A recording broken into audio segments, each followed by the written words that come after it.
Hi, welcome back guys. This is your friend, Cabbage Head Fanfics. Back with amazing fanfiction. This is the second part of What If Deku Had Near-Death Revival Quirk. Now before starting, please give this video a like and subscribe to the channel if you want more videos like this. Now let's get into the fanfic. In a waiting room of the UA Coliseum, Class 1A sat idly chatting as they tried to settle their nerves and waited for the call. It came from Ida, who entered the room and announced they were set to enter. Midoriya. Shield. The two students, who happened to be sitting beside each other, turned to face Todoroki and his apathetic gaze. As an objective analysis, I think we are near equal in terms of practical strength. Shield, you obviously have All Might's eyes on you, but I've also noticed him paying attention to you, Midoriya. Izuku's eyebrows raised in shock, and Melissa's furrowed at what Todoroki had just revealed. A more serious topic than the boy realized. I feel no need to pry into that, but... Todoroki continued, I'm going to beat you both. Murmurs spread around the room. What was Todoroki doing? Kirishima walked up and put his hand on Todoroki's shoulder. Come on, man. What's with the belligerence all of a sudden? There's no need to do this right before. Todoroki brushed Kiri's hand off his shoulder. I'm not here to play nice and make friends. Melissa just smiled at him. Well, I welcome the challenge. But don't think I'm just going to roll over. Izuku nods along, agreed. I'm glad that you're finally going to give it your all. It's good to see. Excuse me? Eyes darted back and forth between the two students. I'm glad you're going to give it your all? Izuku quirked an eyebrow. I mean, you've only been giving 50% so far. Half power isn't going to be enough to make it to the top today. A few jaws dropped around that room. Was Midoriya actually insulting someone? Anyone could see that Todoroki was visibly agitated at that and trying to formulate a response. Before he could give one, though, Midoriya stood up. Alright, everyone, you heard Ida. Let's get out there and make our sensei proud. Midoriya announced. There was a half-hearted cheer from the still-stunned students as they got up and followed their class rep, leaving Todoroki at the back of the pack. As they make their way through the concrete tunnel, they can hear Present Mic announcing their arrival and the roar of the crowd. Feeling it resonate through them does away with their nervousness and strengthens their fighting spirit. Here they are, folks. The class that fought back villains in their second week of school. Present Mic was excellent at pumping up the crowd. Out of the gates first, Class 1A. The crowd roared as Izuku led his classmates out of the tunnel. Many looked determined as they made their way to the center of the grounds in front of the stage, where midnight was waiting for them. Some, like Bakugo, Kyoka and Tsu, looked indifferent to the crowd. And Toru, Mina, Himiko and Kaminari were waving to the crowd and soaking up the attention. And right behind them, rounding off our freshman hero course, they beat back the villains. Class 1B. Class 1B marched out into the Coliseum, led by Itsuka. Like their sister class, a mix of emotions radiated from them as they mingled with Class 1B. So, are you feeling nervous, Izuku-kun? Psycho asked as she slid up beside Izuku. This is quite the big event. I hope you are well prepared. I am nervous, yeah. Izuku admitted with a chuckle, but I put in a lot of work this last month. I think I'm ready for this. You? So that's where you've been all month.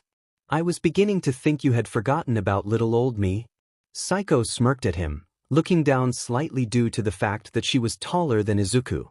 In the background, Present Mic was introducing the other UA classes. Sorry about that, Psycho-chan. We can make time to hang out after this? Izuku rubbed the back of his neck as he proposed the idea. Psycho's smirk turned into a full smile. That we will. I'm glad you realize the importance of it. As for your other question, I have prepared for many possibilities today. Around them there was some muttering from the other course about them being overlooked. And if Midnight's outfit was appropriate for this kind of event. There was a loud crack as Midnight snapped her W. Silence. Once all eyes were on her, she continued, my outfit is not the main point of today. It should be. Someone yelled from the crowd. I am capable of wearing whatever I choose here.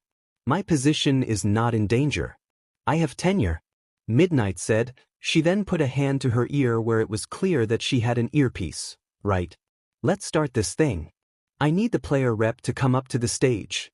Please welcome, Midoriya Izuku. Huh? Midori's the rep for this too? Mina asked as she watched Izuku make his way to the stage. Himiko squeezed his hand as he left. Well, he did place first in the entrance exam. Kami said. One of the Gen Ed students scoffed. Yeah, the heroics entrance exam. Kami just looked at her, unimpressed. And he also placed first in the written portion. Himiko said, which was the same for all courses. The student just scoffed again and looked away. Standing on the stage in front of the microphone, Izuku took a deep breath. Everyone in this arena today is here for the same reason. We all have a longing to prove ourselves, that we belong here at UA.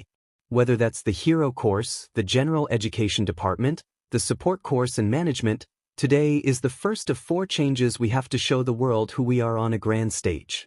This is why I am going to give it my all to come out on top today, why all of us are going to give everything we have to try, because that's what makes a hero. Someone who tries. Day in and day out to be better, to go beyond. Izuku gestures to those behind him and then raises his fist in the air, plus ultra. His shout is echoed by the students and the spectators, echoing around the arena. Midnight stepped back to center stage, letting Izuku walk back into the crowd. Well then, with that SME speech done, it's time for us to move on to our first event. An screen revealed itself at the top of the Coliseum, and it began to rotate through different words, onto the preliminaries as they're called. Lots of fine folk end up choking on their tears here every year. And this year's first round of Destiny is this. The screen slowed to a stop, revealing 2 words, obstacle race. The gate at the other end of the arena opened in a complicated folding of machinery, showing a starting line with 3 lights over top like one would find at a drag race. Many students began to stretch in preparation, and Izuku took off his PE shirt, revealing the white tank top underneath and his scarred arm. Midnight continued to describe the event. It's a race between all the classes. The course makes a nearly 4-kilometer ring around the stadium. Wisps of gold appeared around Melissa as she spread one for all throughout her body. Ida's engines revved and flared. We always sing about our freedom on campus, fufu. Well, this is what it's all about. You're free to do anything, so long as you remain within the course, and only the first 42 students will be moving on to the second round. Bakugu's hands crackled, and Psycho took a long sip from the thermos she kept on her hip. Now, let's get cracking. Midnight emphasized with a snap of her WHP as the lights turned on. A buzzer began to count down. On your marks. Himiko stretched her legs and bounced on her toes, warming up her leg muscles. Get set. Sue crouched, getting herself ready to leap forward, and those near Todoroki shivered as the temperature around him dropped. Stay art. The crowd surged forward, with most getting stuck in the narrow starting gate, people shouting as they pushed against each other. From the back of the crowd, there was a bright flash of light, while at the front, some people started to slip and others were stuck in place, complaining as Todoroki skated forward, leaving a trail of ice behind him. Yo hey! Broadcasting live here. It's Present Mike along with my co-host for today's events. Eraserhead. You ready to commentate? No. That's the spirit. Todoroki takes an early lead. But I'm not sure how long it's gonna last. At the back, Izuku smiled, his eyes glowing green and his white hair floating gently as he lifted off the ground and rocketed forward, over the heads of the students in the hallway and catching up to Todoroki in no time at all. He looked down at the cold boy as he flew alongside him for a moment. You're gonna have to try harder than that, Todoroki, Izuku said, making Todoroki scowl. The other students followed Izuku's lead. We won't let you get away that easy, Two-Face. Bakugu shouted as he propelled himself over the ice. Momo created a pole to boat herself past it. Sue hopped onto the wall and kept moving. Siro swung from his tape, and Mina skated over the ice using her acid. Itsuka stretched herself over. Melissa and Kirishima had the overall simplest solution as they jumped forward over the ice. Melissa had the more impressive jump, partially due to the golden trail she left behind her. Himiko's was definitely the most fun to watch. though, as, with a brief wall run, she pushed herself up and onto the other students, using them as a platform to run on, giving quick apologies as she stepped on them. "This is my time," a Gen Ed student said, to make it into the hero course with all the hot BA. Wham! The student was swatted away like a fly by a giant metal fist that emerged from the ground. Clawing its way out of the earth was one of the villain bots from the entrance exam. Multiple targets detected. The robotic tone was slightly unnerving. More robots began to pop up out of the ground, including many of the titanic zero-pointers from the entrance exam. The students ground to a halt in front of the newly formed wall. Here comes the first obstacle of this race. From the very outset, our first barrier is the Robo Inferno. Present Mike announced to the crowd, "It's our patented zero-pointer villain bots from the Heroics entrance exam." "You're telling me that the hero course kids had to fight these things?" A student yelled. "There's way too many of them to slip past. How are the students going to get past our first?" Midoriya Izuku is flying through them. Just as Present Mike said, Izuku turned intangible, and with a quick wave to Todoroki, Izuku took off like a shot, flying through the robots and leaving the other students in the dust. Thanks to Present Mix commentary, Izuku was aware of Todoroki freezing the robots so he could skate through them, and he didn't need an announcement to hear the crash from the zero-pointers falling over. He did laugh at hearing that Momo made an anti-tank cannon to blast her way through. He filed it all to the back of his mind as he reached the second obstacle. An open pit with rock spires with flat tops scattered across it, connected by ropes. And Midoriya is at the second obstacle. "May I introduce you to the Feyawayawal?" "He's flying over it," Eraserhead commented. "So he is." The second obstacle, if you could even call it that for Izuku, was over and done within a few seconds as Izuku poured on the speed. A good portion of the last month of training was dedicated to becoming faster. Right now, he was pushing nearly 300 kilometers per hour. So it was moments until he was at the third obstacle. "Then this kid is fast," Present Mike said, "but how is going to deal with our mine?" There was a pause as he realized what he was saying. In a field. He flew over it. "We may not have thought this race all the way through." "Oh. No, you did not." It didn't take long for Izuku to reach the finish line after that. As he crossed it, the crowd was silent for a moment before a loud cheer came from them. Izuku had completed the race when the rest of the students were still at the second obstacle, with only a few having made their way across the gap. Izuku was now just floating in the arena, waiting for the race to finish and scanning the crowd. Finding who he was looking for, he waved at his mom, who was sitting with Hatsume's parents. He laughed a little as he could see the happy tears in his mom's eyes, even from this far away. "I guess in this race, everyone else is competing for second." Indeed they were. The next person through the gate was Melissa, who stopped next to Izuku, breathing heavily. "You are fast. I told you I'd be the fastest hero." Melissa giggled, getting her breath back. "So you did." The next racers were now crossing the finish line, with Todoroki coming in third and Bakugo in fourth. Bakugo was visibly displeased but also doing his best to keep it to himself. In fifth place was the girl with vines for hair class 1B, Ibra, if Izuku remembered correctly. Next up was another 1B student. Melissa said his name was Juzu and that she remembered him from the recommended exam. Ida placed seventh in the race, chastising himself for placing so low with a quirk built for speed. Himiko came in eighth and jogged up to Izuku and wrapped her arms around him. "Good job, Izzy. I had a feeling you'd place first. I wish I could fly." "Yeah, me too," Melissa chimed in. "Thanks. It is pretty great." The ninth place finisher was Setsuna, who reassembled herself once she crossed the finish line, and she was followed closely by Itsuka. The only two people to finish not in the hero course were Mei and that boy from Gen Ed with a chip on his shoulder, Shinso Hitoshi. Ochako and Momo walked over together. Momo was noticeably only wearing a sports bra. "Dikairu, you were amazing," Ochako said, out of breath. "Congrats on first place." "But Dean, it stings a bit." "Yes, well done Izuku-kun," Momo said, crossing her arms over her, unintentionally pushing them up and together, drawing the attention of her three friends and making them all blush slightly. "Thanks, girls." Izuku said as he tried his hardest to avert his eyes. But Momo, what happened to your shirt? Momo huffed. Some little pervert tried to stick to my back. He was trying to grope me, so I managed to get my shirt off, and Ochako helped me punt him away. Ochako shivered. The giggling he was doing and the grabby motions were real creepy.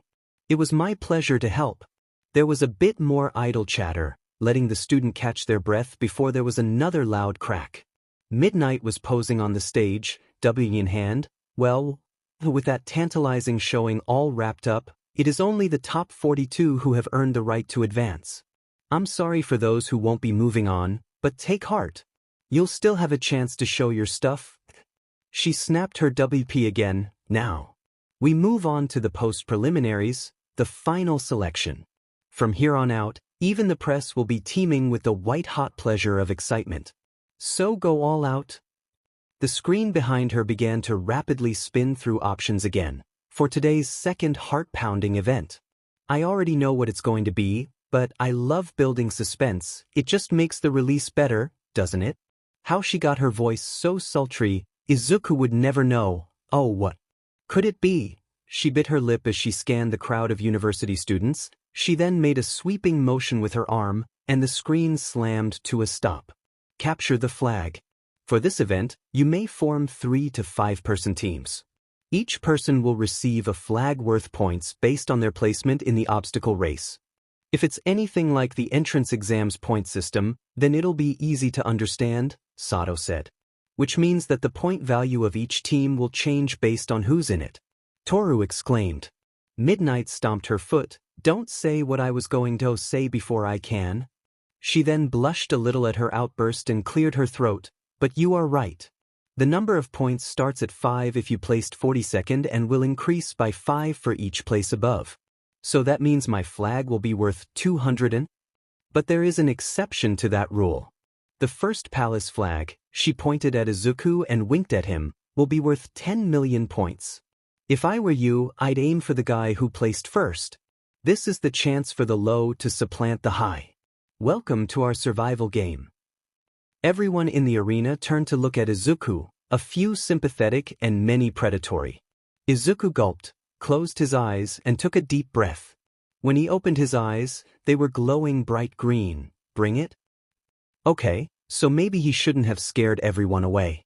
When Midnight told everyone to pick their teams, everyone quickly scattered to do exactly that, some people getting lost in the mad dash for powerful teammates. At the moment, the only person still beside him was Himiko. He looked down at her. So, teammates? Himiko rolled her eyes. Duh. She raised her fist. Partners? Izuku bumped her fist. Always? Aw, you two are just adorable. Ochako said, making her way back to the two of them. Chaco, are you here to join our team? Himiko exclaimed. Of course. Ochako beamed at them. I'd rather team up with my friends than work with someone else. Are you sure? Izuku asked. Everyone is going to be after my flag. Ochako gave him a thumbs up. Yup. You can't get rid of me that easy. All of a sudden, Izuku and Himiko felt an impending sense of doom. Both of them were confused for a second before. Wham!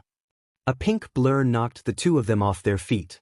Shaking the impact from their heads, they looked to see what had happened and saw the familiar goggles of their best friend. Zuku, let's team up. With you too, my babies are gonna get so much attention. Himiko giggled. Hey, Sim, we'd be happy to team up with you. But you're also gonna have to let us up, right? The three of them stood up and brushed themselves off. Izuku noticed that Ochako was looking at them with a raised eyebrow. Oh, Ochako-chan, this is our friend Hatsum Mei. Mei, this is our friend Uraraka Ochako. Izuku introduced the two. Ochako gave a wave. Nice to meet. Mei was in front of her very quickly, grabbing her hand and examining the pads on her fingers. Yeah, nice to meet you. Never gonna remember your name. Must have a touch-based quirk. Pads are kinda squishy. 1 point of contact or 5. Maybe even 10. Wonder if it'll work with a conduit, like completing a circuit? Mei was stopped by Himiko, flicking her forehead. You have to ask before you go into idea mode. You know what you have to do. Mei rubbed her forehead and looked at Ochako. Yeah. I'm sorry. I'm not great at understanding boundaries. I forget all about them and that not everyone has my passion for inventing. It's why I'm really grateful that Hime and Zuku are my friends and help me from making those mistakes, and helping me understand others and their feelings and now I'm info dumping on someone I just met. Stupid.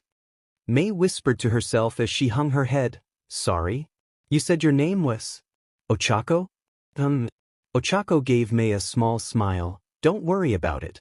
I'm not that bothered, and I know any friend of Izuku and Himiko is a good person. So you're alright with me. And honestly, Izuku acted pretty much the same way about my quirk when we first met, and I'm used to him now. Mei and Himiko laughed. Well, there was an indignant H from Izuku. So, should we try and get one more person on our team? Izuku asked. How about Ida? Ochako asked. Nope. Himiko said, looks like he's teaming with Todoroki. She pointed him out. Izuku looked around. Hey, Momo. Want to join our team? He called out. Sorry, Izuku-kun. I'm in this to prove myself. I've already made my own team. Momo said, gesturing to the people around her. Tsu, Mina and Toru. She had also made a new shirt for herself. Yeah. Better watch out, Midori. We're coming for you. Mina struck a pose. Tsu riveted in confirmation. No worries. Izuku said, I wish you luck. You'll need it. So I guess it's just us four? Himiko said. I wonder who else, Itsuka maybe? No, it looks like she and Setsuna are with that purple-haired gen ed student you came to the class. I mean, if you guys aren't looking for a fifth, I can go join some other team? A voice said. Turning around, Team Izuku came face to face with Melissa. Of course, you can join our team. Himiko said, with you and Izzy, we'll be unstoppable. Yeah. We're gonna crush this? Ochako exclaimed. With the top two finishers, my babies are gonna get so much attention. Up in the stands, 3 parents were watching their children interact. Looks like our children are teaming up for this event, Inko said. I don't think Mei would miss a chance to work with Izuku and Himiko. The woman next to Inko said. Hatsum Sango looks a lot like her daughter. Technically, Mei looks like her. About the same height, and Sango was currently wearing a pair of overalls tied off at the waist and a grease-stained tank top. Sango was the one who made Mei into the gearhead that she is, having brought her to her auto shop ever since she was little and keeping a young Mei engaged by explaining how engines worked and how every gear always had a place. They also shared the same color of hair, but the texture of Mei's hair definitely came from her father.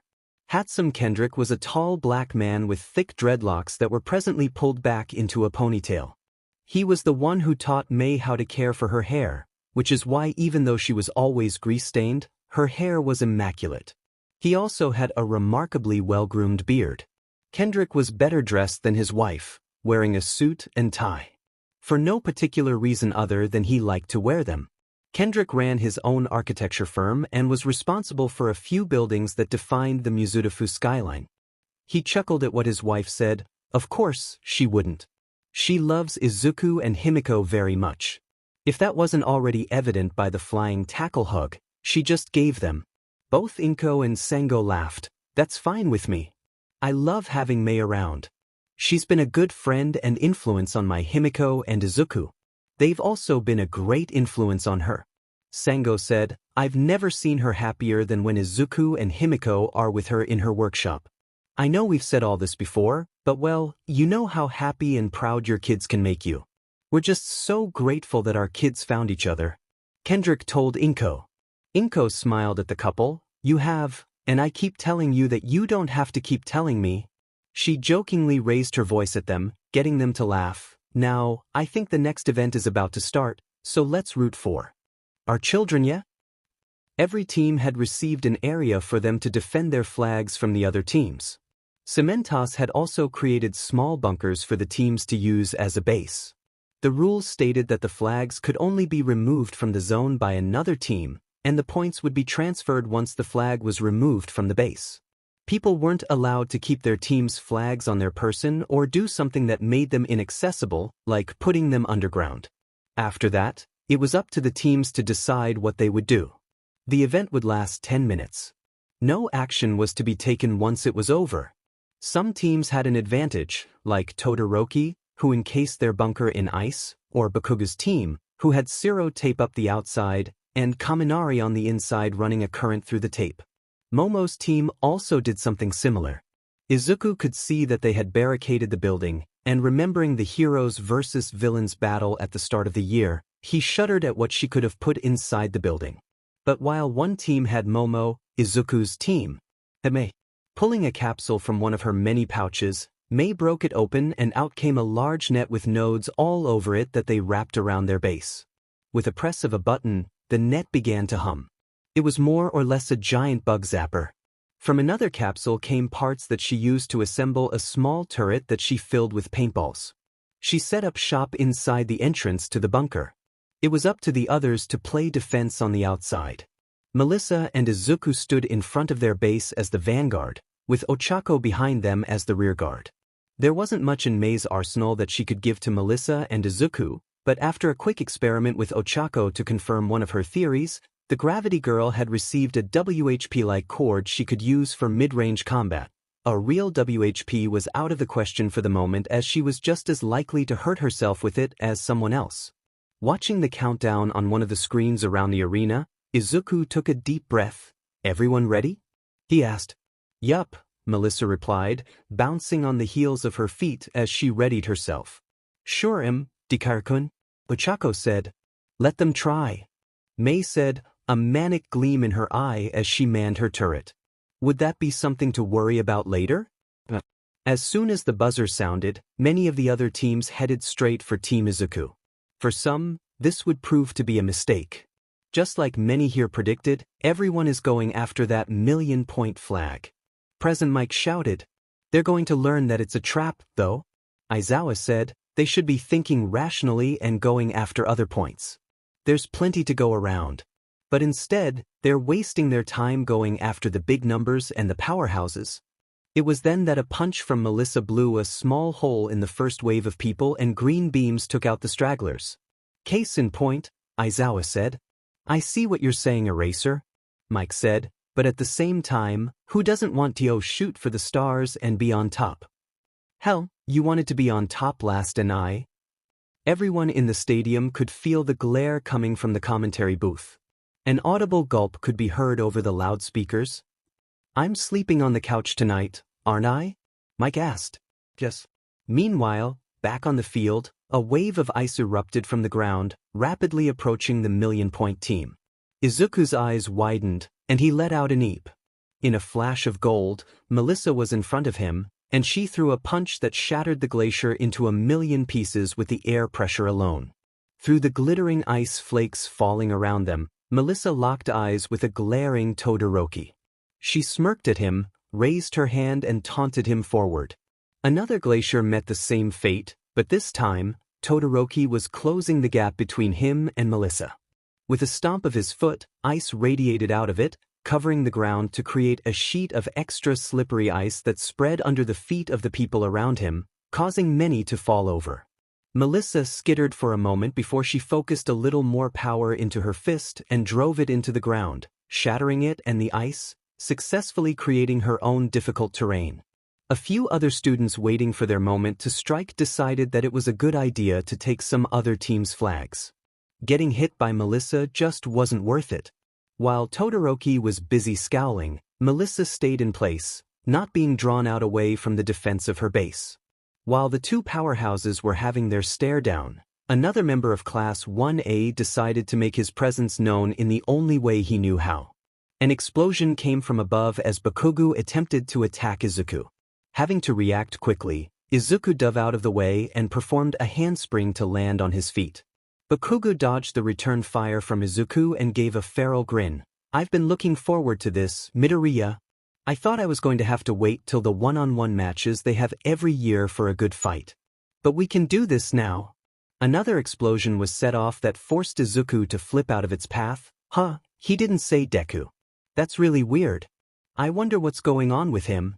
Any line of thought was cut off as Bakugo used the cover from his own explosion to close in on Izuku, throwing an explosive right cross that Izuku evaded, testing the limits of his flexibility by bending backwards.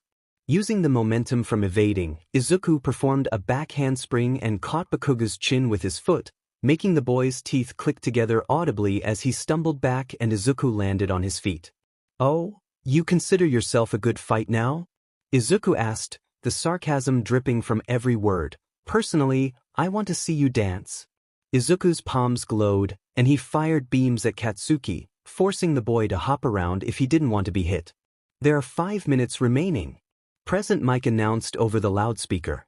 Izuku increased his rate of fire as a reinvigorated Bakugo began to close the gap.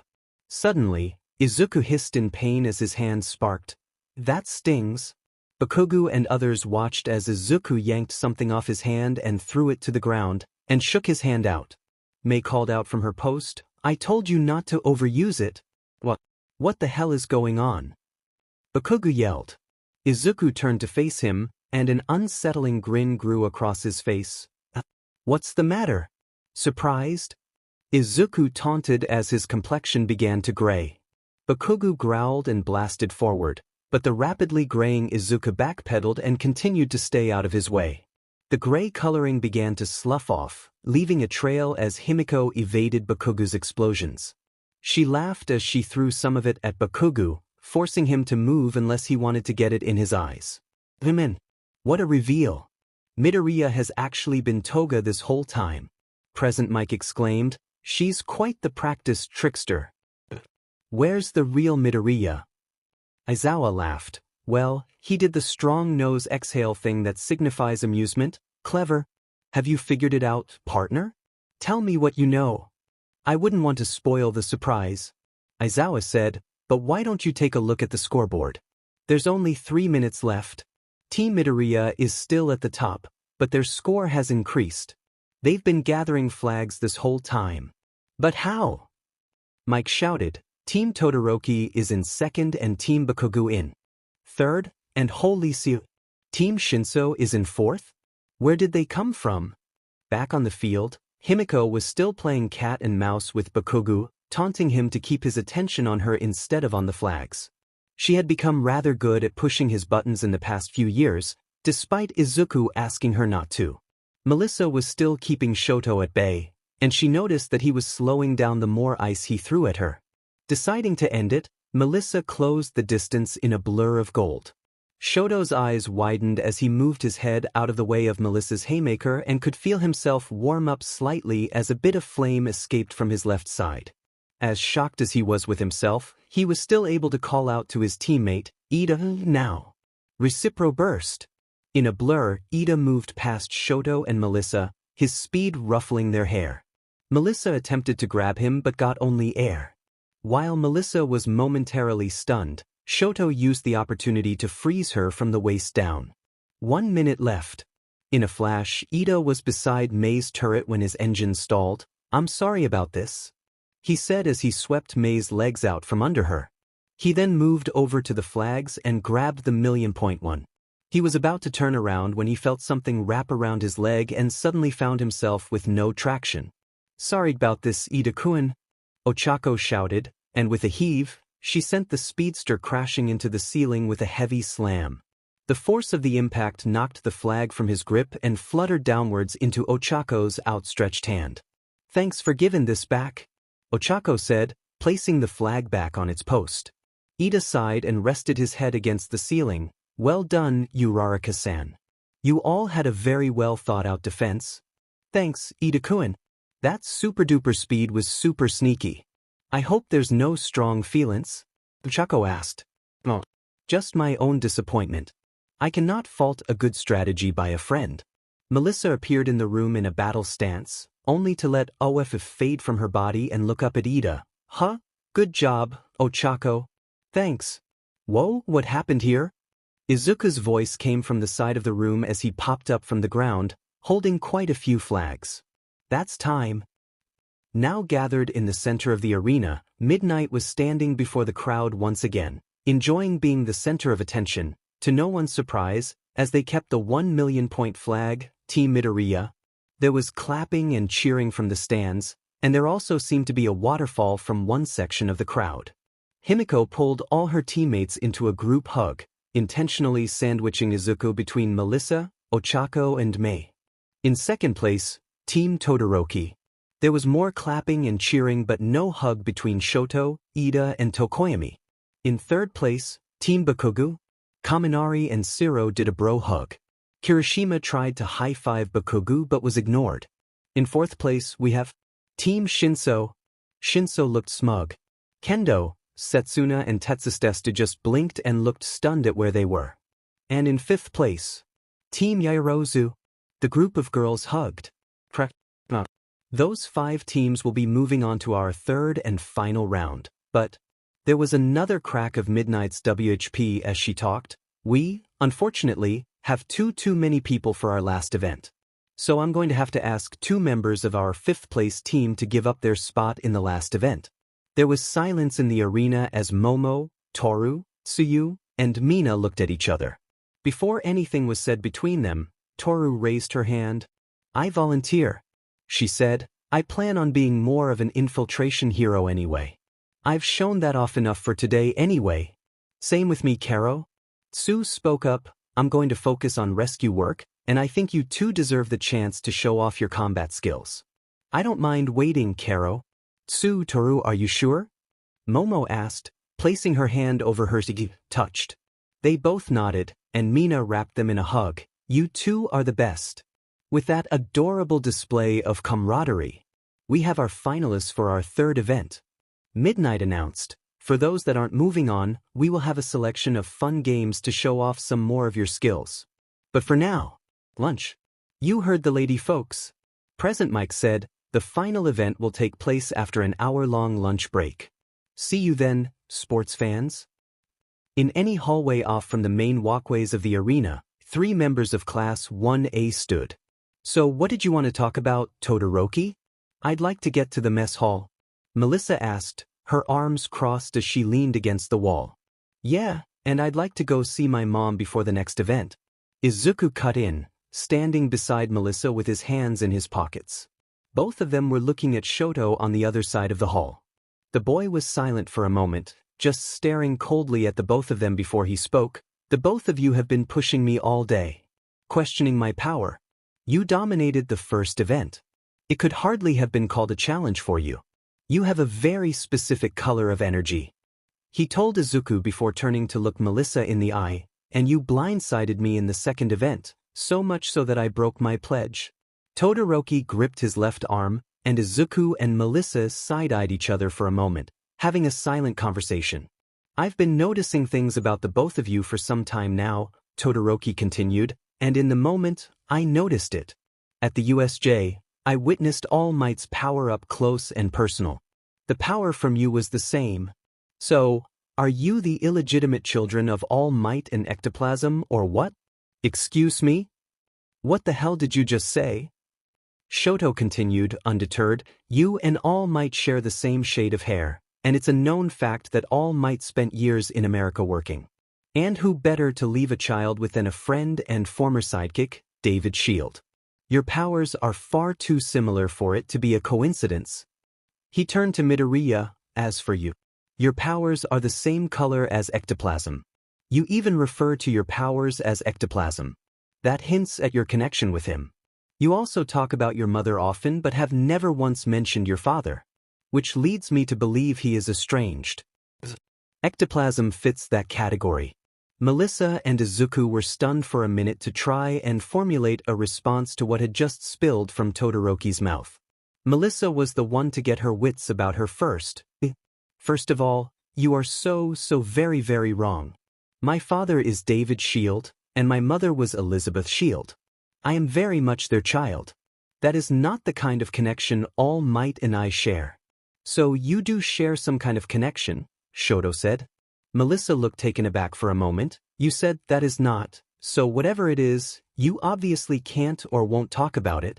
You know my father is Endeavor. He's been the number 2 hero forever now, and like I said earlier, the number 1 has his eyes on the 2 of you, which means I need to win all the more. My old man will do anything to advance his position, to leave his mark on the world. Though no matter what he did, he could never outpace the legend that is All Might, and because he knew he could never hack it by his own power. He devised a plan. Do you know what a quirk marriage is? Todoroki asked. Izuku's eyes remained on the ground, while Melissa's eyes widened. Oh, her voice was soft and quiet. He essentially bought my mother, or more accurately, her quirk. But all he wanted was to sate his own ego and raise a son that could rise above all might. F him. Shoto's anger bubbled to the surface. I'll never be that piece of shit's tool. Todoroki took a moment to calm down. In my memories, my mother is always crying. She told me that my left side was ugly. And then she poured boiling water over my face. Melissa gasped and covered her mouth. The reason that I'm aiming to beat you is as a personal triumph. That I won't use my shitty old man's quirk, that I'll become the number one without needing to. This is my total disavowal of him. Todoroki looked resolute in words as he looked at Melissa and Izuku. Izuku finally looked up from the ground to look Shoto in the eye. I'm sorry for what happened to you. But pull your head out of your butt, Todoroki. The only thing that's going to happen by only using half your quirk is that people are going to die because you're holding back. Todoroki looked like he could barely formulate a thought, and Melissa's mouth dropped open at what Izuku was saying. Also, I'm not related to ectoplasm. Izuku began to walk away and glanced over his shoulder. And never mention my father again. Izuku sighed deeply as he made his way to the cafeteria where Himiko had told him she, Inko and some of their friends were there. I should have kept a cooler head back there. But whenever someone brings him up, it just sets me on edge. I'll apologize when this is all over. Making it to the cafeteria, Izuku made his way to the usual table and saw Himiko sitting there with his mom, Momo and Ochako. Sneaking up behind her, Izuku wrapped Inko in a big hug. Hey mom, I'm glad you made it. Inko jumped slightly and rolled her eyes as she returned the hug. Of course, sweetie. Like I was going to waste those tickets you got for placing first in the entrance exam. And speaking of coming in first, you're doing so good. I'm so proud of you, Izuku. Izuku blushed slightly at his mother's praise as he slid onto the bench between her and Himiko. Heh, thanks, Mom. But I couldn't have done that second event without my friends. Himiko elbowed him lightly as she slid a tray of food in front of him. You're way too modest, Izzy. Can't you just accept the praise for once? Nope. I've got no idea how to do that and would much rather give all the praise to my friends. Himiko just rolled her eyes and gave an exasperated sigh as Ochako and Momo giggled. Inko, on the other hand, pinched Izuku's cheek. Aw, I raised such a sweet boy, she said in an exaggerated tone of voice. Izuku complained as his friends openly laughed at him. Izuku picked up his chopsticks and took a bite of his food. So where are the Hatsums? You said you gave them the other tickets, and I'm pretty sure I saw them in the stands with you. Sum dragged them off, wanted to introduce her parents to Power Loader Sensei. Himiko told him. She said she'd be back later, Ochako said. Mei never seems to change, does she? Inko asked with a laugh. She does seem a tad excitable, Momo said. Yeah, that's our Mei. Himiko said. She's always full of energy. It's what makes her such a good inventor. Couldn't ask for a better support tech or friend, Izuku mentioned. Her inventions did seem quite ingenious. Momo said thoughtfully, I would love to talk to her about. No. Izuku and Himiko shouted simultaneously, startling the others at the table. Why? Momo asked, looking slightly hurt. Himiko looked around like Mei could pop out from anywhere. Because with your quirk, her skills, and both of your big brains, the two of you would end up taking over the world. Izuku nodded along. It's a very legitimate concern, and our duty as heroes would be to stop you. Izuku said very seriously. It was quiet for a second before Ochako started to giggle, followed quickly by Inko, setting off a chain reaction and making them all laugh, including a relieved Momo. In all seriousness, you two will probably get along like a house on fire. Izuku said, she'll be super excited to talk shop with you. Although I am scared at the thought of what she and Melissa could do together. Himiko chimed in agreement. Just be prepared to ask you to make all sorts of materials for her once she learns about your quirk. Momo pouted a little. I can't just make whatever. What about the economy? If it bothers you, tell us and we'll talk to her about it. Izuku said, also, you're a Yaoyorozu, aren't you the economy? Momo smiled and rolled her eyes. We're not that rich. I believe when you have to say, we're not that rich, You are that rich, dear? Inko jokes, setting off another round of laughter. Speaking of your families, are either of your parents around? I'd love to meet them. Inko questioned Ochako and Momo. Ochako shook her head as she took a sip from her drink. My parents are working.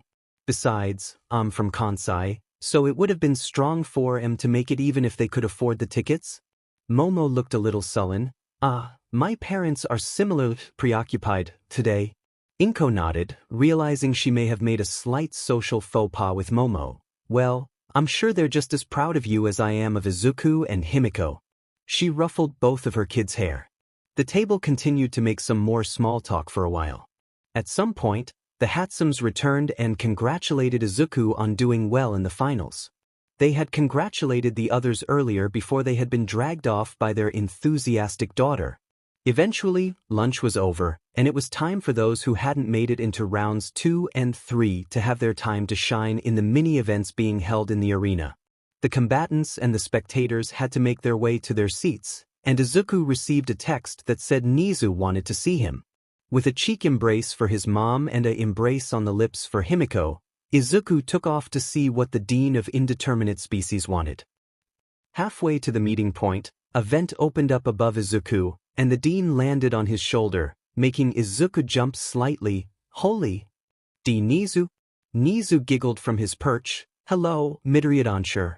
Please, continue on to our destination. We can talk on the way. Sure. Izuku said, why were you in the vents? It's one of my preferred methods of travel through the school. Second only to riding on someone's shoulder. All right, Izuku said, deciding it was just better to roll with it. What did you want to talk about, Nizu? I should have inquired about this earlier, but I was unfortunately preoccupied, and some things slip even my mind. Are you comfortable with the fact that you may have to fight Bakugo in this last trial?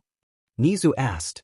Izuku was silent for a moment. I think I'll be okay if it comes to that.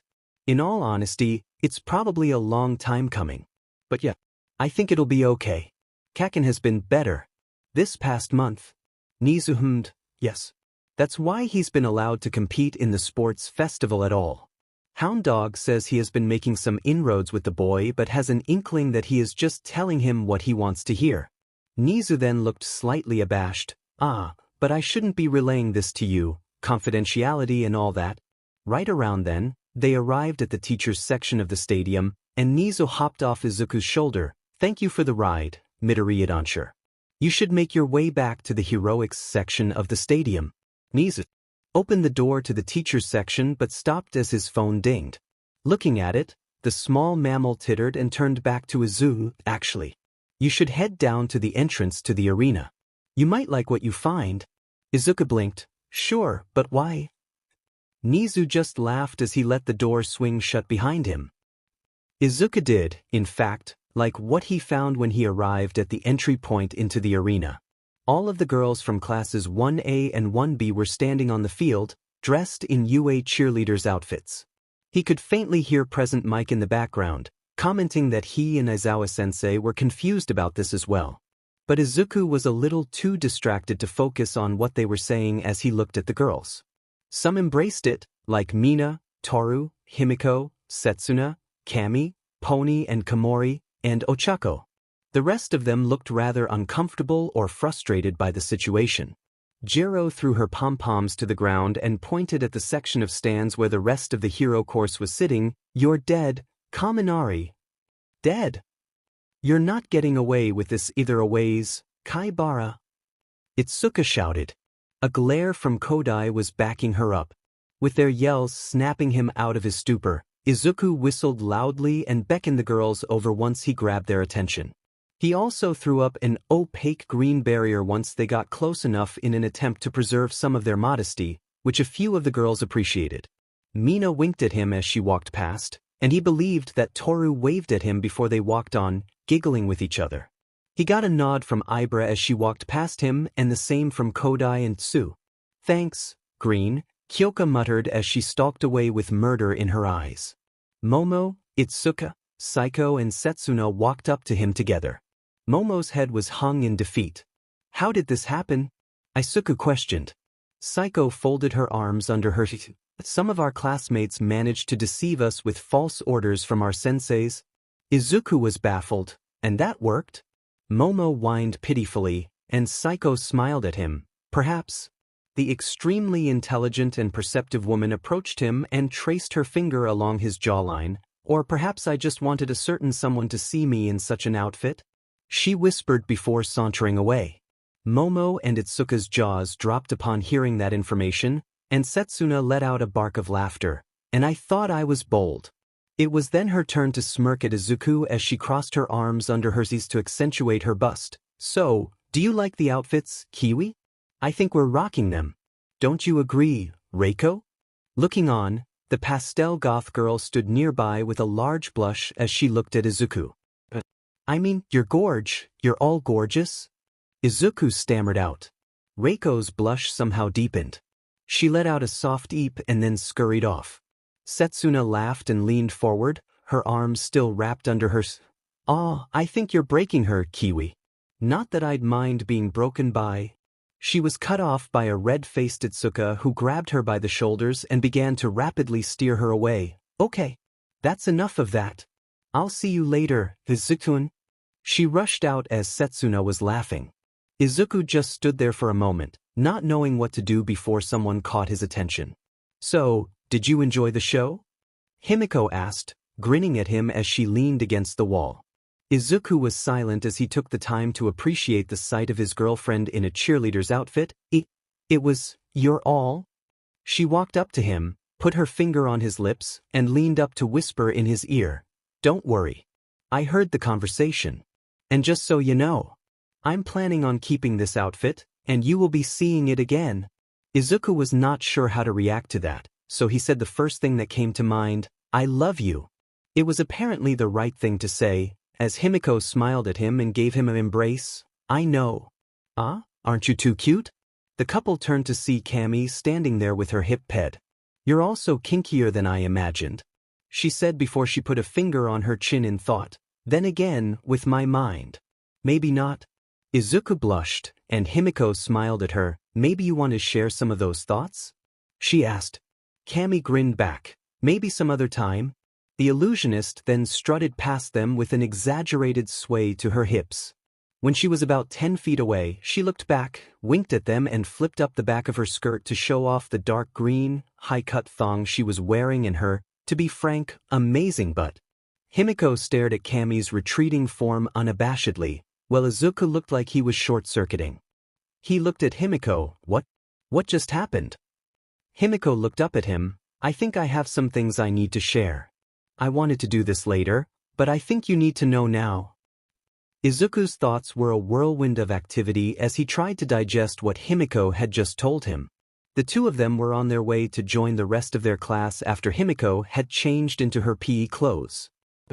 Izzy? Himiko poked him in the side. Are you going to say something?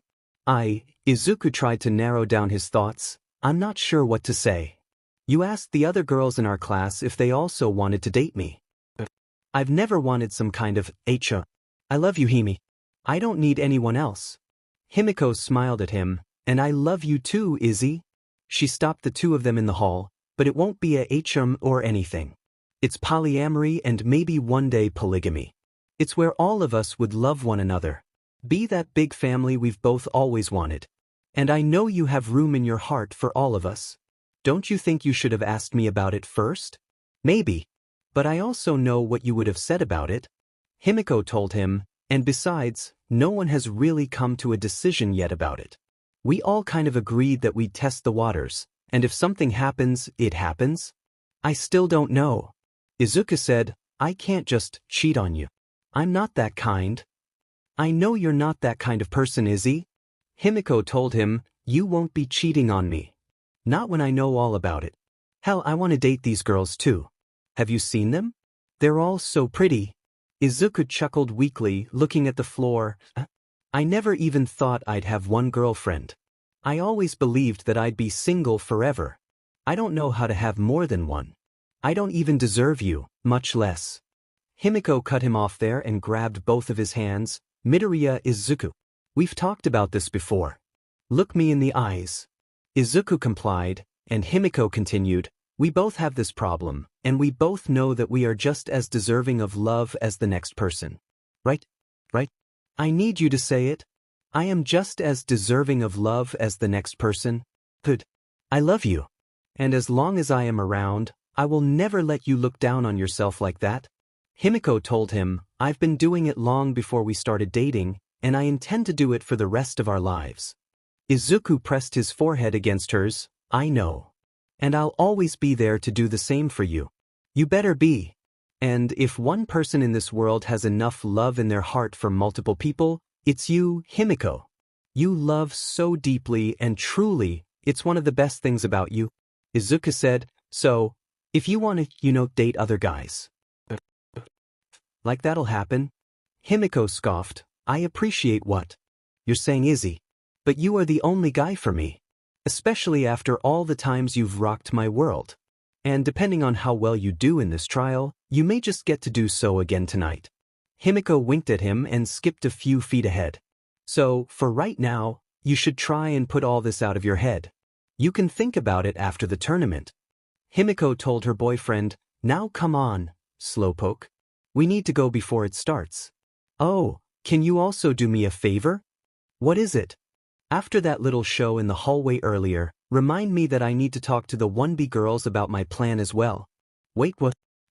Waiting in the heroics section was both Class 1A and 1B.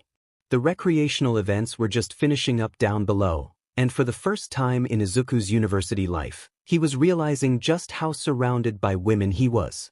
Trying to listen to his girlfriend's advice and put it out of his head was harder than he thought. In a recurring theme of luck for the poor would-be HRM protagonist, he was once more saved by the bell as the games ended and the tournament began. Midnight stood back in the stadium with WP and microphone in hand. All right, my lovelies. With the fun and games out of the way, it's time to get down to business. With a tremor, the grinding of stone on stone filled the stadium as a concrete dueling ring was created in the center of the arena. This year, our matches are going to be decided by electronic lottery. Midnight continued. The screens in the stadium turned on and began spinning through the names and photos of the finalists. Which of our precious first years are going to go all the way? They've all earned their spot here today, but which of them has the drive to go home with the gold? The spinning names began to slow down, a beep accompanying each one. Let's find out and get this show on the road, as our first one-on-one match of the day is going to be Shield vs. Shinso. Walking out into the arena alone was as exhilarating as it was nerve-wracking for Melissa. She was going over the info that Kendo had shared with her about her teammate from the second trial. On one side of our first match, coming to us all the way from my island. Class 1 as Golden Goddess. Melissa Shield. But she did have to admit, hearing Present Mike hype her up helped out with nerves. She stepped up to the platform and began stretching out her arms as her opponent made his way to the stage, with Present Mike also announcing him. In the other corner, the dark horse of the tournament. Just how far will he go? The general studies student, Shinso Hitoshi. Present Mike shifted gears to give the breakdown of the rules to everyone. All right, listen up. The rules are simple. This is a scuffle won by ring out, knockout, or making your opponent surrender. Feel free to wound as we've got Recovery Girl waiting in the wings. I hope you've left your morals and decency at the door because we've got a fight ahead of us. In the announcer booth, Aizawa forcefully took the mic from his partner. I would like to remind everybody that you are not allowed to endanger each other's lives. If anything like that happens, it will be stopped by Midnight and Cementos. And you will also find that I will be extremely displeased. From the other side of the field, Shinso was dispassionately glaring at Melissa, his head angled down and his posture seemingly relaxed. Surrender. Shinso chuckled darkly before he continued, I bet you'd like it if I did that, huh, American? But this is a test of heart. If you have a strong vision of the future, then you can't fret over how you realize it. Melissa raised an eyebrow, wondering where he was going with this, as she bounced on her toes and brought her hands up in the guard position. In the background, Present Mike was counting down the fight. Those gutless classmates of yours proved themselves cowards by bowing out of the fight, but... Shinso said, and Melissa narrowed her eyes. Fight. How did that invisible beach even get into the hero course anyway? Melissa raged. Nobody disrespected her friends. Why don't you shut the... And then nothing. The heroics classes went silent as Melissa went still in the center of the ring. What's happening? Sato asked. Damn it. Kendo said under her breath. I tried to warn her about him. The classes turned towards her. You know something, Karo? Tsu asked. Kendo nodded. It's his quirk.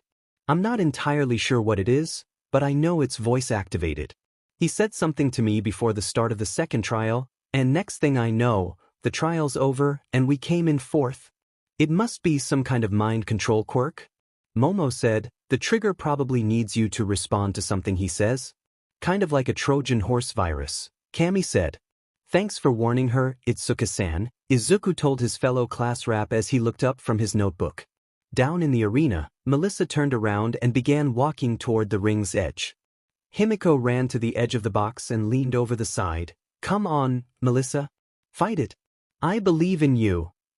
The rest of Class 1A, aside from Bakugo and Todoroki, and a few members of Class 1B began to shout their support for Melissa as well. Just before Melissa walked out of the ring, people watched as the girl suddenly stiffened, and black WHP shot out of her back to anchor her down as her legs tried to keep moving forward. You've got this, Melissa. Izuku shouted over the side. Don't give up.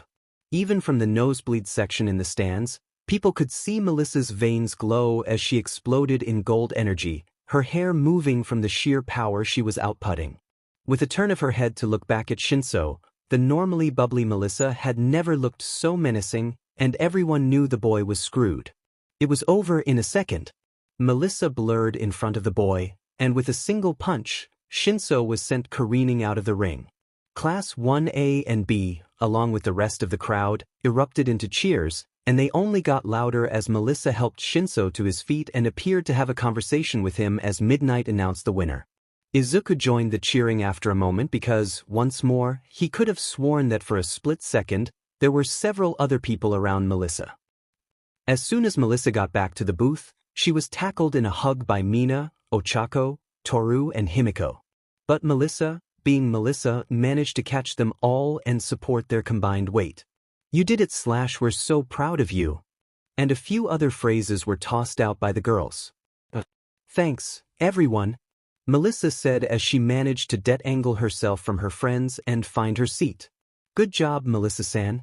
Izuku said, turning around in his seat to face her. Do you mind if I ask you a few questions about his quirk? He rapidly tapped his pencil against an open page in his notebook as he asked. Momo cut in before she could answer. Also, what were you saying to Shinso after your fight? Melissa smiled at the both of them. I don't mind. He just needed a reminder that he's not the only person in life who was dealt a bad hand and that just by being here means he has the drive to do good. I then gently instructed him to stop being AD-. Instructed or threatened, Karo? Tsu asked. Melissa just smiled in response. Before I answer the next question, who's fighting next? I missed it on my way up here. Melissa asked. It's Todoroki and Shiro, Jiro told her. I like Shiro, but I don't think it's going to be a very long match, Kaminari said. There was a murmuring of agreement from the other students. Just after that, Midnight called a start to the fight. Kaminari was proven right as a glacier appeared, covering half the arena moments later, with Todoroki being declared the winner moments later. DMN. Kawaro said. That pretty much summed it up. What were we talking about? Melissa asked, staring at the glacier. You were gonna tell us about Shinso's quirk, Ochako said, wondering how the hell she would fight someone like Todoroki. A thought shared by most of the other students. Right? So, I'm pretty sure that you have to respond to a question he asks for it to take effect. Melissa said. So I was right. Itsuka cut in, but why'd you end up responding? Melissa blushed slightly in embarrassment. He is very good at aggravating people. He was saying some things that I just couldn't let go. And again, thank you for helping out. No problem. Well, it was an odd feeling. I wasn't in control of my own body. I knew what was happening. I just couldn't stop walking away. Melissa told them, then I heard you guys, and that gave me the energy I needed to activate black WHP. But how did you fully break out of his control? Psycho asked. Melissa bit her lip. Well, I'm not entirely sure. I think that it was a mix of you guys supporting me and flaring my quirk, which allowed all the energy it produces to more or less overpower his quirk. That's my best guess anyway. Melissa had thought about how to answer that question the whole way back up to the student section of the arena. It was the truth. She just didn't mention anything about One for All.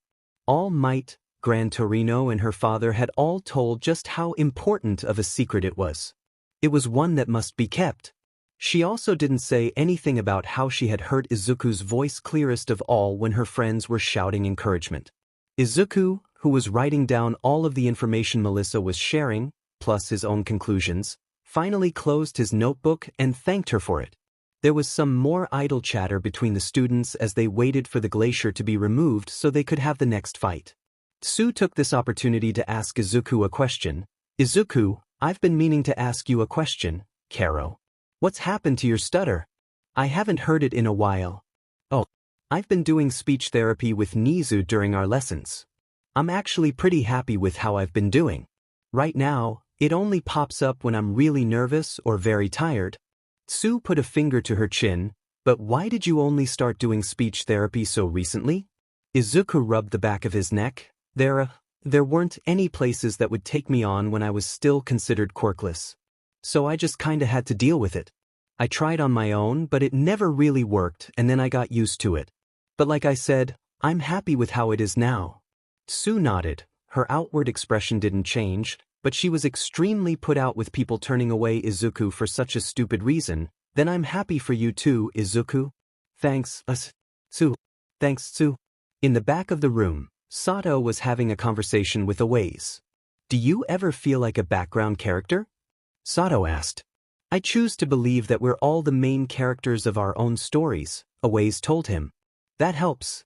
Once the glacier was gone, the randomizer began to flicker through names once more to come up with the next match. Tokage versus Kaminari. Both students stood up to make their way, with their respective classes wishing them luck. You know, I could think of a few more interesting ways we could determine who wins our match, Kaminari said as he and Setsuna walked to the door. Setsuna just sked. Maybe you could. But I doubt any of them would be as fun as me kicking your butt. The door shut behind them, and their conversation could no more. For the half-life of him, Izuku, or anyone in the student box, for that matter, would be able to tell you how the fight went. Because as soon as midnight started the fight, everyone's jaws dropped at the things Pony started to shout over the edge. Things that should in no way ever be said, written down, or even thought of. It was actually Yui who responded first. Pony. What the hell? The American girl turned around, a confused look on her face. What? What going on? Pony. Where did you learn those words? Ibarra asked gently. I was just cheering. Pony said, did I say it wrong again? No.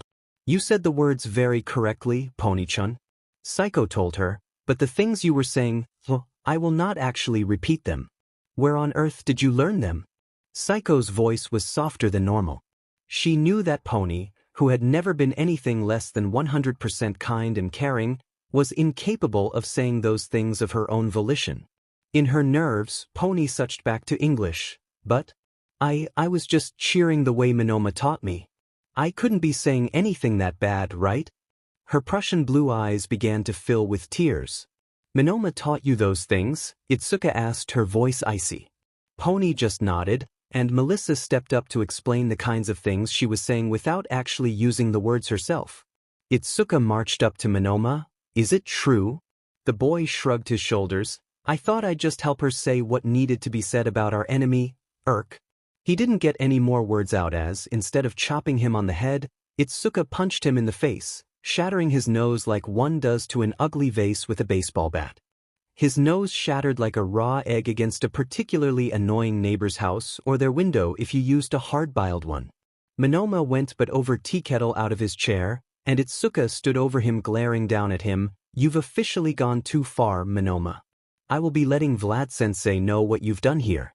You need to get it through your thick skull that Class 1A is not our enemy. Rivals, sure, but that means we push each other to be better. Not berate and belittle them every chance you get. And how dare you use pony in this? Just get the F out of here for now. Go see recovery girl about your nose, and if she asks what happened, tell her that you fell down the stairs or something. Pinching his nose to staunch the BLD flow, Monoma shuffled off to see the nurse. That was hot. Everyone in the room turned to look at Kyoka, whose eyes were wide, and she had both hands clasped over her mouth. Someone let out a snort of laughter which ended up spreading through the whole room.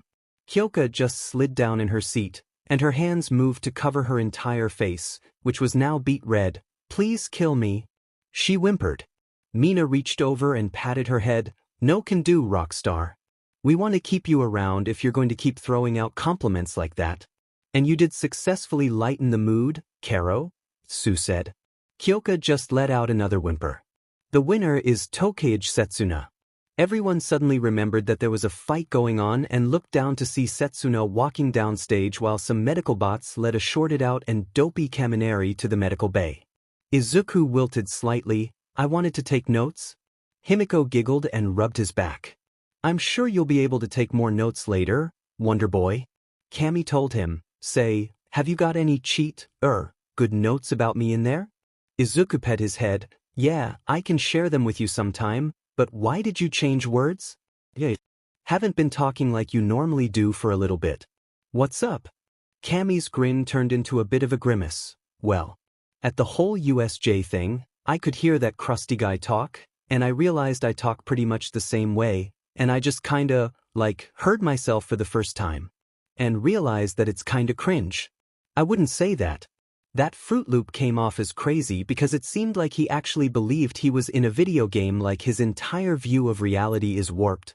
Izuku told her, yours, to me anyway, has always come off as, like you're just doing it 'cause it's fun, and maybe you can confuse or annoy some people with it, but it also makes you interesting and cute and Izuku's eyes widened as his brain caught up with his mouth and he looked at Kami.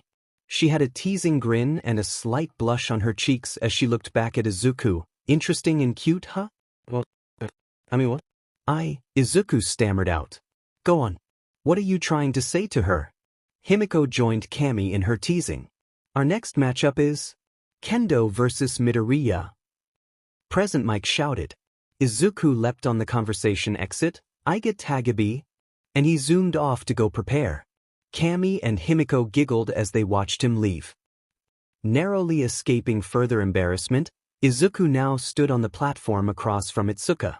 In one corner, standing 6'1", we have Mr. 1 Million. Class 1 as resident ghoul, Midoriya Izuku. Izuku cracked his neck and removed his PE shirt, leaving him in a white tank top. In the other corner, standing 5'7", the martial arts MSS. The representative of Class 1B. Kendo Itsuka. Do you both remember the rules? Midnight asked. Yup, Itsuka said. Itsuka nodded. Are you both ready to fight? I'm ready. How about you, Itsuka-san? Itsuka smirked back at him. I'd say I'm ready to win. My. Such passion. Midnight said, then without further ado, start. She accentuated her cry with a crack of her WHP, and both combatants leapt into action. Izuku barely had time to go ghost before he had to dodge out of the way of Itsuka's hand, which came barreling at him from the other side of the field, her palm the size of him. Coming out of his roll, Izuku fired off 2 beams in quick succession, which were blocked by Itsuka's embiggened hand. So she also gets more durable the bigger she gets. I'm going to have to get in closer. Izuku ducked under a sweeping kick and fired off another beam that Itsuka dodged. He took the brief window where she couldn't see him turn invisible. Itsuka's eyes widened when she could no longer see her opponent and took up a defensive judo stance. It only took moments before an unseen punch connected with her kidney, making her gasp and reflexively send an elbow strike in the direction of the punch, connecting with Izuku's ribs with a dull thud. Izuku grunted as he lost concentration on his invisibility and launched a kick that was blocked by Itsuka. They traded a series of blows, with Izuku being slowly pushed back due to his opponent's skill before Itsuka hit him with an embiggened palm strike that slammed into him with the force of a car and knocked him backwards. Izuku used the momentum to get back to his feet and immediately had to fly backwards as both of Itsuka's fists came at him in some kind of double punch. The move would be fairly telegraphed and pointless in normal combat, but throw in a quirk like Itsuka's, and it becomes extremely viable. Feeling her fists not hitting anything, she planted both large hands on the ground to use them to slingshot herself towards Izuku with her foot outstretched and embiggened. Izuku turned intangible on pure reflex, letting Itsuka pass through him. The moment he was behind her, he grabbed her in a chokehold. Both Izuku and Itsuka knew how to get out of things like chokeholds. So Izuku was ready for the regular methods of countering and handled them accordingly. What he was not expecting was for Itsuka to grow. He couldn't stop his hold from slipping as he found himself hanging off a now doubled-in-height kendo Itsuka. She turned her head, and Izuku found himself looking into her bright teal eyes. He also noticed for the first time that she had a smattering of light freckles across the bridge of her nose and the tops of her cheeks. "Hey," Izuku said lamely. Itsuka smirked at him. "Hey." She proceeds to grab him by the shoulder and slam him into the ground in front of her. If Izuku needed to breathe, he would have had the wind knocked out of him. Itsuka looked down as she had Izuku pinned to the ground. "Do you submit?" Izuku grinned up at her. "Not my style." He grabbed Itsuka's hands and, using a new trick he had been working on, phased himself and her hands into the ground. Izuku popped up a few feet away, leaving Itsuka's hands and arms stuck in the concrete up to just below her elbows. Itsuku struggled and tried to move, but she couldn't pull her arms out of the concrete. Trying to enlarge her hands didn't work and was only painful. Returning to her normal size didn't work either. There was little space to move them, and due to the angle Izuku had phased them into the ground, she couldn't get her hands past the curve where her wrists were. Maybe if she had more time, but there was also the fact that Izuku was aiming his hands at her, green energy wisping off his palms. "Can you continue, Kendo?" Midnight asked. Itsuka tried again to pull her hands from the concrete before she hung her head. "No. I know when I'm beaten. I surrender."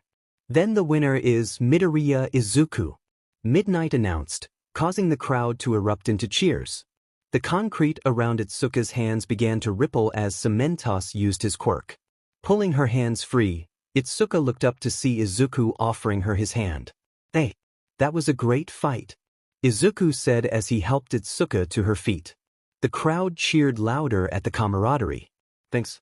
You're not a half-bad fighter. Imperial Eagle, right?" Itsuka asked. The two of them began to walk out of the arena. "You can tell? That's really impressive. Although it does make sense considering how good of a fighter you are." Izuku told her, "You had me on the back foot the whole time." "Yeah, I could tell. During the fight, you somehow looked determined and nervous the whole time." Itsuka giggled. "It was really cute," she thought to herself before getting back on track. "Your form is good, though, and the chokehold was perfect. I only got out thanks to my quirk." Izuku chuckled a little. "Yeah. I did not know you could grow like that.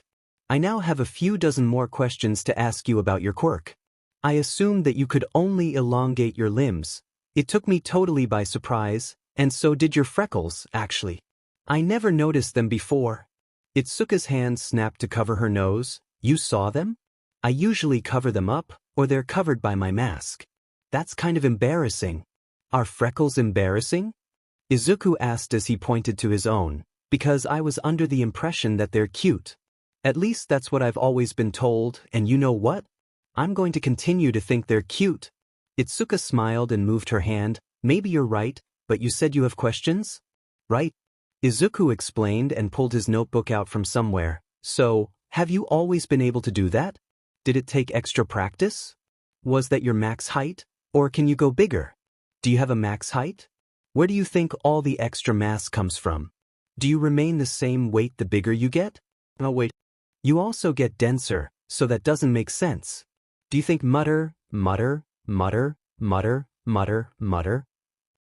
Izuku and Itsuka were still chatting animatedly as they walked back into the Hero Course booth, and the moment they did, a blonde missile crashed into Izuku. Izuku expertly caught his subsonic girlfriend as he was very used to this happening. "Izzy, you did it. That was a great fight." Himiko congratulated. "You looked really cool out there." "Thanks, Himi. I'm glad you enjoyed it." Himiko then looked at Itsuka over Izuku's shoulder. "You were pretty cool too, Itsuka-san." Itsuka raised an eyebrow. "Thanks?" I don't think we've been introduced before. Right, duh? Himiko detangled herself from Izuku. I'm Himiko. I'm Izuku's girlfriend. It's nice to meet you officially. I just feel like I know you already because Izzy and Momo talk about you a lot when they're doing class rep things. Itsuka's face went through a few emotions, wincing slightly when learning that Himiko was Izuku's girlfriend and then blushing when learning that Izuku and Momo talked about her and apparently talked about her a lot. The redhead cleared her throat again, right? Well, it's nice to meet you too, Himiko-san. Would you happen to know who's fighting next? Himiko smirked at her blush and attempted to change the subject. It's Momo and Tokoyami. They left just before you got here. Well, let's go cheer them on. Sadly, it wasn't much of a fight between the two. Tokoyami quickly overpowered Momo, dark shadow bashing against Momo's hastily created shield again and again till she was pushed out of bounds and the fight was called. Well, Tokoyami was being declared the winner. Momo walked briskly out of the arena, her head hung low. I'm gonna go talk to her, Izuku said, squeezing Himiko's shoulder as he stood up. I'll be back. Himiko nodded. Yeah, I think that's a good idea. Momo was sitting against a wall in one of the hallways with her knees pulled up to her tiki and sniffling softly when Izuku found her. Hey Haim. Momo jumped and quickly wiped her eyes as Izuku slid down the wall to sit beside her. Izuku. I was just collecting myself before I returned. Izuku placed his hand on the girl's knee. It's okay, Momo. I understand. It is to lose. Momo's eyes filled with more tears, and she buried her head in her knees as she sobbed. I failed. I didn't even have the chance to put up a fight. I had a plan, and it was just instantly gone. I couldn't even think before it was over. I'm such a failure. I don't belong here. Mother and father were right. Momo, you're not a failure, Izuku said, sliding closer to Momo and wrapping an arm around her shoulders. And you definitely belong here. You're a smart, talented, and dedicated woman. You passed the test to get here just like everyone else. I mean, you passed the recommended student tests. I know for a fact they were more complicated and nuanced than the ones I took. You told me about them yourself. Momo's sobbing quieted down as Izuku talked. And if you weren't here, well, it would have been pretty bad for me at the... So you do belong here, Momoheim. And I for sure need my vice rep here, and don't tell her this, but I would have no idea how to do class rep stuff without her. Momo giggled despite herself as she felt a warm feeling well up in her. Thanks, Izuku. I'm sorry, I'm a mess right now. I don't know what I did wrong. Izuku rubbed her shoulder, and Momo blushed as she finally realized that Izuku had his arm around her. No worries. I have an idea. If you'd like to hear it? Izuku asked, getting a nod from his friend. Well, I think the problem you had in that fight is that you think too much. I don't understand. In the fight, when it started going wrong and your plan went off the rails, you kept thinking about what you were going to do instead of just doing it. Your quirk is so amazing, so versatile, that you almost have too many options. Indecision paralysis. Does that sound right? Izuku explained. Momo nodded slowly. I think it does. So without space to think, I'm useless? No, just on the back foot. You're not really used to losing, are you? Izuku asked. She shook her head. No. I've always had to be the best. To be perfect. And now I'm a failure. Can I tell you something that my mom used to tell me and her dad used to tell her? Izuku asked. Momo nodded, so Izuku continued. She used to tell me that you're not a failure until you give up. So as long as you keep trying, you'll never be a failure. Believe me when I say that I've needed to hear that a lot in my life. Confidence issues are a trait we seem to share. So are you going to give up? Or are you going to keep trying? I'm going to keep trying, Momo said. You've got to say it with more conviction. Momo tried again. I'm going to keep trying. She then giggled at the frivolity of it all. It seemed so childish, but it did make her feel better. That's better. Izuku stood up, and Momo instantly missed the contact. Izuku stretched out his hand for Momo. Now, we should get back to the others and catch the rest of the fight. Yes, we should, Momo said as she took Izuku's hand and let him pull her to her feet. She stumbled a little as she stood up, falling into Izuku's completely on accident, of course. She continued to use it to her advantage and pulled Izuku into a hug. "Thank you for this, Izuku. Your belief in me means so much." "You're welcome, Haim," Izuku said, returning the hug. Taking Izuku's advice again, Momo decided now was a good time to keep trying and be brave. With a deep breath, she turned her head and embraced Izuku on the cheek. She quickly stepped out of the hug and smiled widely at a shocked Izuku. "Well, let's go, Izuku-kun." Momo turned on her heel and started on her way back to their friends. And that's the end of my showcase for today. Thank you for being a wonderful audience, and remember the name Hatsum-ko.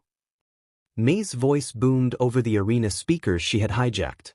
Izuku and Momo had made it back to the booth in time to see the last few minutes of the fight between Mei and Ida.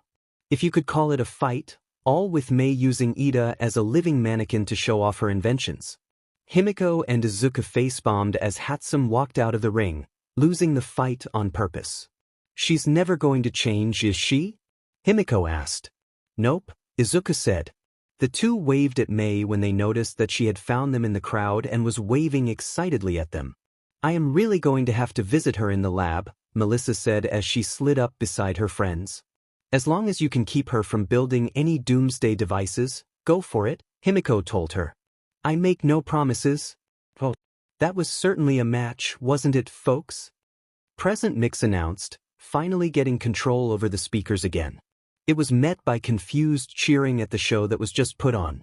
For our next bout, we have Ashido Mina versus Toga Himiko. Himiko cheered in excitement. "Yes. I'm finally up. Wish me luck, Izzy." She pulled him into a quick embrace before she bounced over to Mina. "Come on, Mina-chan. Let's put on a show." "Yeah. We'll knock their socks off."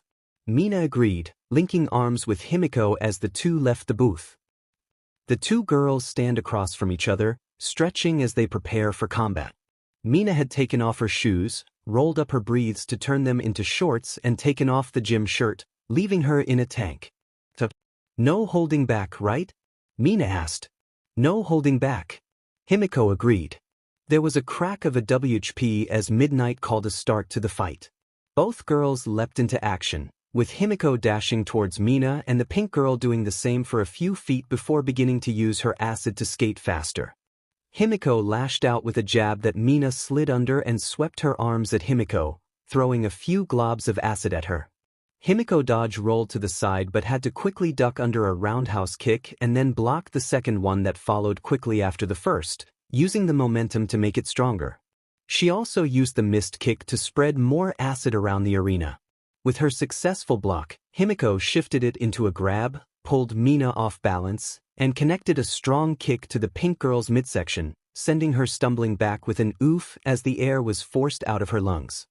Himiko tried to hold on to her leg, but Mina was quite slippery, figuratively and literally. Himiko pursued and struck out with a fist aimed at Mina's jaw, the lead into a combo that Mina dodged some of, and some were glancing blows. Mina was adept at not being hit, and her fluid movements showcased her athleticism and her background as a dancer. If Himiko hadn't been in a combat mindset, she definitely would have found herself mesmerized. Right now, she was more focused on blocking the incoming kicks and dodging the acid Mina was throwing her way.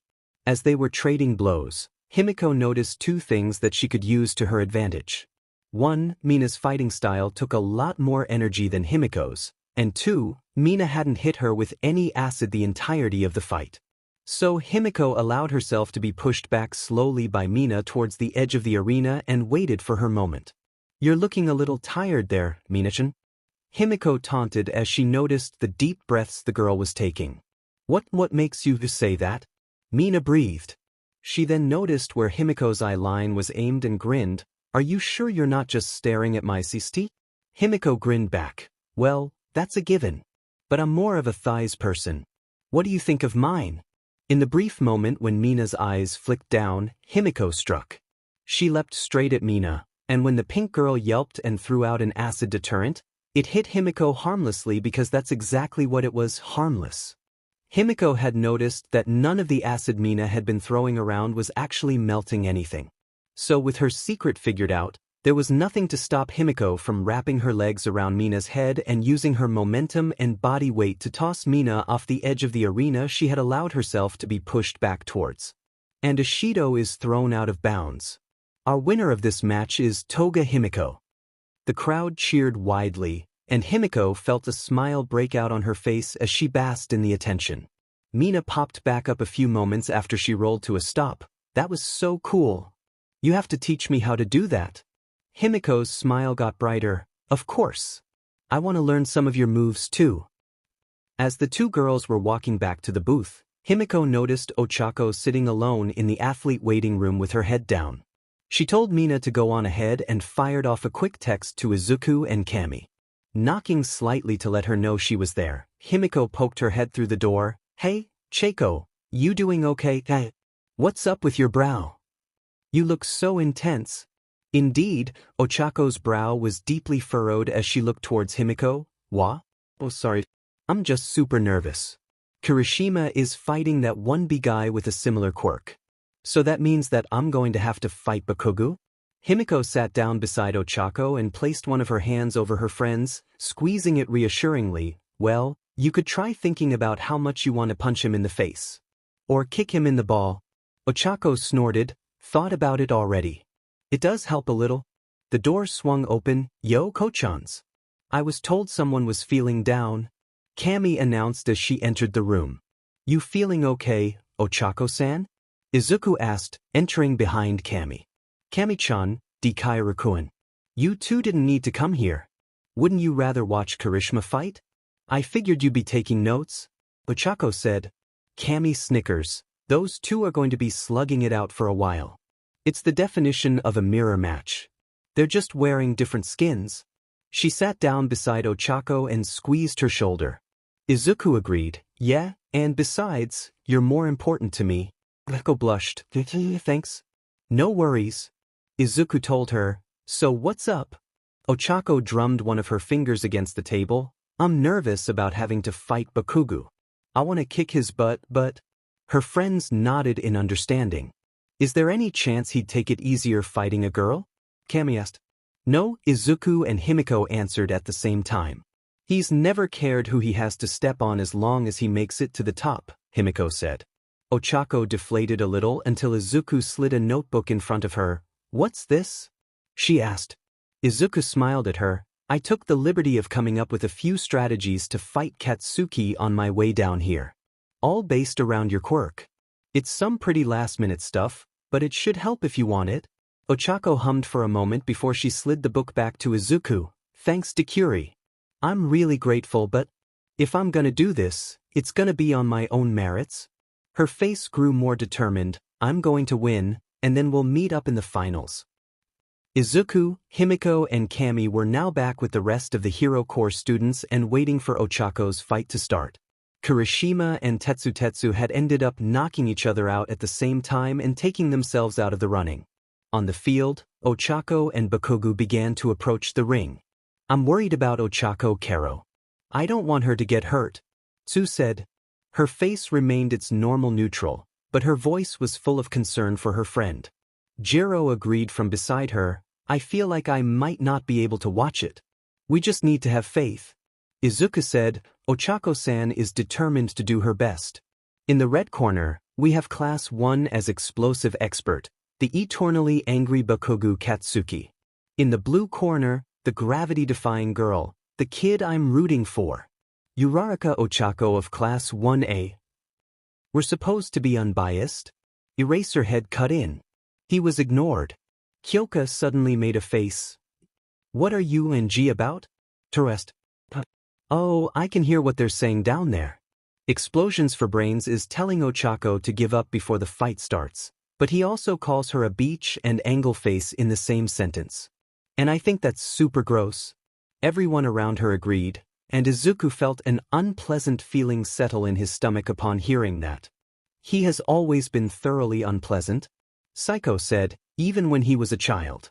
Not that his mentality has changed much. Start. Ochako moved first, staying low to the ground to make herself a smaller target.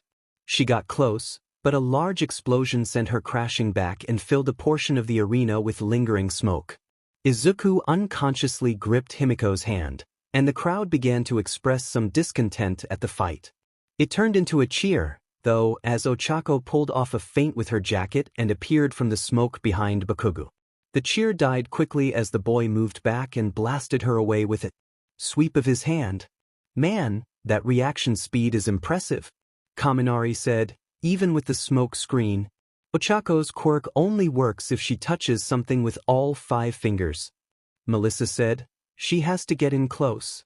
I think I have some support ideas for her. It's going to be tough. The odds are against her with that butt's reflexes." Setsuna spoke up.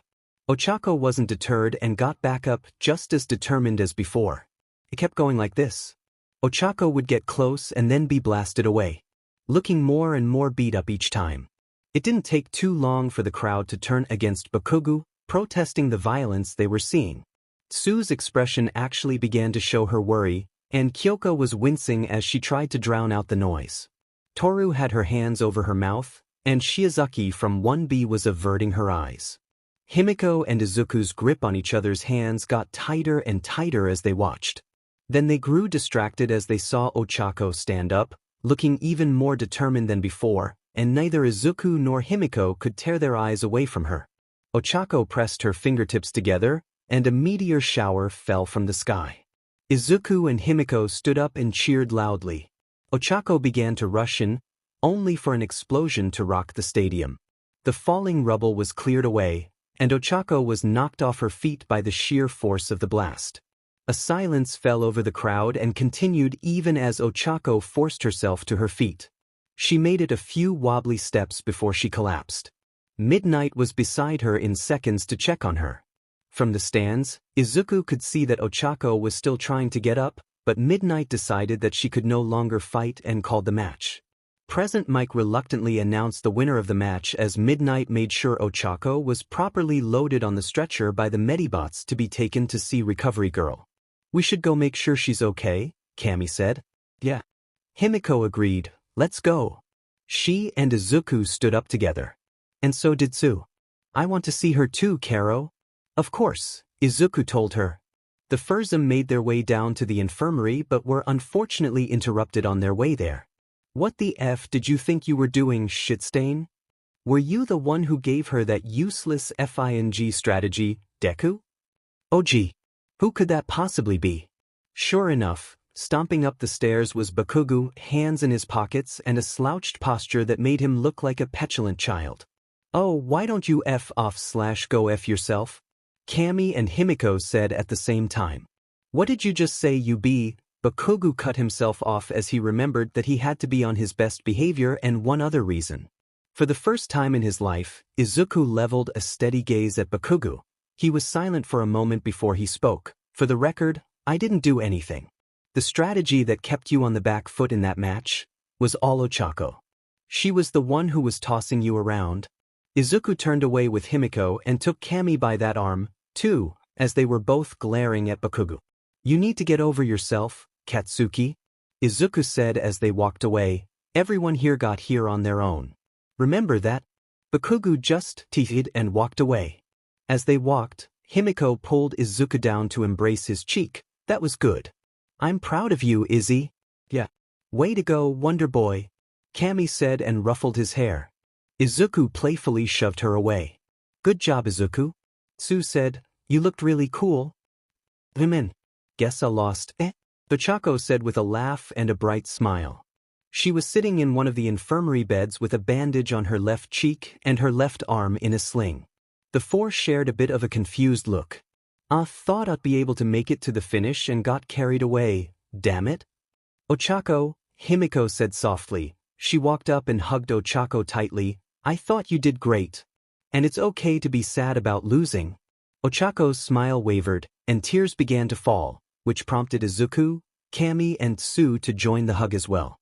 "I really thought I was gonna win there for a moment," Ochako told them between sniffles, "but then it all came crashing down around me. I tried to be smart about it like you, Dikairu-kun. Guess I'm just not good enough. No recruiter is gonna want me." "Ochako, you did great," Izuku told her. "We can all tell you that we thought you had it there in the end too." If someone can't see just how amazing of a hero you are, that's on them. For sure. Himiko said, "You have absolutely nothing to be ashamed of." "Oh yeah. You looked like quite the baddie out there, Kochan." Kame said. "I think people definitely paid attention to you in that fight, Karo. The whole time you managed to keep Bakugo blind to your real plan. You used his own quirk against him. I think you're going to get a lot of offers, Ochako." Tsu reassured her. Ochako pulled them a little closer with her good arm. "Thanks, that helps, but I still feel like I'll let you down." "Ochako, the only way you could let us down is if you released us from your quirk." Izuku jokes. Ochako snorted. "That was really bad, Deku. Maybe. But it got you to laugh, so I'll call that a win." They continued to hug for a bit until Ochako's phone rang. Reluctantly, Ochako removed herself from the hug to see who it was. "Do y'all mind? I have to take this." "It's my Tuchan," Ochako told them. "Besides, I think you have to get ready, Deku." She pointed at the TV in the corner of the room, which showed the next matchup. Midoriya Izuku vs. Todoroki Shoto. "Oh, so you are here. You made a huge showing for me. What a wonderful quirk, extremely versatile to come from someone with no lineage whatsoever." Izuku looked up at the last person he had expected to run into on his way to his next fight. Todoroki's father. The number 2 hero, Endeavor. He was a truly massive man, made only more intimidating by the constant fire he kept going on his body at all times. Like him, his fire seemed to burn too hot, and at any moment, it could fly off the handle and burn down everything around him. But until he fights the blonde girl, you will do. My Shoto has a duty to surpass all might. His match against you will no doubt prove an excellent test bed. So do your best to avoid giving him a disgraceful match." Endeavor told Izuku. Izuku suddenly flashed back to what Shoto had told him in Melissa, and now meeting Endeavor in person, Izuku now felt he understood his dual-haired classmate better. The hero pushed past Izuku. "That's all. You may leave now." He paused mid-stride as Izuku spoke up. "You know, I know some shitty fathers, but man, you are just right up there," Izuku said, looking over his shoulder, not caring as Endeavor glared at him, and his flames seemed to get brighter. "Keep in mind that Shoto is not you. And everything he's going to accomplish will have nothing to do with you either." Izuku then walked away, his eyes wide as he felt the heat of Endeavor's glare on his back, and he only had one thought: "I can't believe I just did that." On the field, Izuku stood across from who he now knew was the friendlier Todoroki. Though even with his extra empathy for his classmate, Izuku knew what he had to do and steeled himself for the coming fight. "Welcome back, sports fans," Present Mike exclaimed, "for the first match of our second rounds. Both competitors are at the top of their class, and this stadium ain't big enough for both of them. Midoriya vs. Todoroki. Start." Izuku went ghost immediately. Just as he assumed, a glacier erupted from Shoto's side of the field a half-second later. Everything was quiet for a moment, but Izuku simply floated out of the ice and stood on one of the ice spires Todoroki had created. Todoroki stared at Izuku, who simply raised an eyebrow at him. "Is that all you know how to do, Todoroki? I thought you said that you were going to take this seriously." Crash. More ice slammed into the previous ice with a resounding crash. A real-time example of what a moving glacier sounded like. Once again, Izuku floated out of the ice unharmed, not feeling the chill seeping into the arena. He looked down at Shoto from above. "That really is all you know how to do, isn't it? Pathetic. Force isn't going to work on me, Todoroki, and neither will the cold. Why don't you try heating things up?" Another glacier, smaller than the others. This time, when Izuku reappeared, he flew out of the ground behind Todoroki, grabbed him by the back of the head and threw him forward. "Now you're pathetic and predictable. I told you that your ice isn't going to work. Half your power isn't going to cut here, and it won't cut it out there. Use your fire." Todoroki stood up slowly. "Did my old man pay you off or something? I don't need his fire. I will never need it, and I will never use it." Izuku rolled his eyes. "I can't pretend to understand your circumstances, and I met your father once, like 10 minutes ago, and I can agree with you that he's in butt. But the only thing that you're accomplishing here is proving that you're a joke who's going to spend his entire life trying to spite someone else. By refusing to use your fire, people will die because you are only ever giving 50% of your effort? Don't know anything. Todoroki shouted, manipulating the ice to shoot up in front of Izuku and encasing his hands. Instead of phasing, Izuku pulled his hands apart, shattering the ice around them. Your ice is getting weaker, Shoto. And you're getting colder. Todoroki was visibly shivering after his last move, frost forming on the cuffs of his briefs and shirt. Izuku zoomed in front of Todoroki and slammed a fist into his gut, forcing the air from Shoto's lungs. Why don't you turn up the temp? I'll even let you in on a secret. Izuku leaned in to whisper in Shoto's ear, I'm vulnerable to certain types of energy. It's why Kaminari can still shock me when I'm intangible. I told you the things he did. His fire will never be a part of me. If I could tear his BLD from my veins, I would. Shoto yelled, throwing a punch at Izuku's jaw. Izuku leaned out of the way and fired off a point-blank ecto-beam into Shoto's gut, blasting him away and tearing open his UA gym shirt. This has nothing to do with him, Shoto. This is about you. It's your fire, not his. All you're accomplishing right now is showing the world the hold he has over you. Let go of the spite and be the hero that you want to be. Looking up at Izuku, a memory surfaced inside Shoto's head, a memory long forgotten, one of a woman with white hair using those words to comfort her child. You still want to be a hero, right? It's okay, my snowdrop. You aren't SLV to your BLD. Your power belongs only to you, and only you can become the person, the hero that you want to be. Fire exploded out of Shoto's left side, moving over the concrete arena in what seemed like exultation after being released after so long. The wave of fire was large enough that Izuku had to put up a barrier to keep from getting burned. Once the fire died down for the first time in too long, Shoto was smiling. Thank you, Midoriya, for reminding me that I don't have to be who he wants me to be. You were right, using my power, I will be a hero. Izuku smiled back. Good, I'm happy for you, Shoto. But now I'm going to win this fight. You're crazy, Shoto said, fire building up from his left side, the temperature rising dramatically. Green energy began to build in Izuku's hands. Both let loose simultaneously, a firestorm erupting from Shoto's hand and Izuku calling out his attack, Shinku Ectobeam. Midnight and Cementos realized what was about to happen and attempted to minimize that collateral damage. Midnight ripped open her suit, mist began to spread over the field and 5 cement barriers formed between the two attacks. Neither lasted too long, the mist was either burned by the fire or SE into the path of Izuku's attacks, and the barriers offered only token resistance before they were shattered by the attacks. They still did manage to blunt the force of the attacks, though. The two attacks connected, but only some of Shoto's fire managed to reach Izuku as his vacuum beam tore through the flames as fire cannot exist in a vacuum. It slammed into Shoto, and the student was knocked out, both out of the ring and out of consciousness. Winner by knockout and ring out, Midoriya Izuku, Midnight declared as she checked on Shoto.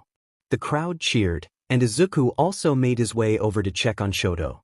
Izuku found that his attack had destroyed Shoto's undershirt and revealed that Shoto had a lot of bandages wrapped around his CT. Huh, maybe he got hurt earlier? Although I didn't see him get hit. Maybe he just overextended himself? Izuku thought to himself. He didn't have too much time to think about it as the Medibots arrived and carted Shoto off to the infirmary. Izuku decided to follow along. He had a few more things to discuss with his classmate. Izuku ended up having to wait for a few minutes as Recovery Girl smacked him in the shins so she could talk to Shoto alone.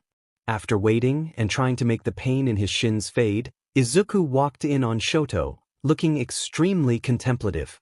He also looked towards the area Ochako was in but saw her resting after the use of the youthful heroine's quirk.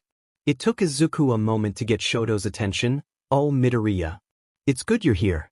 I wanted to thank you for what you did. Shoto raised his left hand, letting fire dance across his fingertips. Kivos is to use now. You're welcome. I actually wanted to congratulate you on that. I also wanted to apologize. Izuku said, quirking his head slightly, noticing that Shoto's voice seemed softer than it had before. Why? Well, I've kinda been intentionally being a bit of a deet to you all day. It was in the hope that I could antagonize you enough to use your fire, so it kinda worked? I feel like I got through to you more by talking, though. I just feel bad about having to do it and mutter, mutter, mutter, mutter, mutter, mutter. Midoriya. Shoto tried to get his attention. Midoriya Izuku. That managed to snap Izuku out of his mutter storm, and he blushed a little. Sorry about that, and sorry for being mean to you today. It's okay. I don't mind. I consider it a good thing overall. Shoto smiled at him. Izuku smiled back. No problem. I should get back up there. I'll see you later, Shoto-san. Just as he was about to open the door, he was interrupted by his classmate. It's Shoko. Izuku turned around with his eyebrows furrowed. Pardon? Shoko gulped. My name. It's Shoko. It's actually always been Shoko. But when my quirk came in, my father forced me to go by Shoto. I told you earlier that he wanted to raise a son that could surpass all might, and he forced me to be that son. But now, you forced me to reevaluate, and I don't know who I want to be now, and I'm not sure why I'm telling you this. I just needed to tell someone. Once she had started, it all just came tumbling out. She looked up and saw Izuku staring at her with wide eyes. She blanched. Sorry. It's okay. Izuku said quickly, it's just a lot at once. It does explain why you never changed in front of us. It also explains the bandages, which make a really awful binder, by the way. Do you want to talk about it? Shoko was silent for a minute. Like I said, I'm not sure who I want to be. On one hand, my father forced me to be what he wanted me to be, and I question why I didn't rebel by being the daughter he didn't want instead of neglecting my fire. On the other hand, I've been Shoto for so long. I don't know who Shoko is. Both ideas are equally frightening. Her face then scrunched up momentarily. But how do you know about binders? Are you? Oh, no, I'm not trans. But when Himiko came out to me as pansexual, I was confused about how it was different from being bisexual. So I ended up doing a lot of research on LGBTQ+ related stuff so I could be supportive and, as usual, I fell down a rabbit hole and ended up learning a lot more than I originally intended. Izuku explained. Shoko smiled. You're a very thoughtful person, Midoriya. And you're right, Recovery Girl was very explicit about how bad that binder was. She said it was a miracle that it only restricted my development and that it didn't give me scoliosis or asthma. She then told me in no uncertain terms that if I was to ever bind in that way again, she would come for my shins. Izuku laughed slightly. That sounds like her. He then shifted gears. So you think you will do it again?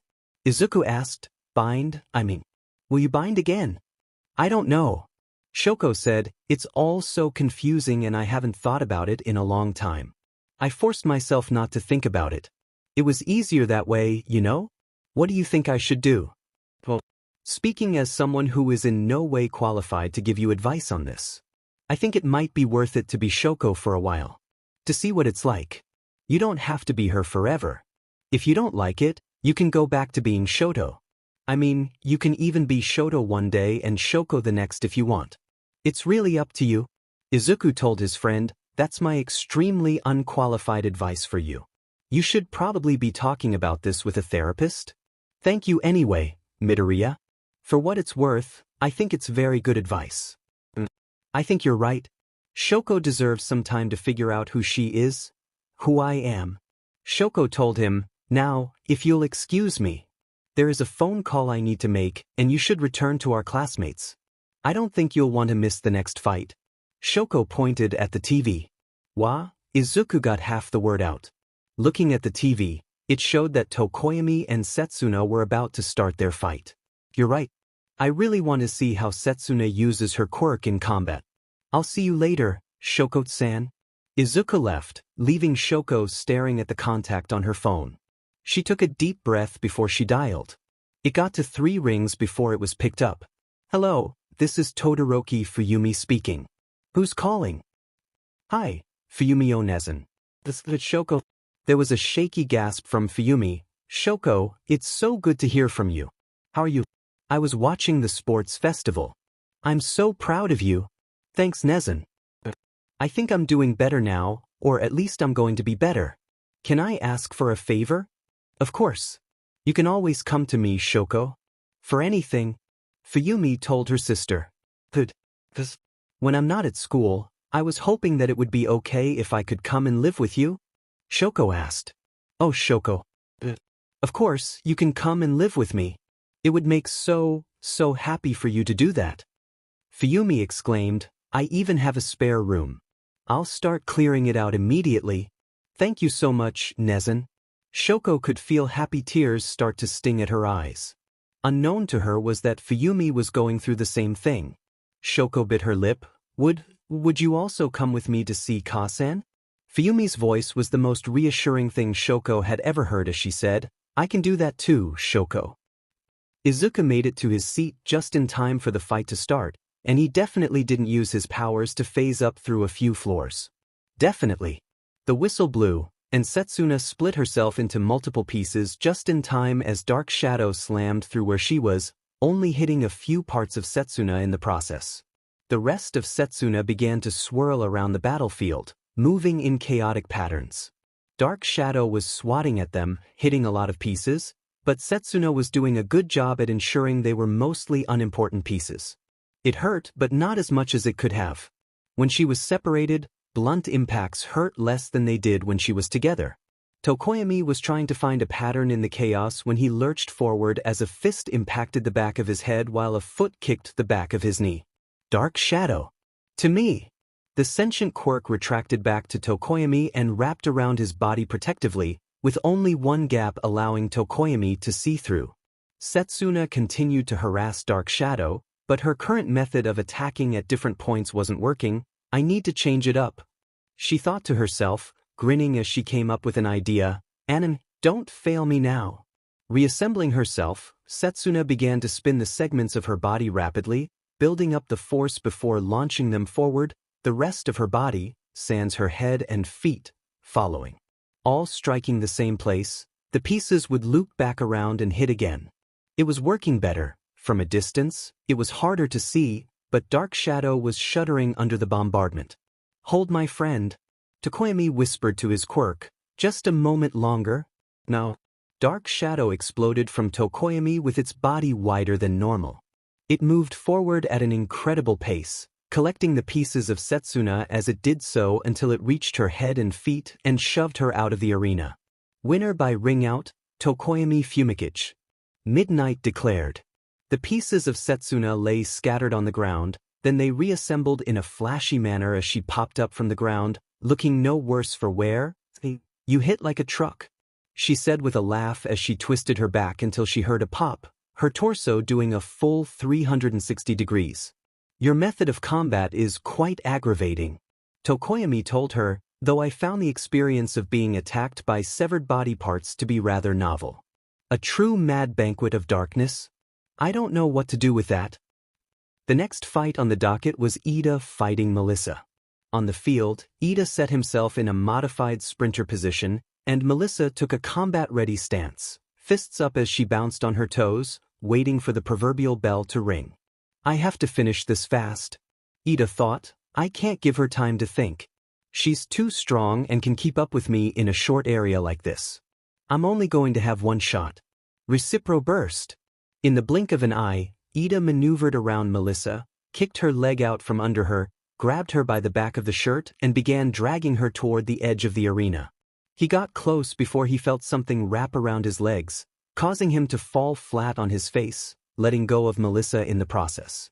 Looking down, he saw a black tendril binding his legs together, tracing its origin. He saw that it was extending from Melissa's arm. Then his engine stalled out. Sorry, Ida-san. Looks like I win this one, Melissa said as her black WHP extended further and picked up Ida before SWing him around and tossing him out of the arena. And it's over in a flash. Present Mike announced, who can stand up against such a powerhouse? You'll have to stick around for the next fight to find out. On the field, Melissa was helping Ida to his feet as the crowd cheered wildly. There's only 2 people left for our last fight of the second round. Let's hear it for our next competitors. It's Toga Himiko versus Bakogu Katsuki. Even though he should have seen it coming, it was still a shock to Izuku, who was fighting next. He knew Himiko was strong, and he definitely knew that she wanted this fight and had wanted it for years now. But it still made his BLD run a bit cold. Past traumas creeping into the back of his mind. Looking over at the love of his life, her usual grin had turned feral. He wasn't sure if that made him feel better or worse. Himiko noticed Izuku looking at her, and it only took a moment for her to see the trepidation in his eyes. "You worried about me?" "Little. I can't really help it." Izuku was honest with her. "I should probably be more worried about what you're going to do to him, though." Himiko smiled. "Diamond, right?" Izuku grabbed her hand. "Just fight smart, okay? For me." Himiko nodded and embraced him on the cheek. "I will. I'd ask you to wish me luck, but I won't need it." Standing across from her on the field was one of the only people she actively hated. "Just so you know, I'm going to enjoy embarrassing you on live TV for the second time today." Himiko taunted. "You should have seen the look on your face when you realized that you'd been played earlier." Bakugu snarled. "You talk pretty big for being Deku's beach. He should really put a muzzle on you." Himiko smirked at him. "It's not nice to kink shame, you know? Especially not in front of Midnight." Midnight couldn't hold back her smirk even as she gave a pointed look towards the hot head. Bakugu growled. He'd briefly forgotten that the teachers were there and had to watch how he acted. "Whatever. Just put your money where your mouth is. You can't just run away this time. Believe me when I say that you're the one who's going to be running." Midnight cracked her dubbing. "Did it? I want a clean fight," she said, looking at both fighters. She could practically see the animosity between these two. "Are both of you ready?" "Yup," Himiko said, popping the P. "Ring the bell," Bakugu told her. "All right then. Fight." Both of them exploded forward, Bakugu a bit more literally, and due to that, closed the gap quicker than Himiko. Leading with a right hook, Bakugu swung at Himiko. She ducked inside of his swing, letting the explosion pass her by and blocked his arm from hitting her as she went for the throat with a closed fist instead of a claw. As much as she wanted to tear his throat out, this probably wasn't the place to do it.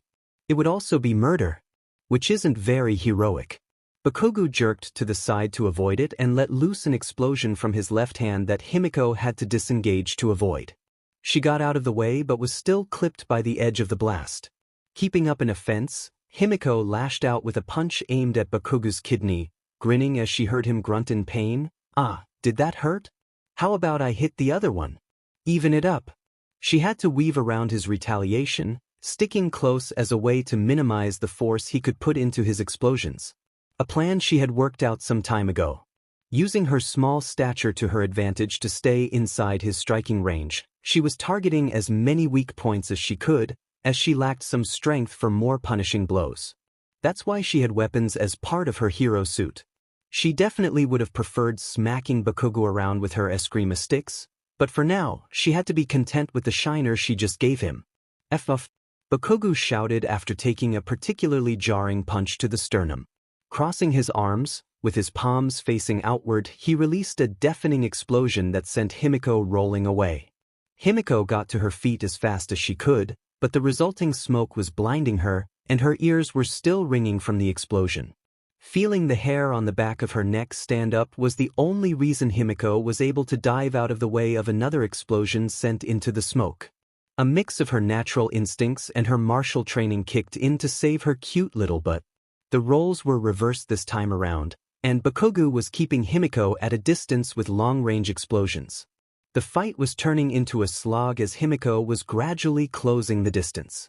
She was avoiding more attacks than she was being hit with, but the ones that connected packed a mean punch. Taking some inspiration from Ochako, Himiko grabbed a small piece of rubble from one of Bakugu's attacks as she rolled out of the way of another explosion. Coming out of the roll, Himiko took half a second to aim before she let the rock fly. "Itch." She laughed/cheered as the rock hit Bakugu dead center in the forehead, and she heard him cuss loudly. Himiko used the opening she just created to once again close the distance on her opponent, landing a clean shot on Bakugu's chin that forced him to stumble back a few steps. With that bit of extra room, Himiko performed a roundhouse kick. Bakugu jerked his head out of the way, feeling the wind from the force of the kick that just missed him by millimeters. With his opening in place, he used his explosions to propel himself up and over Himiko, hitting her from above with one blast, breaking any sort of guard she would have managed to put up. The next explosion rocked the arena as Bakugo used both palms to create a blast that launched Himiko forward, out of the arena. Bakugo wins. He's advancing on to the semifinals. Present Mike announced to the crowd. Well, that was happening. Midnight ran over to check on Himiko, who was still lying on the ground. The back of her shirt had been ripped open by the force of the explosion, showing some angry-looking red marks and a few small blisters from the heat of the blast. The Medibots were already on their way as Midnight addressed Himiko. "Are you conscious? How bad is the pain?" she asked, noticing that the girl's back muscles were spasming slightly. "I'll be okay," Himiko said, gritting her teeth as she was loaded onto the stretcher. "My pride hurts more than anything else right now." "Yeah, that sting can take some time to fade," Midnight told her, "but you'll be all right in the long run, and trust me when I say this. You've done a good job today. You'll definitely be getting some good offers." "Thanks, Midnight-sensei." "No problem, kid. Now go heal up." In the viewing booth, Izuku could barely sit still during the fight. His leg was bouncing up and down, and his hand was moving as if he was taking notes, but he was too focused for once to actually do so. And unfortunately, he couldn't stop himself from flinching every time an explosion went off. It probably would have been worse if not for Momo laying her hand over his, squeezing it tightly, and surprising him. Jiro wrapped her jacks around his other wrist, giving him a brief look to let him know that it would be all right. Kyoka and Himiko had actually become pretty good friends over the course of their time at UA, bonding over their shared music tastes and learning they liked a lot of the same things. Genres, books, movies, pretty girls. Izuku shot up from his seat at the last explosion, gripping the railing tight as he had to wait for the smoke to clear. It wouldn't be noticed till later, but Izuku left indentations in the metal. Bakugo wins. He's advancing on to the semifinals. Izuku was leaving for the infirmary when our first semifinal match of today is going to be Midoriya Izuku vs Tokoyami Fumikichi. A battle of the yokai. Let's hear it for them sports fans. Izuku paused. "I have to go, but I need to see Hime." Something tapped him on the shoulder. Looking at it, he saw one of Jiro's jacks, and the punk rocker was looking at him. "Go get ready for your fight, Green. I'll go check on Himiko-chan." Izuku squeezed her shoulder. "Thank you, Kyoka-sen." She nodded at him, and Izuku made his way out of the room with Fumikichi. "For what it's worth, Midoriya-san, we believe that the Dark Lady shall withstand this trauma and come out the other side more powerful than before," Tokoyami said with Dark Shadow appearing over his shoulder. "Yeah. The Dark Lady is too strong to be down for long." "When did the Dark Lady thing start?" Izuku chuckled. "Thanks, Tokoyami-sen." "You too, Dark Shadow." "Fight." Izuku watched as Dark Shadow stormed towards him, just a little closer. Going ghost. With a flash of light, Izuku changed into his ghost form that sent Dark Shadow rearing back with a screech of pain, withering as it was exposed to the bright light. Seconds later, two glowing ectobeams slammed into the sentient quirk that caused Dark Shadow to shrink even more. Dark Shadow lashed out with a swipe that was easily dodged by Izuku.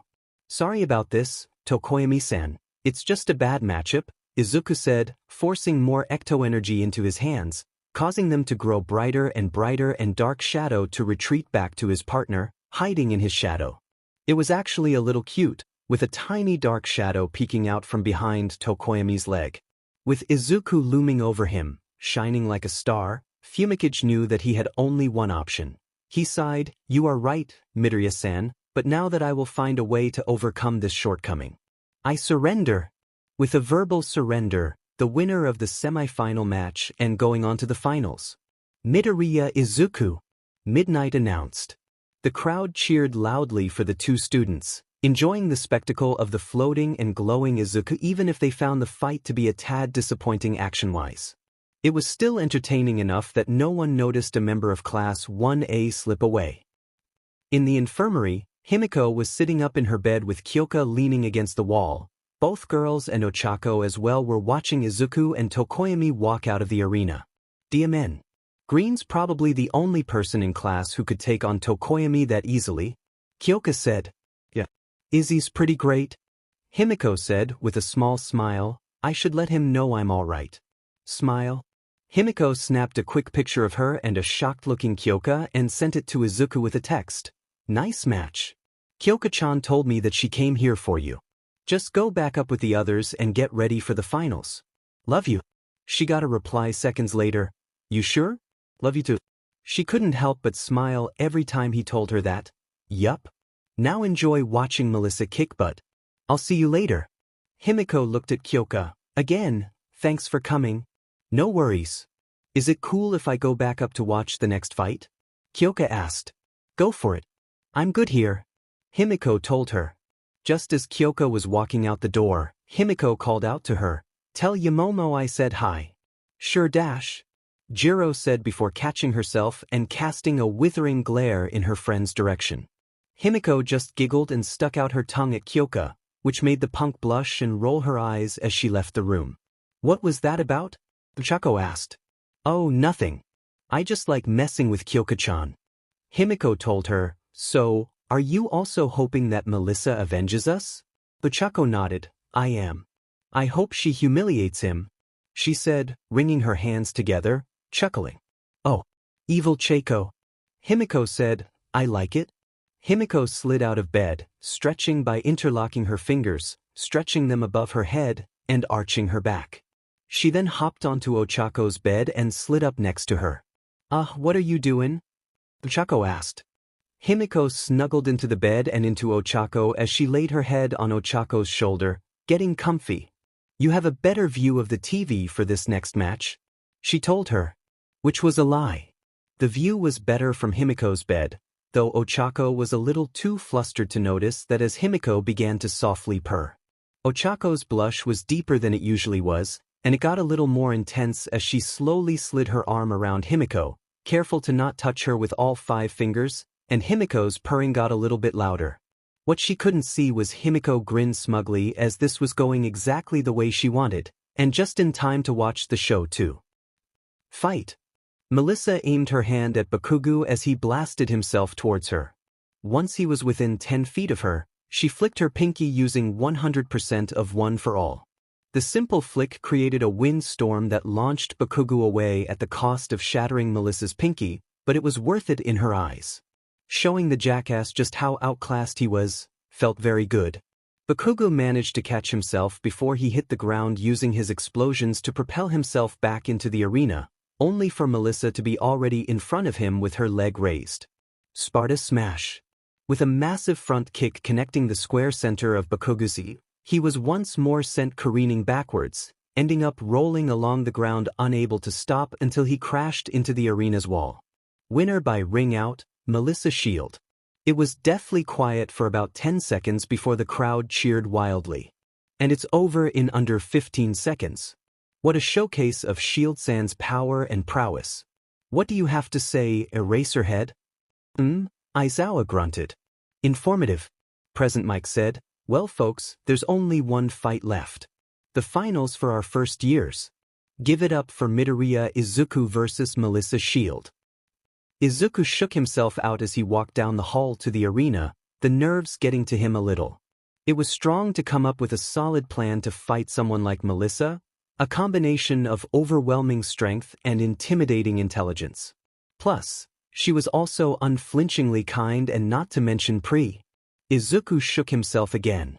No more thoughts like that, they weren't good. Stepping out into the arena, the crow began to cheer at the sight of him. Melissa was already there waiting for him, having not left the ring after the last fight. Are you excited for this, Izuku? I've been looking forward to fighting you, Melissa said, adjusting her glasses. I'll admit that I've been looking forward to it too, Melissa-san. Izuku told her, I think this will be a fun challenge. Melissa clenched her fists and smirked at Izuku as One for All surged through her body, golden flames emitting from her. Izuku grinned back at her as he changed into his ghost form and let his eyes and hands glow green, and his hair began to float slightly. I take it you're both ready? Midnight asked, receiving 2 nods, then, fight. Melissa punched the air causing a shockwave, But Izuku was already in the sky. Skimming just over the blast of air, Izuku fired an ectoblast that Melissa dodged, and she sent another shockwave that clipped Izuku's foot as he attempted to fly out of the way, sending him spiraling in mid-air. It didn't take him long to right himself. Flight was his most practiced ability after all. Seeing another shockwave heading in his direction, Izuku turned himself intangible and stopped his flight, dropping like a stone from the air directly through Melissa's attack and into the ground.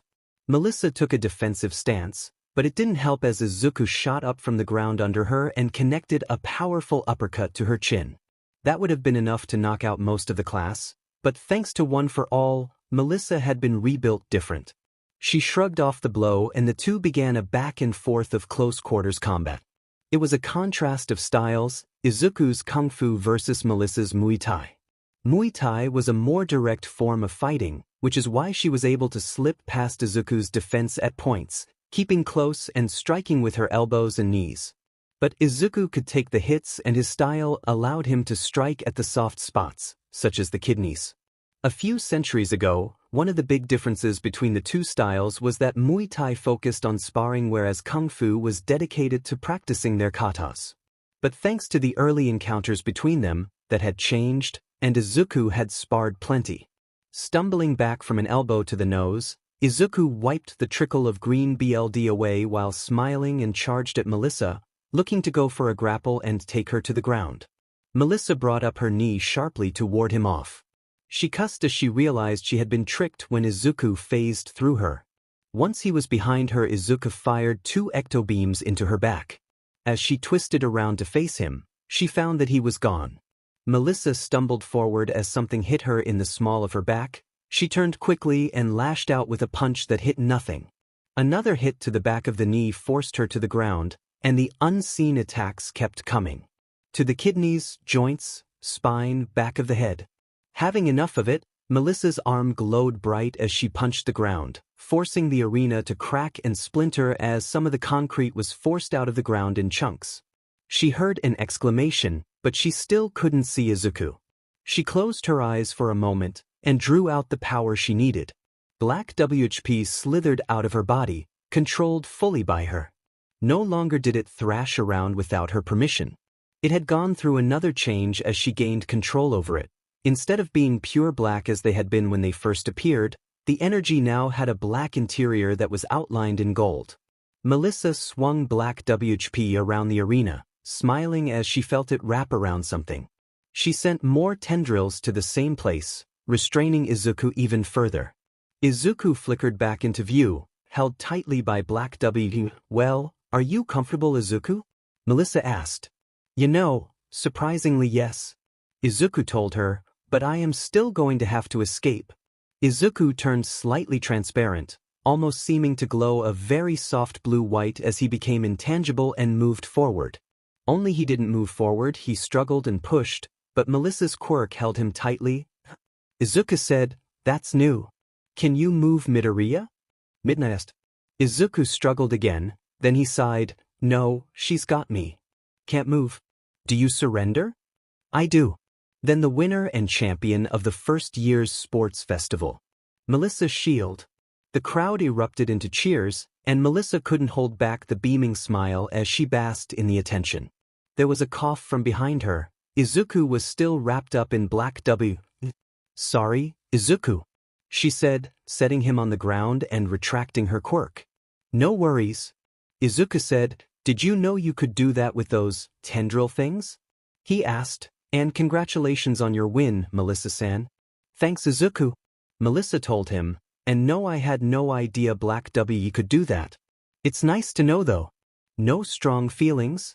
Melissa made an apologetic face. "No strong feelings."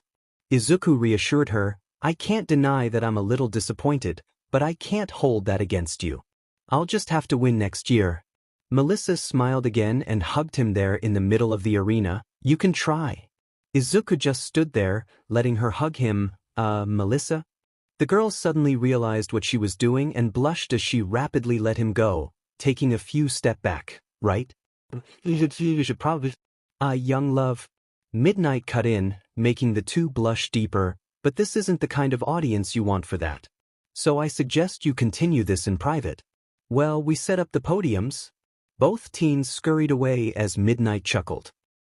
Thanks to the power of Cementos, it took almost no time at all for him to fix the arena and summon 3 pillars from the ground, each of them numbered.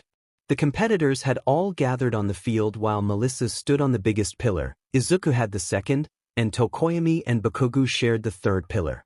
Though the avian-headed boy was giving Bakugu as much space as he could because the boy had to be restrained and muzzled.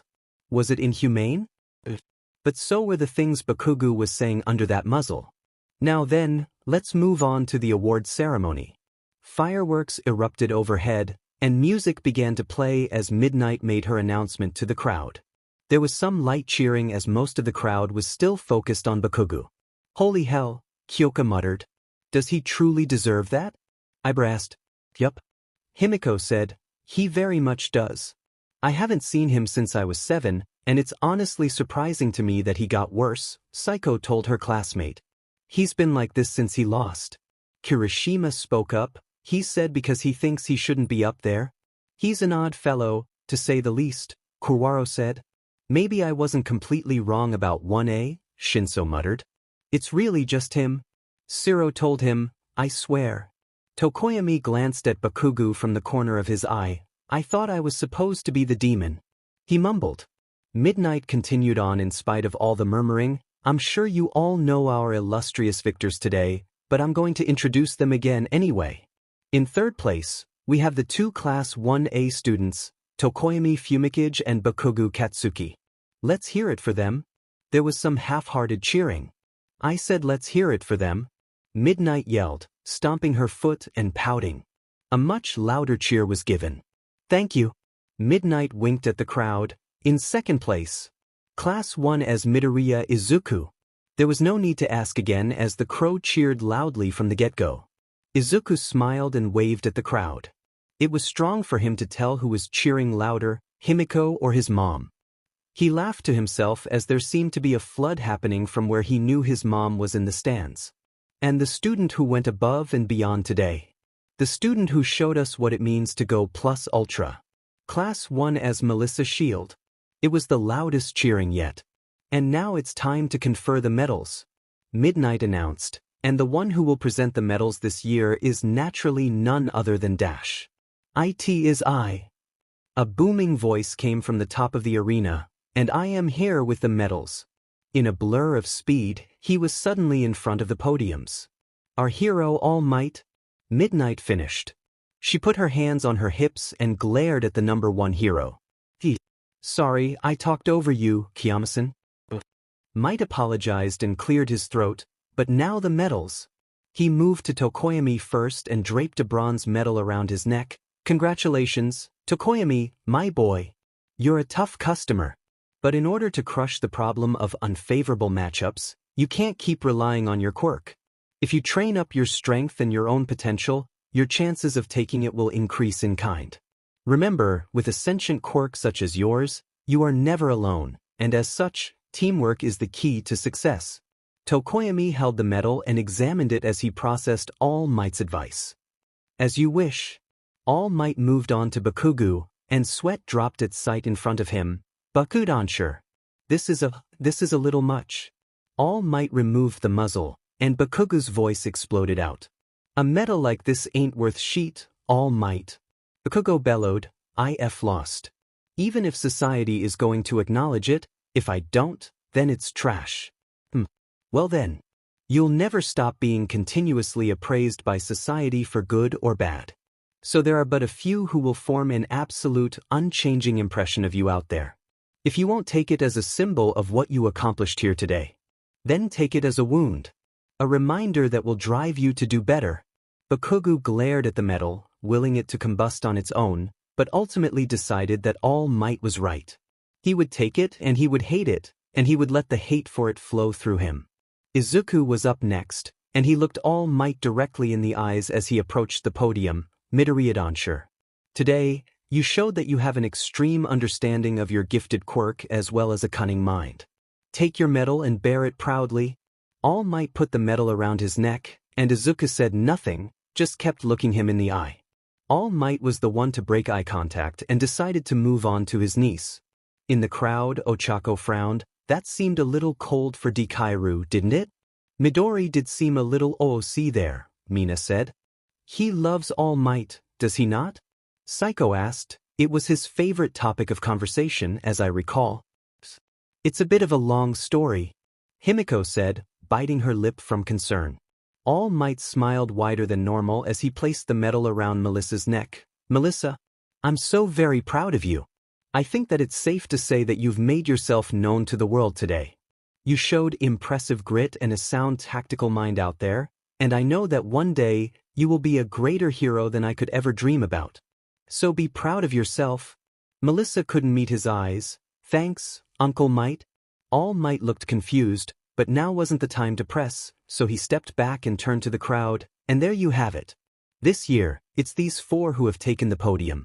However, take heed, folks. There was a possibility for everyone in this arena to stand there. It's just as you saw with your very own eyes, ladies and gentlemen. They competed. They boosted each other up. Everyone is climbing ever higher, advancing ever farther. The next generation of heroes will surely sprout from the seeds planted this day. And to that sentiment, I'll add one more thing. Everybody say it with me now. Great work / plus ultra. The crowd booed loudly. All Might, that was obviously a plus ultra moment. Oh, but I thought that you'd appreciate a great work. Since you all looked like you worked so strong. The booing continued. In the city of Hosu, a boy was running through the halls of the local hospital. Something he normally would have loudly informed people was against the rules. He burst into one of the rooms. Nizan. Tenya, you have to be quiet. And please put on your mask. A woman scolded her son. Ida just stood there, tears falling as his mother explained what was going on. They lifted his anesthetic earlier, and he's awake, but he's still groggy. Her voice was shaking as she talked. If the operation had started even 2 minutes later, it would have been too late. On the hospital bed, Ida Tensei was hooked up to too many machines that were monitoring him. He was covered in bandages and was even wearing an oxygen mask. He looked like he had one foot in the grave. Even still, he turned his head slightly to look at his family. Tenya? You're such a brilliant little brother. You've looked up to me so much, and yet, tears also began to fall from Tensei's eyes. I'm sorry, Tenya, your big bro's gone and lost. A few days after the sports festival, 2 women were standing outside a Fujiya hospital in Tokyo. The shorter of the two gripped the other's hand. Do you think you're ready for this, Shoko? Shoko squeezed her sister's hand. I'm not sure. I don't think I could be ready for this. But it's something I have to do. She looked at her sister. Thank you for coming with me, Fuyumi Nekin.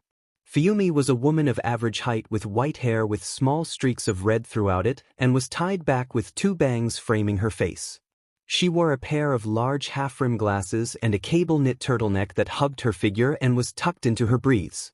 Over that, she wore a jean jacket. Of course. Fuyumi said, then tugged at Shoko's hand. Let's go. I'll show you the way. The two walked into the hospital, and Fuyumi signed them in at the front desk. The closer they got to their mother's room, the tighter Shoko gripped her sister's hand. Fuyumi, what if she doesn't want to see me? Shoko asked. Shoko, I can promise you that she wants to see you, but I'm the reason she's here. Fuyumi cupped her sister's face. That's not true, Shoko. Just go in and see her. It'll be okay. Well, the two had been talking. They had arrived outside their destination. Shoko stared at the door. Just beyond it was her mother. The mother she hadn't seen in 13 years. The mother who... Shoko touched her scar and took a deep, shaky breath. Then she opened the door. There she was. Sitting in a chair looking out the window was Himura Rei. She looked at the door as she heard it open, and her eyes widened when her youngest walked through it. Hi Okazen, it's Shoko. Rei's eyes filled with tears. My little snowdrop. She got up from her chair and slowly approached her daughter like one would approach a doe in the woods. Shoko did the same, approaching slowly. When they were within touching distance, Rei hesitantly reached out and brushed her thumb over Shoko's scar. I am so sorry, Shoko. Even despite what I did, you're so appealing. Shoko started to cry and lunged at her mother, wrapping her in a hug. I'm so sorry, Kazan. I should have come to see you sooner. Rei rocked her daughter back and forth, fully crying as well. It's okay, Snowdrop. You don't have to apologize for that. You never will. I understand why. I'm just glad you're here now. They hugged for a while longer, at one point being joined by Fuyumi, who couldn't hold herself back from hugging her family any longer. Eventually, Rei pulled away and held Shoko's hands. We have a lot to talk about. Shoko nodded. So many things. You write the words, worthy rivals. Look down on the page, and it's become friends. The words he said were sure to set your teeth on edge, but we couldn't help but really feel it that day. After that, the setting that hems us all in would begin to show some gradual changes. We were known now. Everyone in Japan was watching us that day. Even around the world, people were watching. Anyone who had at one point called Japan home had seen what he was capable of. What we could one day be capable of. What we could achieve, and what we could lose. The day after the sports festival, Izuku was lying in bed with Himiko cuddled into his side, fast asleep. Which was fair, given it was around 3 in the morning. This was how many of their nights went, usually with Izuku reading a book or watching something with headphones in. He was currently reading a book using a trick he had figured out. Making his eyes glow slightly provided him with enough light to read without bothering his sleeping girlfriend. Feeling Himiko tense, he looked down to see her let out a quiet gasp, and her eyes shot open. Hey, bad dreams? Izuku asked. Himiko nodded and pressed deeper into Izuku's side. Want to talk about it? Himiko sighed. Oh, just old memories. What time is it? Around 3 a.m. Himiko groaned loudly. W. Izuku laughed softly, because that's how time works. Time is an illusion, Himiko said, her voice muffled by Izuku's esti. Izuku laughed again. I'm glad you're here. Himiko opened one eye. Yeah? Yeah. Especially now. It can get kind of lonely all by myself at night. It's nice having you here. Himiko closed her eyes and took a deep breath, inhaling Izuku's scent. Good. I'm always gonna be here. I love you, Izuku. I love you too, Himiko. I'm going back to sleep now. Do you want a drink first? Izuku asked, offering her his arm. Himiko perked a little and raised an eyebrow. You're offering first? Do you like it when I feed from you? Izuku blushed, deep enough that Himiko could still see it in the dark. I mean, I'm really used to it at this point, and it just feels nice, I guess. It makes me feel close to you.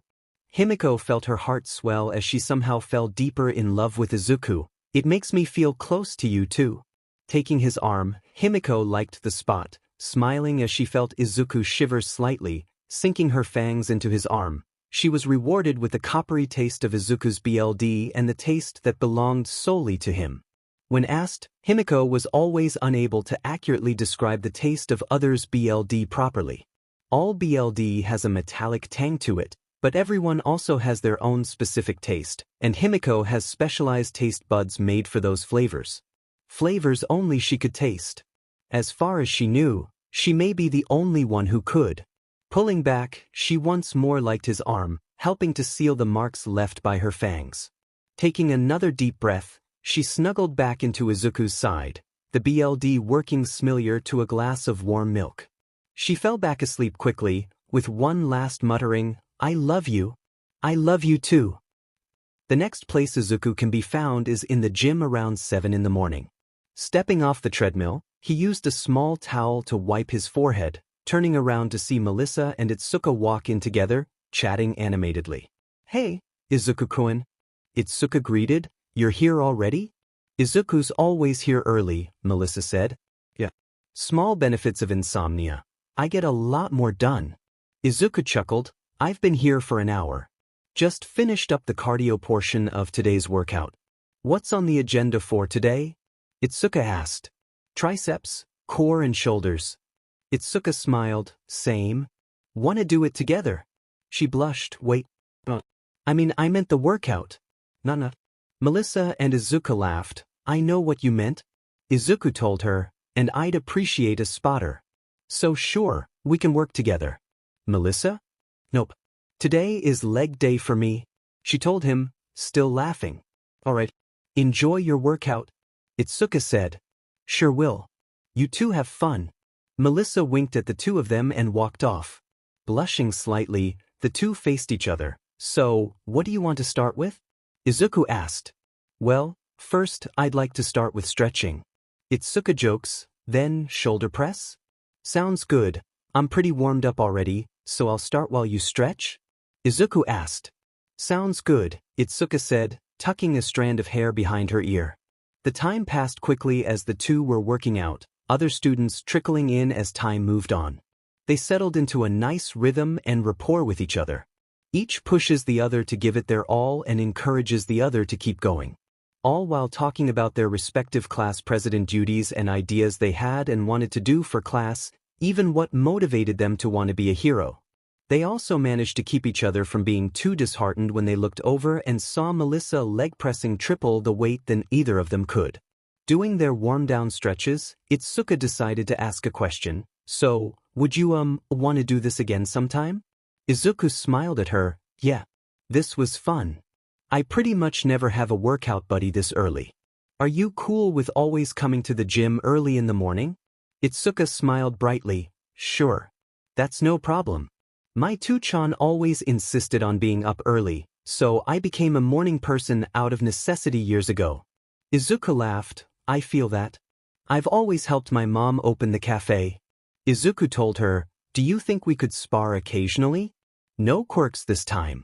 That sounds great, Izuku said, tucking a strand of hair behind her ear. Making his way back to his room to grab a clean pair of clothes and a towel, Izuku saw that Himiko was still asleep and had pulled all the covers towards herself.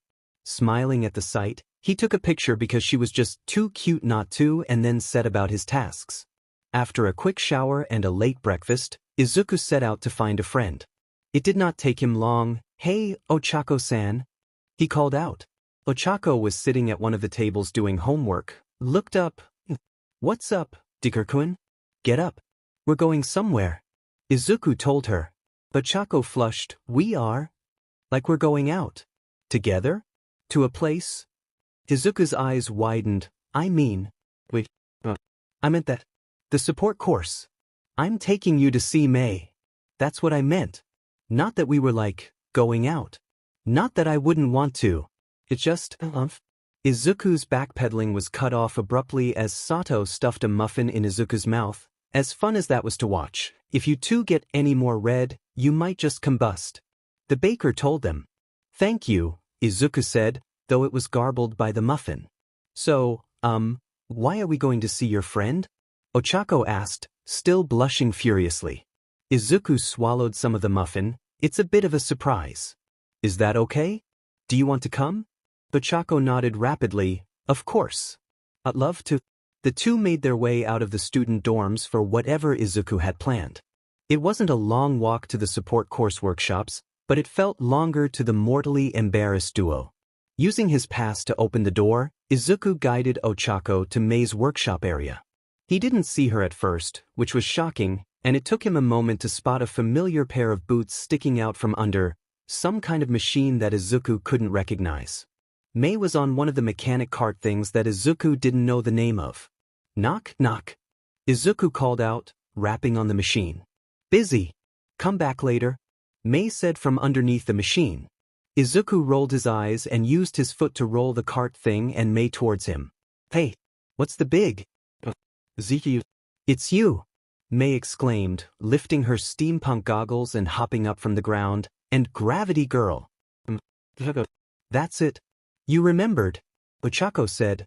Mei smiled. I said I would. Now, what brings you two to my humble workshop? Well, I was hoping you would take a look at Ochako-san's suit. Izuku told her. Of course, / my suit? Mei and Ochako said simultaneously. Yeah. Izuku said, I've noticed that you have a bit of trouble walking in it. Those boots seem way too clunky. You noticed that? I didn't want to complain or anything. I mean, the suit was made for free. Ochako said. This one will be free too. Mei told her. Really? I can't charge you yet anyway. School rules. Besides, this way, I can ensure a repeat customer. Mei explained, now. Show me what the current one looks like. Mei led them over to her proper workbench and shoved stuff away from her computer, bits and pieces clattering across the floor as she did so. I'm just going to need your student code and permission to access the right files from you. Sure, Ochako said. It took a moment for Ochako to find the necessary information on her flip phone. She kept all the importation information under a fake contact as her phone didn't have a notes app. She recited the necessary information, and Mei pulled up Ochako's suit design on her monitor and began to look it over, developing a deeper and deeper frown the more she examined it. This is awful, she told Ochako and Izuku. Is it that bad? Ochako asked. You were right, Suk. The boots are trash.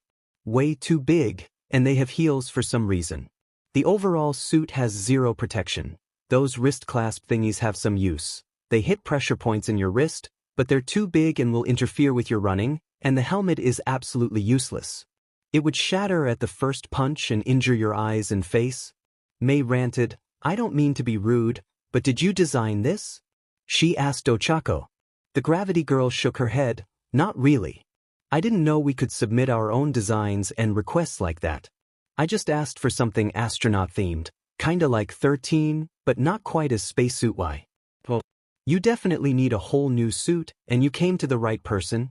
Mei proclaimed, now, do you want to keep to the spacesuit theme?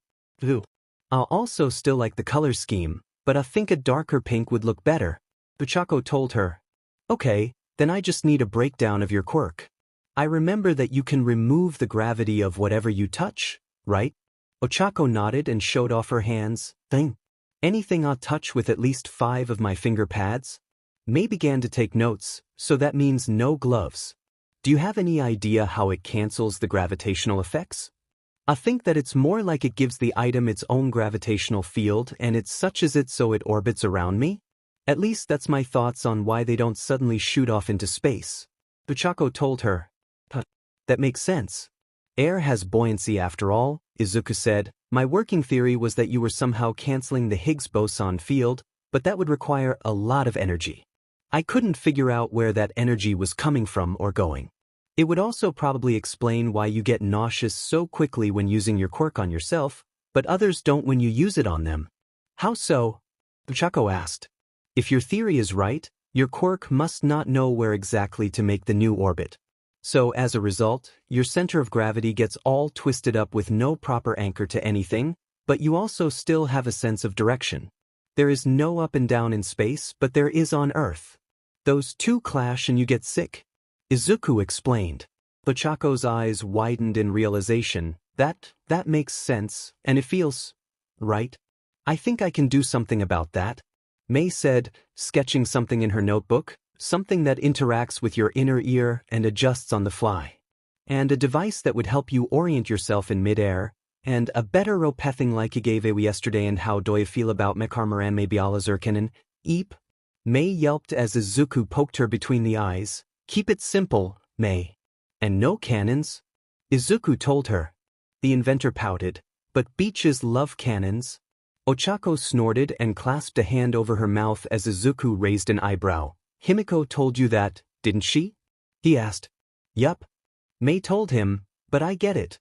But one day, I swear I'm going to find a customer who can make use of mecha armor. I don't doubt it. Now, I have some ideas about my suit too. Izuku told his friend. Mei pet her head. Is there something wrong with it? Nope, just some thoughts about it. The first one is that, well, the LED lights on the helmet and ZST are cool. I don't think they really suit my style. Plus, I already glow. I don't need the extra lights. So I think we can replace the CHST plate with a simpler one, but I think it would look better fully green to add some more color to the suit. Izuku explained. Mei nodded and wrote down the suggestions. That makes sense.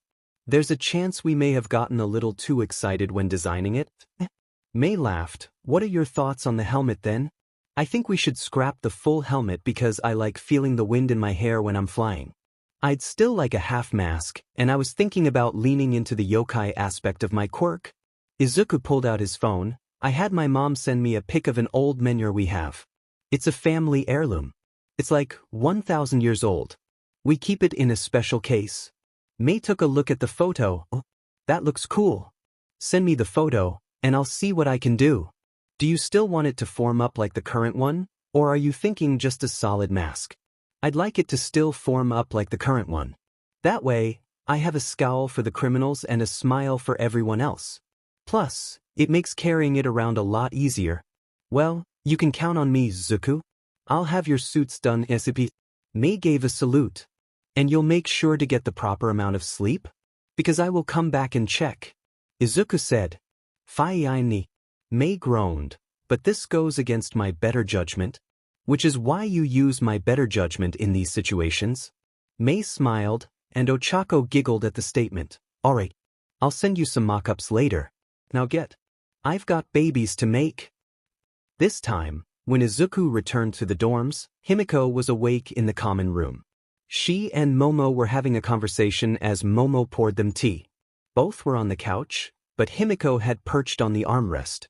Izuku walked up behind his girlfriend and embraced the top of her head. Hey, Himi. What are you two talking about? Himiko leaned back into Izuku's girl stuff. Where were you? I took Ochako to see Mei about her costume. Nice. I can't wait to see Chieko in her new costume. Did you accomplish your other task for today? Himiko asked. Izuku raised an eyebrow. I have another task? Himiko tilted her head so she could look up at Izuku. Yup. You need to go ask Intelli-chan out on a date for tomorrow. I have to do what? Himiko grinned at him. Well, I guess it doesn't have to be a date, but it should be. Either way, you said yesterday you'd make some time for her. I did say that, Izuku admitted. Then it sounds like you have a task to set about, Izuku, Momo said, sipping her tea. I don't even know where I would take her. What would I? Izuku stopped mid-sentence. You just came up with an idea, didn't you? Himiko asked. I may have. Then what are you waiting for? Go. Himiko commanded, and meet me in your room when you get back. Once Izuku was out the door, Himiko turned back to Momo. Now, when were you planning on asking? She asked, making the rich girl blush. The door to the 1B dorms opened, and Izuku saw the passive face and deep blue eyes of the young woman who opened it, looking back at him, saying nothing. The silence stretched on for a minute before Izuku broke it. Kodai, right? Izuku took that as a confirmation. Is Psycho here? Can you take me to see her? Kodai made a gesture for Izuku to follow. She led him through the common room to the elevator. While waiting, Izuku noticed that there was no one downstairs. Where is everyone? Izuku asked. Most of them went home for the week, Kodai told him. Kodai's voice was very even as she spoke, almost monotone, but it was also soft, which made it seem soothing as opposed to boring, Izuku noted. It was the first time he had actually heard her speak, after all. The doors opened, and Kodai pressed the button for the 4th floor. So where are you from? Izuku asked, attempting small talk. Suzu, Ishikawa. Kodai told him, you? Right here. Born and raised in Mizudafu. The elevator dinged, and the doors slid open. Psycho-chan is in room number 4. Kodai said. Alright. Thanks for your help, Kodai-sen. Izuku said. Kodai nodded, you're welcome. Knocking on the door to Psycho's room, there was a quick response telling him the door was open. Pushing in, Izuku saw Psycho sitting in an armchair beside the balcony window, reading a book. A quick glance around her room revealed that she really loved to read, as it was mostly bookcases. Oh, Izuku-kun, it's good to see you. Psycho said, marking her page with a bookmark. Why have you come to see me? Well, I told you that we'd spend some time together, Izuku told her, so I'm here to ask you if you're free tomorrow. Psycho smiled at him. I am free tomorrow. Do you have something in mind? Izuku nodded. I do. And I don't mind telling you, but it could also be a surprise. I'll let you choose. Psycho pursed her lips and tapped her finger against them. I do not mind it being a surprise. Will there be a dress code? No. No dress code, Izuku told her, but we will be outside all day, so dress appropriately. Ah, a small hint? Psycho said. You didn't tell me that you were a tease, Izuku. Izuku blushed. I mean, he took a breath. I'll come get you at 10? That is acceptable. I look forward to it, Izuku-kun. As Izuku left, Saiko couldn't hold back a wide smile anymore, and she grabbed her phone to text Setsuna, I require your assistance. I need to pick an outfit for an outing with Izuku. The response was nigh immediate, and her phone began to blow up with texts from her friend. The last thing Izuku was expecting when Himiko told him to meet her in his room was to find his girlfriend posing on his bed, dressed in the cheerleading uniform from the sports festival. Himiko knelt on his bed and had her arms folded under her bust to enhance it. She had also modified the outfit, shortening the skirt to the point that it was an inch of fabric away from being a belt, and the top looked a few sizes too small. Izuku's brain short-circuited, and Himiko smiled coyly at him. Aren't you going to close the door, Izzy? That snapped him out of it, and Izuku hurriedly closed the door, turning around just in time to see Himiko slide off the bed and sashay towards him. So, what do you think? I told you that you'd be seeing this outfit again, Himiko asked. You look well. Izuku stuttered out. I know I look great, Himiko purred, placing a finger on her boyfriend's. It took no effort for Himiko to turn him around and push him back on the bed. Himiko began to crawl over Izuku's body, stopping to embrace him deeply, both of them losing sense of time in the taste of each other's lips, only pulling back when their lips began to get puffy. Himiko ummed as she pulled back and then continued her way up Izuku's body until she was sitting on his. And I think I deserve a reward for this. Himiko made one final shift forward until she was kneeling over Izuku's face, showing that she had foregone underwear, and judging by just how wet she already was, she had spent some time preparing before he got there. Izuku's hands slid up Himiko's thighs, and she smiled down at him. Besides, this is a reward for you too, after all. I know how much you like it when I sit on your face. Himiko had just enough time to see Izuku blush before she planted herself on her boyfriend. Izuku got to work immediately, gripping her muscular thighs and loving the feeling of fingers sinking into the thin layer of fat over her muscles. His tongue got to work tracing the folds of his girlfriend's pee-pee. Himiko ummed and began to grind her sin on his face. Izzy. Izuku flattened his tongue and liked up her labia, all of it at the same time before he began to trace out the alphabet, getting Himiko to shudder on top of him and toss her head back. It's unfair. How good you are at this. Her sentence was broken up by Deus. From Izuku's point of view, he could still see Himiko on top of him and follow the lines of her stomach up to the swell of her BRs. With her head tossed back, he couldn't see her face, but it didn't take long for Himiko to lean forward and grip his hair. Izuku enjoyed the tugging sensation when she did that and enjoyed seeing the bliss on her face as he pleasured her even more. Well, he definitely enjoyed this position, and Himiko did, too, as something about it made her more sensitive. Izuku assumed it was because there was more pressure against her vagina that caused extra STMLTN. Himiko believed it was because she could look into his eyes easier, and seeing the single-minded determination to please her to the best of his ability, and boy was his best effing great, made her leak like a waterfall. There was also the fact that even with her riding his face, the feeling of hands holding her thighs so securely before they moved up to grip her waist made it feel like he was the one in control despite the position. Himiko knew that he could move her and manhandle her in any way he wanted, and that did things for her. Izzy. Baby. Himiko ummed, please don't, oh God. Never stop. When Himiko's grinding began to get more forceful and erratic, and she began to his name over and over, Izuku knew it was time to move in for the kill. There was a brief whine from Himiko as he removed his tongue from inside her, but it was cut off by a strangled gasp as he used the tip of his tongue to flick her sleeve before he ever so slightly bit down in the way he knew made her explode. And explode she did. With a scream Izuku hoped didn't make it past the soundproofing of the room, Himiko came explosively on his tongue. He continued to eat her out through her orgasm and didn't stop till Himiko shuddered one final time and slid off his face, back onto his seat and draped the rest of her body over his head, already purring. It always happened the moment she came down from the high of an orgasm. Izuku chuckled and lightly embraced her stomach before rolling her over and then embracing his way up her body. He stopped at her breasts for a minute, getting her to softly whine and lightly scratch his back as he lifted her shirt up, leaving it on, and on her nipples before he planted an embrace on her lips. Himiko as she tasted herself on Izuku's lips. It has to be illegal. For you to be that good. Are you sure that you're not eating any pee on the side? Nope. You're my only kitten, Izuku told her, pecking her on the lips. Not for long, Himiko thought with a small smile. She then rolled Izuku off of her and began to take off his shirt, making sure to take a moment to feel up his muscles and plant a series of embraces down his abs.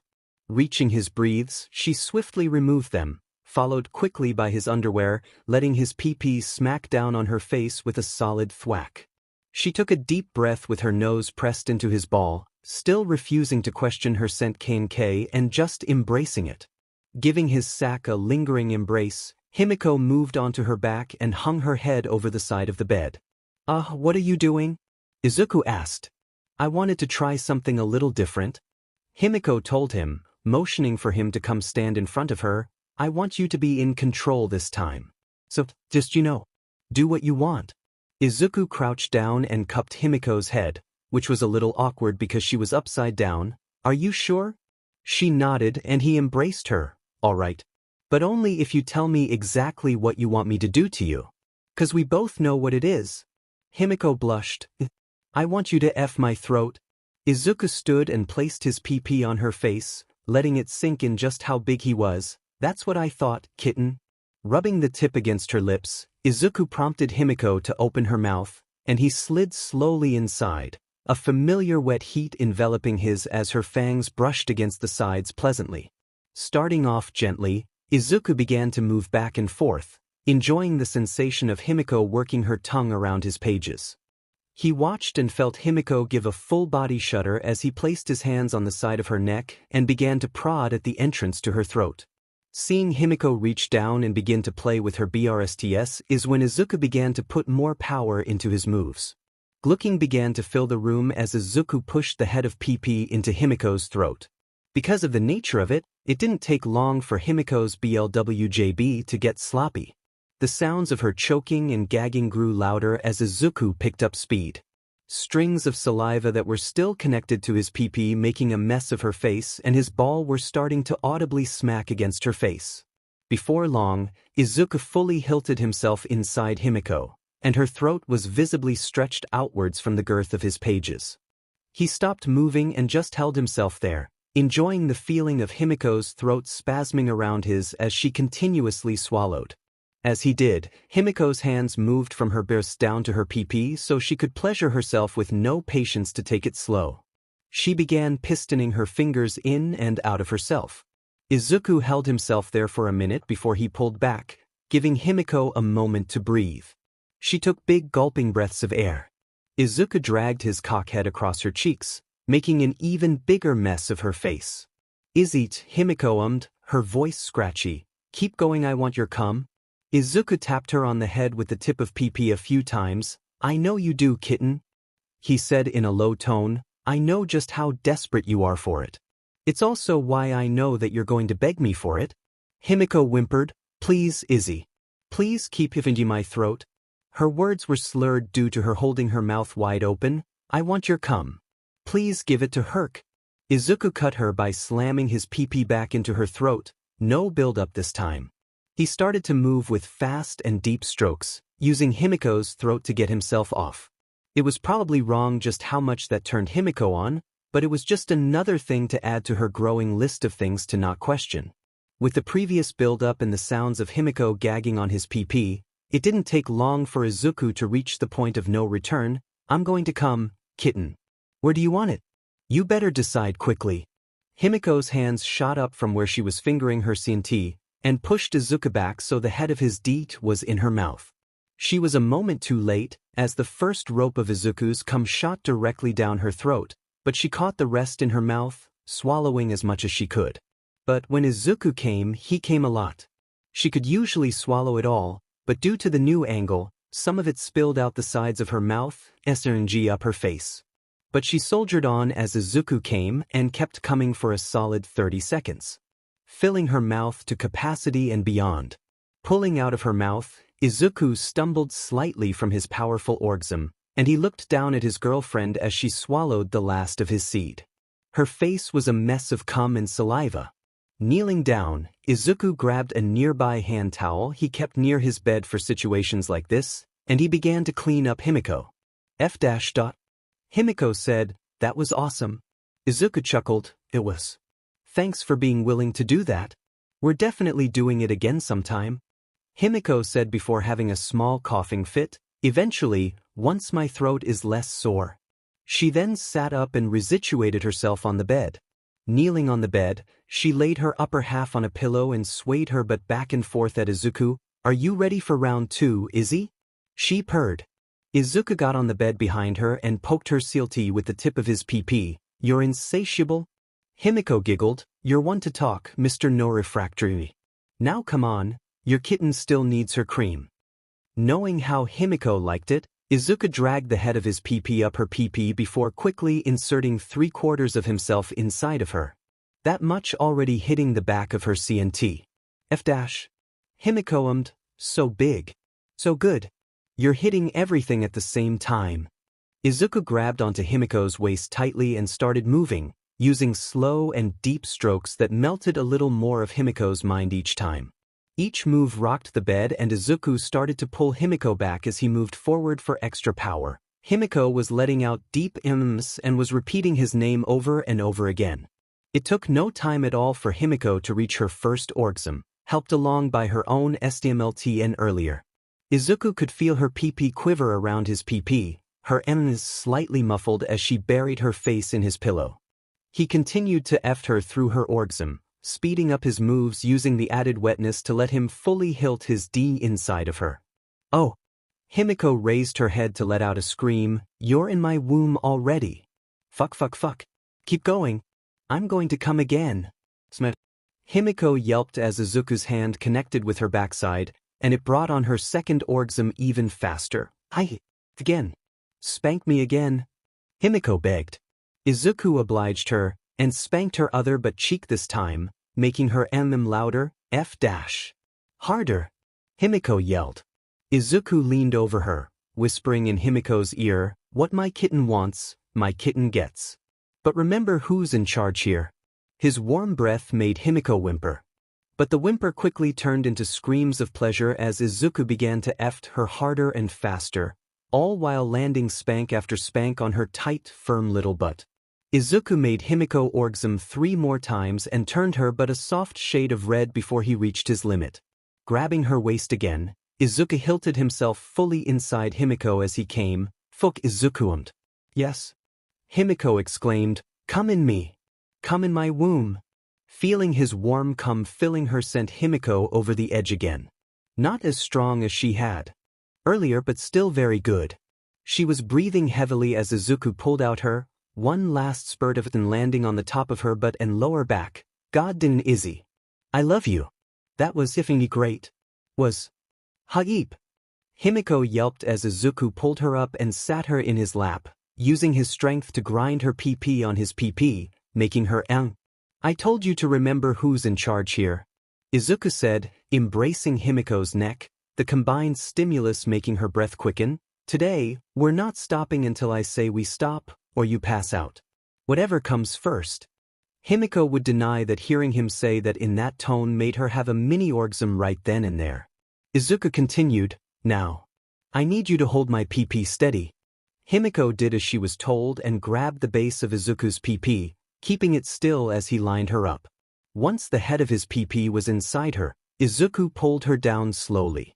Agonizingly slow from Himiko's point of view. She let out a whine that got sharper and sharper the farther down she was pulled on Izuku's PP. When he bottomed out, she was already close to coming again. Dear Lord, what was the man doing to her? "Oh, that's right," Himiko thought. "He's using me like I'm his toy. Why is that so effing hot?" As she finished that thought, it happened, and an orgasm washed over her as she wrapped her arms around her boyfriend and held on for dear life. Even with her riding him, Izuku was still in control. He was the one bouncing her up and down on his PP, controlling the speed and depth. Himiko ummed, You're so good. I love you." Her arms tightened around her boyfriend, and she buried her face in the crook of his neck. She started to lick at the vein she knew was there. "I love you too, Himiko." Izuku said, squeezing her, but as he slowed down the bouncing, instead getting her to grind her hips into his. It's okay. Go for it.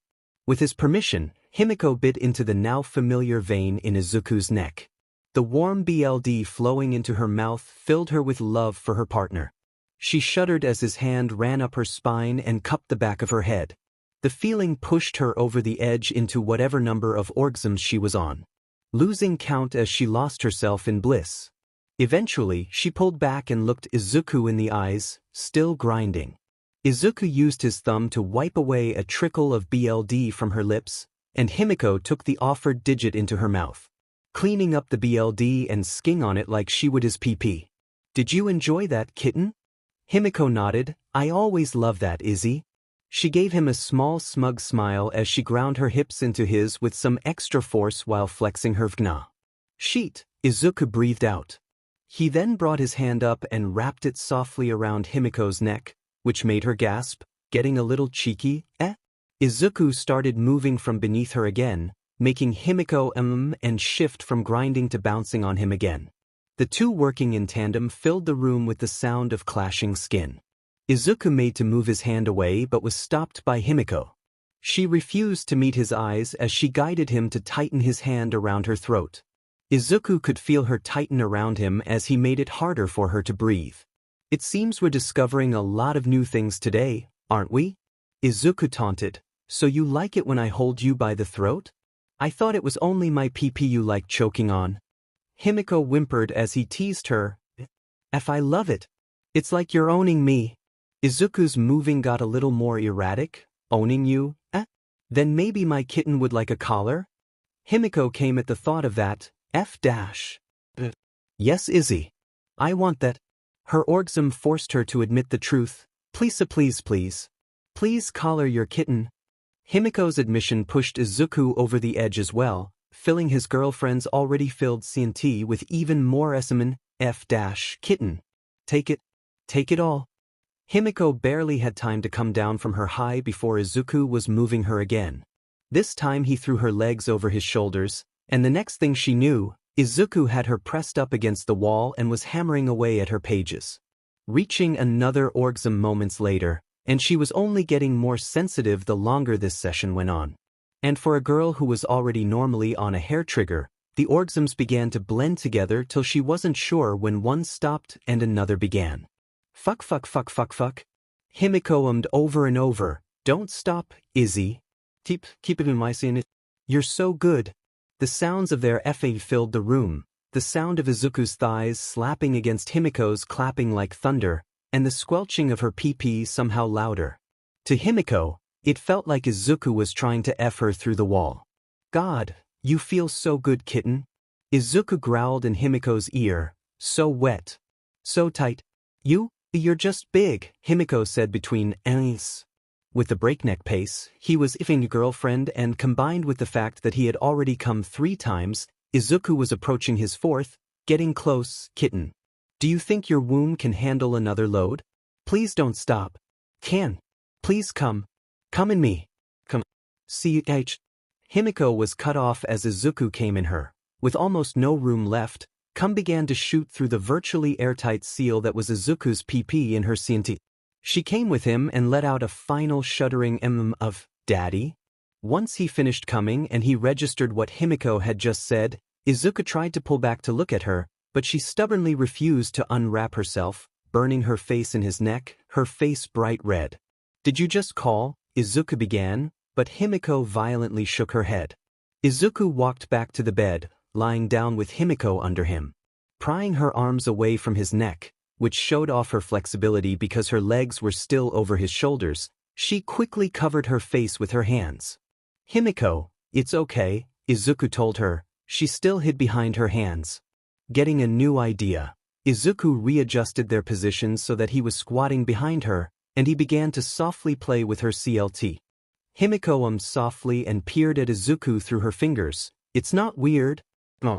In fact, Izuku told her, taking her hands by the wrists and pinning them beside her head, I want you to say it again.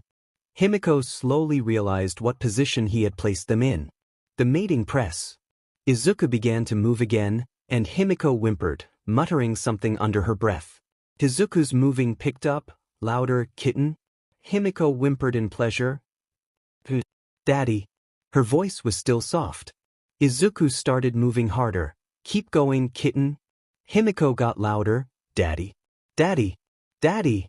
Once more, the sounds of FNG rang around the room as Izuku used as much of his strength as he dared. Both of them were way too sensitive to last long, and Izuku let Himiko know that he was about to come. Come in me again, Daddy. Give your kitten her cream. I need it. Fuck. Daddy. With one last explosive orgasm, the two came at the same time. Himiko's tongue lolled out of her mouth, and her eyes rolled back in her head as she went limp. Izuku looked at Himiko. I was just talking dirty earlier. He thought to himself, but he had actually done it. He had f'd his girlfriend till she passed out from the pleasure. It was strong not to feel immensely satisfied by that. Izuku looked at the bed and grimaced at the mess they made. Some of his seed was still leaking out of Himiko. He needed to change the sheets.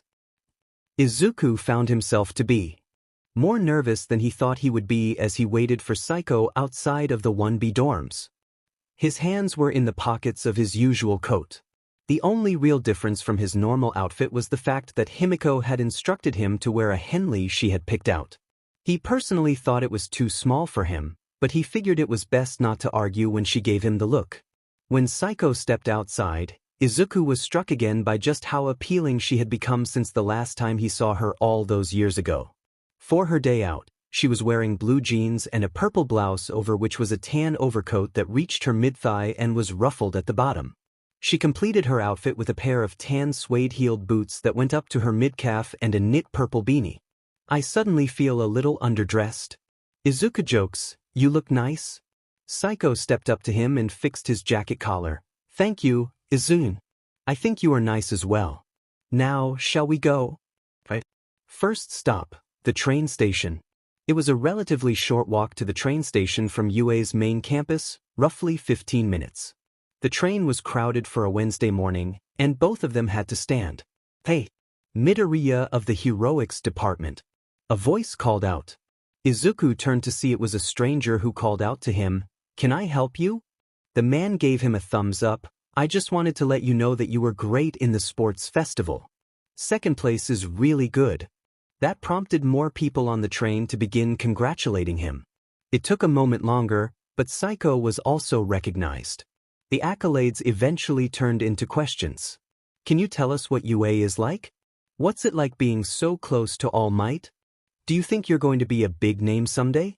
Are you two on a date? Can I have your number? The people began to crowd the two on the already crowded train. Izuku began to sweat, his breath quickening.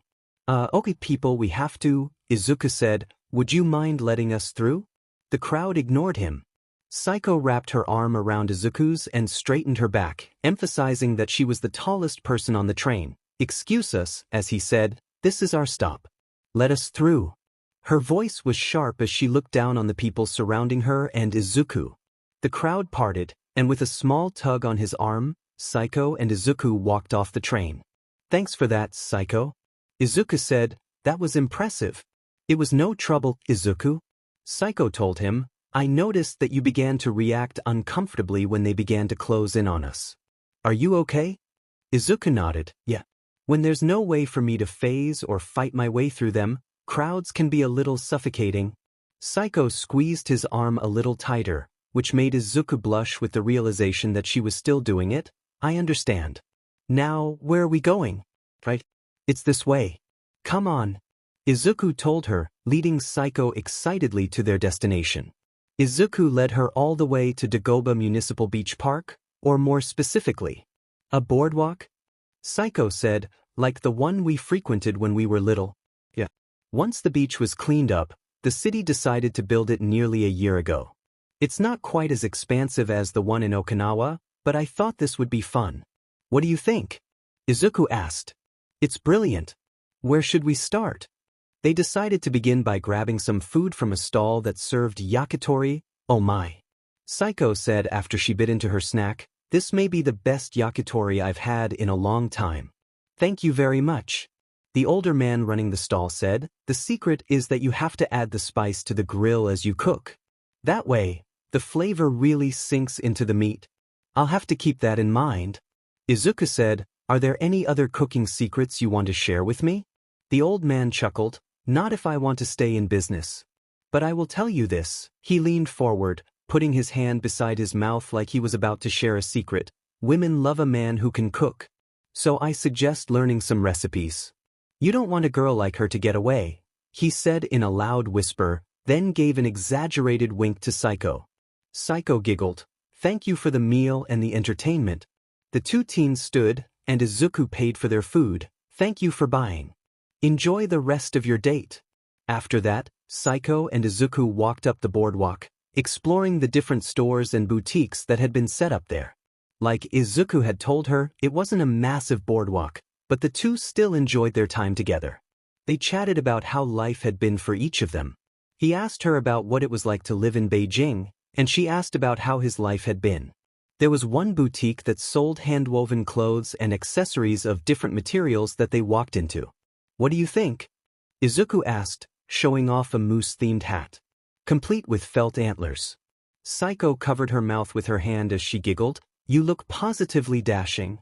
She took the hat off of Izuku. "Here. Try this." She wrapped a black keffiyeh-style scarf around his neck and turned him to face a mirror. "There. I think you pull that off quite well." "Huh, it does look pretty good." Izuku said, "I think I'll get this." "Of course, it looks good on you." "My fashion sense is impeccable," Saiko told him, "but please, allow me. I can't ask you to pay for it. Then think of it as me making up for the birthdays I missed at Okinawa." "You make a convincing argument." Izuku jokes, "Fine. Twist my arm about it." One newly purchased scarf later, Izuku saw one of the stores he wanted to take Saiko to. It was a small one tucked in between two others. It had a small sign, so it was easy to look over if you didn't know it was an actual store. "Oh, this one right here," Izuku said. This time, he was the one to grab Saiko's arm as he pulled her to the small shop. A bell jingled as he pushed open the door, revealing that the insides were packed wall to wall with different kinds of tea and tea accessories. Saiko began to flit back and forth around the room, examining the different types of tea on display. "There are blends here that I've never thought of," Saiko said. "That's because I've come up with some of them myself," a voice said. It belonged to an elderly woman who walked out of the back room. "Ah, hello, Izuku. It's not time for your usual bulk order, is it?" "Hello, Bakan." Izuku greeted the old woman. "You're right, I'm not here for the pickup. I was bringing Saiko-san here to see your shop." "Well, hello dear. Has anything caught your eye yet?" "A few blends seem quite interesting. My quirk works well with tea, you see. It provides a boost to my intelligence, and the finer the blend of tea, the bigger the boost. Do you have any recommendations?" "Oh, interesting." The old woman rubbed her chin. "Well, I can think of a few. Why don't you bring me a lion's mane that you might like and a rhodiola, and we'll see what we can do." Saiko found the tea the woman suggested and brought them to the front, where the two proceeded to talk about tea and how to blend it properly, as well as what she could add to it to help. Izuku added his 2 cents every now and then, but the conversation was primarily held between the two women. By the time their conversation was over, Saiko was leaving the store with an entire bag filled to the brim with different kinds of tea. Once they were out the door, Saiko linked arms with Izuku. "Thank you for taking me there, Izuku. Thank you for this day. I'm having a wonderful day, but I do have a question." The two of them stopped in front of a railing that was facing the ocean, the sun not quite setting yet but still making the ocean glow orange. Saiko looked Izuku in the eyes. "Izuku, is this a date? We never quite clarified if it is or not. And I did have a conversation with Himiko-san, so I know about your situation. To be honest, I was trying to make this day as if it was both a date and just reconnecting with an old friend." Izuku told her, "I'll admit, I'm still struggling with the idea of dating other people. I don't feel worthy of it.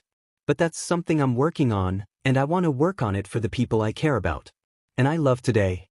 Spending the whole day with you has been fantastic. So yes, I would like this to be a date." Saiko beamed. "Yes. It has been a wonderful date."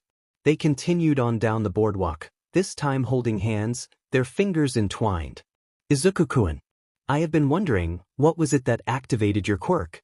Psycho asked. When we were younger, you told me that you were quirkless, so I deduced that you must have a rare one that requires a trigger. I've thought quite a bit about it, but I haven't come up with a theory that makes sense. Izuku was quiet for a minute, squeezing Psycho's hand to let her know that he was thinking about it. It's not a pleasant story, but I'm going to be blunt because if we're going to do this, it's important to be honest. The trigger was my death. Psycho froze, and her hand tightened around Izuku's to the point that it hurt a little. She whispered, her voice cracking. Izuku stepped in front of her and grabbed her other hand. Yes. You've seen the Lichtenberg figure on my arm, right? He asked, receiving a slight nod. Well, that lighting strike blew me off of a building. My quirk appearing was what saved my life. It healed all the damage. I promise you that I'm fine now. Psycho just stood there, her eyes darting back and forth as she processed information. Eventually, she gulped and took a big breath. I thought the scar might have something to do with it, but that's not what I was expecting. But if your quirk had never appeared, we wouldn't be here. I would have never known. I wouldn't have gotten to see you again. Izuku squeezed her hands. Hey. You can't think like that. I've been through this bit myself. Thinking in hypotheticals about what might have happened won't do anyone any good. What's important is that we are here and that we have gotten to see each other again. You're right. I've never dealt with this before. I'm sorry. It's okay.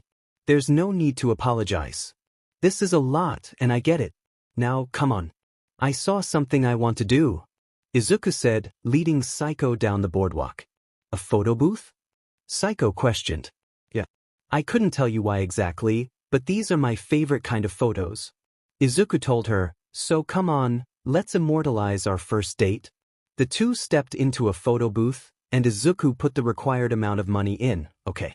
The first one is normal. Just smile for the camera. Click. The camera flashed with an exaggerated shutter sound, and a countdown began for the next photo. Alright, a funny one this time. Izuku told Psycho. Izuku pulled down his bottom lip and opened his eyes wide. Psycho pursed her lips exaggeratedly and crossed her eyes. Neither of them could stop laughing after the photo was taken, and the third photo captured their laughter. Okay, 10 seconds. What should we do for the last photo? Izuku asked. I have an idea, Psycho said. She turned towards Izuku and placed her hand on his jaw, looking into his eyes for permission. She leaned in and embraced him. Izuku gladly embraced Psycho back, idly noticing that her lips tasted like blueberries. It wasn't a terribly long embrace, but Izuku could feel the passion and meaning behind it. They lingered near each other once they pulled away, their foreheads touching. I wasn't planning on doing that today. Psycho whispered. Yeah. Psycho hummed in response. Believe me when I say I wanted to. I have for a long time, but that's also why I wanted to wait. I decided I couldn't after what you told me. Izuku nodded. That is understandable after my little revelation. It was also nearly the same reason Himiko embraced him for the first time, but there was a small voice in his head telling Izuku that it probably wasn't the optimal time to bring that up. But why did you want to wait? Psycho pulled back. Because, in my head, there are two Izukus. One is the boy I remembered from our past, whom I've built up in my head over time. What he would be like, how our reunion would go. He is a fantasy. The other is you, who is infinitely better than the other by the sheer fact that you are real. She explained, I was planning on getting to know the real you before I embraced you. I don't want to build our relationship based on a fantasy. Izuku took Psycho's hand and leaned back against his seat. That is some pretty good reasoning. What do you want to do now? We can take this at whatever speed you want. Psycho adopted her thinking pose, her thumb on her chin and her index finger horizontal against her lips. I know the smart thing to do would be to stick to the plan. But I don't feel that I can. Psycho took a deep breath. Though listening to my heart instead of my head is a daunting prospect for me. Then let me do the emotional part. Izuku told her, Psycho. I want to go out with you. Would you like to be my girlfriend? Psycho was sure Izuku could hear her heartbeat as he asked the question. With the way it was beating, there was only one possible answer. Right now, I would like nothing more. This time, Izuku was the one who leaned up to softly embrace Saiko. His new girlfriend. His second girlfriend. Pulling back, neither could stop or hide the grins on their faces. Stepping out of the photo booth, they examined their strips of photos. The machine printed one for each of them. Izuku looked at the setting sun. Well, shall we head home? He asked, offering Saiko his hand. Saiko took it gladly. We shall? Izuku and Saiko enjoyed their journey back to the UA campus, spending most of their time not talking, just basking in each other's presence. On the train, they had actually managed to find a seat this time. Once they sat down, Izuku noticed that Saiko let out a small, relieved sigh as she lifted her feet off the ground. Are you okay? Izuku asked. Yes. Though I should not have worn heels today. My feet are quite sore. Saiko told him, it's my own fault though. You did say we were going to be spending the day outside. I suppose I was just excited about our date. I wanted to look nice for you. Saiko, you could have worn a potato sack and still looked fabulous. Izuku said, but I do appreciate that you were thinking about me. Izuku leaned in and embraced her on the cheek. Saiko smiled and leaned into him, laying her head on his for the rest of the train ride. Arriving at their stop, before Saiko could stand up, Izuku crouched down in front of her. Get on, Izuku said. Pardon me? You said your feet were sore. So I'll give you a piggyback ride back to campus? Izuku, you don't have? I know I don't have to. I want to. Now, don't overthink it and hop on. Izuku told her. With the pain still lingering in her feet, Saiko listened to him and allowed Izuku to give her a piggyback ride to campus. Did they get a few odd looks? On their way back? Was it worth it to be that close to Izuku? Also yes. Close to the dorms, Saiko looked at Izuku. Her boyfriend, she thought with an internal squeal. Thank you for today. I will remember it forever. Izuku looked at her with a bit of surprise. Izuten? So that's how it is? He asked, receiving a smug, Hunyan response. Okay then. Korin. Saiko giggled. Should I drop you off in front of your dorm? Izuku asked. Saiko shook her head. No. I need to go to yours. I have a meeting with Himiko-san. Izuku did a double take. You do? Indeed.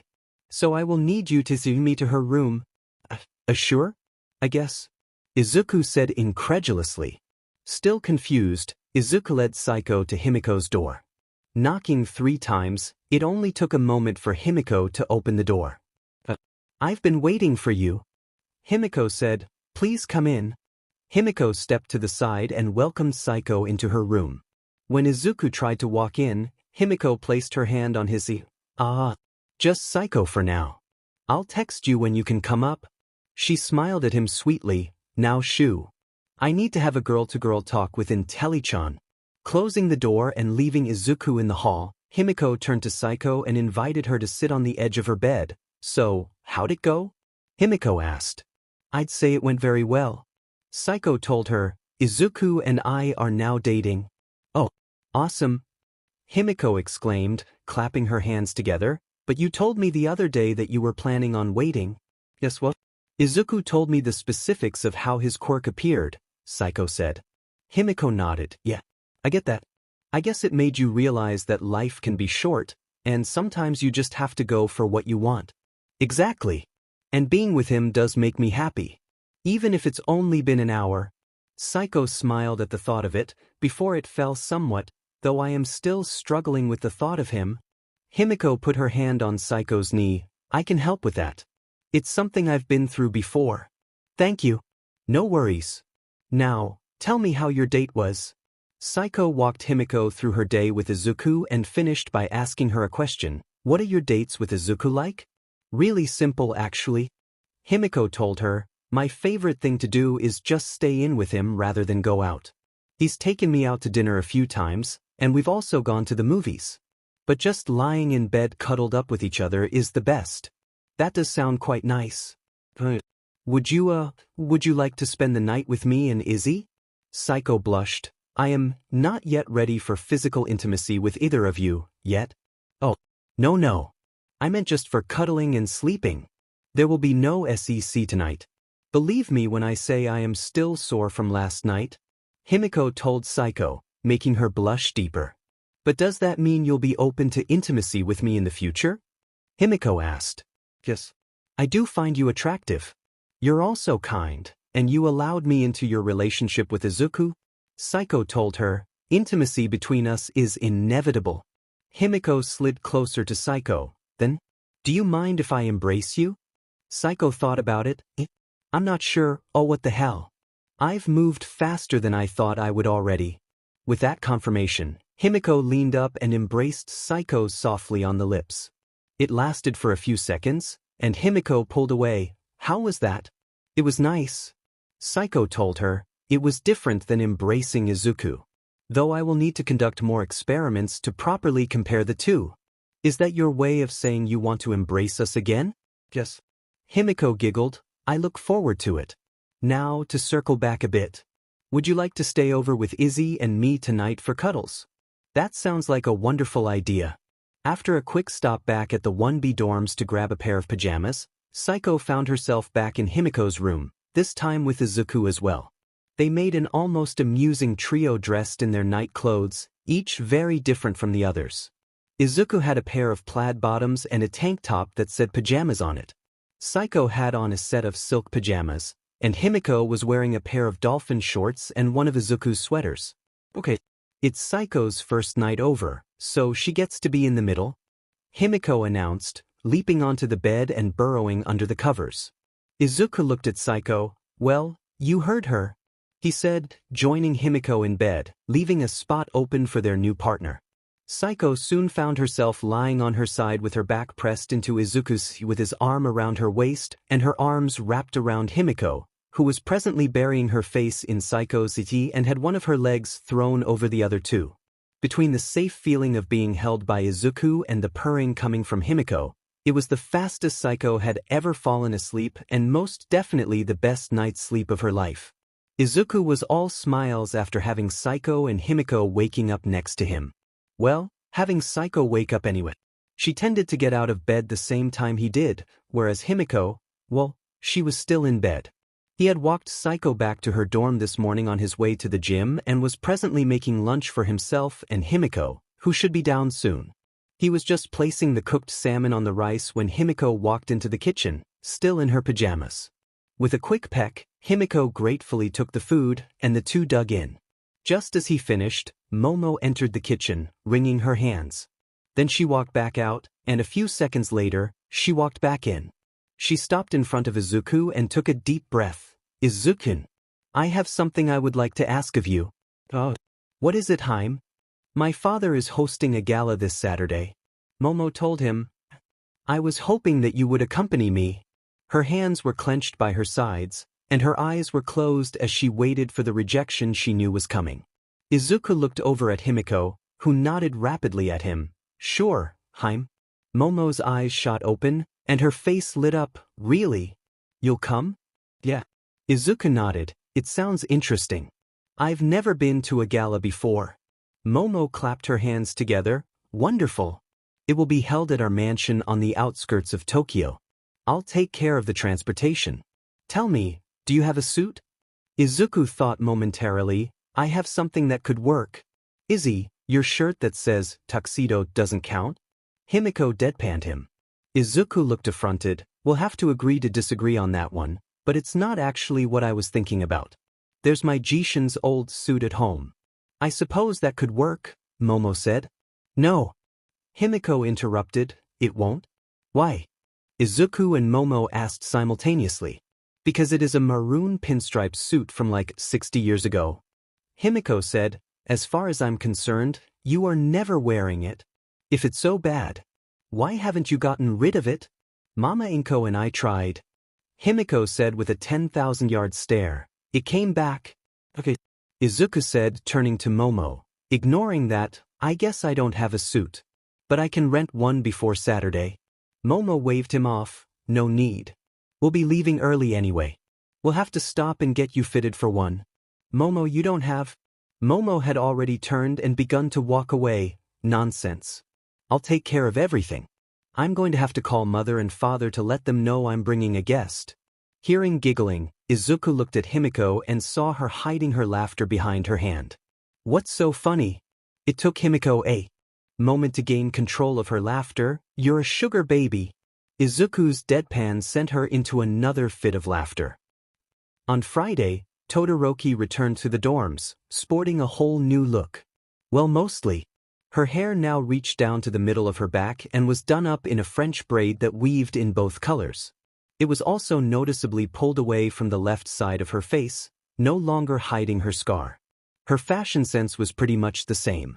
The only real difference seemed to be that she was wearing a white V-neck with a pale blue button-up instead of a t-shirt with a blue button-up over it and skinny jeans. Okay, it was still the exact same, but Fuyumi was easing her into women's fashion. By chance she happened to walk in while most of the class was in the common room, and everyone did a double take. Whoa! Todoroki, is that you? Toru shouted, bounding over the back of the couch with Mina in tow. Your hair looks so pretty, Mina exclaimed. How did you get it done? It is in fact me. Shoko looked around the room. I would appreciate it if you called me Shoko now, she announced. Yeah, of course. Much of the class responded. Izuku caught her eyes, giving her a nod and a reassuring smile. She gave him a thankful smile in return. You do you, Siro told her. Kaminair gave her a thumbs up. You go girl. You look rad. Kyoka said. I think what you're doing is super manly. Kirishima shouted, then froze in place. Wait, no. I mean, you're not. It's not that. He slid down to his knees and there was a loud thunk as he banged his head on the table, letting out a muffled, sorry. Shoko smiled a little. It's okay, Kirishima-san. I appreciate what you were trying to say. Thanks, came the muffled reply. Mina started tugging on Shoko's arm. Your hair. Tell me. I need to know. Shoko pulled her braid over her shoulder. My sister took me to a stylist whose quirk allows her to change the length of others' hair. It doesn't look too weird, does it? No. It's so pretty, Mina said. Did you braid it yourself? Shoko shook her head. No. My sister did it for me this morning. I barely know how to brush it. We can help you with that. Himiko said, my hair tangles so easily. I can lend you some hair care stuff if you need it. I can show you how to braid your own hair, Toru told her. Long hair can be a challenge, Karo. Tsu said, I have some tips if you want them. The female half of Class 1A began to assimilate Shoko into their group as they offered her help with figuring herself out. Shoko couldn't help the tears that came to her eyes any more than she could stop the wide smile splitting her face. Saturday, the day of the Yaoyorozu Gala, Izuku was invited too. Waiting outside of the UA gates for them was a stretch limo. A woman with sandy blonde hair who had a heteromorph quirk that gave her dog ears and a tail and looked to be in her mid to late 20s was standing beside it, dressed in a black uniform. Upon seeing her, Momo excitedly hugged her. Roxanne. It's so good to see you. I didn't know you were coming to pick us up. Roxanne hugged her back, her tail wagging. It's good to see you too, Momo. Momo stepped out of the hug and gestured to Izuku. Roxanne, this is Midoriya Izuku. Izuku-kun, this is Kowenu Roxanne. My friend and personal chauffeur. It's nice to meet you, Kowenu-san, Izuku said. Roxanne looked between Momo and Izuku and gave the boy a knowing look before she opened the car door for the both of them. Nice to meet you too, Midoriya-san. Now inside the limo, Izuku, so, where are we going for the suit? I'm taking you to Shichio. Momo told him, they make the finest suits in Japan. Izuku pet his head. I haven't seen that shop downtown before. Oh, it's not in Mizudafu. It's in Tokyo. Wait, we're going to Tokyo? Yes. Did I forget to mention that? Momo blushed slightly. It's where the gala is being thrown. My family's ancestral mansion in Tokyo. Well, that's going to be a long drive. Izuku trailed off as he realized they had been driven to Mizudafu International Airport. He was further stunned that they were not dropped off at the front. They were led in through a side gate directly onto a section of tarmac where a helicopter was waiting for them. Roxanne drove the limo into a nearby garage that had the name Yaoyorozu on the side. The chauffeur then let the two out, took off her chauffeur hat and placed a pilot's hat on their head before leading them to the helicopter. The next thing Izuku knew, he was sitting in the cabin of a luxury helicopter and was on his way to Tokyo. It was turning into a whirlwind of a day for Izuku. One fancy vehicle to the next. Thanks to the power of flight, he and Momo were in Tokyo in no time, and another high-end limo was waiting for them there. Like most big cities, the traffic in Tokyo was terrible. Yet that didn't seem to matter to Roxanne, who Izuku decided was the best and most terrifying driver to ever exist. He would never be able to explain how she weaved in and out of traffic in a limo of all of things, but she goddamn did it. After what Izuku considered to be another near-death experience, the limo pulled to a stop. Momo and Izuku stepped out, and Momo led Izuku into the tailor's store. The sign read, Sichio's Bespoke Tailoring, established. An elderly gentleman dressed in an impeccable suit greeted them when they walked in. Ah, hello Yaoyorozu Joshi. What brings you into my store today? Hello, Sichio. Momo greeted him. I'm here today to purchase a suit for my friend here. Izuku stepped forward and bowed to the man. Hello, sir, my name is Midoriya Izuku. Sichio looked Izuku up and down with a critical eye. You've never owned a suit before, have you, boy? No, sir. Sichio looked at Momo with a raised eyebrow, and she gave him an exasperated look.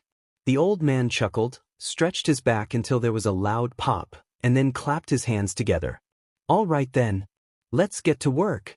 Izuku was told to stand on a small platform that had 3 mirrors in front of it, and Sichio began to take measurements of Izuku. Any thoughts on the style? Sichio asked. I don't, Izuku began, but the old man cut him off with a chuckle. I wasn't talking to you, lad. He said, a word of advice from an old man. Always let the woman decide on these matters. Thank you, Sichio.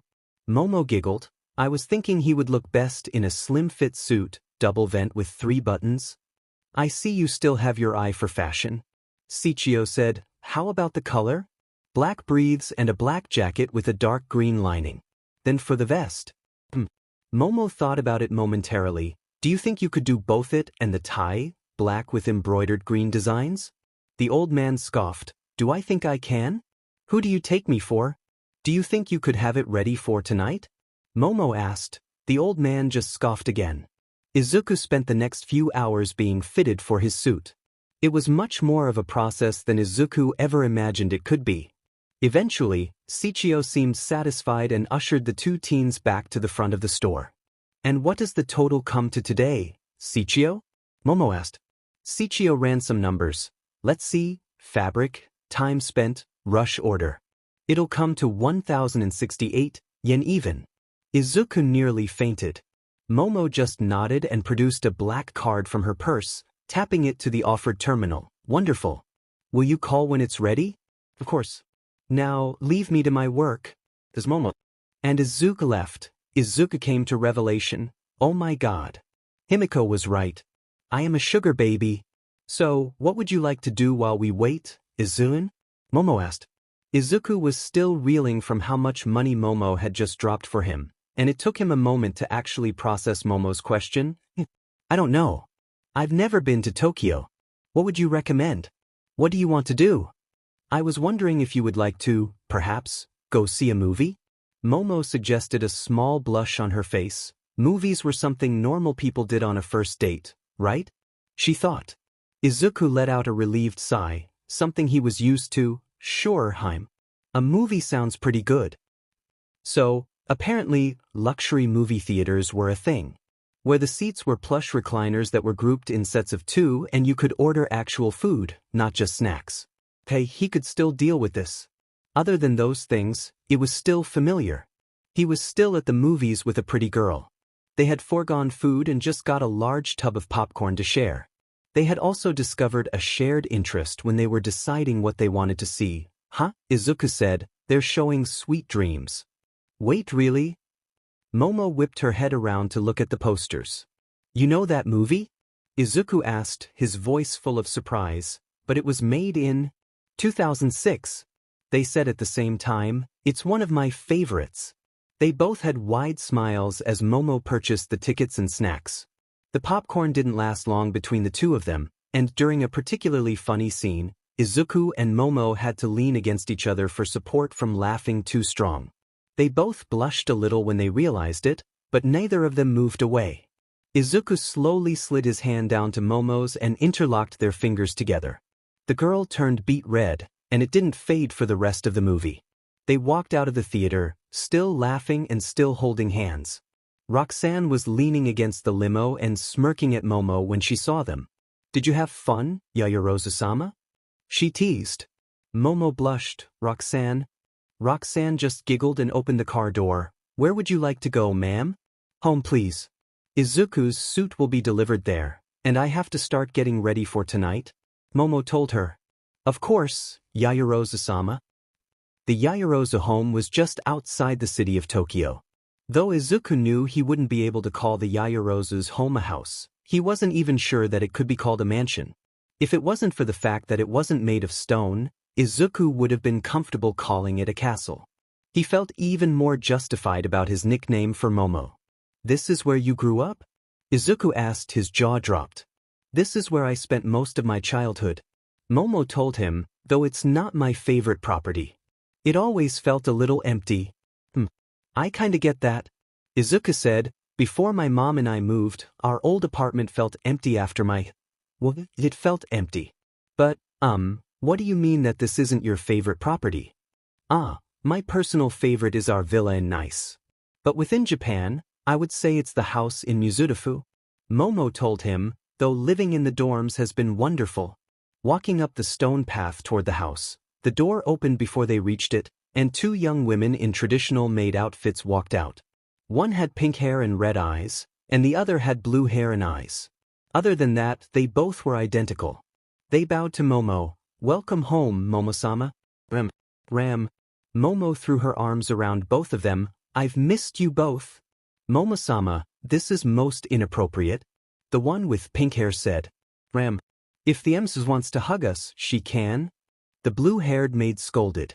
Momo giggled. "It's nice to see that you two haven't changed," Momo said. "Izuku, these are Rem and Ram, my handmaidens," Momo told them. Ram, this is Midoriya Izuku, my guest for tonight." Both maids bow to Izuku, though Ram narrows her eyes at Izuku. "Now, has a suit arrived from Seichio?" Momo asked. "It did," Rem told her. "A few minutes before you, in fact." "Wonderful." "Rem, the suit is for Izuku here. Would you mind taking the suit and him to my room and helping him get changed?" "Of course, Mistress." Rem bowed her head and then looked at Izuku. "Please, follow me, Midoriya-sama." "Oh, you can just call me Izuku if you want." "No sama required," Izuku told her. "I am afraid that I cannot honor that request." "Will you be comfortable with Izuku-sama?" Rem asked, leading Izuku into the house. "Can I convince you otherwise?" "You cannot, Izuku-sama." Momo turned to her other maid. "Ram, would you accompany me to my powder room and help me get ready for tonight?" "It would be my pleasure, Momo-sama." "I could get used to this," Izuku said, looking at himself in the mirror. He had donned the suit that Momo had made for him, and dimmed if he didn't look good. The suit fit him like a glove. The black suit jacket hugged his shoulders, and though he wasn't aware of it, Himiko, Momo and Saiko were going to be very happy about the way his breathes highlighted his butt. The whole suit did an excellent job of showing off his physique. Izuku especially enjoyed how the vest and tie had turned out. They had both been embroidered with a dark green pattern that made it look like vines and leaves were growing on them. Once Rem had made sure he was ready to her satisfaction, she left to assist Momo. Izuku resisted the urge to snoop around Momo's room while he waited. The room itself was massive, and if he had to guess, it was probably bigger than the entire layout of his and Inko's apartment. Hell, the bed was probably bigger than his room. A large section of one of her walls was made of glass and led out to a large balcony that looked out over the back of the property. Izuku had to wait for a while, but when Momo walked into the room, Izuku decided it was definitely worth it. She was wearing a green dress that matched the green of his suit and hugged her curves. The front of her dress reached to the middle of her shins, and the back trailed on the floor. The ends of the dress were ruffled and had a black underlayer to them. It featured a mix of a halter-style and illusion-style neckline, where the top of it was made of a black mesh and showed just a hint of her bust. When she turned around, she showed the back had a diamond cut out and ran down most of her back, showing the curve of her spine. On her feet were a pair of flats, and she had her hair done up in an extremely intricate bun with 2 strands of twisting hair framing her face. She kept her makeup overall simple, with a light dusting of golden eyeshadow, which Izuku only noticed because it glinted slightly when she blinked, and ruby red lipstick. Wow, Izuku and Momo said simultaneously when Momo walked into the room. Haim, you look just… Izuku let out a chuckle of awe. Wow. Momo smiled brightly at him. You look fantastic as well, Izuku. There is just one thing missing. She walked up to him, and with a sparkle of rainbow-colored light, Momo pinned something to his tie.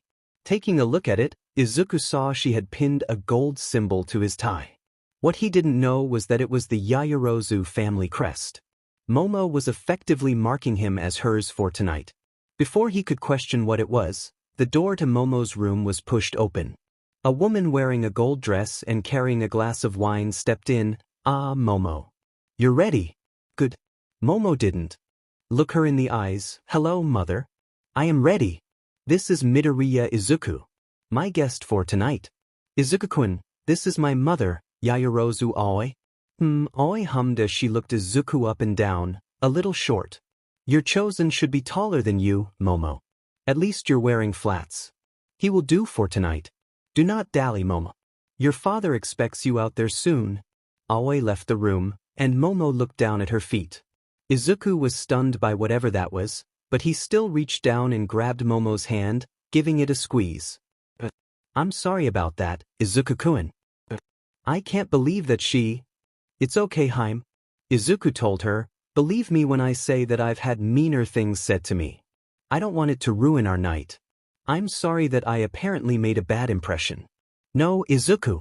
My parents just have impossible standards. Momo told him, and besides, I want you here. So that matters more. So I agree. Let's not let it ruin our night. Exactly. And do you mind if I tell you a secret? Izuku asked. Momo arched an eyebrow and nodded. I actually like that you're taller than me. Momo blushed a little. I enjoy that too. Honestly, I love being as tall as I am. I also love wearing heels, but mother has always been against it. Well, why not do it now? Izuku said, no time like the present. Momo looked at Izuku and bit her lip. She then gave him a wide smile and dashed into her closet. When the two of them walked into the ballroom, Momo wore a pair of 6-inch heels, making her into a towering 6'8" vision. The room was packed with guests, and the only interaction Momo had with her father was a brief acknowledgement from him that she was there. The man was presently engaged with 2 other men and 1 woman. So, who was the group your father was with? Izuku asked. He was speaking with Rikiya Yatsubashi, the CEO of Detnarat, and Tomoyasu Chikiazoku, who runs Feel Good Incorporated, as well as Chitose Kazuki. She is the executive director of Shueisha Publishing. Momo told him, he often meets with the 3 of them. Momo and Izuku walked around the room. Momo was greeted by many of the guests and responded eloquently, but Izuku could tell that she didn't like many of them. Izuku was introduced but mostly ignored by the rich folk when they didn't recognize his name.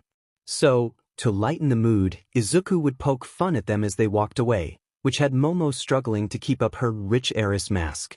Occasionally, Rem or Ram would come by bearing a tray of drinks to check in. Both Izuku and Momo had a glass of wine. Eventually, when the business portion of the night seemed to be done, people started to make their way to the dance floor, and Izuku decided to take his shot. He presented his hand to Momo and bowed like he was at an old-school European dance. Lady Yaoyorozu, may I have this dance? He asked in English. Momo giggled and curtsied before taking his hand and responding in English, you may, Sir Izuku. Hand in hand, the 2 of them walked onto the dance floor. They held out their joined hands, and Izuku placed his other hand on her hip and Momo placed hers on his shoulder. Okay? I'm going to be honest. This is as much dancing as I know. Momo laughed again. Don't worry. I'll teach you how to lead. Just follow my footsteps. Start with your right foot and take a step forward. Momo instructed. Good. Now take a step to the right. Then back with your right foot, and the last step is you use your left foot to step to the left and that's it? Really? Izuku asked. That's it? Yes. It's quite simple, isn't it? Would you like to continue? Of course. Izuku quickly picked up on the very simple dance, and pretty soon, the two of them were making it a little more complicated by introducing twists and spins till they were twirling around the dance floor. When they stopped, they were both breathing a little heavy and laughing with each other. They were interrupted by someone clearing their throat. "Excuse me, do you mind if I cut in?" Izuku and Momo turned to see a very tall man, taller than Momo was, with the heels, blue hair, broad shoulders and a well-defined jaw. "Ah, Marigold," Momo said. Izuku had never heard her voice so cold. "I do mind actually. So please, kindly leave us alone." "Oh, don't be like that, Momo. I've told you that you can call me Henry," Henry said, his voice smooth. "And I've told you not to be so familiar with me. Is everything okay here?" Izuku asked. "Haim?" "It is, Izuku-kun, Darren," Momo said. Her eyes told him that she could handle this, so Izuku gave her a slight nod. "Would you like a drink then, Haim?" Momo nodded at him. Henry scoffed as he looked at Izuku. "Really him? Why don't you fetch me a drink as well, little man? I'm a tad parched." Izuku looked at Henry and let out a single laugh as he analyzed him. He might have been big and even decently muscled, but all it took was a quick glance to see that it was all glory muscle. Sure, he might be able to lift a heavy bar up and down, but there was no real strength there. "I'll be back in a minute, Haim." Izuku embraced Momo on the cheek and walked over to one of the servers in the room. It happened to be Ram, who narrowed her eyes at him. "Why did you leave her alone with him?" she asked as Izuku took a glass of wine. Izuku stood beside her to watch Momo converse with Henry, because Momo is strong. "She doesn't need my help to deal with someone like that." That seemed to placate Ram somewhat, and as if to prove his point, a loud crack rang out as Henry stumbled back, holding his nose from the sharp punch Momo had delivered to him. As graceful as ever, Momo glided off of the dance floor towards Izuku. "That looked like fun," Izuku said, offering Momo the drink. Momo took it and drank the glass in one go. It was extremely satisfying. She then took Izuku by the arm. "I would like to retire for the night. Would you accompany me?" "Of course, Haim." Momo and Izuku left the dance floor and returned to Momo's room. When they got there, Momo immediately made her way to the balcony, taking a deep breath of the cool night air. Izuku walked up beside her and placed his hand on her back, rubbing it comfortingly. "Are you okay?" Momo took another deep breath. "I am. Marigold has just always made me uncomfortable and angry." "I got that. Nice jab, by the way. I'll have to look out for that," Izuku said, making Momo laugh. "What's the story there?" "If you want to tell me, I've known him for a long time. Most likely because my parents were hoping I would fall for him. But I've always found him repulsive. He was okay when we were children," Momo told him, "but as we got older, and I began to mature, I could see that there was only one thing he wanted from me. He's also extremely set in the past and would never allow me to be anything other than a trophy." The disgust in her voice when she said allow was palpable. "Aside from that, he's only after my father's money. I will get it when I inherit the company." "Maybe I should have stayed with you," Izuku said. "Now I want to hit him." Izuku began to take off his suit jacket, vest and tie, feeling a little too constricted by them at the moment, and he set them on the stone railing of the balcony. "But on a different note, I didn't know that you'll get the company." "That's really cool." Momo smiled at him. "I suppose it is. To be honest, though, I'm not sure my father will ever give it to me." "Why not?"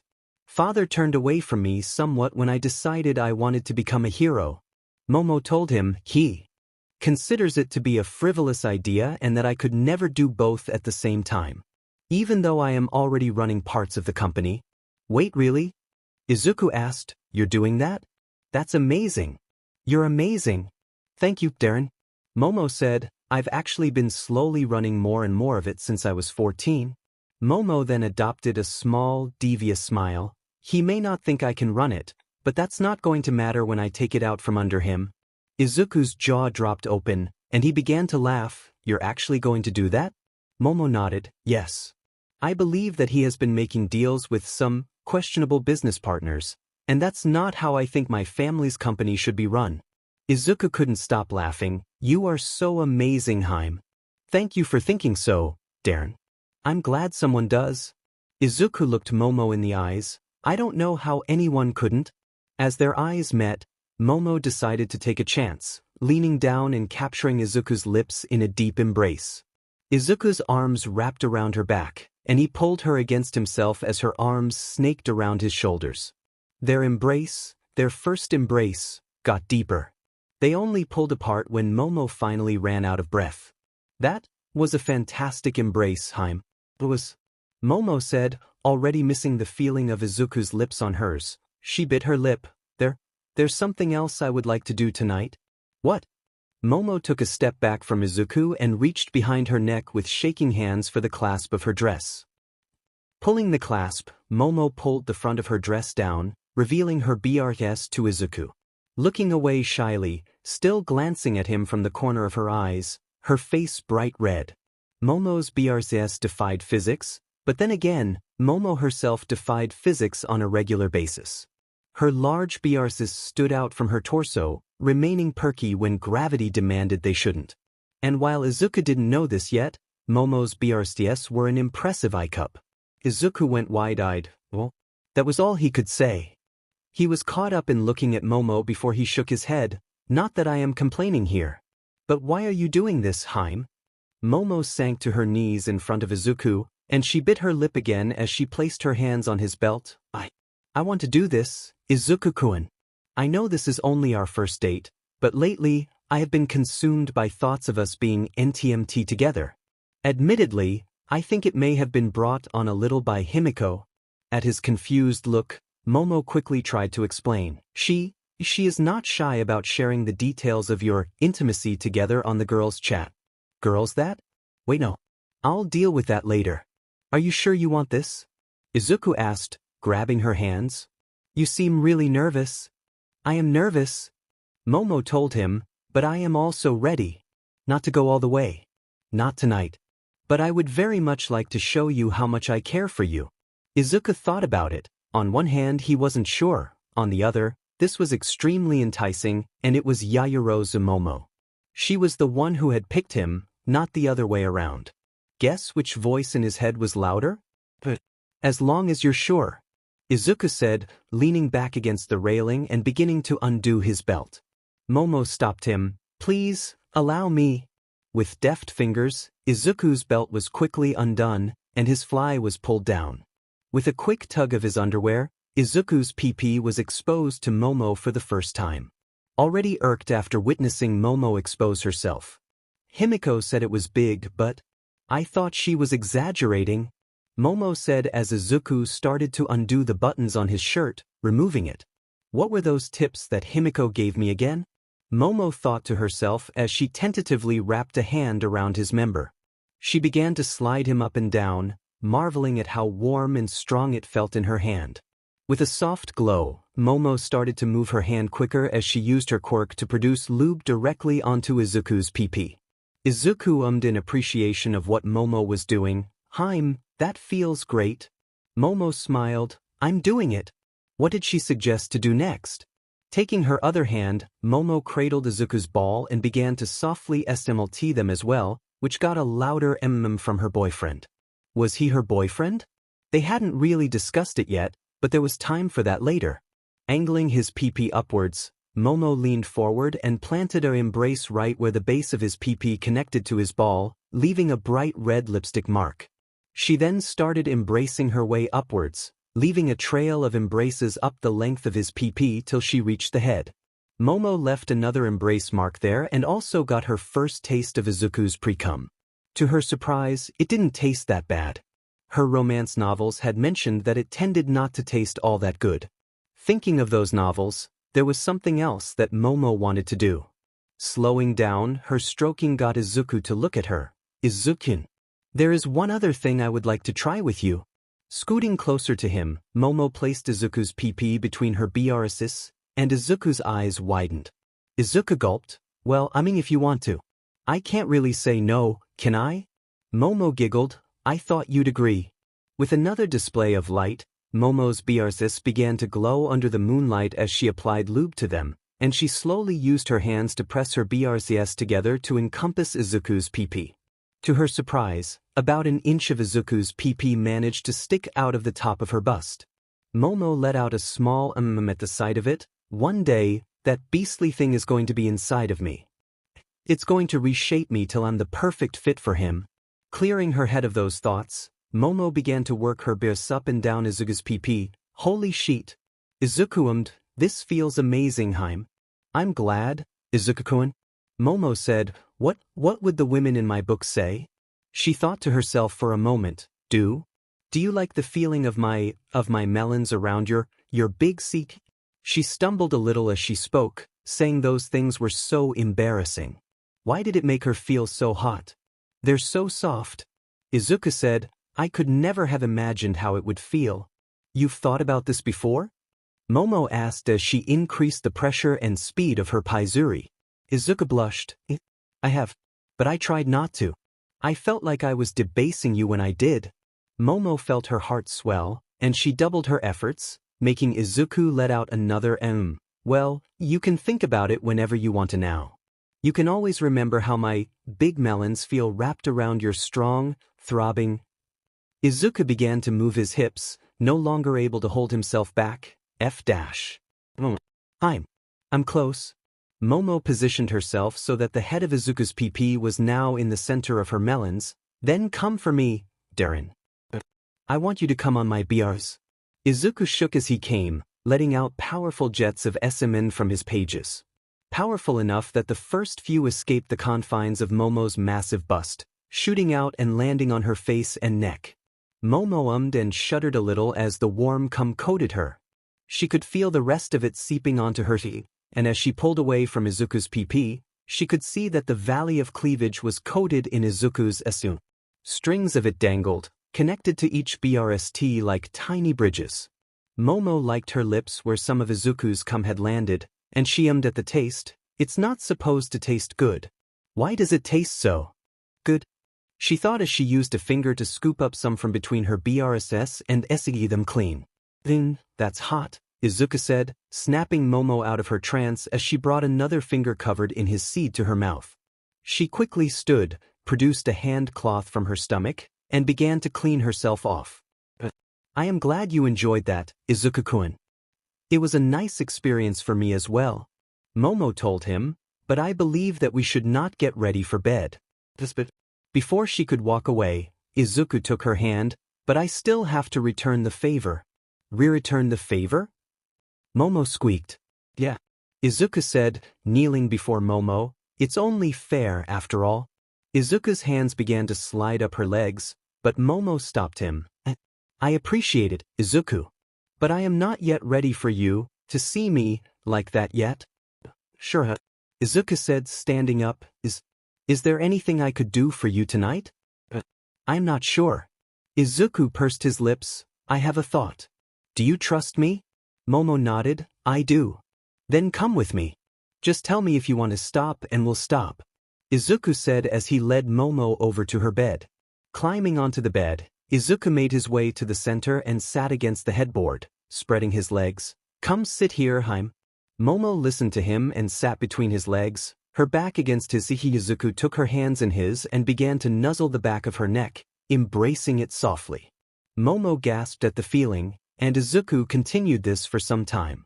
Embracing the side of her neck, her ears, her jaw and the space where her jaw connected to her neck turned out to be a particularly sensitive spot for her. Izuku kept embracing her in this fashion till she was a content little puddle of bliss. When Izuku could tell that she was fully relaxed in his embrace, he moved their hands so that he was tracing up her sides and stomach until his hands were just under her bears. Is this okay? He whispered in her ear.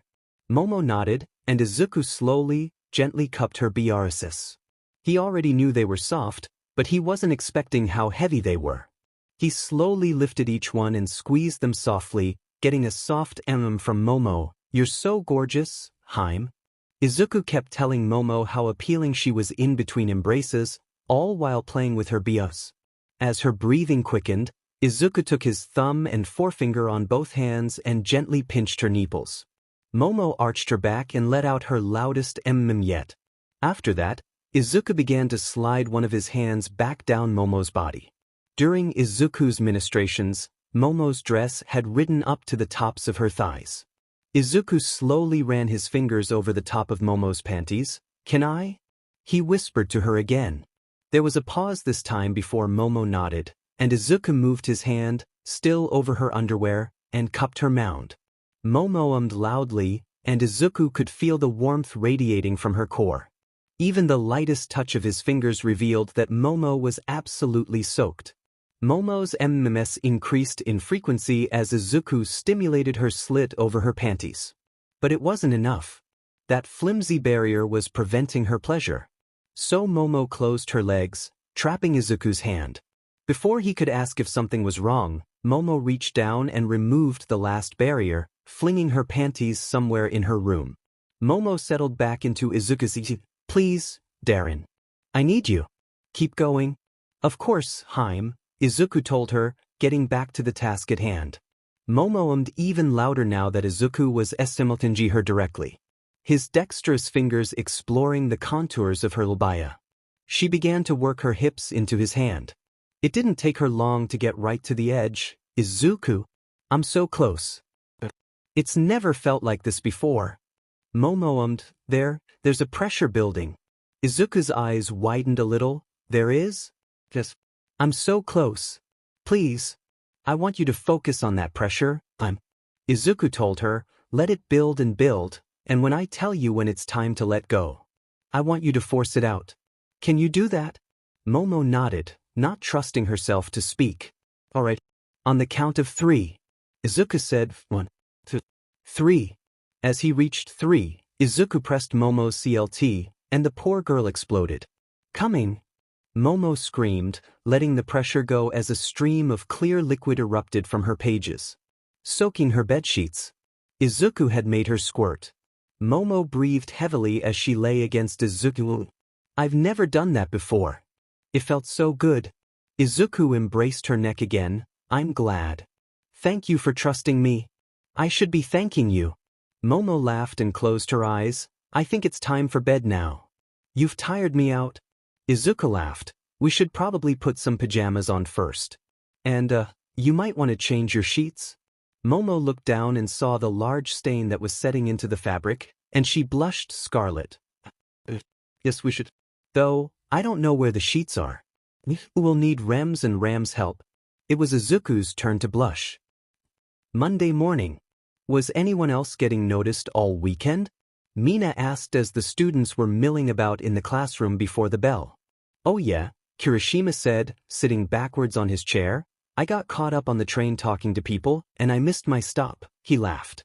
I wasn't recognized, Shoko said. She was now in the UA girl's uniform and had her hair up in Himiko-style buns, courtesy of the blonde vampire herself. I've never had random people be that nice to me before, Himiko said. It was really weird. She was sitting on Izuku's desk and playing with Momo's ponytail. I know, right? Toru exclaimed. I got so embarrassed. Everybody was staring at me so intently. That's just 'cause you're really pretty, Toru-chan, Kami told her. Toru glomped her in appreciation. Well, I am rather used to paparazzi. Being stopped by complete strangers was still a tad odd. Momo told her friends. She was currently sitting in Izuku's lap with his arms around her waist, completely unable to do anything about the self-satisfied smile or the blush she was sporting. Melissa smiled at her clearly happy friends. Well, I'm glad I stayed here all weekend then. Shiro leaned on Kirishima's desk with one hand. I, on the other hand, got consoled with "Don't mind" by elementary school children. Sue, who was resting her head on her crossed arms, looked Shiro in the eye. Don't mind, she said, getting a laugh from everyone, even Shiro. Ochako rushed into the room. I'm not late, right? You're good. Izuku told her. How was your weekend? Great. Ochako said. It was really nice to see my parents. The door opened, and Aizawa walked in. By the time he looked up, everyone had zoomed into their proper seats. Morning? He received a good morning from all his students. Aizawa-sensei, I'm happy you were able to remove your bandages, Sue said. Aizawa rubbed under his left eye, which was still a light purple. The old lady got overdramatic with her treatment. He told her, but let's put that aside. Today's Hero Basics lesson is a little special. Please don't be law. Kirishima thought. Kaminari and Mina sweat dropped. Please don't be a pop quiz. Please God. It's time to formulate your code names. Your hero names. Class 1A erupted into cheers. Once they died down, Aizawa continued, this is related to the draft nominations I told you about at the beginning of the month. The nominations will truly start maturing only after you've gained some experience in your adaptable fighting ability is judged during your 3rd and 4th years. In other words, the nominations you're getting this year are more akin to expressions of interest in your future potential. Aizawa looked at his students to make sure they were listening to him. It is not rare that interest will dry up by the time you graduate, or it is simply dropped altogether. So the nominations we get are like personal hurdles, then, Melissa said. Yes. Now, the tally of nominations is as follows. The screen behind him where once blackboards used to be. Typically, the results are more balanced, but this year was quite the spectacle for first years. Shield, 4,000. Midoriya, 3,400. Todoroki, 2,800. Ikugu, 1,000. Tokyami, 360. Kaminari, 272. Yaoyorozu, 124. Ida, 116. Kirishima, 68. Uraraka, 22. Atsushimi, 14. Toga, 14. Ashido, 10. Suro, Diamond, it's so clear it's practically black and white. Kaminari groaned. I'm surprised Bakugu got that many, Mina said. Yeah, Siro agreed. I figured seeing him all straight-jacketed up would have scared off more pros. Pros ain't gonna be scared. Bakugu yelled, pointing his thumb at himself. Of you? No. Kami said, of the damage you'll do to their rep, yes. Congrats, Izzy. You got so many.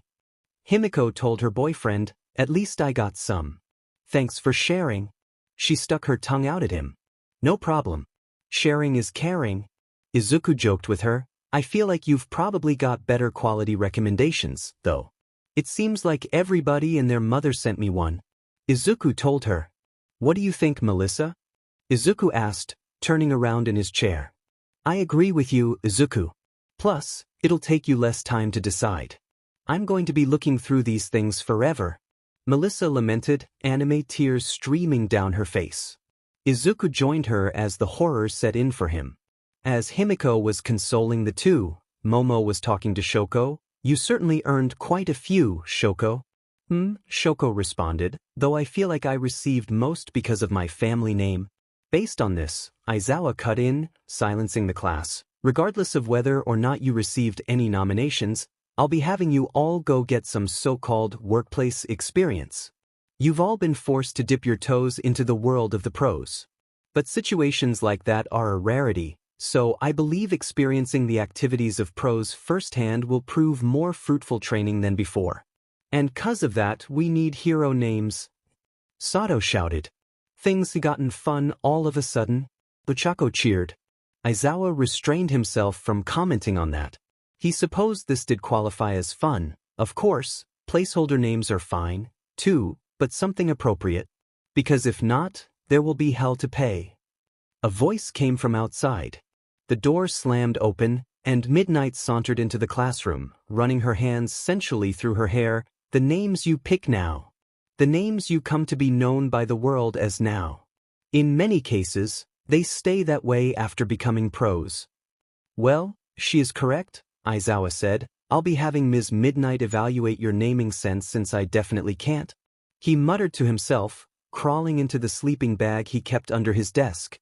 Aizawa went to sleep and left his class in the hands of Midnight. The way your futures end up will approach the image projected by the names you choose. Midnight told the class, it's all down to that old phrase, names and natures often agree. For example, All Might.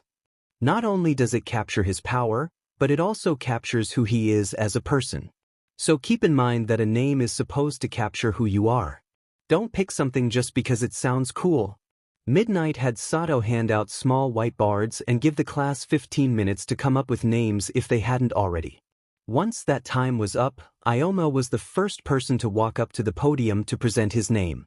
Here it comes, Ioma said, holding the board above his head, the name of the sparkling hero. I cannot stop twinkling. The class was silent, and Midnight pinched the bridge of her nose. That is a sentence. You cannot have a sentence be your hero name. Go sit down and try again later. Ioma walked back to his seat dejected, and Mina stood up, slamming her hands on her desk. Me. I'm next. She hustled to the front of the class. Call me, the acidic heroine, alien queen. Midnight tapped her chin. After the old movie? I'm not sure if you can. I have no idea if the copyright is still active, plus I'm not sure if the name fits you. Mina pouted. Oh, why not? Well, the alien queen was big, mean, and scary. In my opinion, that doesn't fit you. You're far too cute to be scary, and I'm not sure you have a mean bone in your body. Midnight explained. Mina's pout got more exaggerated. That makes sense. Okay, I'll think of something else. Sue raised her hand. Is it okay if I go next? Getting an affirmative, Sue hopped to the front. I've known since elementary school what my name was going to be, the rainy season heroine, Froppy. The whole class started chanting, Froppy, Froppy, Froppy. Midnight clapped. Oh wow, that's adorable. It's great. It's got a nice, friendly feel to it. She turned to address the class. Use her well-liked model as a guide for your own names, okay? Now for mine. Kirishima charged up to the podium. The sturdy hero, Red Riot. Oh, is that out of respect for the man among heroes, Crimson Riot? Midnight asked. Kirishima grinned and rubbed the back of his head. It is, yeah. He's retro, but the kind of image I'm aiming for is just like Crimson. Fufu. Midnight leaned over the podium. You know, since you'll be carrying the name of someone you look up to, you're going to be hit with the corresponding amount of pressure? Don't worry. I'm prepared for it. As the students kept coming up with the names, Ochako walked over to Ioma and showed him an idea she had for him. Why this Uraraka-san? Well, it's one of the most important stars in the sky, so I thought you might like it. Ochako told him. Ioma smiled at her. I do. Thank you. Ioma stood up. Midnight-sensei. I have a new idea. He walked to the front of the class and presented his name, the sparkling hero, Polaris. It's the shiniest star in the sky. Now that's a hero name. Midnight said. When Sato walked up, he chose the name the sweets hero, Rock Candy. Shoji went with the tentacle hero, Tentacle. Siro took the name the taping hero, Cellophane, and Tokyami chose the jet black hero, Tsukuyami. Well, they were presenting their names. Melissa sent a text to Mina with an idea for her name. She received a wall of heart emojis in response as Mina rushed up to the front. My new name. She shouted, the alien heroine, Amina Acid. Much better. Midnight exclaimed, much more fitting for a cutie like you. Koda walked to the front and presented his name, the Beastmaster hero, Anima. Interesting. It's both intimidating and friendly. Midnight said. The thunderstruck hero, Sharjizuma. Kaminari announced. Shocking. Midnight responded. Toru skipped up to the front. The light heroine, Prism. How radiant. Jiro's turn was next. The music heroine, Heartbeats. It's definitely making my heart beat faster. Bakugu slammed his board on the podium. I'm going to be known as King of Explodo Kills. Oh. Go back to your seat and try to figure out why you can't be called that. Midnight told Bakugu. Momo walked to the front after him. I'm stuck between two ideas. She held up her board. I know I want the first part to be the everything heroine, but I can't choose between Creati, which was my first idea, and Genesis. Well, they're both definitely creative. Midnight giggled at her own joke. Creati is cuter, and Genesis sounds more serious. It really comes down to what type of image you want to set for yourself. Thankfully, you don't have to decide between the two right now. You can try both of them out and decide later in the semester. Shoko decided to go next. I can't actually take credit for this name. Izuku and Momo helped me come up with it. The absolute point heroine, phase state. And it worked out wonderfully. It's always a good idea to workshop with friends. Otherwise, you might end up with something you'll regret down the line. Midnight told everyone, isn't that right, Eraserhead? Some grumbling was heard beneath the desk. Bakugo got up to try again. Baron of Explodo Kills. He was sent back to his seat. Cammy decided she was up next. Forgoing her board, she used her quirk to write her name in the air. I'm going to be known as the glamour heroine, Vixen. Little fireworks went off as she announced it. Fufu.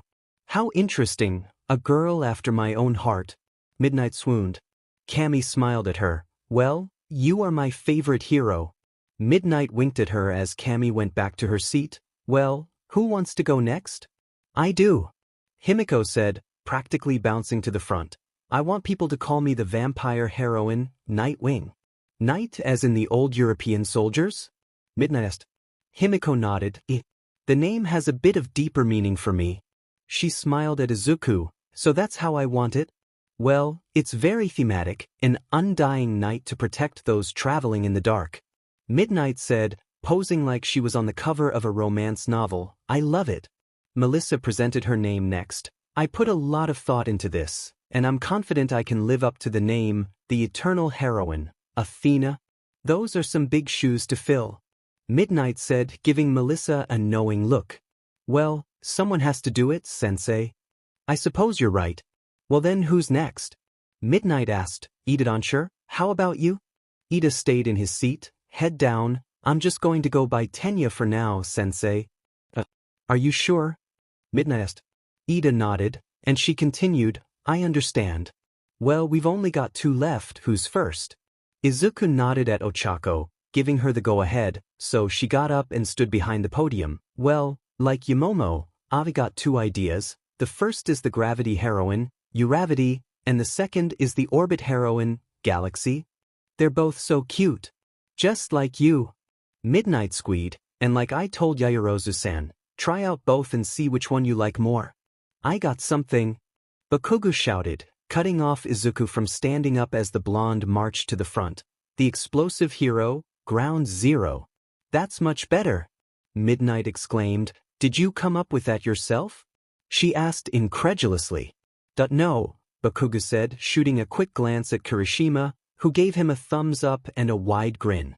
Bakugo quickly looked away. Shitty, he gave me some suggestions. I see. Midnight said, well, there's only one left. What have you got for me, Midoriya-kun? Izuku blushed a little as he stood up. I've known what the second part of the name was going to be for a year or so now, but it wasn't until recently that someone gave me an idea for my epithet. He smiled at Ochako as he revealed his codename. The world is going to know me as the Dikairu Hero, Phantom.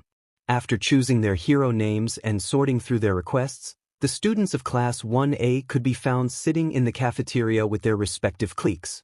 Izuku and Melissa were sitting across from each other. Both collapsed over the table.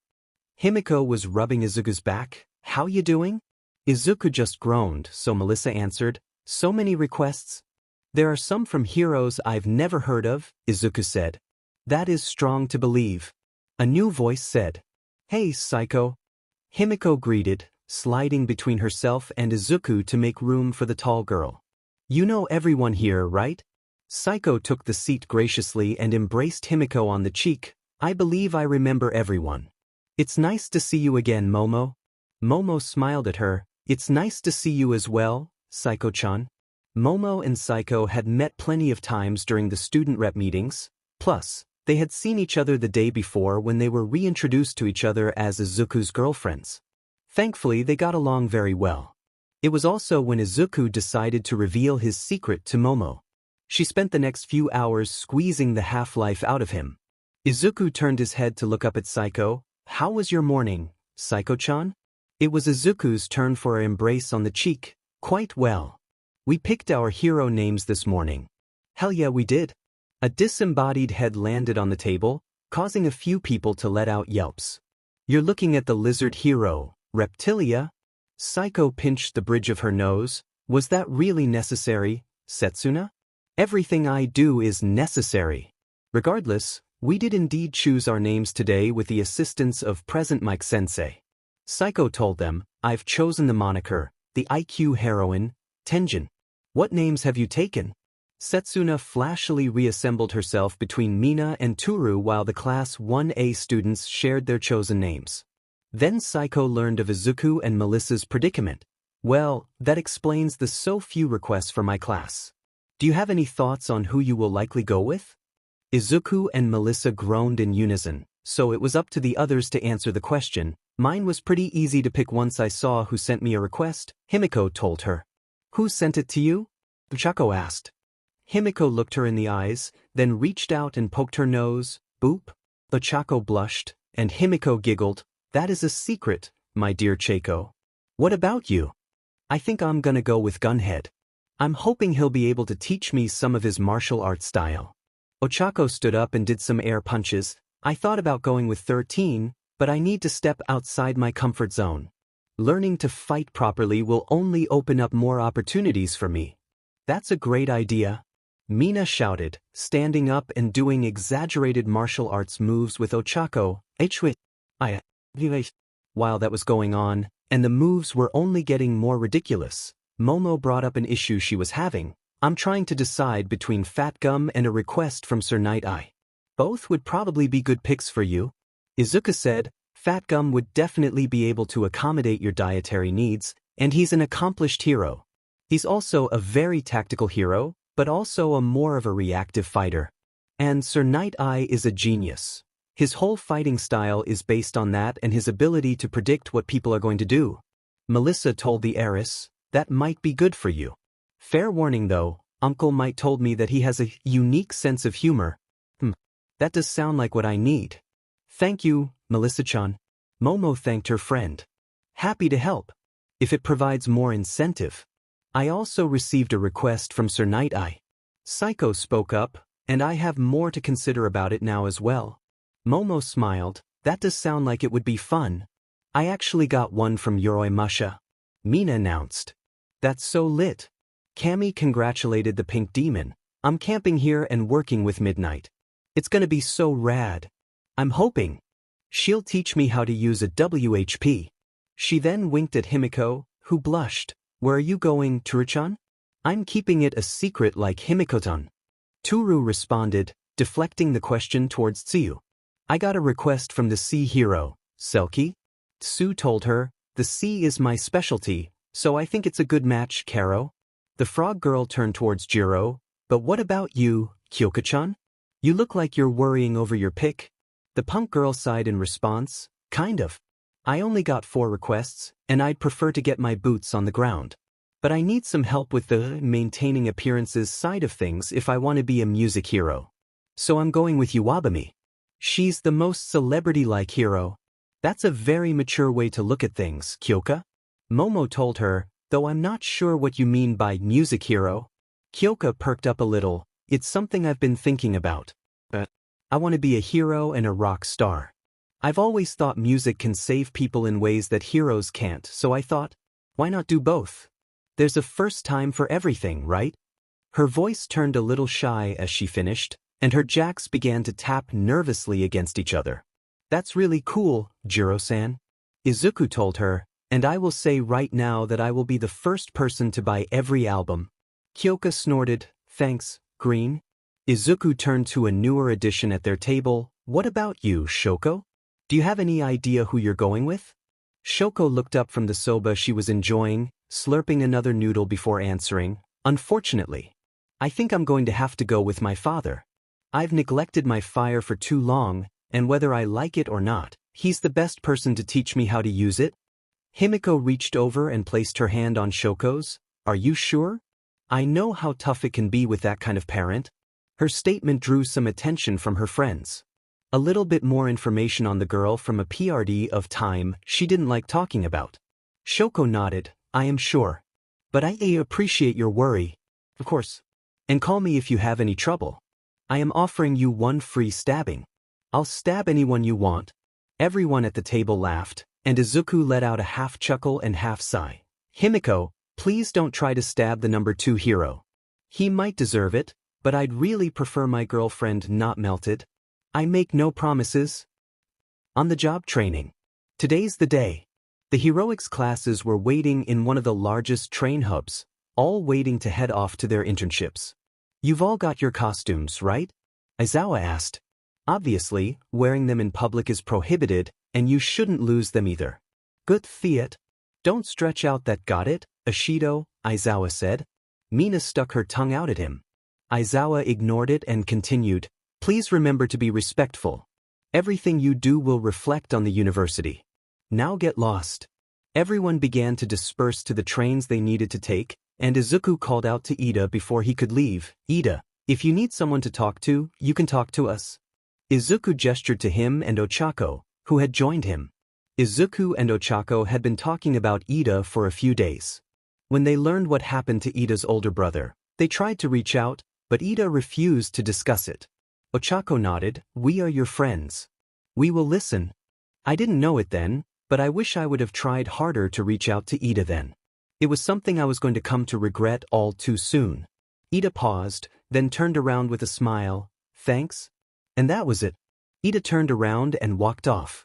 But Izuku could see that Ida had tensed his shoulders as he did. Even from behind, it was the look of a man who was resigning himself to something he knew he had to do. He's gonna be okay, right, Deki-kun? Ochako asked. I hope so. Izuku had given enough fake smiles to no one when he saw it. I wish I could help. So, Izuku said, Deki-kun? Ochako's already rosy cheeks flushed, and she looked down. It's less of a mouthful than Deku-kun? Well, I like it, Izuku said, causing a genuine smile to form on Ochako's face. Izuku and Ochako returned to the group, which, unknown to Izuku, was starting to be called the Deki Squad, who was saying goodbye before they left to find their trains. Hey why do you have your costume case with you? Toru asked. I thought you just did that light thing like, Flash? And then you're in your suit? Izuku held up his case and tapped the 18 on the front of it. I had May make some changes and a few upgrades for me. So I have to go ghost with it on before I can do it whenever. Cammy raised an eyebrow. Go ghost? She asked with a playful smirk. Izuku blushed. Well, I had to call it something, didn't I? What? It's not that lame, is it? No. It's cool. Despite Cammy's best efforts, a laugh escaped.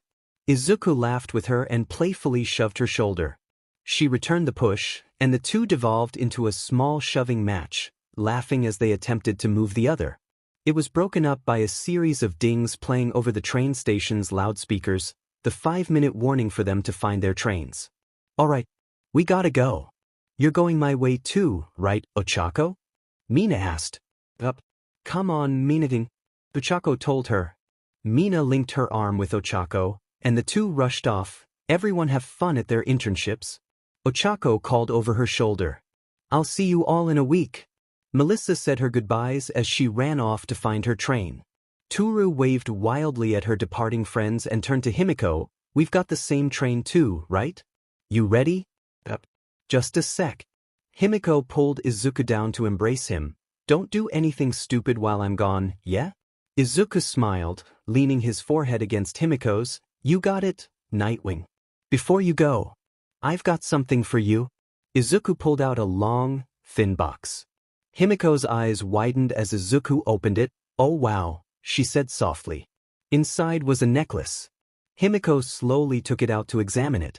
It was a black lace choker with rose gold chains hanging off it, and sitting in the center was a BLD red gem. Izzy, it's appealing. Her finger brushed the gem. Is this real? Technically. Izuku said, I may have gotten it, let's say custom made. Himiko put 2 and 2 together and looked over at Momo, who gave a small wave. Thank you, both of you. I love it. I only made the gem. The rest was all Izuku-kun. Momo said. Himiko smiled at her. Still deserves a thank you. She turned to Izuku. Put it on me? Izuku complied and fastened the choker around her neck. With a spin, Himiko pulled him into another embrace. I love you, but I really have to go now. Same. Go catch your train, and don't do anything I wouldn't do. Himiko smirked. I'm not the one who does stupid things. You've got nothing to worry about. Himiko gave Momo a tight hug and thanked her again. Do you want to embrace too? Momo thought for a moment before leaning down and tapping her cheek, where Himiko quickly planted a lingering peck. Momo smiled warmly and returned the embrace. Lastly, Himiko turned to Saiko and embraced her as well. I'm gonna miss you too.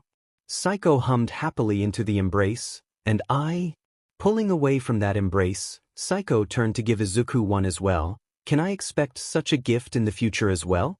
She asked with a coy smile. I'm working on it. You and Momo are proving challenging to shop for. I swear I won't disappoint. Izatan. I've noticed how often Momo, Himiko and I are on your mind. How so many of your thoughts are about being the best version of yourself for us. Psycho whispered to him, according to my calculations, there is very little you could ever do to disappoint us. Thanks, Korin. I'll see you in a week. Indeed. Izuku had one more girlfriend to embrace. Although it would be accurate to say she embraced him, Momo cupped his chin to tilt his head up as she leaned down. Enjoy yourself this week, Darren. You too, Haim. With their goodbyes said, Momo and Psycho left to find their train, and so did Himiko and Toru. Izuku smiled wistfully as he watched his girlfriends walk away. There's a sentence. Izuku thought, my girlfriends? Still can't believe I have multiple girlfriends, and it was my first girlfriend's idea. Izuku shook his head as he turned around. As much fun as it was to watch his girlfriends walk away, he had a train to catch. Sliding through the doors just before they closed, he breathed a sigh of relief as he found his way to his seat on the bullet train. Oh, Melissa! Izuku exclaimed, his voice tinged with surprise, as he spotted the blonde girl in the seat next to his, engrossed in a book. Izuku, I didn't know you were going to Tokyo too. I am. It's a relief that I won't be alone on this long ride. Even on the bullet, it's still going to be a while. Izuku settled into his seat, and the two shared a comfortable silence. You brought stuff to do on the ride and were looking forward to doing them, too, weren't you? Melissa broke the silence. Izuku nodded his head, no. I did, yeah. How about we both just do those things and enjoy some silent company? Melissa suggested, her voice filled with a hint of anticipation. That sounds like a good plan. Izuku chuckled. Melissa laughed as well and opened her book as Izuku pulled out his laptop.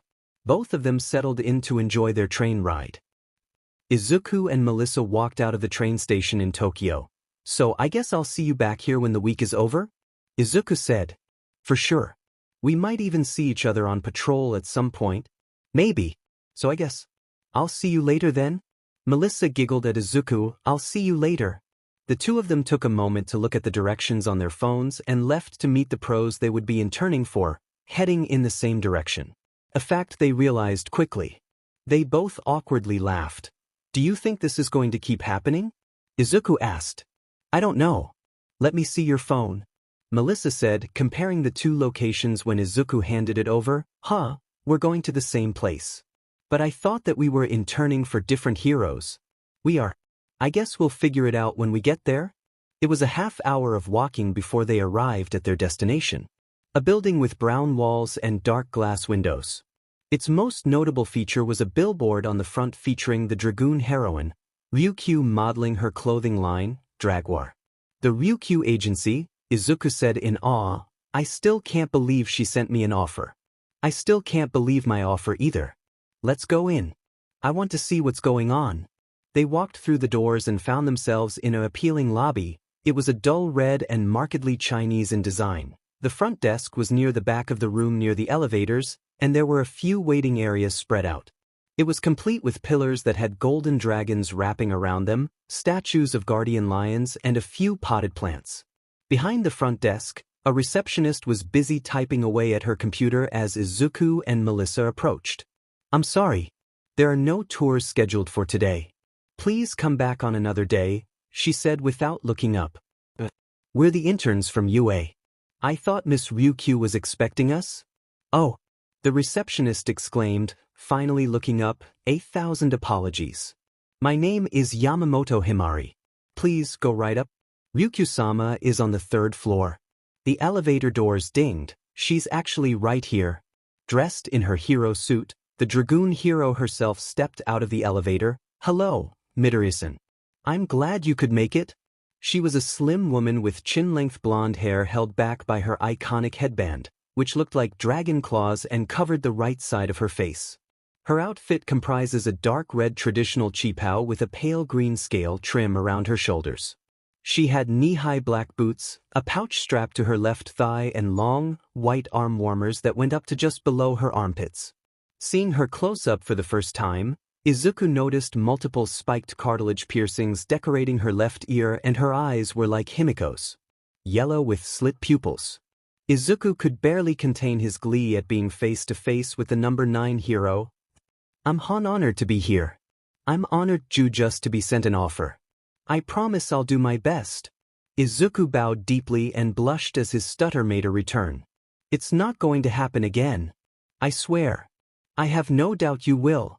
Ryukyu said, I will do my best to live up to your lofty expectations. Now, if you both will follow me, I'll give you a tour of the facilities and show you where you'll be staying. Ryukyu led them to the elevator. Excuse me, Miss Ryukyu? Melissa spoke up. Why am I here? I thought I was supposed to be interning with. All will be revealed in due time, Shield-san. Ryukyu cut her off, pressing the button for the 3rd floor. For now, our tour. There were originally 5 floors, but I had the floor between the 2nd and 3rd removed to turn it and the 2nd into a training facility capable of fitting my draconic form. What is now our 3rd floor are the offices for myself, my sidekicks and some salary workers who run the day-to-day as well as Dragwar. Though, as you may know, I have no sidekicks. You'll find out what's on the 4th floor later. Any questions? She finished as the elevator opened. Izuku practically bounced as he wrote the information in his notebook. About 1 million. Ryukyu grinned at the enthusiasm. Then, by all means, ask away. You might regret that, Melissa said. But it was too late. Izuku was already off. Okay, so, how big exactly is your dragon form?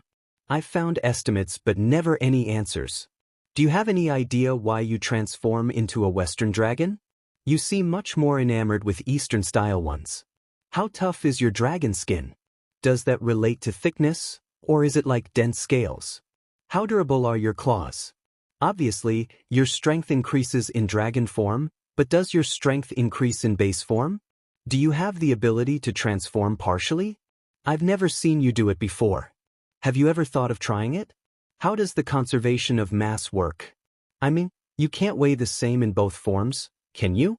Do you have any theories on where the extra mass comes from? Mutter, mutter, mutter, mutter, mutter, mutter, mutter. Izuku's speech quickly became too fast to understand. Oh God, you found another one. A new voice broke the muttering, saving Ryukyu from her attempt at keeping up with the questions. 3 sets of eyes turned towards the new voice to see the one and only Mirko, the rabbit heroine, leaning against a desk. About time you got here, brats. Miruko told them, I hope you're ready for Miruko's patented butt-kicking boot camp. With a small leap, she cleared the distance between them and landed right in front of Melissa. By the time I'm done with, you're going to be able to do a mid-air split kick and choke a man out with your thighs. Izuku couldn't believe Miruko, another of the top 10 heroes, was standing before him. She had dark skin, long white hair braided in cornrows, large white rabbit ears, and red eyes, similar to an albino rabbit. Her uniform was a sleeveless white leotard with purple trim around her shoulders and waist and a broad yellow crescent moon over her. A thick metal plate wrapped around her waist, and she wore thick white gloves on her hands. Her outfit was completed with thigh-high purple boots with metal plating on the heels and white metal on the toes, making her feet look like those of a rabbit. It was also the first time Izuku noticed just how short the larger-than-life heroine was. I have to be at least a foot taller than her. That's kinda cute, actually. I look forward to it, Miruko-sensei. Melissa said, but can I ask why you picked me? I thought you didn't work with anyone. You're right, I don't usually work with others. To be honest, I lost a bet, which is why I had to get an intern. Miruko told her. Oh. Miruko grimaced at her blunder, and from the glare she got from Ryukyu. Sheet. I mean, it was a bet, but I still picked you, kid. Do you think I'd take anything less than the best? I was a big fan of how you dunked on that blonde kid. It was a pretty good kick, but I'm going to teach you how to kick properly. Thank you, Miruko-sensei. I'll give it my all. It's good to see you getting along.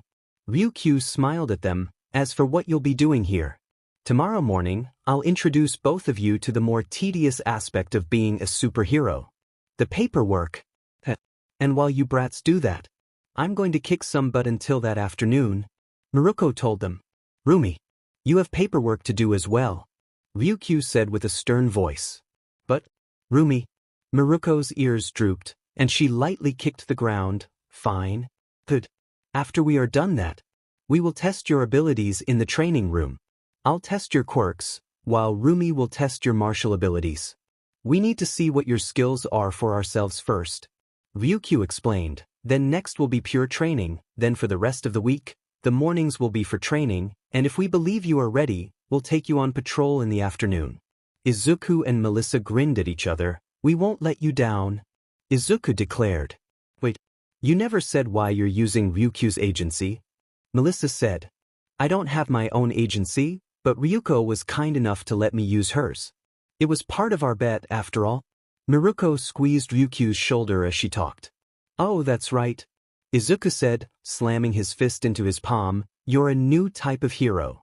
You hop all around Japan, taking down villains wherever you go. You're some kinda hero nerd, aren't you, kid? Izuku blushed but nodded his head. I am. Speaking of which, can I ask you some questions, and can I get both of your autographs, please? Sure, Midoriya-san. Ryukyu took the offered notebook, signing it before passing it on. Now, we'll take you to where you'll be staying on the 4th floor. With Miruko joining them in the elevator this time, they ascended to the 4th floor, and the doors opened to reveal an apartment. This is my home. I decided that it was easier and more convenient to renovate the top floor into an apartment. Ryukyu explained, slipping off her shoes as she stepped into her home. This is a secret, and the contract you signed to be our interns does require you to keep that secret. With both teens agreeing, Ryukyu continued, Good. Now, I'll take you to the guest room. Oh, are these my new kohai? A light blue blur raced out and began to flit around Izuku and Melissa. They're both so cute. Aren't you the two who came in first and second for the first year's sports festival? You were both so cool. You were all like whoosh, fly, invisible, beam, beam. Isn't flying the best? We should totally go flying together sometime. And you were all like bam, punch, punched, but like Super Saiyan mode. But anyway, I'm Nijire, Ryukyu's other intern and your senpai here and at school. You're going to love it here. Working with her is so fun.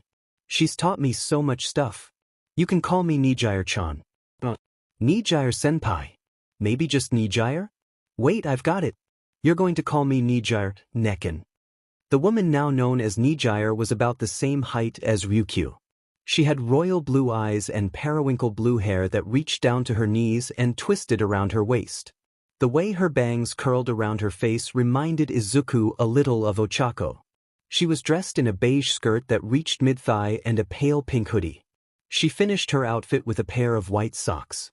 It took a moment, but Izuku recognized her too. Oh wow.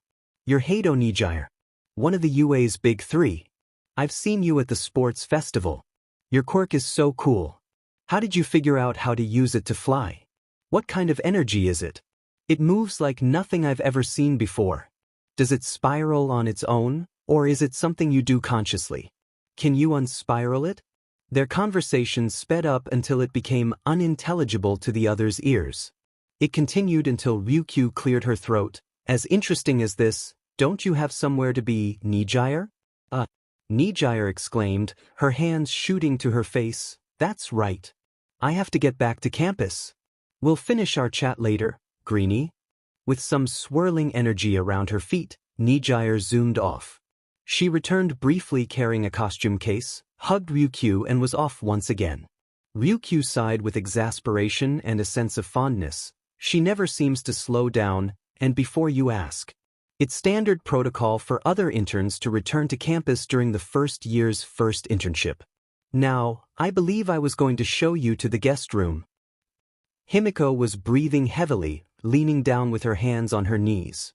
Toru was in a similar state, sitting on the ground next to her. Pacing in front of them was a man with long gray hair styled into 3 sharp points, dark gray eyes and a blue mask over the bottom half of his face. He wears a red shizoku underneath a blue robe.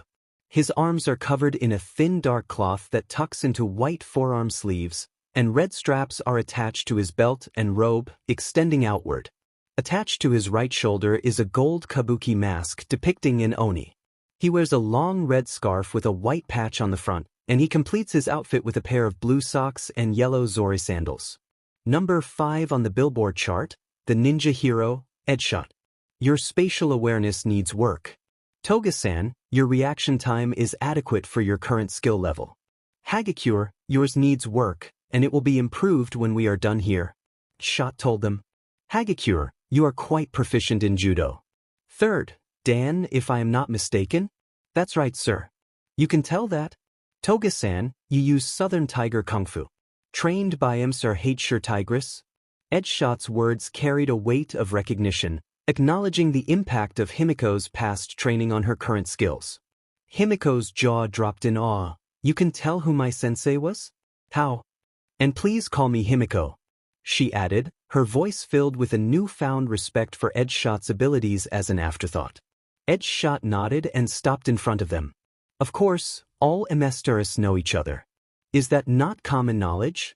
After a moment, Edgeshot continued, showing no outward reaction to his joke. Falling flat, I will build upon the foundations the two of you have, as I brought both of you here because I believe you will both make excellent shinobi. Momo was sitting in what seemed to be an interrogation room in the Night Eye Agency across from the man himself. Sir Night Eye was a tall man with green hair with yellow streaks. He wore triangular glasses, a white suit with gold buttons, a white dress shirt, and a red tie with white polka dots. He was staring at Momo intently with yellow irises, and his fingers were interlocked in front of his mouth. Pardon me? Momo asked with a raised eyebrow. I would like you to tell me a joke. Sir Night Eye repeated, if you fail to amuse me, I'm afraid we will have to take drastic measures. He gestured to a machine in the room. It was pale yellow with wheels on the bottom, wrist restraints, and feathers attached to the sides that were clearly designed to move back and forth. I see, Momo said, thinking before she began to laugh. I thought of one, but I'm afraid you may not find it as funny as I do. Try me. I was thinking of the lawsuits I would rain down on you if I were ever to come within 5 feet of that machine again. Or if I am to find out, you have put anyone in that. You would be buried in litigation for years. Like I said, funny for me. Not so much for you. Sir Night Eye blanched a tiny bit at that, and Momo continued, that and this, I suppose. From under the table, Momo pulled a revolver she had made on the pro in front of her.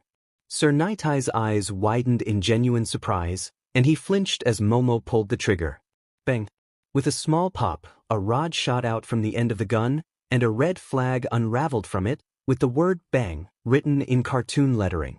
It was silent momentarily before Sir Night Eye started to laugh. Not bad. I'll admit I don't get played like that often. Momo had a self-satisfied smile. I wasn't joking about the lawsuits. I know. Sir Night Eye said, now come with me. They both exited the interrogation room and entered the hallway, where Psycho was waiting for them, sipping tea from her thermos. Sir Night Eye stopped before her. Tell me a joke. Psycho doesn't hesitate. Very well. Einstein, Newton, and Pascal decide to play hide-and-seek. Einstein closes his eyes and counts to 10. He finishes and opens his eyes, and Pascal is nowhere to be seen, but Newton is right in front of him with a piece of chalk in his hand. He's sitting on the ground inside a box he drew a meter to one side. Einstein says, Newton, you're terrible, I've found you. Newton says, no. You found 1 Newton per square meter. You found Pascal? It took a moment, but Momo started to laugh and Sir Night Eye let out a wry chuckle. Not bad, Intelli. Now, both of you follow me. Your first lesson will be about how to deal with the day-to-day of the office. Then, I will start you on the basics of my personal fighting style. I believe both of you will take to it quickly. Jiro found herself standing in front of a very tall building in Tokyo, where Iwabami's agency was located. Seeing the billboard with Iwabami on it posing with her new fragrance line, Jiro wondered again if she had chosen right. That plus the person standing next to her. Looking at the woman who was going to be her fellow intern, she glanced away as the woman smiled at her. Why did it have to be her? I'm going to embarrass myself again somehow. I know it.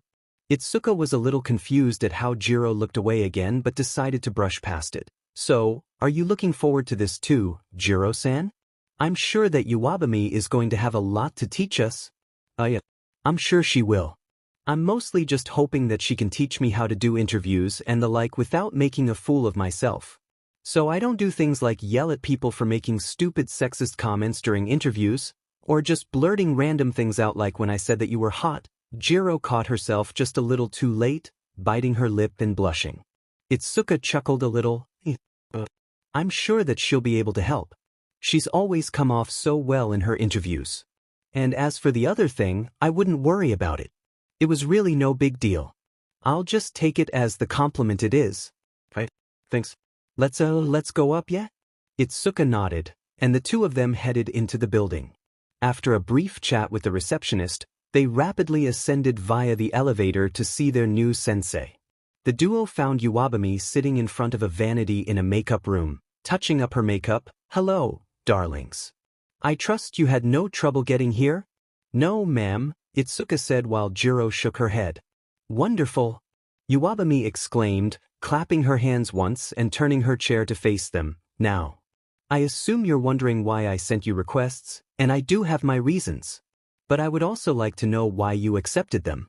Let's start with you, Jiro-san. Me? I chose you because I want to be a hero and a rock star, but I SCK with people, and I've got a temper when it comes to dumbass questions from fans and reporters. You get those questions so often, and you're never caught off guard, and you always come off looking good after them, and I was hoping that you could teach me that skill. Jiro answered, picking up speed the longer she talked. Iwabami smiled at her. I see. Well, my dear, that is something I can help you with. Tips and tricks I use to keep from lashing out at the reports or letting one of my lovelies bite them. The rattlesnake on Iwabami's head curled around and flicked its tongue at her cheek as she scratched it under its chin. And what about you, Kendo-san? The pro-heroine asked. I would have expected you to go with a more combat-oriented hero. Well, I have always liked how confident you are, and honestly, you were the highest-ranking hero who sent me a request, but my other reason is, maybe a tad immature. Itsuka suddenly found the ground very interesting as she answered the question, refusing to look at her. You'll receive no judgment from me, Iwabami reassured her. Itsuka took a breath.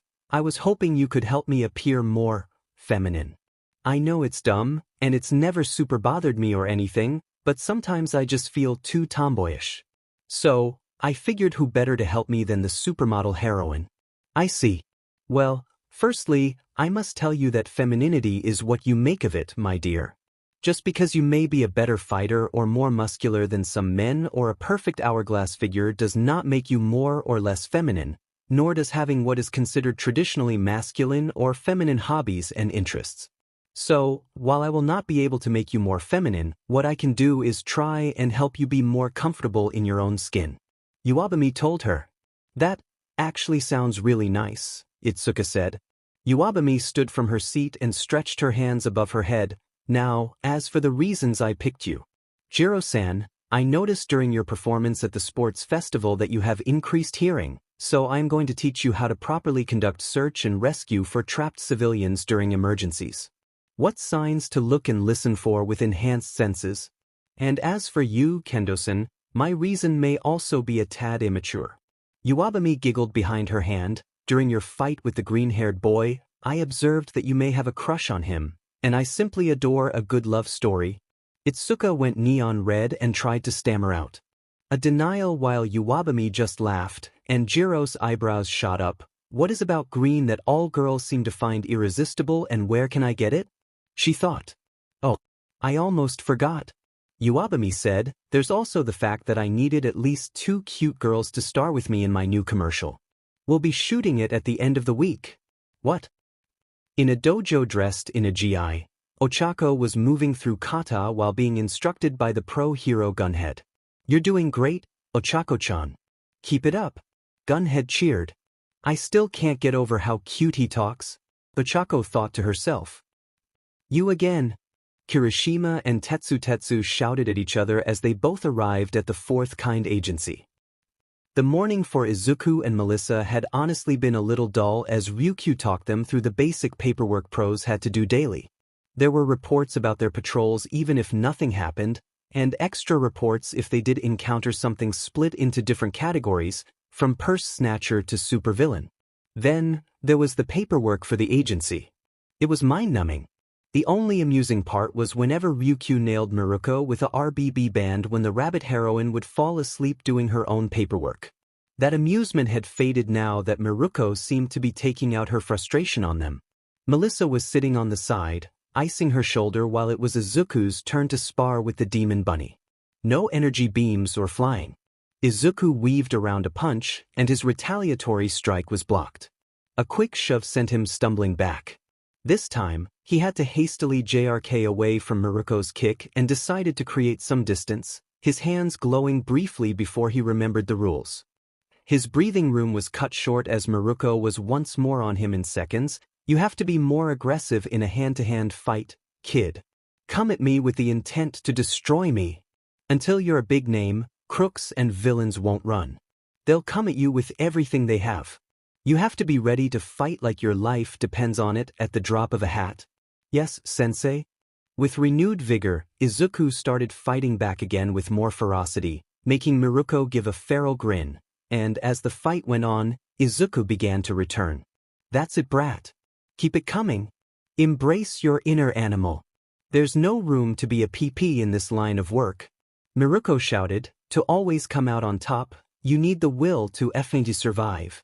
Managing to connect a kick into her side that made Miruko let out an oomph made Izuku feel proud of himself for a moment before Miruko grabbed his leg and tossed him to the other side of the room. Izuku scrambled to his feet as he came out of his roll, but once again, Miruko was already on him. Turning intangible in a panic, Izuku dashed through her, making the heroine shiver. Once he was on the other side, Izuku turned and felt his hand touch something soft. Looking at what was in hand, he found himself squeezing Miruko's tail. Izuku saw Miruko stiffen. I am so...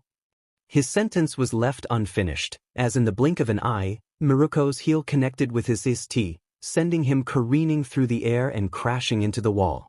Izuku! Melissa shouted, getting up to go check on him. Izuku just slid down the wall, his rings appearing and changing him back to normal. Sheet, you okay? Didn't mean to hit you that strong. It was a reflex. Miruko told Izuku as she came to check on him, I didn't break anything, did I? Izuku felt around his ears for a moment. Nope. Just very bruised. You might have if I wasn't in ghost mode, though. I'm sorry too, by the way. I didn't mean to. No worries. Let's get you back on your feet, yeah? Miruko offered Izuku her hand and pulled him to his feet. Are you sure you're okay, Izuku? Melissa asked, the concern in her voice very clear. Yeah, I'll be fine in no time. I've been hit harder after all. What the hell hit you harder than me? Miruko asked. Izuku and Melissa looked at each other, nodding as they silently concluded, did you hear about the USJ attack a little over a month ago? Realization flashed on Miruko's face. Right. That big but purple thing that went toe-to-toe with All Might. The top 25 were briefed on it. I heard a few students fought it before numero uno got there. That was you then? The two students nodded. All right. I knew I picked a kick-ass student. Maybe you're not bad either, green bean. Izuku laughed and then winced in pain. Gee, thanks. I feel so loved. Dimen, right, you should? Miruko told him, so why didn't you do that ghost thing more in our spar? Phasing takes some concentration to do, which you weren't letting me have. Izuku explained, something I want to work on while I'm here. Good. We can do that. Does it have to be your whole body, or can you phase parts of yourself? Miruko asked.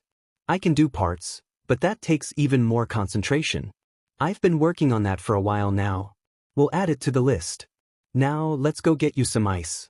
Also, could you not tell Ryuko about this? Miruko requested.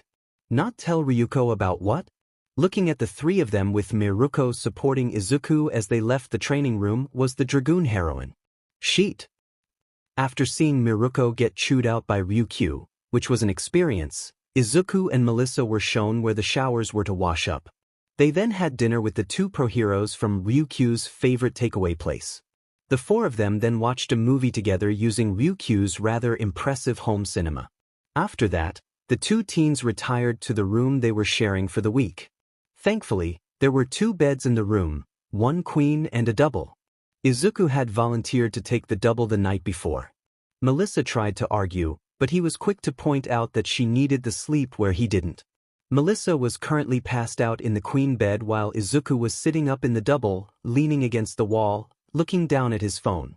He frowned as he looked at the unanswered texts he had sent to Ida, trying to get him to open up about his brother. Izuku couldn't help but feel worried and a tad uneasy about his friend. However, Izuku did perk up a little as Himiko texted him back. I'm a little jealous that you get 2 pros for the price of 1. But working with Edge Shot has been amazing so far. Me and Toru are having a great time. Izuku smiled at the text, typing up a reply. Both Ryukyu and Miruko have been great. They're both nice. Well, I mean Miruko is in her own way, I guess. I did get my butt kicked by her in training today. Hot. Izuku rolled his eyes at that, and another text popped up seconds later. Did she step on you? I'd let her step on me. Izuku smirked. I'll leave that up to your imagination. Bobu. I need the details. Tell me or I won't get you an autograph from Edge Shot. Himiko texted him. That threat is less effective when I know how badly you want Miruko's autograph, Izuku replied. Himiko sent him a gif of a sad cat. Cute. But you should probably be getting to bed. But I miss you. I miss you too, Himi. Go to sleep. You going to get some sleep? Not tonight. Maybe tomorrow or Thursday? All right. I love you, Himiko told him, sending a few heart emojis with it. I love you. Izuku closed his phone with a happy grin. Talking to Himiko in person or over the phone was just the best. God, he loved her.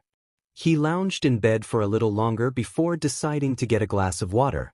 Turning invisible and intangible out of habit, something he did so he didn't wake up his mom or Himiko when he wanted a midnight snack, Izuku set about his mission. Water was not what he found. What he found was that Ryukyu and Miruko were still awake and in the middle of a different movie. The two had such casual clothing earlier, but the surprising thing was that Miruko was lying stretched out with her head in Ryuko's lap as the Dragoon heroine softly ran her hands through her partner's hair, occasionally scratching behind her ear in a way that made Rumi's toes curl. Neither of them was paying much attention to the movie and just enjoying being in each other's presence. The atmosphere changed when Ryuko put a finger under Rumi's chin and made her look into her eyes. So, Bunny, now that we're alone, would you like to tell me again why you chose to be naughty earlier?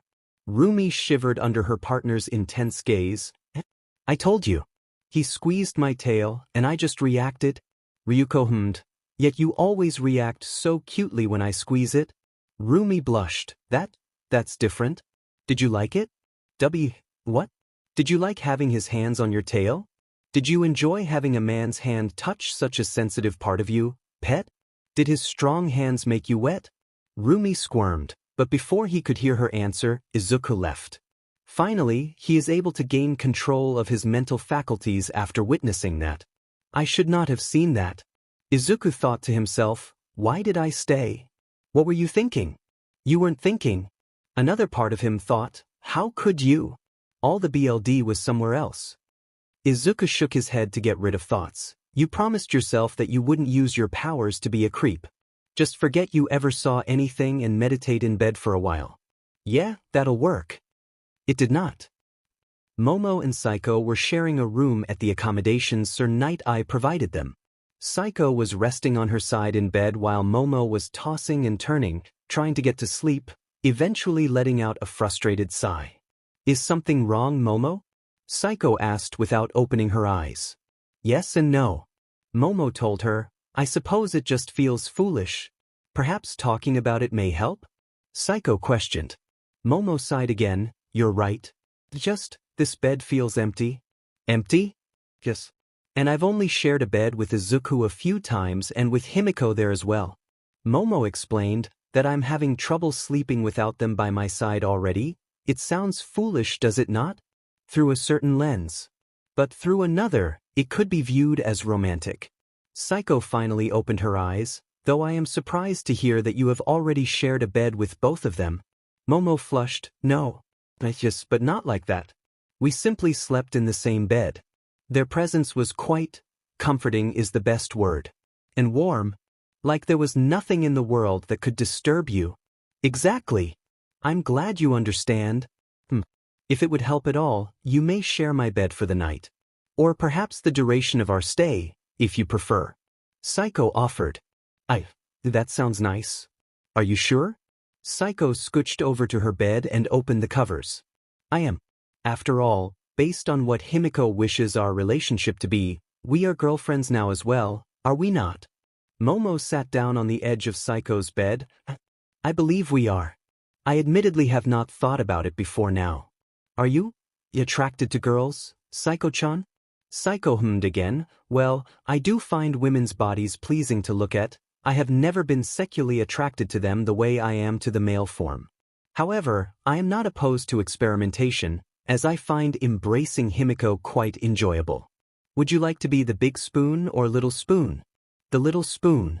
Momo slid under the covers and into Psycho's arms, her tension fading as she felt the weight of a partner wrap around her. I have yet to embrace Himiko. I find it nerve-wracking. More so than when I embraced Izuku. Are you attracted to women, Momo? I'm not sure.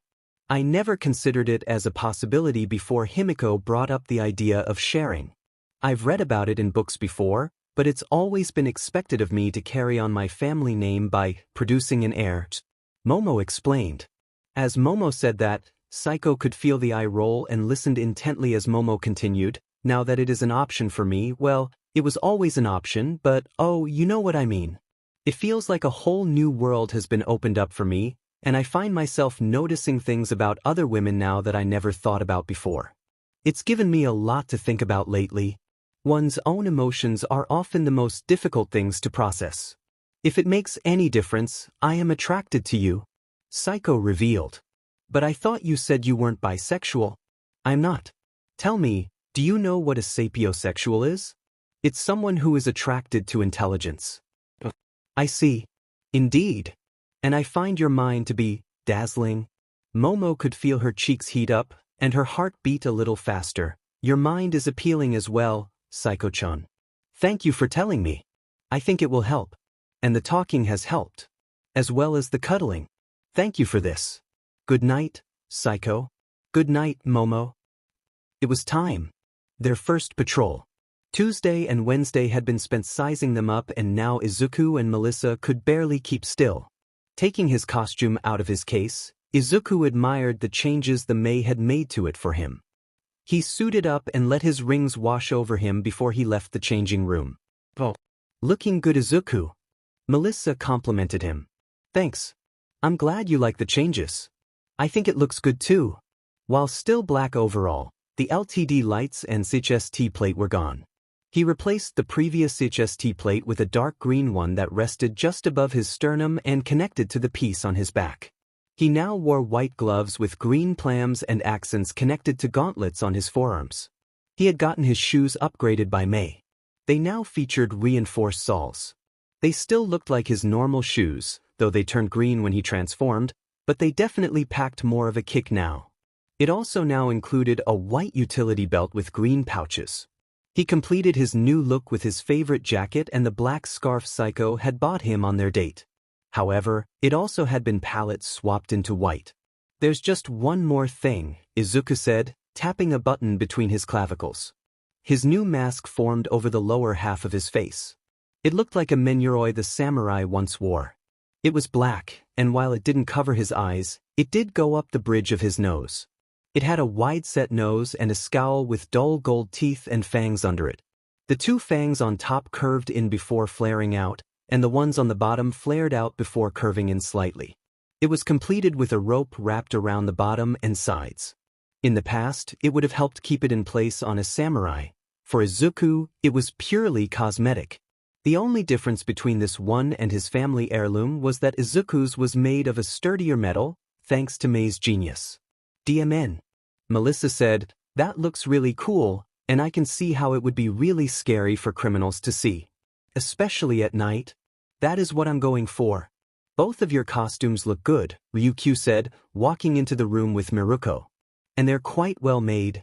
Heh, the two of us even match, Miruko said, gesturing to herself and Melissa.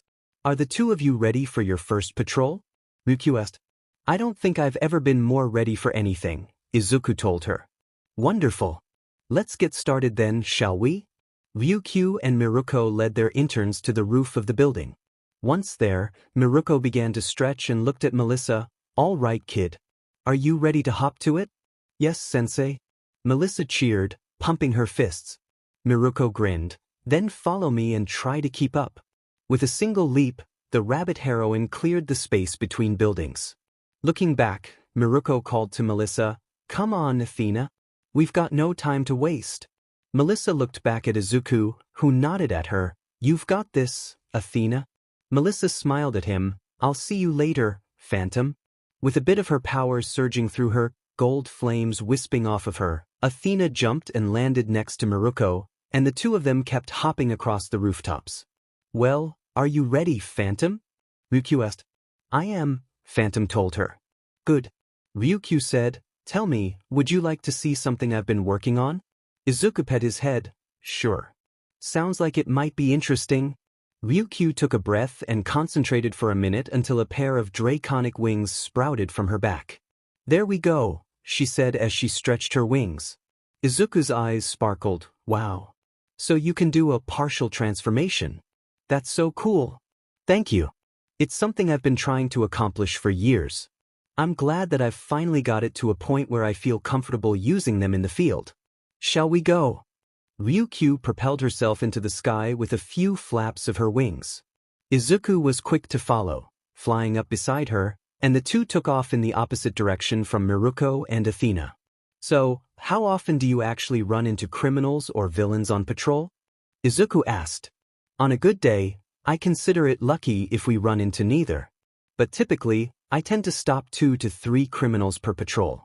I'd say villains only pop up every so often. You're more likely to run into them when participating in a raid with other heroes and officers." Ryukyu told him, "You tend to run into more when you're on night patrol, though. Something you won't be doing until your next internship? Will I be getting another request from you?" Ryukyu smiled at him. "Perhaps. You'll just have to wait and see." Phantom and Ryukyu were patrolling for an hour before they ran into a criminal, a purse snatcher, to be specific. A good one, it seemed, as he had 4 arms and was carrying a purse in each hand. "Show me what you have, Phantom," Ryukyu said. Izuku took off, quickly overtaking the criminal and landing in front of him. "Stop. Put the purses on the ground and your hands behind your head." The criminal stopped, and his eyes darted around. "Who the hell are you, kid?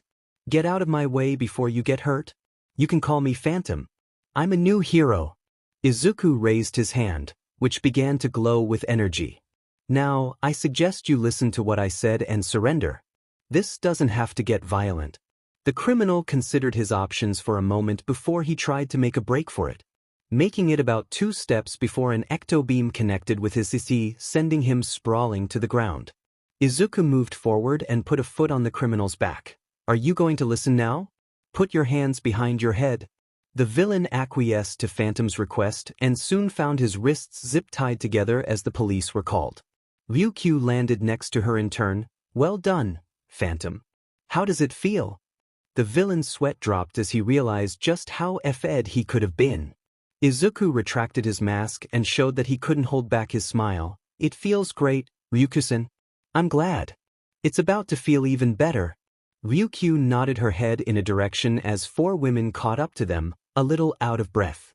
Izuku held up the purses. "I take it these belong to you?"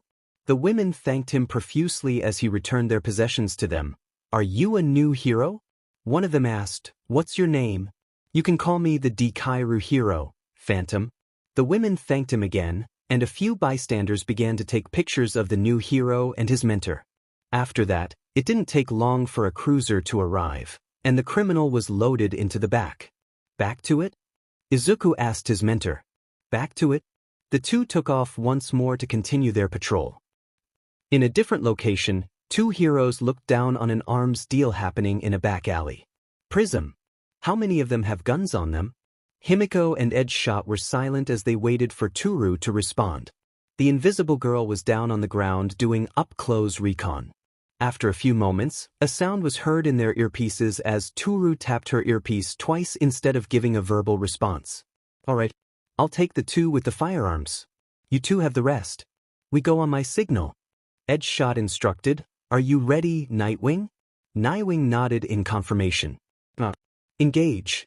There was a bright flash of light from the ground as Prism used the new aspect of her powers.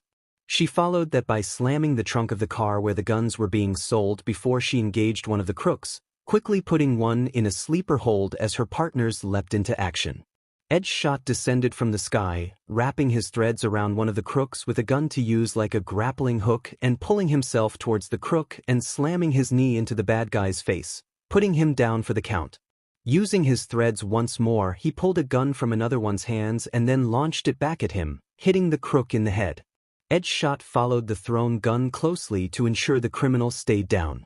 Himiko used the retractable claws in her gloves to slow her fall as she embedded them in the wall. Landing on the ground, she took out her batons and pressed the button on their base, causing the tips to crackle with electricity. She quickly took down 2 criminals, pressing her baton into the middle of his back and another by tapping her with her baton on the base of her neck. Himiko took out her third with a high kick to his jaw. Toru took out another crook by judo, flipping him over her shoulder onto his back and delivering a quick kick to the side of his head.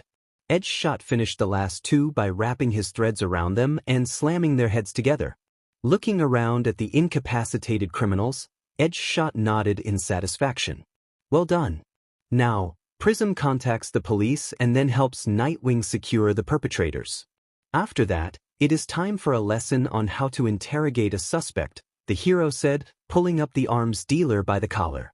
Yes, sensei? Perched on the rooftop's edge, Izuku's legs dangled, his gaze fixed on the bustling city below. Ryukyu approached him and handed him a bottle of water. Here you are, Izuku-kun. Izuku took the water bottle and held on to it, not opening it. Thanks, sensei. Ryukyu noticed this. Is something the matter, Izuku-kun? Though we haven't known each other long, I was expecting you to be more excited at the end of your first patrol. No. Maybe. Izuku said, his voice tinged with worry. I'm worried about my friend Ida. Ryukyu sat down beside him. His name sounds familiar. Is something going on with him? Yeah. His older brother was the pro-hero in Genuine. I heard what happened to Tensei. Such a shame. He's always cared so much about those around him, even in school. I remember getting him to stop. Talking about his brother was strong. At least he's alive, though. No one else who has run into Stain can say the same. Ryukyu said, what is going on? I was just texting with my friend Ochako, and she learned that he took his internship in Hosu. Ryukyu's eyes widened as she came to a realization, which is where Tensei was attacked. You're worried that his little brother might be going after the hero killer. Izuku nodded, and after a moment, Ryukyu gently nudged his shoulder with hers. Well, I suppose that tomorrow, the 4 of us can take the train down to Hosu to check up on him. Besides, I heard through the grapevine that Endeavor plans to make his way there with plans to find Stain, and Rumi would be remiss to let him get more glory. She finished with a playful wink at Izuku. Izuku beamed at her. Thank you, sensei. After this, you may call me Ryuko-san if you wish. Thank you, Ryuko-san. Not long after Izuku and Ryukyu found Melissa and Miruko, it began to rain as they returned to Ryukyu's agency. The 4 enjoyed their dinner and another movie before everyone retired for the night. A thunderclap shook the building, and Melissa shot up in bed, startled from deep sleep. Looking around, she noticed that Izuku wasn't in the other bed. Earlier, she could tell that he was out like a light as soon as his head hit the pillow. Himiko had told her that when he did sleep, Izuku slept like the dead. There was another clap of thunder, and Melissa shook herself from her thoughts. I might as well get some water while I'm awake, she muttered. Dragging herself out of bed, Melissa made her way into the main room. She shuffled into the kitchen area, where she found Miruko leaning over the kitchen island. Storm woke you up too, huh? The bunny asked. Yeah. Thought I'd get a quick drink. Where are the glasses? Let me. Miruko having to stand on her tiptoes to reach the cabinet with the glasses was amusing to see. Ice? She asked, filling the glass. Yes, please. Melissa accepted the glass. Thanks, Miruko-sensei. It's like 2 in the morning, Melissa. Call me Rumi. Thanks, Rumi. No problem, kid. Rumi finished her glass of water and stretched her arms above her head. I'm off to bed then. See you when the sun is up. Melissa wished her a good night, But as the rabbit heroine was walking back to Ryuko's room, one of her ears twitched, and she picked up on a sound coming from the balcony. Throwing aside the curtain, Rumi looked at what was going on outside. What the F dash? Melissa, you might want to come over here. Walking over to see what was going on, Melissa joined her mentor in confusion. Outside on the balcony was Izuku. Fully transformed, Izuku's legs were replaced by his ghost tail, and from the angle they were seeing him from, the two women could tell that his eyes were glowing a very bright green as the boy looked straight up into the storm. Melissa and Rumi side-eyed each other, and Melissa took a step forward. Izuku? There was no response, so Melissa tried a little louder and still nothing. Has this happened before? Rumi asked. Melissa shrugged. I don't know. I'm gonna go grab my phone and call Himiko. Himiko? His girlfriend. Rumi nodded in understanding. I'm going to go wake up Ryuko. She should probably be aware of this. Both tasks were completed in about a minute, and Melissa and Rumi returned with a bleary-eyed Ryuko. Putting the phone on speaker, Melissa dialed Himiko's number. It got to 6 rings before it was answered. MRP hello? A very tired-sounding Himiko said. Himiko, it's Melissa. There's something going on. Some shuffling was heard on the other end of the line, and then a yawn. What is it? What? Izuku is floating and glowing outside on the balcony in the middle of a storm and won't respond to anything we say. You're on speaker, by the way. It was quiet for a moment. Okay. This happens every time there's a thunderstorm. So you know what this is then? Ryuko said. Sorta. Well, I know what to do anyway. Who's talking? Himiko asked. It's Ryukyu. I'm also here. Miruko. Right. I knew he was with you too. I'll fangirl later. Here's what you need to do. Melissa, he knows you best, so I think you're the best person for this. You'll have to go out there and softly grab his hand. That'll get him to notice you. He'll say something. You won't be able to tell what it is. After that, say his name and tell him who you are, then gently lead him inside. Then, dry him a bit and put him to bed. And you do this every time this, whatever it is, happens? Miruko asked. Yeah. I've never tried anything else. It's like some kind of sleepwalking, I think. Everyone always says you shouldn't startle a sleepwalker. True. Are you ready, Melissa? Ryuko asked. I can do this, Melissa said, handing her phone to Miruko. Following Himiko's instructions, Melissa stepped out into the thunderstorm. The rain was cold, and she almost instantly became soaked to the bone because of how strong the rain was coming down. She slowly reached up and ever so softly slid her hand into Izuku's. It wasn't immediate, and she had to stifle a small shriek as Izuku craned his head at an unnatural angle to look at her. You thought OH. WERAU. OY. OHW. MAI. ODUI. WNK. YHWHTMR. OTSSKP. SOTM? It took a moment for Melissa to realize that Izuku had spoken and was now looking at her expectantly. She thickly swallowed and continued with her instructions. Izuku. It's me, Melissa. Let's go inside, okay? She gently tugged on his hand and relief flooded through her as he began to float with her movements. UOINSR. ALIMAF. IEKIL. UI. Melissa just smiled at him and sighed a little as she returned inside. Miruko handed her a towel, which Melissa used to dry Izuku, starting with his hair. Izuku smiled at her as she did.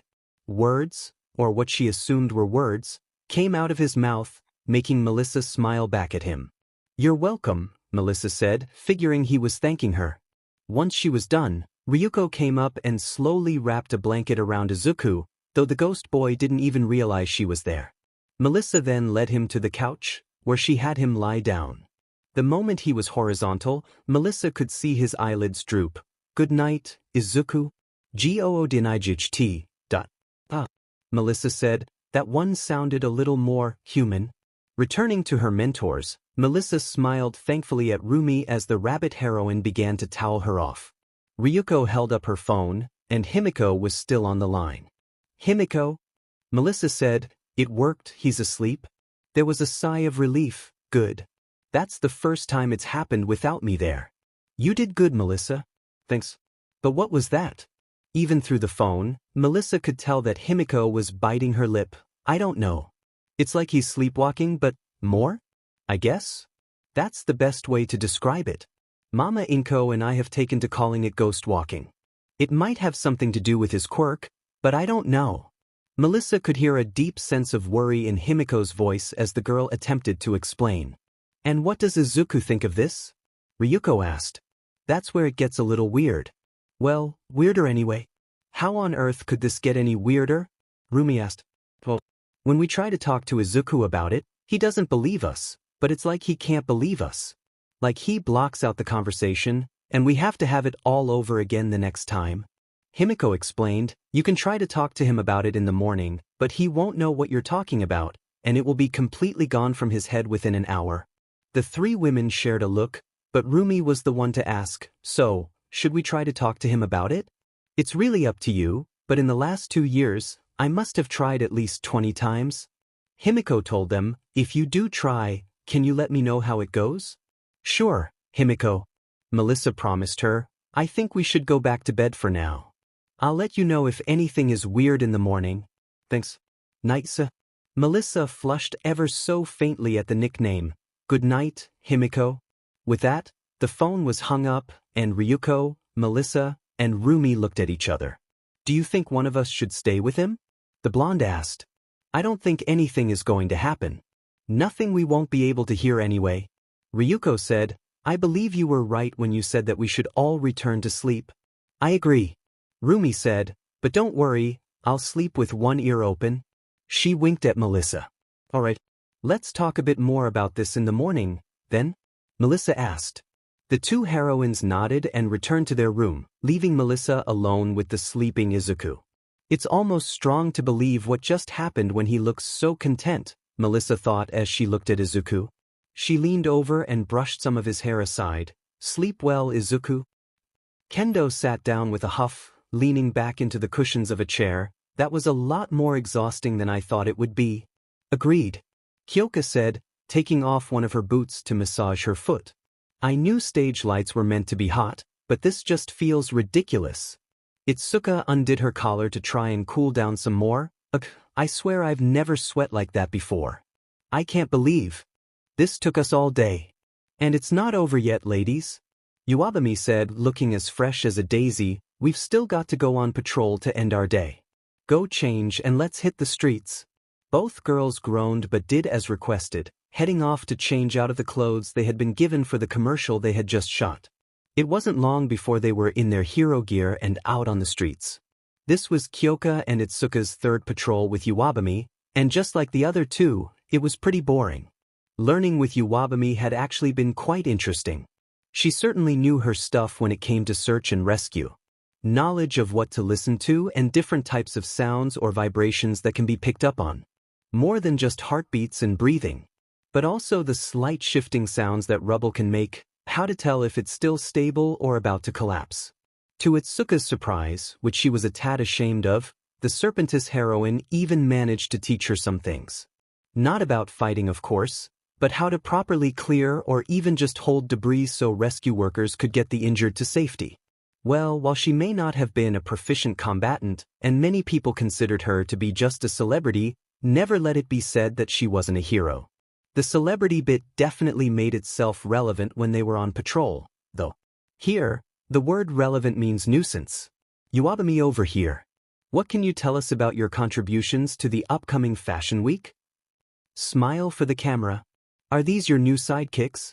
Oh my gosh, you're so pretty. Any thoughts on the reported controversies with Captain Celebrity? It was always like this when they were on patrol, and while it was extremely annoying, it did not take them long to be surrounded by paparazzi and over-eager fans. It gave Iwabumi a chance to teach Kyoka how to manage these types of things. The snake heroine did smile, but she also put her hands on her hips. Now, I've told you all this before, so I know you all know better. When I am on patrol, and I know that you can tell, as it's the only time I wear the same outfit more than once. A few chuckles were heard from the crowd. When I am on patrol, you are not allowed to stop me as you are interfering with official hero business. There will be other opportunities for questions and autographs. Now shoo. My interns and I have jobs to do. The crowd slowly dispersed, A few more reports tried to ask questions, but all they received was a raised eyebrow and an extremely unimpressed look. In the end, there was only one young girl left. She seemed to be about 10 years old if Kyoko would have to guess. The girl was tightly clutching a notebook in her hands and looking at her feet. I know you said no autographs. But, you're my favorite hero, and I think you're really cool and pretty, and I don't know when I'm going to get to see you again. The girl moved her book forward and looked up at Iwabami. Iwabami smiled softly at the girl, who had purple scales running across the bridge of her nose and over her forehead, forming a sort of domino mask and bright silver eyes with slit pupils. Iwabami also spotted a forked tongue as the girl talked. Crouching down, Iwabami took the book and scrawled a appealing signature across one of the pages. For you, my dear. My only autograph of the day. Let's keep this between us, okay? No more autographs while I'm working. Iwabami winked at the girl, and her rat snake flicked its tongue against the girl's cheek. The little girl lit up. Of course. I won't tell. I promise. Good girl. Now get on home. I will. Goodbye, Miss Iwabami. The little snake girl rushed off. That was the cutest thing, Itsuka said. I have to agree with that, Kyoka added. It really is the little things that matter. Wawambami said, moments like that remind me that there is more than one way to be a hero. Not everyone can fight. Sometimes you just have to be kind. Have I told you too what I consider to be my greatest heroic achievement? I can't say that you have, Kyoka said, briefly looking at Itsuka to confirm. Well, come on. Let's walk and talk. Iwabami told them, we should actually patrol on patrol. I do know what many people think of me. A clout chaser. Only in it for the money and fame. Not a true hero. Iwabami explained, and I suppose to a certain extent they're right. I do quite enjoy the perks that come with the fame. But what they don't know, and what I'm most proud of, are my charities. You have a charity? Kyoka asked. Charities, dear. I don't advertise that I run them, even though I know that would bring in more money for them. But I want to keep them separate from my public image. They're actually where most of my money goes. A lot of the revenue I make from my heroics and my different brands gets funneled into my charities. I only take about 10% of the profits. Which is, admittedly, still quite a lot.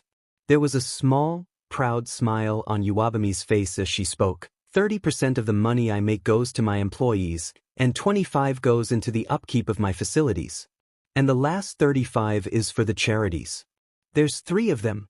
Iwabami told them it was beginning to get dark out as they walked. One is for disaster relief after large-scale villain attacks and natural disasters. The second are shelters for women and children, either homeless or those seeking aid. And lastly, I set up a series of youth centers aimed primarily to help young members of the Quirk community. Wow. Itsuka said, that's really, really cool. Kyoka looked at Iwabami with stars in her eyes, and so badass. You honestly just became my favorite hero, Iwabami-san. Please, dear, after all this, call me Tama. Sure. That center you mentioned wouldn't happen to be Spectrum, would it? Kyoka asked. It might just be, Tama said coyly. Kyoka smiled back. That's really cool. The moment between the two women was interrupted by Iwabami's work phone ringing. Answering it immediately, Tama's eyes widened as someone spoke to her. Of course. I'll start preparing immediately. Iwabami nodded, hanging up and pocketing the phone. We have to go, girls. There's been an incident in... I think I know where. Itsuka cut her off, pointing to a TV display in a nearby store. The breaking news bulletin read, Fires rage across Hosu. Monsters attack. Hero killer spotted. Earlier that day, Todoroki Shoko stood breathing in the training room at her father's agency. Wearing her training outfit, the same as the UA one, just fireproof, she couldn't remember ever feeling so hot. I almost wish I had my short hair back. She thought, I don't like the feeling of it sticking to the back of my neck. Stupid long hair. Making me happy. Gross. Endeavor stood behind her, looking at the results of his child's training. You still have a long way to go, Shoto. The years you spent on your petty, rebellious actions certainly show the potential you wasted. We will continue later until you are better with your fire than I am. Now, if only you hadn't replaced one rebellion with another. Remember, it is the duty of my son to surpass all might. Endeavor turned on his heel and went to the door. For now, clean yourself and dress in your uniform. We are heading to Hosu within the hour. The hero killer is mine. Throwing the doors open, the number 2 hero stalked off, and one of the sidekicks made her way in with 2 bottles of water and a quick salute to her boss. The woman in question had on a light gray double-breasted mini dress that hugged her curvy frame and was lined with black and orange and had slits on both sides. A thick black belt was wrapped around her waist, a temperature gauge was on the front, and a fire extinguisher was on the back. She wore a black mask connected to a red hairband, short black boots with green soles and black stockings with the straps visible. Her most noticeable feature was her flaming green hair that looked like a copper fire. The woman tossed a bottle to Shoko. Here you go, girl. You look like you need it. Shoko took it and downed nearly the whole thing in one go. Thank you, Burnin. It is appreciated. After taking another deep breath and breathing out some super chilled air, Shoko removed her jacket, revealing the sports bra underneath. She finished the bottle and took another deep breath. That's much better. Why wear that while training in the first place? Brunin questioned, handing Shoko the other bottle. Trying to build up some better heat resistance or something? Shoko shook her head, sipping her water. Oh. Endeavor doesn't allow me to take it off while training. It has nothing to do with heat resistance. It wouldn't be able to help anyway. My natural resistance is too high. Burnin looked confused and a bit taken aback. That's fucking stupid, but whatever. Who am I to question the boss man? Now, go hit the showers, lady. You fucking stink. She gave Shoko a sharp-toothed grin. Shoko laughed once, then ran a hand through her sweaty hair before flicking some of it at Burnin. Something Fuyumi had done to her not that long ago. The sidekick laughed as she moved out of the way. Oh, gross. You beach. For that, I might just wash you down with the hose. Shoko shrugged. It would be faster. Is that a joke? Shoko shrugged again. Izuku, Melissa, Ryuko and Rumi were sitting on the train on their way to Hosu. They had managed to score 4 seats grouped together, so they were sitting across from each other. True to Himiko's words, the 3 women had tried to talk to Izuku about what had happened last night, but it was like talking to a wall or a ghost. It was pointless no matter what they had tried, asking outright or dropping the question in the middle of a conversation. Izuku had no idea what they were talking about, and he couldn't remember being asked the questions in the first place. It was a mystery that was weighing on their minds. But right now, they had other things to worry about. Rumi was sitting with one leg on her set while her other food tapped incessantly against the floor. So what's this kid look like, again? He's about my height. Izuku told her, a little taller. He's got glasses and blue hair. And engines in his legs. In his hero costume, he looks like a knight, Melissa added. That's also how I would have described his older brother. Ryuko said, if what you said is true, I hope we find him before he finds Stain. More like before Stain finds him, Rumi said. Ryuko smacked her on the arm and glared at her, gesturing with her head towards Izuku and Melissa. Rumi grimaced, sorry. We'll find him. You can count on that. When we do. If we are faced with Stain, you will leave him to us. I want the 2 of you to grab your friend and get to safety. Ryukyu leveled a very serious gaze at the students. Am I understood? Izuku and Melissa looked at each other before nodding. You are Ryuko-san. Izuku told his mentor. Good. Now, we should be arriving shortly. Ryuko told them. The train was slowing down. One of Maruko's ears twitched and swiveled towards the window. Do you all hear that? Everyone turned towards that window, and a low rumble came from the city, then another one. It sounded familiar to Izuku. Is that a muffled explosion? He asked. The train speaker interrupted. Passengers, please remain seated. We're making an emergency stop. The speaker was lost as something crashed through the wall of the train a few rows ahead of the 4 heroes. The hero shook his head. Who is this guy? A slam shook the train as something landed on the edge of the hole made by the thrown hero. Large, light gray, and gangly, with arms that nearly reached the ground, was a creature. It had no nose or lips, and 4 eyes sat in an exposed brain. It's a Nomu, Izuku whispered. Maruko was the first to leap into action. slamming her steel-capped foot into the Nomu and sending it flying from the train. She jumped out quickly. Luna rush. Ryukyu turned to Phantom and Athena. Quickly. Let's go. The two followed Ryukyu, Izuku going ghost to do so. As they exited the train, the battleground that Hosu was becoming was made clear from their vantage point atop a building. Fires raged as more explosions happened around the city. There has to be more of them. Athena said. The one at the USJ was found. And clearly different. Someone must have made more. There has to be more in the city. Phantom nodded. That makes sense. The fact that Miruko was able to knock that thing away also means that it has to have different quirks than the other one. There's no way to tell how many quirks these things have. Or even just how many there are. Ryukyu nodded in understanding. Sheet. Okay, I have to help Rumi and look for more things. You two come with me and keep civilians out of the way. But what about Ida? Izuku asked. The dragon heroine bit her lip and looked out across the city. All right. Go look for your friend. Do not fight these things. I know you're strong, but I need the two of you to be safe. You have my permission to use your quirks to protect yourselves and find and protect your friend. She put her hands on their shoulders. Be safe? Phantom and Athena nodded. You too, Ryukyu? Ryukyu nodded at them, turned and leapt off the building, transforming as she fell, until a full-grown dragon soared above the city. Miruko grinned as she chased after the Nomu, her Luna rush sending it flying back until it cratered a set of stairs. As soon as she landed in front of it, the gray Nomu lashed out with a long arm. Miruko leapt over the attack. A fast one, aren't ya? Still not quicker than a bunny. Luna fall. She was perfectly positioned to deliver one of her more devastating super moves but was shocked as the Nomu ignored her and skittered away, moving on all fours like a horror movie monster towards a pair of civilians. Her attacks ruined the stairs even more, and Miruko found her foot embedded in the concrete sheet. Move, damn it! She shouted at the civilians, wrenching her leg free. She moved as fast as she could, watching as the Nomu raised its arm, a completely vacant look in its eyes, and swung at the civilians. Gotta make it? Rumi thought, not willing to entertain the thought that she couldn't make it. Just as the Nomu was about to hit the civilians, a massive draconic tail slapped it away, hitting it even harder than Miruko did. Ryukyu landed in front of the civilians and let out a deafening roar, her bronze-colored scales seeming to glint in the firelight.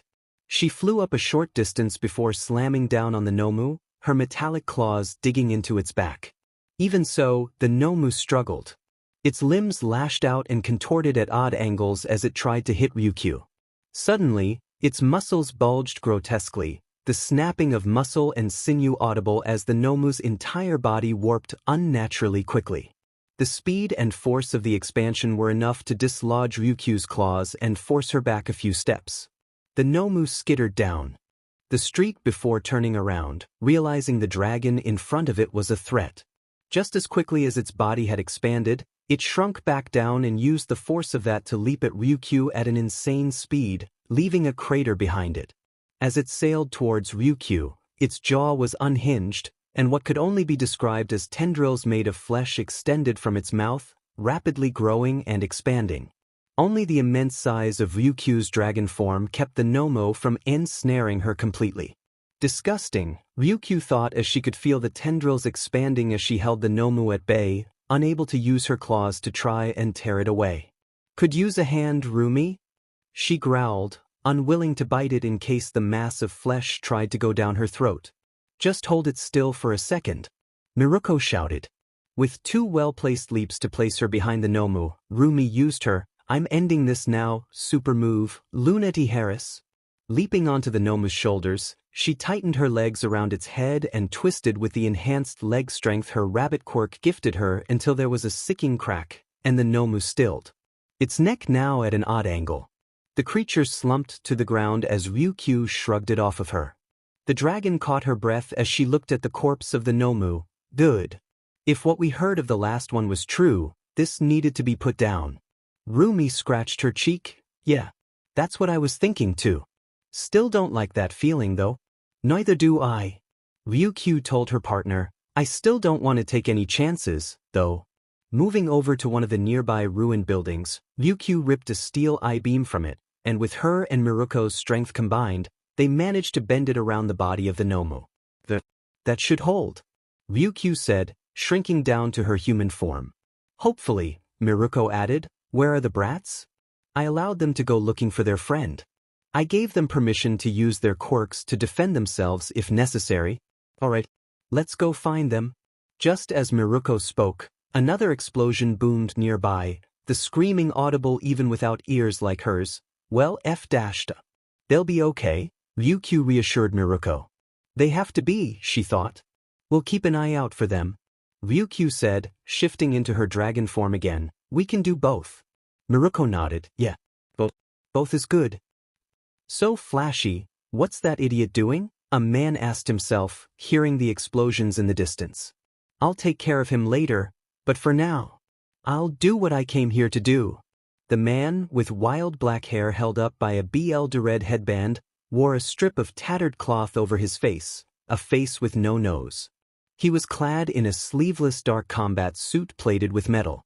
Each piece of metal held multiple sheaths, all containing a blade. His arms were wrapped in once white bandages, now yellowed with time and dirt. His knees were protected by metal pads, and he wore black boots with steel armor and spikes. Currently swaying in the breeze was a long red scarf that, when it moved, revealed the sheath for a katana strapped to his back. The katana was in his right hand. In his left was the head of a man he had pinned to a wall. Now, I once more stain my hands with the BLD of another pretender. I can't move. The man against the wall bit out, his voice muffled by the palm on his face. You be so. I'll get you. If you're really a hero, then choose your last words wisely.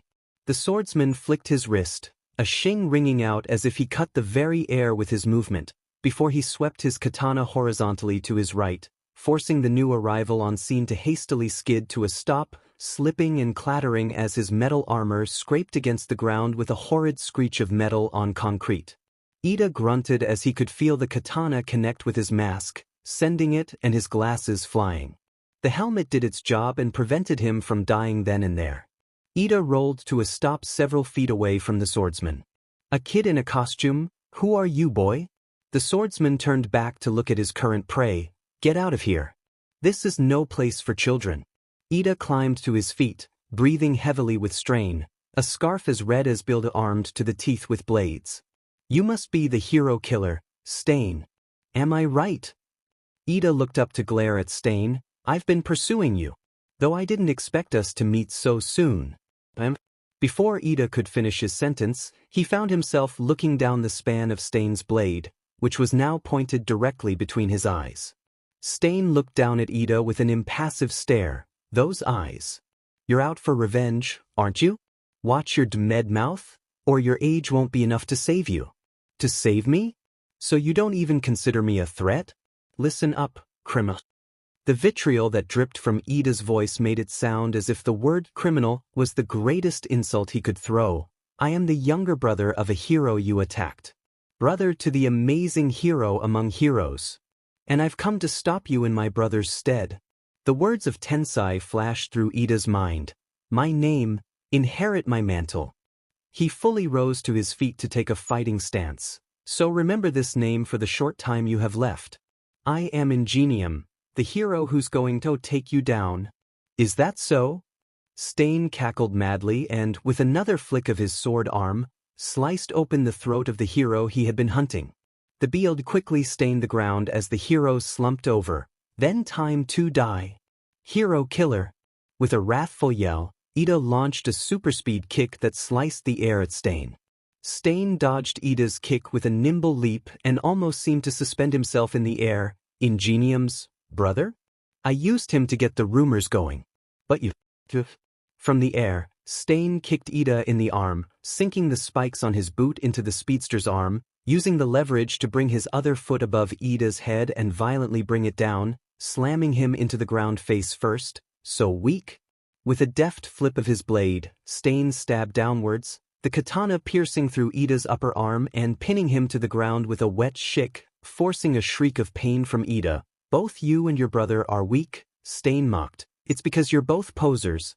Shut up, evildoer!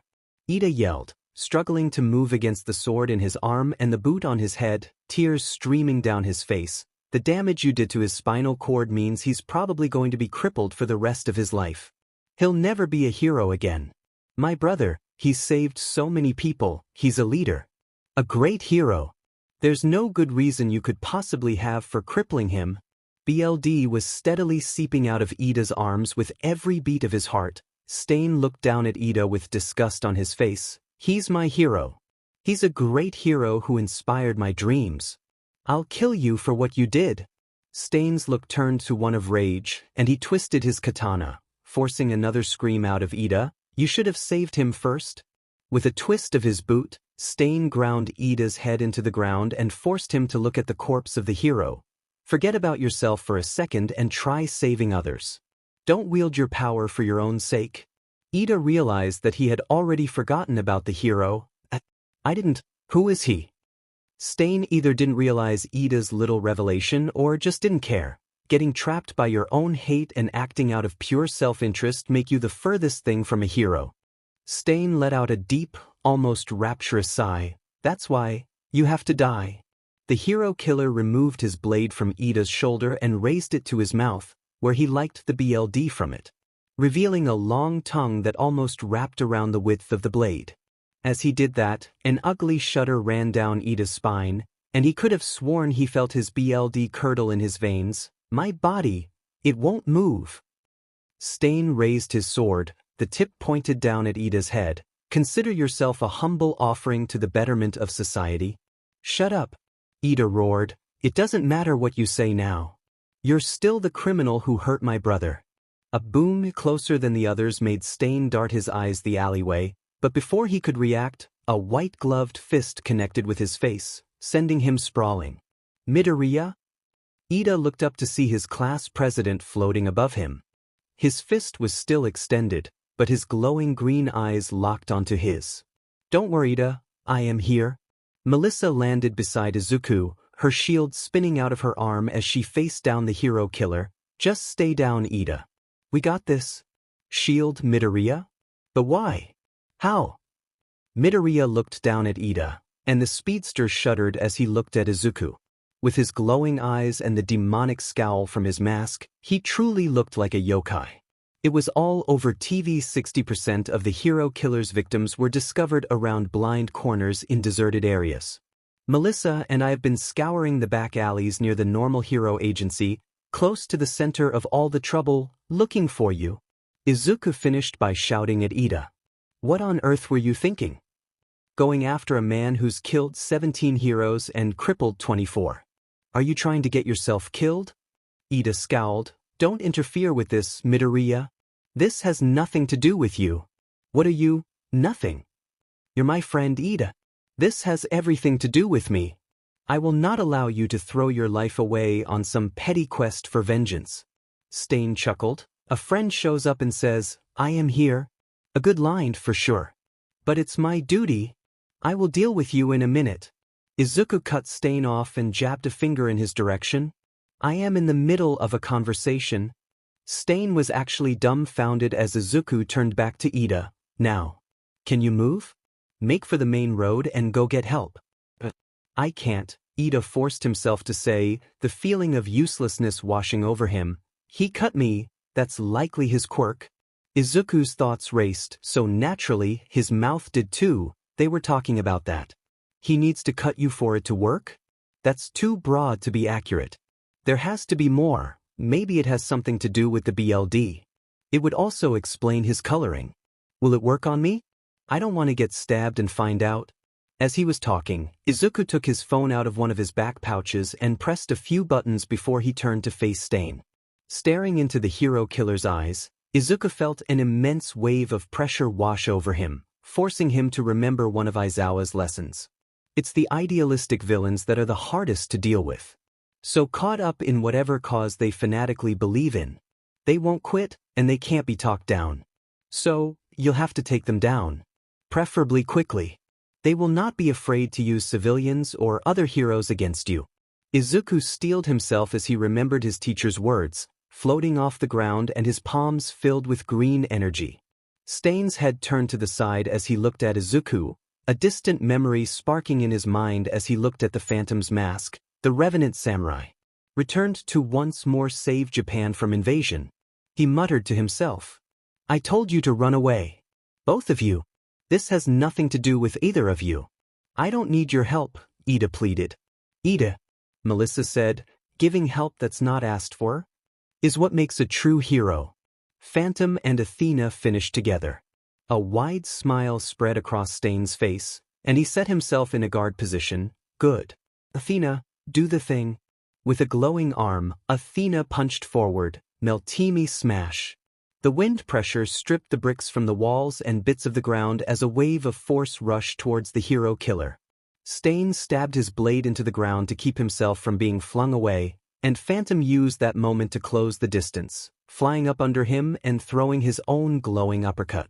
Stain leaned back just enough for the uppercut to miss, skimming by where his nose should have been, and then slammed his forehead into Izuku's, then slashed at him with a large hunting knife drawn from one of the sheaths on his side. Izuku flew backwards to dodge, and Stain used the brief respite to sheath the knife and wrench his sword out of the ground. With his katana in hand, Stain sprinted at Athena and lashed out with a horizontal slash. If it wasn't for her recent training with Miruko and the time she spent with the retired hero Gran Torino when she first got her quirk, she wouldn't have been able to track Stain's movements as effectively. Surprising as his unenhanced speed was, she still managed to bring her shield up to block the katana. Leaping off the ground, Stain pushed down on her shield with his sword to push himself up and over Athena, flipping in the air and slashing at her from above and behind her, leaving a vertical cut. As he landed, Stain's blade was already near his mouth, liking Melissa's BLD from his blade. Just in time as he looked up, Athena's fist was inches from his head, still flickering with the flames of One for All. The criminal's eyes widened as, even under the power of his BLD curdle, the girl's fist moved a few centimeters closer to him. Impressive power. Even managed to track my movements. But it's not enough. Stain flicked his blade to remove the rest of the BLD and turned to face Izuku. Going for my blind spot was smart. But you're still too green. Walk away while I still allow it, boy. So many fools out there are nothing but talk. But you and the girl are worth keeping alive, unlike some others. Stain pointed his sword towards Ida.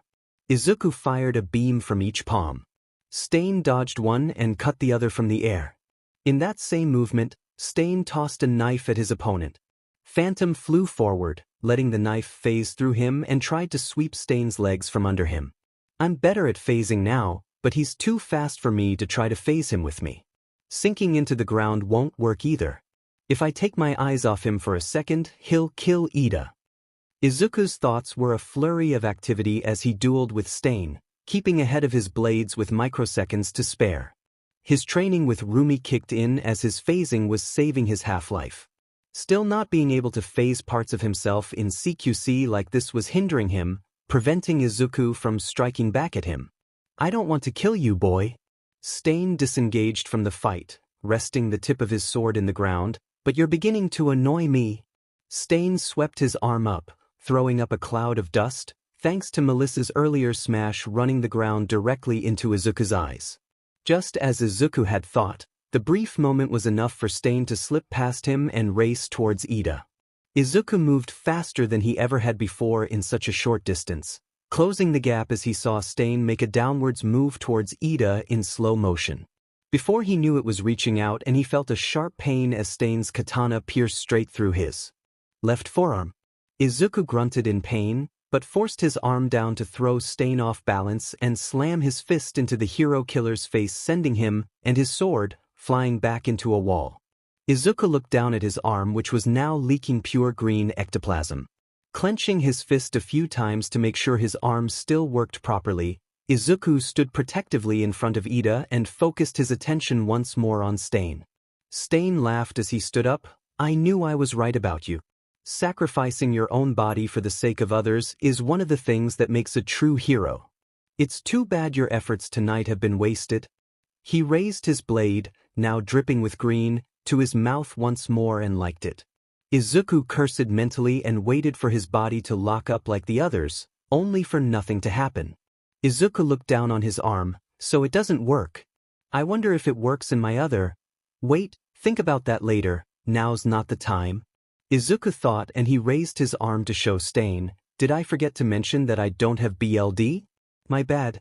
Stain scowled and made to throw another knife at Phantom but had to abandon that plan and use the wall as a springboard to avoid the pillar of ice that slammed into the spot he had just vacated, one after another. So many interruptions. Midoriya. Learn to write more specific directions? Shoko said, descending into the alleyway on an ice slide. Please? She added as an afterthought. Fuyumi was really big on saying please and thank you for things. Gone was the monstrosity she had worn in the Heroes vs. Villains exercise. She now wore a slightly baggy black suit with a high collar that would cover her mouth and nose when fully zipped up.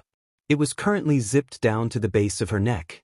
The suit featured white shoulder pieces and a white belt, and starting at the base of the collar, a red line ran down the right side of her cistee and curved under her arm to her back, where it ran back up to the base of her collar, with a matching blue one the left.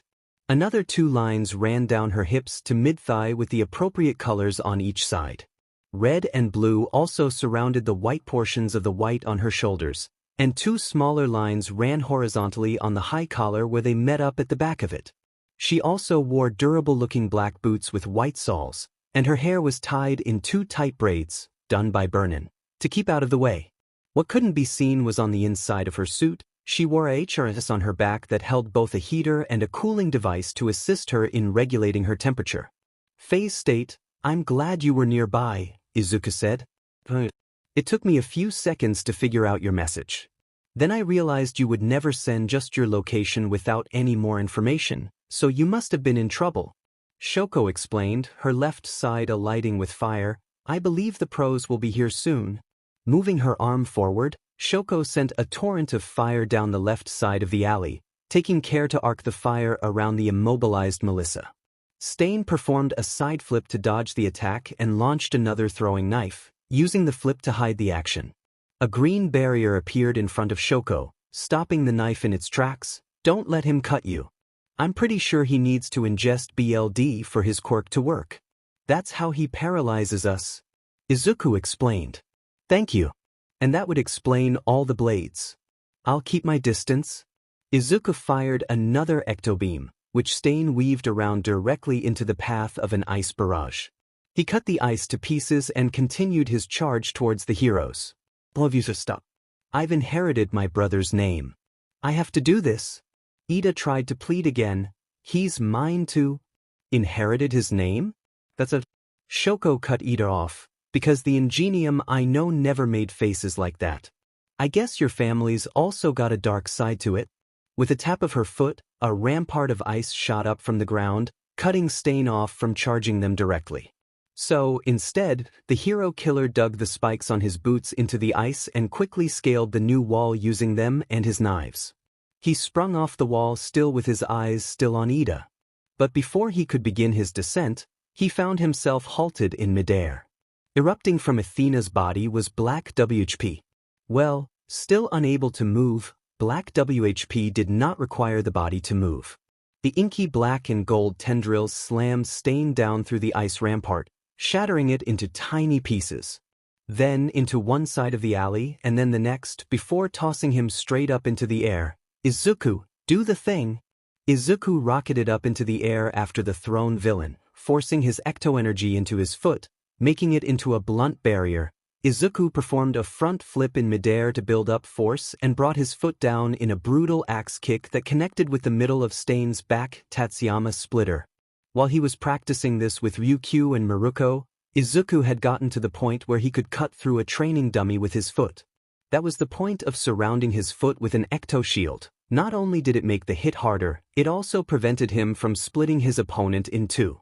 Stain was launched downwards with enough force to crack the ground as Ida looked on, his friends doing what he couldn't do. Stop it? I can't take it. He watched as Stain staggered to his feet, using his sword to support him. Shoko looked at Ida. If you want to stop this, then stand up. It's up to us to decide who we want to be. No one else gets to tell us. Never forget who you want to be. Stain's words flashed through Ida's mind. You should have saved him first. and then back to a conversation he had once had with his brother. When he asked Tensei why he wanted to be a hero, people who find and rescue lost children. I've always thought those people were the coolest.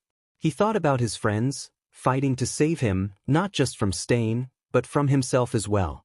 Ida's hand clenched. It's just as you said, hero killer. I'm not like them. I'm a novice. I can't measure up to their standards. Ida berated himself, but even so, I have to stand up. Ida got to his feet, taking a sprinter's position. Never again. Never again will they or my brother leave me in the dust. Looking up, Ida steeled himself and looked at Stain.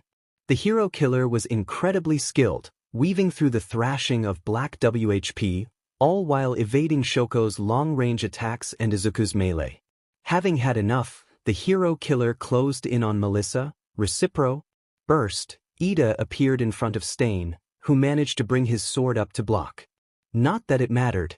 Ingenium's armored leg broke the sword in two and connected with Stain's face where his nose should have been. He was once more sent rocketing through the air. This time, landing in the street. Thank you, Ida, Melissa said. It finally wore off. Good. Izuku said. Ida hung his head. This had nothing to do with either of you. For that, I'm sorry. That's why I swear I won't let any of you lose any more BLD here. Stain, as battered and bruised as he was, managed to rise to his knees, breathing heavily and holding his broken sword in one hand. It's no use pretending. A person's true nature is not so easily changed. A wave of pressure washed over the four students as Stain seemed to look into their souls. You're a fake who prioritized his own selfish desires. A cancer on this society warped by these so-called heroes. Someone needs to correct the system. To plunge their hands into the filth and muck. To stain and sacrifice themselves so others don't have to. So you're a fundamentalist? Get with the times?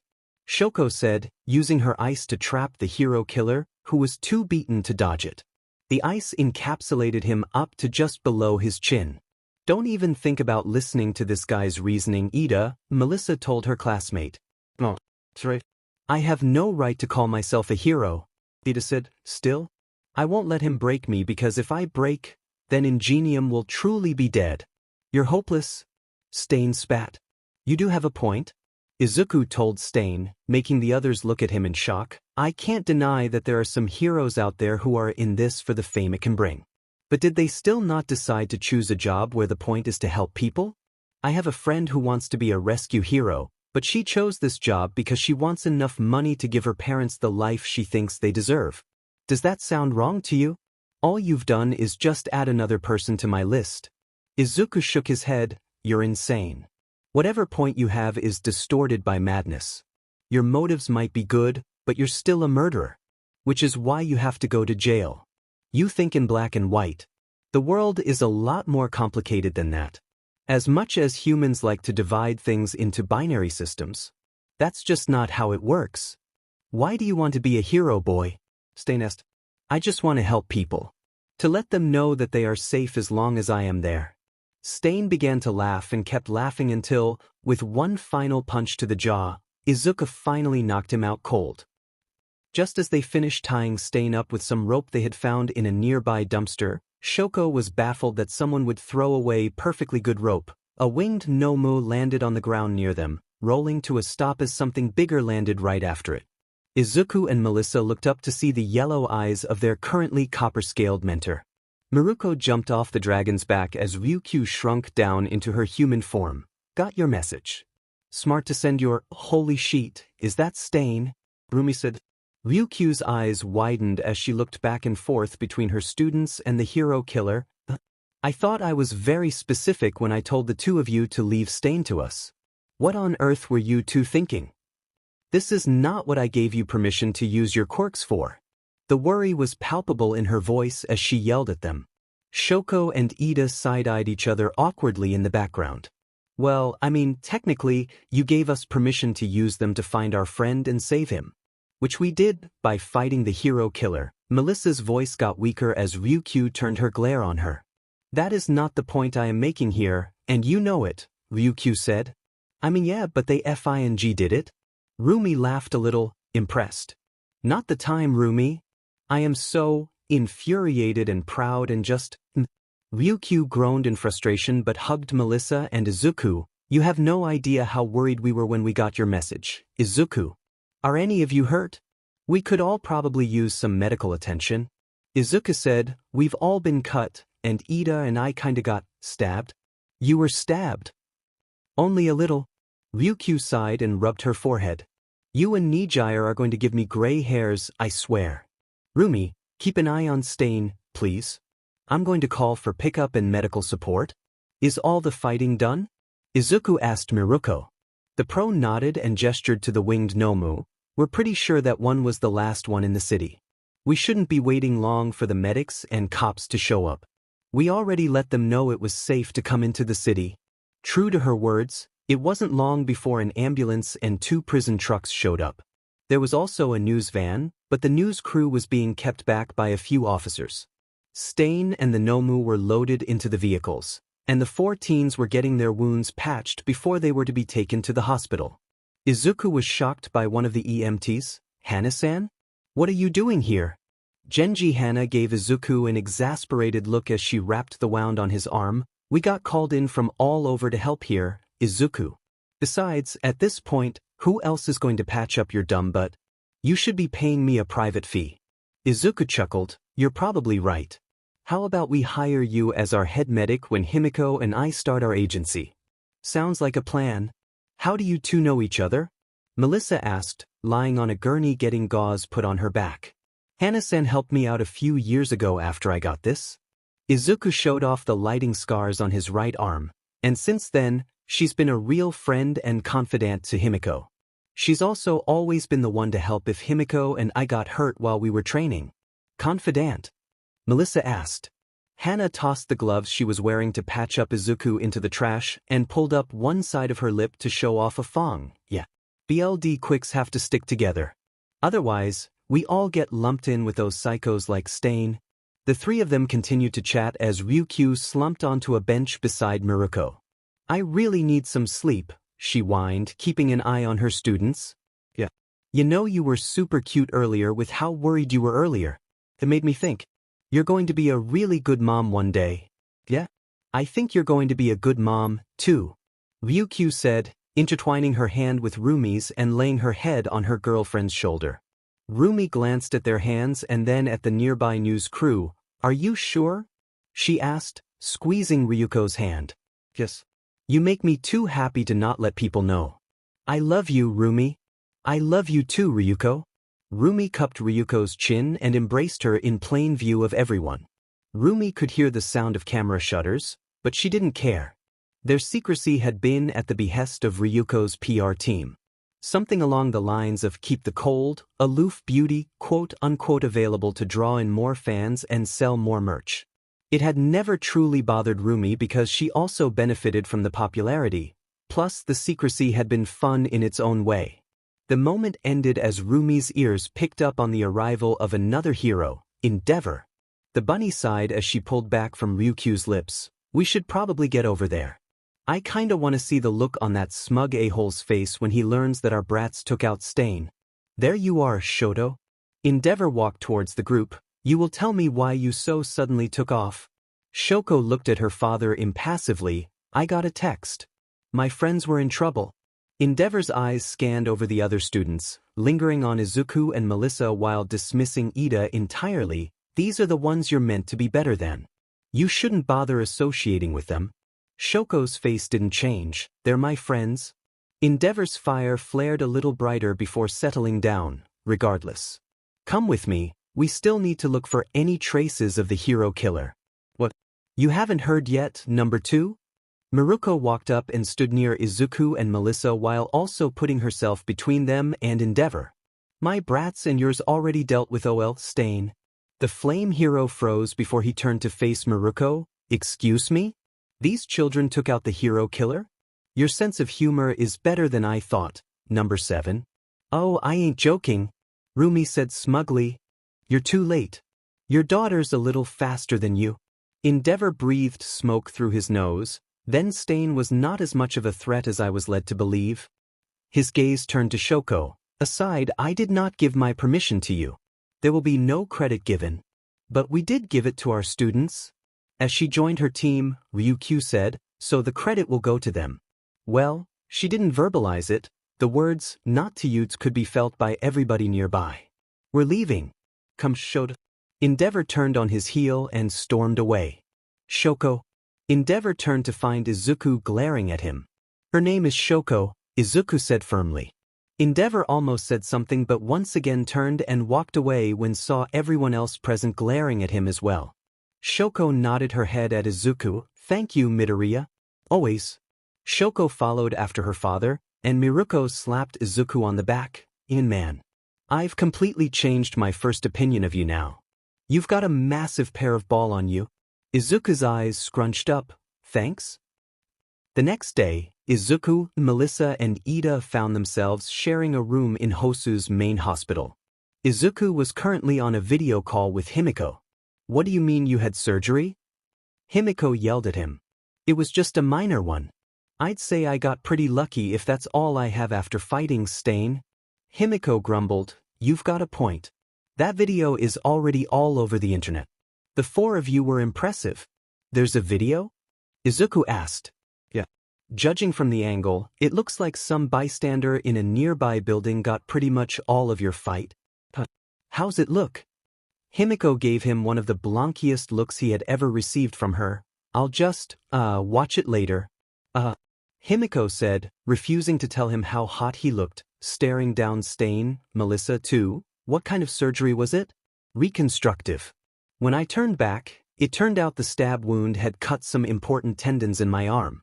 So they had to go in and reconnect them. I've got a new scar out of it. They said it'll be about 2 inches long running up both sides of my forearm. Izuku showed off the bandages. Ida actually needed the same type of surgery on his shoulder.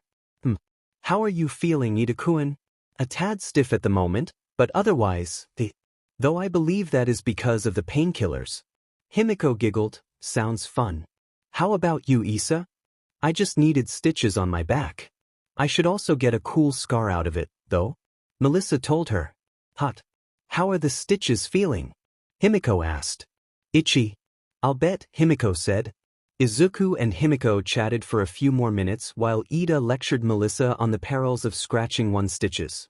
Eventually, there was a knock, and the door slid open and walked Miruko, Ryukyu, and the hero Ida had been interning with walked in with a tall man who had the head of a beagle and was wearing a suit. I gotta go. Chat later? Izuku asked. For sure. Love you. Himiko said. I love you. You lot are awake. Good. Miruko said. You have a visitor? Ryukyu told them, gesturing to the man in the suit. This is Tsuragami Kenji-san, Hosu's chief of police. The teen's eyes widened as the chief addressed them. Please stay seated, woof. So you're the UA students who put a stop to the hero killer, woof. 3 of you, and Endeavor has already stated about his daughter's involvement, woof. The chief continued as the students shared a look, wondering what the statement was. As for the hero killer, he's currently in treatment for his burns, broken bones and a number of other serious injuries, woof. You know, at the dawn of this extraordinary era, the police moved to prioritize leadership and to maintain the status quo. As such, they decided not to use quirks as weapons. The profession of hero rose as one that would fill that void, woof. Authorizing the use of such might, of these powers that could so very easily kill, was a heavily criticized decision at first. But it would garner public support. All because your predecessors acted morally and complied with the laws, woof. Kenji said, but those without permission, those who inflicted harm without explicit instruction from the police and powers that be, even if they were to face someone like the hero killer. Such action would represent a stunning breach of the law, woof. The chief of police let the gravity of what he was saying wash over the UA students before he sighed. Lucky for all of you, you were given the temporary ability to use your quirks to defend yourself. Izuku noticed Ida's mentor, whom he would later learn was Manuel and would score his autograph, wink at Ida as the chief revealed that information. Even Endeavor confirmed that he gave similar permission to his daughter, woof. The chief told them, though I'm pretty sure he's just covering his own butt with that one. Besides, with that video already over 1 million views, the uproar over trying to pursue those charges sounds like a headache I don't want to deal with. especially against such promising up-and-comers, woof? The chief said before bowing. So, as someone invested in keeping the peace, thank you for your help. As long as you guys are all okay. You, Ida and Melissa. That video was super scary but really thrilling to watch. Ochako said, calling Izuku on her phone, standing at the back of Gunhead's dojo. We're doing all right, Ochako-san. Thanks for worrying about me, about us, I mean. Izuku said. Of course, Deki-kun. Ochako exclaimed. I got super worried when you sent out nothing but an address. So just take it easy for me, will ya? I will. Gunhead walked up to Ochako. Galaxy, let's do some basic training, okay? Oh sure. Ochako said, blushing at being caught. I'll see you at school, Deki-kun. Feel better. Oh ho ho. Gunhead giggled and put a hand in front of his mouth, or at least where it should be. A love interest perhaps? Ochako blushed deeper and flailed her hands around. What? That's not it. She cupped her face with her hands and began to float towards the ceiling. On the other end of the line, Izuku was staring at his phone. All right. I just talked to Ochako on the phone. Wait, why am I so excited by that? The ghost boy ran out of time to keep contemplating that as his phone rang again, Psycho's contact flashing across the screen. Oh. Wait, aren't she and Momo together? Izuku thought, realizing that he was about to be scolded again. In the future, Izuku could be seen in the Saiza position in front of his girlfriends as he attempted to apologize to them. This would happen many times after. At that time, we had no idea that we would end up in that back alley. We had no idea what our actions really meant or how that video would be seen and received by people all around Japan and the world. But all those implications were already gnawing away at us and society. A/N. Here is a picture of what Izuku's new mask looks like. Points to people who know what it is. After their little stint in the hospital, Izuku and Melissa were already back on patrol, though Ryukyu did not fully approve. As such, they were both under strict orders to not do anything that could tear their stitches. Izuku had a little more leeway due to his ghost form and the stitches on his arm. Either way, Ryukyu had told them to leave any criminals to her and Miruko. It was normal practice to have recently injured heroes back on patrol after any large-scale or high-profile fight, such as the video showing the takedown. It was important for the public to see that their heroes couldn't be kept down for long. Even if they were hurt, they needed to be seen as invincible. Other heroes would often follow the patrol and keep a low profile to compensate. Melissa and Izuku were walking down the street while Miruko and Ryukyu bought lunch for the four of them. A surge of people recognized them when they started their patrol, but it had died down. So, what are your thoughts on the video, Izuku? Melissa asked. It's really been making the rounds, eh? Izuku waved at another person who recognized him. It's a little weird, to be honest. I can't believe the phone was good enough to pick up the conversations between Stain and me. Have you seen any of the comments? Yeah. I'd say more people are agreeing with you about our world not being as black and white as we like to make it. But there is still a disturbing number of people on Stain's side. Melissa told Izuku, it's strong to believe that people agree with his methods. I'm worried that someone else will want to stain their hands. Take up his sword. Izuku nodded, yeah. It's something I've been thinking about too. I plan to ask Dean Nizu about it when we return to school. The whole thing is just unnerving. Yeah, I bet. At least you give good speeches? Melissa said, trying to lighten the mood. It worked as Izuku chuckled. Apparently I do. I have no idea where I learned that skill. Shoot. I was hoping you'd be able to pass that information on. Guess I'm out of luck. Anything else you'd be willing to share? Nothing off the top of my head. Sharing is apparently more Himi's thing anyway. Izuku said before he blushed. Sorry, that just slipped out. I usually only make jokes like that with Himiko. Sorry. Melissa laughed. It's alright, it really wasn't that bad. If anything, I'm glad you're comfortable enough to joke with me like that. But since you mentioned it, how is the whole sharing thing going? Melissa couldn't look Izuku in the eyes, a slight blush on her cheeks. It's going well so far. Himiko, Momo and Psycho get along really well. The dates have been fun and I really like them. I'm sure you know Himiko and I are in love. She takes every opportunity she can to tell me, Izuku said, with Melissa nodding along in agreement. Do you think you're in love with Momo and Psycho? Melissa asked. I know I'm definitely falling in love with them. It feels like when I was falling for Himiko. Izuku said, well, not the exact same. All three are different, and I like them for different reasons. They're all unique and special. Like the way Himiko smiles or how much she cares about everybody. Her purring is so cute, and when she's really focusing on something, her tongue pokes out the corner of her mouth. Then, when she sees something of someone she loves, her eyes dilate like a cat's. Or the different ways Momo and Psycho like to prepare their tea. Psycho is all about efficiency, and Momo has a whole process she goes through each time. I think it's adorable how much thought Momo puts into everything, even when she's making plans with her friends. She always makes sure there's going to be something for everyone. Psycho's thinking face is so cute. She always puts her right pointer finger in between her lips. Or the way her eyes light up when she's solving problems. It's completely different from the way they light up when she's using her quirk. It's hilarious to be in the same room when she's doing a crossword puzzle. She loves to point out spelling mistakes or information someone got wrong. They even like to go on different kinds of dates. Psycho loves taking walks and reading a book next to each other. Himiko's favorite is to stay in and cuddle as we do something. Momo likes going out to dinner and a movie since we're both kinda movie buffs.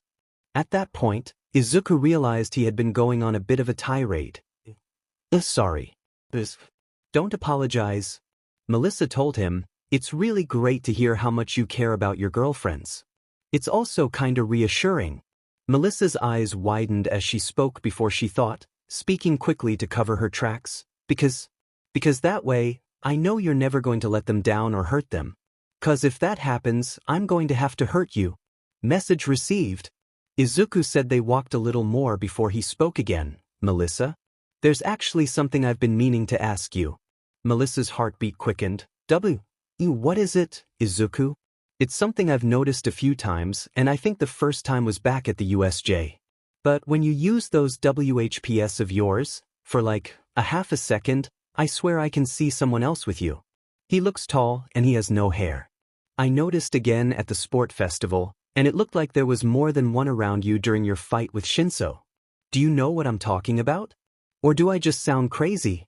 Melissa froze, and her eyes darted back and forth as she tried to come up with something to say. Did he see the vestiges? That one he described sounds like the third. And then they all talked to me and helped me break out of the mind control during the fight. But how could he possibly see them? It makes no sense. Oh God. What do I say? How can I explain this? I have to say something. Melissa started but was cut off as something slammed into Izuku's legs. Oof. Izuku let out a small grunt, more out of surprise than anything else, as he looked down. Clinging to his leg was a small girl with white hair with a horn peeking through it. She was wearing a ratty dress and had no shoes. She looked up at him with tears in her wide red eyes. Help me, please. Izuku kneeled down to look her in the eyes. Of course. Did you lose your parents? The girl shook her head. Please. Don't let them take me back. Just at that moment, two men rounded the corner, coming out of a nearby alleyway. They wore face masks, and their eyes narrowed when they saw Izuku and Melissa. One of the men stepped forward. There you are, Eri. Come on. Leave the nice people alone. Your dad is going to get angry if you're not home on time. The little girl, now known as Eri, gripped Izuku tighter. No. Please no. Izuku's eyes narrowed. With a quick glance at Melissa to make sure she was on the same page, he stood up, holding Eri in arms. The little girl instantly clutched at his suit with all the strength her tiny hands could muster. Eri, do you want to go with these men? Izuku asked gently. Eri shook her head violently against Izuku's. There you have it. She's not going anywhere. Not without some kind of proof. I don't think you know who you're messing with, brat. One of the men said, holding up his hand and turning his fingers into knives. Melissa stepped in front of Izuku and Eri, her shield springing to life. Oh, I don't think you know who you're messing with, she said before she let out a high-pitched, three-tone whistle. Behind her, Izuku's eyes glowed brightly, and he activated his mask. The area quickly began to clear as the civilians recognized what was going on. The thug's sneer was visible through his mask. We've got a couple of baby heroes here. Come on, let's do this quick. The other thug's eyes were narrowed in thought, his mind clearly working overtime to remember something. Wait, those are the kids from the video. The ones that took down Stain. The first thug's eyes widened in shock. Oh shit. But we gotta get the girl or the boss is going to kill. And who exactly is your boss? A new voice said. The two thugs turned around to see Ryukyu, in her half-dragon form, descend from the sky. Looking past the thugs at her student, she noticed the little girl in his arms, and her glare narrowed. Bronze scales spread across her skin as she grew to her full size. What exactly are the two of you up to? Ryukyu's draconic voice filled them with fear, and the two thugs did the smart and dumb thing. They turned to run back into the alley, only to stop as they saw something that filled them with an even greater sense of dread. Standing in the alleyway with an absolutely feral grin was Maruko. I think you should answer the lady's question, boys. It's going to be strong to talk without your teeth. The two criminals looked at each other and nodded. Before anyone could react, the one with the knives quickly slashed the other's throat, deep enough that the man was nearly dead before he hit the ground. Then he made to do the same to himself, but Maruko landed a kick that flattened him in one shot. Maruko quickly restrained him before she looked at the other man. Sheet. He's gone. I'm already calling for a pickup for them. Ryukyu said, are you thinking what I'm thinking? That these two belonged to the Yakuza? Maruko asked, yeah, I think we may have just opened a whole can of worms. While the two pros talked about what was going on, Izuku looked at the little girl in his arms and said, Eri. That's your name, right? Eri nodded slowly, still holding on to Izuku tightly. The bad men are gone now. Do you want me to put you down? No, Eri's voice was small, and she wormed her way a little deeper into Izuku's embrace. It's not safe. I don't want him to take me back. Alright. It's going to be alright, Eri. Izuku told her, shifting how he was holding her so he could slide her hair. I promise no one is going to take you. I will keep you safe. What's a promise? Izuku's heart broke a little, and looking at Melissa, he could see that she felt the same. It means that no matter what, I'm going to do what I said. As long as I am here, no one will ever take you away. Eri's grip softened, and Izuku could feel her heart rate calm down. Thank you. Whatever Eri had been through clearly caught up with her because moments after she spoke, she fell asleep in her hero's arms. She's out. Izuku said, what on earth could they want her for? I really don't want to think about it. We need to get her to a police station. I think a hospital might be better. Melissa told him, look at her arms. They're covered in bandages. Plus, she looks extremely malnourished. Izuku shifted Eri again to look at her arms, and Melissa peeled back a layer of bandage. They're covered in scars. Izuku gasped, they look the one I just got. Are these surgical scars? Who would do this to a little girl? Melissa ran a hand through Eri's hair. I don't know. Just what have they done to her? Melissa looked Izuku in the eyes with a determined gaze. We can't let anything happen to her ever again. Agreed. I would be careful if I were you, Ryukyu said as she walked over, having caught the tail end of their conversation. I understand the empathy you feel, believe me, I do.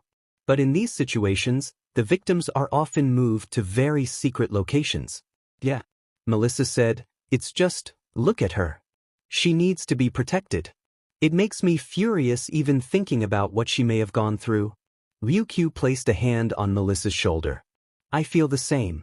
But we need to keep a level head in these situations, to think about the bigger picture. That goes for you too, Izuku? Izuku nodded slowly. I just want to help her.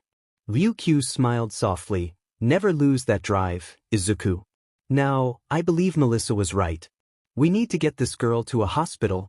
Izuku nodded and Ryukyu looked at Melissa. You wait here with Rumi for the police. Tell them exactly what happened, then come meet us at the hospital. Also, please pick up the sandwiches on your way. We left before they were ready when Rumi heard your whistle. With that last instruction, Ryukyu took her half-dragon form, and she and Izuku took off.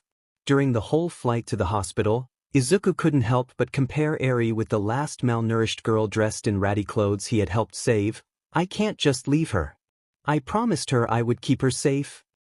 With Ryukyu by his side, the hospital fast-tracked them into a secure room. Whatever had been done to Eri, the little girl was clearly in need of some serious rest. There was no reaction when a nurse took some BLD to run it through the hospital database. That had been a few hours ago. Currently, Izuku, still in ghost mode, is sitting in a chair beside the hospital bed that Eri is sleeping in. Melissa is sitting on a cushioned bench in the alcove of a window. Maruko is off conferring with the cops about the Yakuza thug they have apprehended, and Ryukyu is dealing with hospital administration. Eri has been changed out of the rags she is wearing into a proper hospital gown, and the bandages have been replaced. Eventually, Eri started to stir as her eyes blinked open slowly.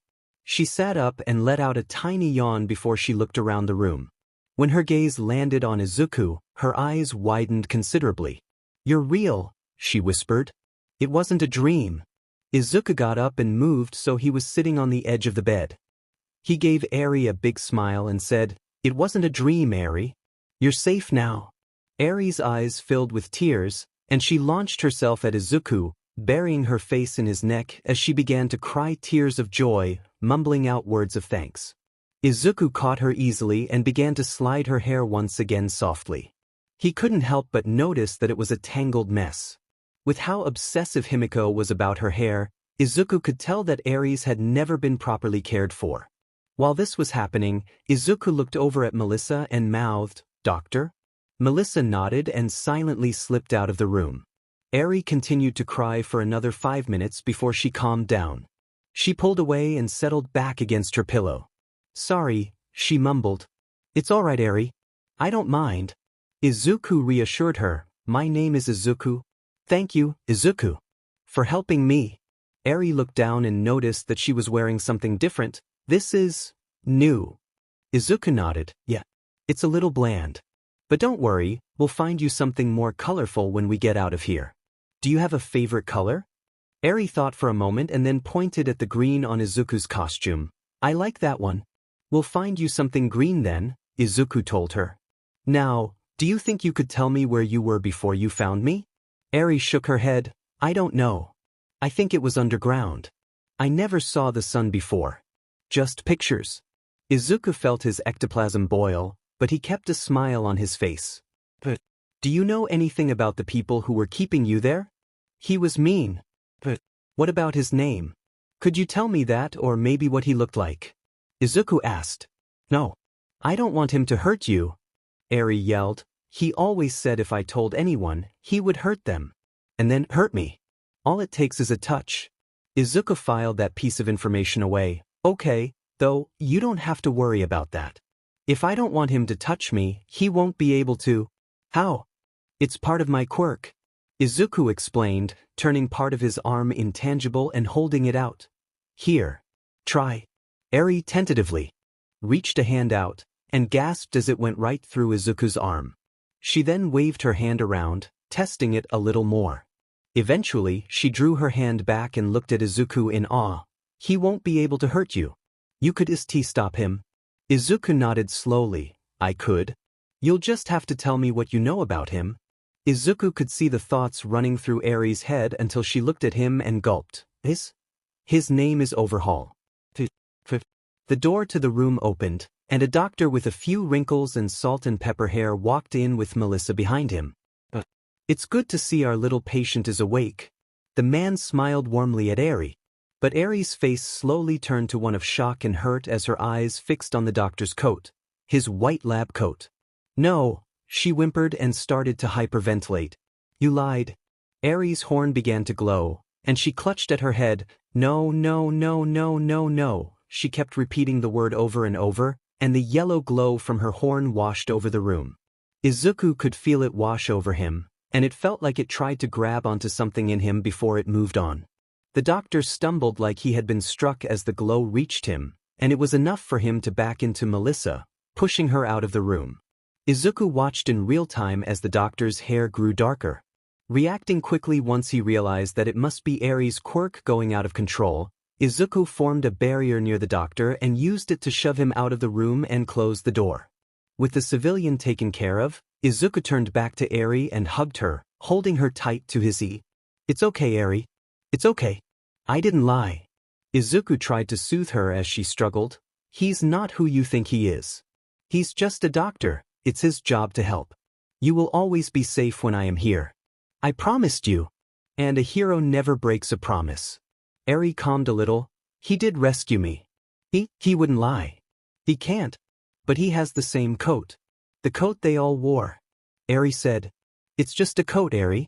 It doesn't mean he's a bad person. Izuku told her, but right now, I need you to stop using your quirk. Can you turn it off? Hearing that, Eri started to panic again. No. You have to leave, Izuku. My curse is going to make you disappear. Izuku took Eri by the hands. It won't, Eri. Look at me. Your quirk doesn't work on me. Eri looked at him, and her worry turned to amazement. You're not getting hurt. My curse isn't hurting you. Your quirk isn't hurting me, Eri. Whatever it is, I promise you that it isn't a curse. All quirks are in some way a gift. We just have to learn more about it. For now, though, can you turn it off? Eri didn't look convinced, and she shook her head. I can't. Whenever I used it, it would stop by itself, or Overhaul would just touch me. It would hurt for a second, and then when I woke up, it would be off. Izuku's thoughts raced in two directions. One was planning how he would hunt down this Overhaul and show him what hurt felt like. The other was breaking down what little information he had on Eri's quirk. It's obviously an emitter quirk with a metamorph factor based on the way her horn is glowing. My guess right now is she's releasing some kind of stored energy. It should run out eventually. Just have to wait. Izuku pulled out his phone and sent a quick explanation to Melissa. But I'm not going to hurt you, Eri. There has to be another way. For now, just let it go. Izuku told her, we can talk to each other. Can you tell me why you ran to me when you were running away from those two guys? I saw you. And you have the same hair as me. Eri explained, grabbing a lock of her hair and pointing to Izuku's for emphasis. I see. Well, I'm happy you found me. Izuku told her. Me too. Now, it's your turn to ask me a question. Eri thought for a moment. Who was the lady with you? Her name is Melissa. She's a hero like me. Her hero name is Athena. Izuku explained. Do you have a hero name? Izuku nodded. I do. My hero name is Phantom. Izuku kept Eri distracted from her quirk with the questions, and after 5 minutes, the glowing started to die down. Izuku could feel that whatever power had been trying to affect him stopped, and he idly noted that her horn had shrunk. Feeling it was safe, Izuku let Melissa and the doctor know. Joining them in the room, the doctor had left his lab coat in the hallway. Hello, Eri. I'm sorry for scaring you. Eri looked at him shyly. I'm sorry for hurting you. The doctor waved it off. I wouldn't worry about it. It's not the first time something like this has happened to me. Now, would you mind if we performed a small checkup? Won't hurt at all. I promise. Eri nodded after a moment, and the doctor started his work. Izuku stepped to the side with Melissa. Did you figure out anything about her quirk? Melissa whispered. Mostly just that it's an emitter and that it didn't affect me. Do you have any thoughts? The doctor, and I think it may have something to do with time. Izuku looked at her incredulously. Time? Are you sure?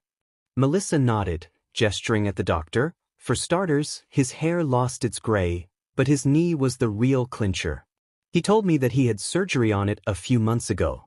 Not only is the scar gone, it's like he was never hurt in the first place. Like she grew on him. Izuku's eyes widened. There have only ever been a few time-related quirks reported in history, and I can't think of any that actually affect time. Eri might have one of the rarest, if not the rarest, quirk in the world.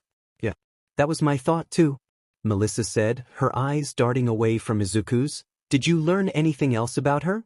A bit. I got a name. Overhaul.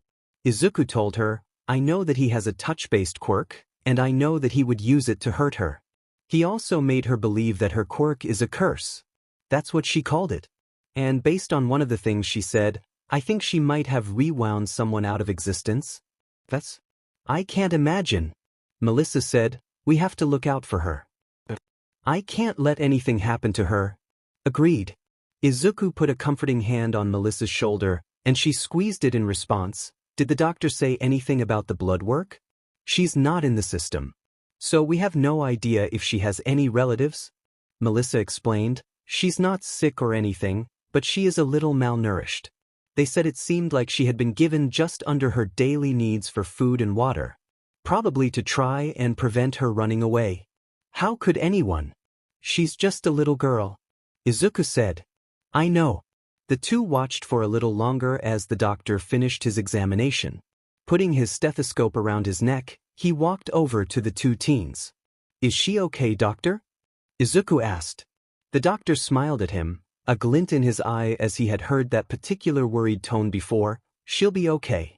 She's a little underweight right now, but she's healthy. My recommendation is that she gets a regular source of nutritious food and some fresh air and sunshine. Eri will be right as rain before you know it. Melissa and Izuku sighed in relief. Thanks, doctor. Of course. I'll send a nurse along with some food. The doctor left the room, and Izuku and Melissa moved over to Eri. Izuku retook his spot on the bed, and Melissa sat in the chair. Eri looked at Melissa. You helped me too, right? Izuku said your name was Misa. I did help you too, sweetie. Melissa said, though my name is pronounced Melissa. Eri said slowly, trying out the unfamiliar name. Thank you for helping me. Melissa smiled brightly at the girl. Anytime. So, Eri, there's something I want to show you. Izuku said. What is it? Eri looked around the room. Maybe it was in here already. Well, I don't always look like this. Izuku gestured to himself. But I'm going to need you to close your eyes for a second. Eri looked confused, but she closed her eyes. Even through her eyelids, Eri could tell there was a flash of light. Izuku was still in front of her, but different. Your hair, she said. It's green. Izuku nodded. It's most often green. When I'm using my quirk, my hair turns white like yours. I just wanted to let you know that this is still me. Why wouldn't it be you? Your face is still the same. Eri told him. Izuku's sweat dropped, and Melissa hid a laugh behind her hand. That's right. I didn't think of that. Izuku said, you're a smart girl, Eri. Eri nodded seriously. I think your hair looks nice in both colors. Then she looked at Melissa. Your hair is pretty too. Izuku smiled at her. Thank you. That's very kind of you to say. Knock, knock. A nurse walked into the room carrying a tray of food and set it on the stand beside Eri's bed before getting the attached table ready for Eri. All right. I want you to eat as much of this as you can, all right, the nurse told Eri. He then looked at Izuku and Melissa and said, when she's done, just set it aside, and someone will be by later to pick it up. As he left, Eri looked at her food, prodding at something she didn't recognize. I haven't seen this much food before. What are these? Izuku's heart broke again, but he kept the smile on his face. Those are apple slices. Try them. They're really good. Eri picked one up hesitantly and bit into it. Her eyes lit up, and she quickly finished the apple slice and two more before looking at Izuku. They are good. I've never had anything like this. Please. I don't know the words. The word you're looking for is sweet. Izuku told her. Make sure to finish your food, okay? I want you to eat as much of the rice as you can. The meal brought to Eri was very simple. She needed to steadily get used to eating more food, so she had the aforementioned apples, some white rice cooked with ginger and coconut milk, a piece of toast, and some apple juice. It was not the most nutritious meal, but it was well suited for her current needs. Listening to Izuku, Eri quickly ate all of her food, and as soon as she was done, she let out a tiny yawn. Izuku cleared off her table and sat down beside her. How was that? Was it good? Eri nodded. It was. Can I have more apples? Izuku brushed some hair away from her face. Later. Right now, I think you need some sleep. I'm not tired, Eri told him. You might not be. But I am. Izuku said, faking a yawn. So let's both get some sleep, okay? Okay, Eri said, reaching out and grabbing Izuku's hand. Will you be here when I wake up? Izuku squeezed her hand and began to tuck her in. I'll be here. Promise? I promise. Seconds later, Eri was out like a light, and Izuku sighed. Have you noticed that she hasn't smiled once? I've been trying to make her, but she doesn't deserve any of this. She's just a kid. It makes me feel like my childhood issues were nothing. I know what you mean, Melissa told him. But she's away from all of that now. And you're really good with her. I'm sure we can get her to smile. It might just take some time. She seems to be very attached to you already. Another knock came at the door. That might be a little bit of a problem, Miruko said as she and Ryukyu entered the room. What do you mean? Izuku asked. The two pros shared a look. Well, with cases like these, the victim often has to go into some type of protection. Usually far away. Ryuko told their students. Oh, Izuku said, that makes sense. Do we get to know anything? Usually not. It depends on the officer assigned to the case. Ryuko said. The guy assigned should be here tomorrow. Rumi said, he's coming in from Mizudafu. So we have to stay overnight, right? Melissa asked. I did kinda promise her I'd be here when she woke up, Izuku told them. Ryuko let out a small sigh, and Rumi a sharp exhale through her nose. We will be providing security for her till further notice. Ryuko said, you two will stay in here. Rumi will be patrolling this floor, and I will stay outside. You two can sleep if you need it. Rumi told them, we don't expect you guys to be up all night yet. How long have you been awake anyway, Izuku? Only a couple of days, Izuku told her, though I had the hour nap for the surgery. I didn't really feel rested though. I am a little tired. Well, you did fight a serial killer the other day, Rumi said. And cases like these tend to be emotionally exhausting as well. Ryuko added, I don't imagine anything will happen. But even if it does, I assure you nothing will make it to this room. The next time Eri woke up, it was dark in the room and outside. Looking around, she saw that Izuku kept his promise and was still here. He was sitting in the alcove with Melissa. I think they're asleep, Eri thought as she climbed out of bed. Izuku was leaning against the wall, and Melissa was leaning against Izuku with her head on his shoulder. Eri walked towards them and poked Izuku. Izuku, are you awake? She whispered. The only response she got was a little mumble as Izuku shifted in place slightly. Deciding not to wake him, Eri got up on the bench and wiggled into the space between her two heroes, snuggling into Izuku's side. The feeling woke Melissa up, but she said nothing and just watched as Eri once more quickly fell asleep. Then she noticed she had been sleeping against Izuku and was still leaning on him. Her face grew red. I should move, right? But that might wake up Eri, and she needs her sleep. So I can't move. That makes sense. I'm doing this for her. No other reasons. Melissa thought, lying herself to sleep. When the teens woke up, there was some blushing.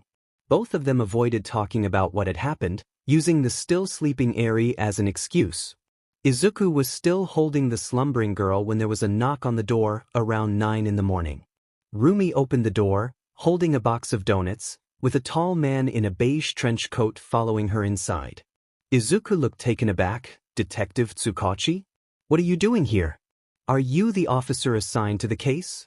Tsukachi gave Izuku an exasperated look before taking a long sip from a familiar-looking cup of coffee. I volunteered when I saw the name Midoriya Izuku attached to the case file. They let me do it because I work a lot of Yakuza cases. Naomasa tapped the logo of the Midoriya to-go cup in his hand. Are you trying to give your mother a heart attack? Izuku gave him a sheepish grin, putting Eri in the bed before accepting a donut from Rumi. You didn't tell her you were coming to see me, did you? Naomasa gave him the blankiest look he had ever seen. I didn't. Not only is it still confidential, but it would have been bad if she flooded the cafe. You're definitely in for a back-breaking hug and a stern talking to her about your fight with Stain when you get home, young man. Rumi and Melissa looked at each other with raised eyebrows. Are you his dad? Or his stepdad or something? Rumi asked. What? Tsukachi's not my dad, Izuku exclaimed, his tone indignant. Tsukachi looked a little hurt before he. I'm just a friend of the Midoriyas. The detective shook his head, moving on from that. While I already read the report, I want to hear exactly what happened from you all. Izuku and Melissa gave a detailed report of what happened, with Rumi explaining her and Ryukyu's part, who was still standing guard on top of the hospital. And now, she's kind of formed an attachment to me and Melissa. Izuku finished explaining. Tsukachi rubbed his eyes and finished his now cold coffee. Of course she has. You Midoriyas just love picking up strays, don't you? Izuku chuckled.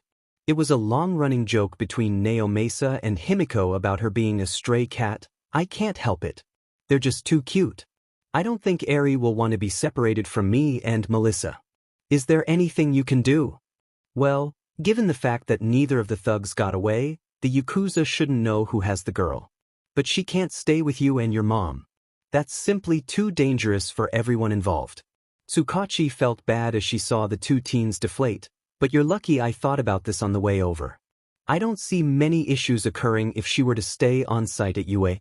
Izuku's eyes widened. She would have 24-hour security from all the pros who are always on campus. And a state-of-the-art security system. Melissa added, if I bring it up, I might even be able to get Daddy to send me some upgrade specs. Naomasa nodded, plus, she would always be around some of Japan's most promising future heroes. Can you really authorize that? Rumi asked, seems like a lot of power for a detective. You've got a point. It'll take a little convincing, but I've built up a lot of goodwill. Though it would be easier if I could get Nizu's backing. Naomasa explained. I'll give him a call, Izuku said, making Tsukachi and Rumi look at him strangely. You have Nizu's number? The detective and pro asked at the same time. Yeah. I get a few lessons from him every week. Izuku told them, pulling out his phone, opening Nizu's contact, and putting it on speaker. As per usual, the dean picked up after only a few rings. Hello, Midoriya. I was wondering when you would be calling me today. You were expecting this? Of course. After I saw your name appear in a police report, I knew this call was inevitable. I assume it has something to do with the young girl you're looking after? Nizu explained. Nizu. Naomasa cut into the conversation. Did you hack into the police database and set an alert for whenever one of your students' names appeared? Nizu just cackled. That is not reassuring, Naomasa said. I know. Nizu exclaimed, but back to the matter at hand. Am I right in assuming you came to the conclusion that the safest place for the girl is here in the UA campus? That's right, sir. Melissa said. Is that all right for you? Indeed it is, young Melissa. Nizu said, I find anyone willing to harm the children of a society to be utterly deplorable. As such, I have already begun my own investigation into this girl's origins, and those involved will suffer my displeasure. Everyone in the room shivered, and Nizu continued, I will give you my backing, detective, and will also be consulting on your case. As for the girl, I already have someone organizing the empty room next to yours, Izuku. I have also taken the liberty of adding a door between your rooms and an ensuite for her privacy. Everything will be completed upon your return to the dorms. Don't worry about having to be back today. I've cleared you for an extra day of your internship. Thank you. Izuku said, shocked. I will never forget this, Nizu. Think nothing of it. Now if you'll excuse me, I have some paperwork that needs finishing. Nizu hanging up after. Is he always like that? Rumi asked. Izuku just nodded slowly. DMN. I thought the rumors were exaggerated. Well, I guess that solves some of our problems. Naomasa said, and with that out of the way, I have to get down to the local station to begin my integration of the thug you brought in. Like Nizu alluded to, you'll have to stay here another night. I'll arrange for safe transport as well. Making his way to the door, Naomasa took a last look at the occupants. Thank you all for your cooperation, and Izuku, please try and stay out of trouble for the next little bit. You're going to give me gray hair at this rate? I'll do my best. Thanks, Naomasa-san. Izuku told him. The detective nodded, leaving the room. Are you sure he's not your stepdad? Rumi teased.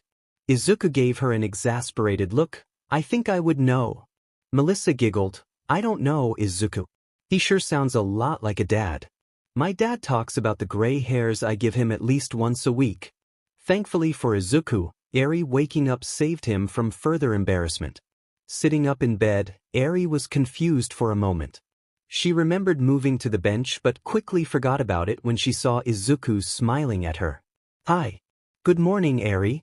Izuku said, Did you sleep well? The little girl nodded. Would you like some breakfast? Melissa asked. Can I have an apple? I'll see what I can get you, Melissa said.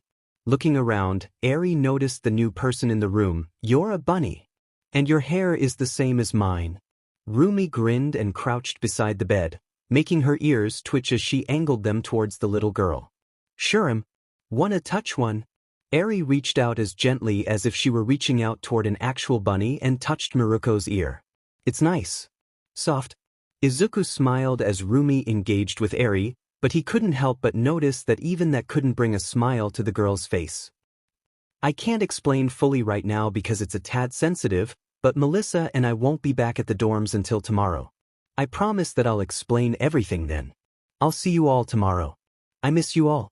Himiko looked at the text that Izuku had sent to their poly group chat, along with a heart emoji. She, Momo and Saiko had responded in various ways, but Izuku had again expressed that there was nothing wrong, and both he and Melissa were okay. Standing up and stretching, Himiko made her way downstairs. She and Toru had returned to the dorms about an hour ago, and she had just been waiting for Saiko and Momo to arrive. They didn't need her help, but the vampire wanted to see Saiko before the girl went back to her own dorm. Himiko pouted at that thought. I wish she lived here. The girl soon found herself waiting on the path to the dorms, rocking back and forth on her heels. Spotting her prey, Himiko dashed and jumped into the arms of her girlfriends. I missed you. Momo and Saiko laughed as they caught their flying girlfriend. It's quite good to see you as well, dear. Saiko told Himiko. We missed you as well, Momo said.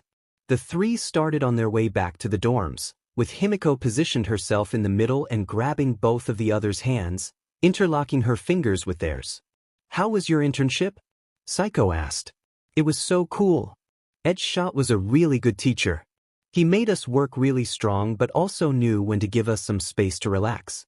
Himiko explained. He was teaching Turu-chan and me how to be badass ninjas. I picked up some new stealth techniques, and he even started me on a new level of tiger style called Black Tiger. It's all about ambush tactics and how to finish a fight quickly and effectively. What about you two? How was Sir Knight? It was interesting, Saiko said after a moment. Sir was also a rather effective teacher. However, I found his focus on humor to be a little, I believe tiring is the best word. I agree with that. Momo said, we did still learn a lot, though. Even after a week, I find it easier to think on my toes, as they say. I've also learned how to add some momentum to my creations. And of course, there was Saiko's advice as well. Oh, that sounds awesome. What did you tell her? Himiko asked the Class 1B girl. I simply inquired why she kept to the original materials and molecular structure of her creations when, with her unique quirk, better ones were available, Saiko told Himiko. The vampire looked at her blankly. What? Momo giggled as Saiko rolled her eyes. She let me know that I can make my creations better. I could create a staff like I had been doing, out of a single solid material. With a little more imagination, I can make it better. Momo's hand glowed as she began to create an example. I can produce alloys. So, by using steel, iron, and nickel, I can make a stronger creation. But I also have complete control over the structure. So I can build it like a latticework, not only making it overall stronger but also as flexible as a bow staff should be, and I can make it using less of my lipid reserves. When Momo was done, she was holding a gray metal staff composed of her appealing latticework. The design was made to look like leaves. Momo swung it through the air, leaving a faint whistling behind it and showing how the staff remained flexible. I don't need to do the designs, but it barely takes an extra thought, so I figured why not. That's so cool. What did you learn, Saiko-chan? Well, nothing quite as visually impressive as our lovely Momo. I did leave with some important lessons. He did begin teaching both of us his unique style of fighting based on predicting what the opponent will do. He also began our instructions on how to fine-tune our plans and coordinate large groups during the execution of those plans and how to adapt. I believe he taught me a valuable lesson on learning to account for human error as well as human determination. Both can alter the outcome of success drastically. So you're going to be like operations control when we go pro? Himiko asked. That is correct. Saiko said, I will always do my utmost to ensure that you are all safe. Himiko and Momo said at the same time, with Himiko hugging the tall girl, you care about us? I find it ridiculous to state something so obvious. Saiko told them, but I am afraid we must part now. I must return to my own dorm. Himiko hugged her tighter. Can't you just live in ours? I want easier access to Psycho cuddles. Psycho smiled. One day we will live together. Then you may have all the cuddles you wish. I'm going to hold you to that, Himiko told her. I expect nothing less. Psycho said, now. I wish to embrace you before I go. Cupping Himiko's face in her hands, Psycho leaned down and deeply embraced Himiko. The vampire ummed softly into the embrace, and when Psycho pulled back, the blonde was left with a goofy grin. Now, I believe we will see each other tomorrow for Izuku's explanation, yes? Psycho said, looking nonplussed. That is the plan. Momo said, embracing Psycho on the cheek, we will see you tomorrow. Psycho nodded, embraced Momo on the cheek and left to put her things away. Momo grabbed her blissed-out girlfriend by the arm and began to lead her towards their dorms. Come on, Himiko. Let's go inside. Himiko had come back to her senses by the time she and Momo made it back to the heiress room and was currently lying on Momo's massive bed. So, it looks like you and Psycho got a little closer during the internship, Himiko said. We did. Momo closed her bag as she put away the last of her clothes. She helped me come to terms with some things. She also allowed me to sleep in her bed when I found myself missing your and Izuku's presence. That's so cute. Psycho can be the sweetest, can't she? Underneath all that intelligence and efficiency, Himiko jokes. Momo laughed as she sat down beside Himiko. Indeed. Though now I find myself perturbed that I'm going to be missing her cuddles. It really is tragic. Himiko pouted. What did she help you come to terms with? Momo shifted towards her girlfriend, pulling her own ponytail over her shoulder to slide it. She helped me realize my attraction to women. And just how much I want to embrace you. Himiko shot up sharply and looked at Momo. Really? You want to embrace me too? Momo took a deep breath and looked her girlfriend in the eyes. I do. May I? Himiko nodded eagerly, biting her lip as Momo cupped her face and leaned in. Their lips touched softly at first, brushing against each other with some trepidation. After that moment, they leaned into each other, embracing deeper for a few moments before pulling back. Wow! Momo and Himiko said together, to which they both laughed. Himiko poked the tips of her index fingers together. That was great. Do you want to embrace some more? Momo laughed at the outgoing girl's shyness. I would like that. This time, they embraced with a little more passion, and that passion quickly grew. Their embrace turned into a make-out session, with their soft lips pressing together and sliding against each other as they embraced. Before she knew it, Himiko found herself on her back with Momo on top of her. Himiko's hands ran up Momo's back as the vampire enjoyed the taste of her girlfriend's lips and the feeling of Momo's smothering her own bust. Momo ummed softly as Himiko's nails over her shirt, a feeling welling up in her stomach as she decided to return the favor and gently scratched the base of her girlfriend's skull. She was rewarded with a soft and loud purring from Himiko. Izuku was right. Her purring is amazing, Momo thought, feeling the vibrations of her purring. Two can play at that game. Himiko thought, gently introducing her tongue into the embrace. Enjoying Momo's gasp as the heiress felt Himiko's long tongue almost wrap around hers. It was only when the burning in their lungs became too much that they pulled apart, both with a heavy blush on their faces. Their lips a little puffy, and both were unable to take their eyes away from their partner as they caught their breath. That was really great, Himiko said, squirming a little as she tried to sneakily rub her thighs together. It really was. It felt very different from when I embraced Izuku, like that. Momo told her, you taste like cherries. That's my lip balm. Himiko told her, and it really is a different feeling than embracing Izuku.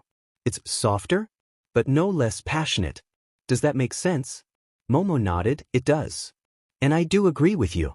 Softer is a good way to describe it. Himiko shifted on the bed. So, do you want to watch a movie or something? Maybe embrace some more? That sounds nice. But there is one more thing I would like to do first. Momo shifted her ponytail to one side of her neck and leaned her head a little to the side. Himiko's eyes widened in realization. Are you sure? That can be a lot. We could start with your arm and work our way towards that. I'm sure, Himiko.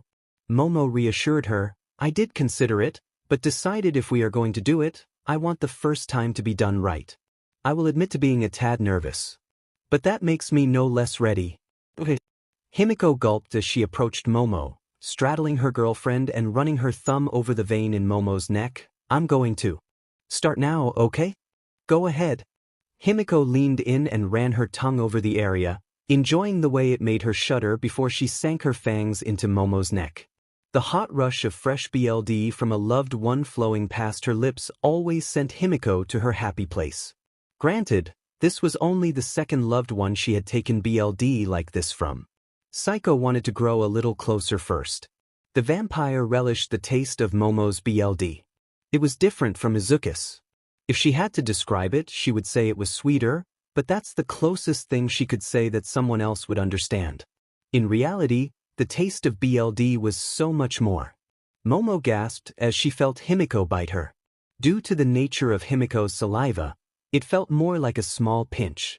It's more pleasant than I thought. Not so different from having my neck embraced. Momo's thoughts raced as she let Himiko feed. It's actually quite estimating. After a minute or so, Momo prodded Himiko to get her to pull back. It took a moment, but the vampire did let go, liking the tiny rivulets of BLD and the small puncture wounds on Momo's neck to help close them. Himiko sighed in contentment.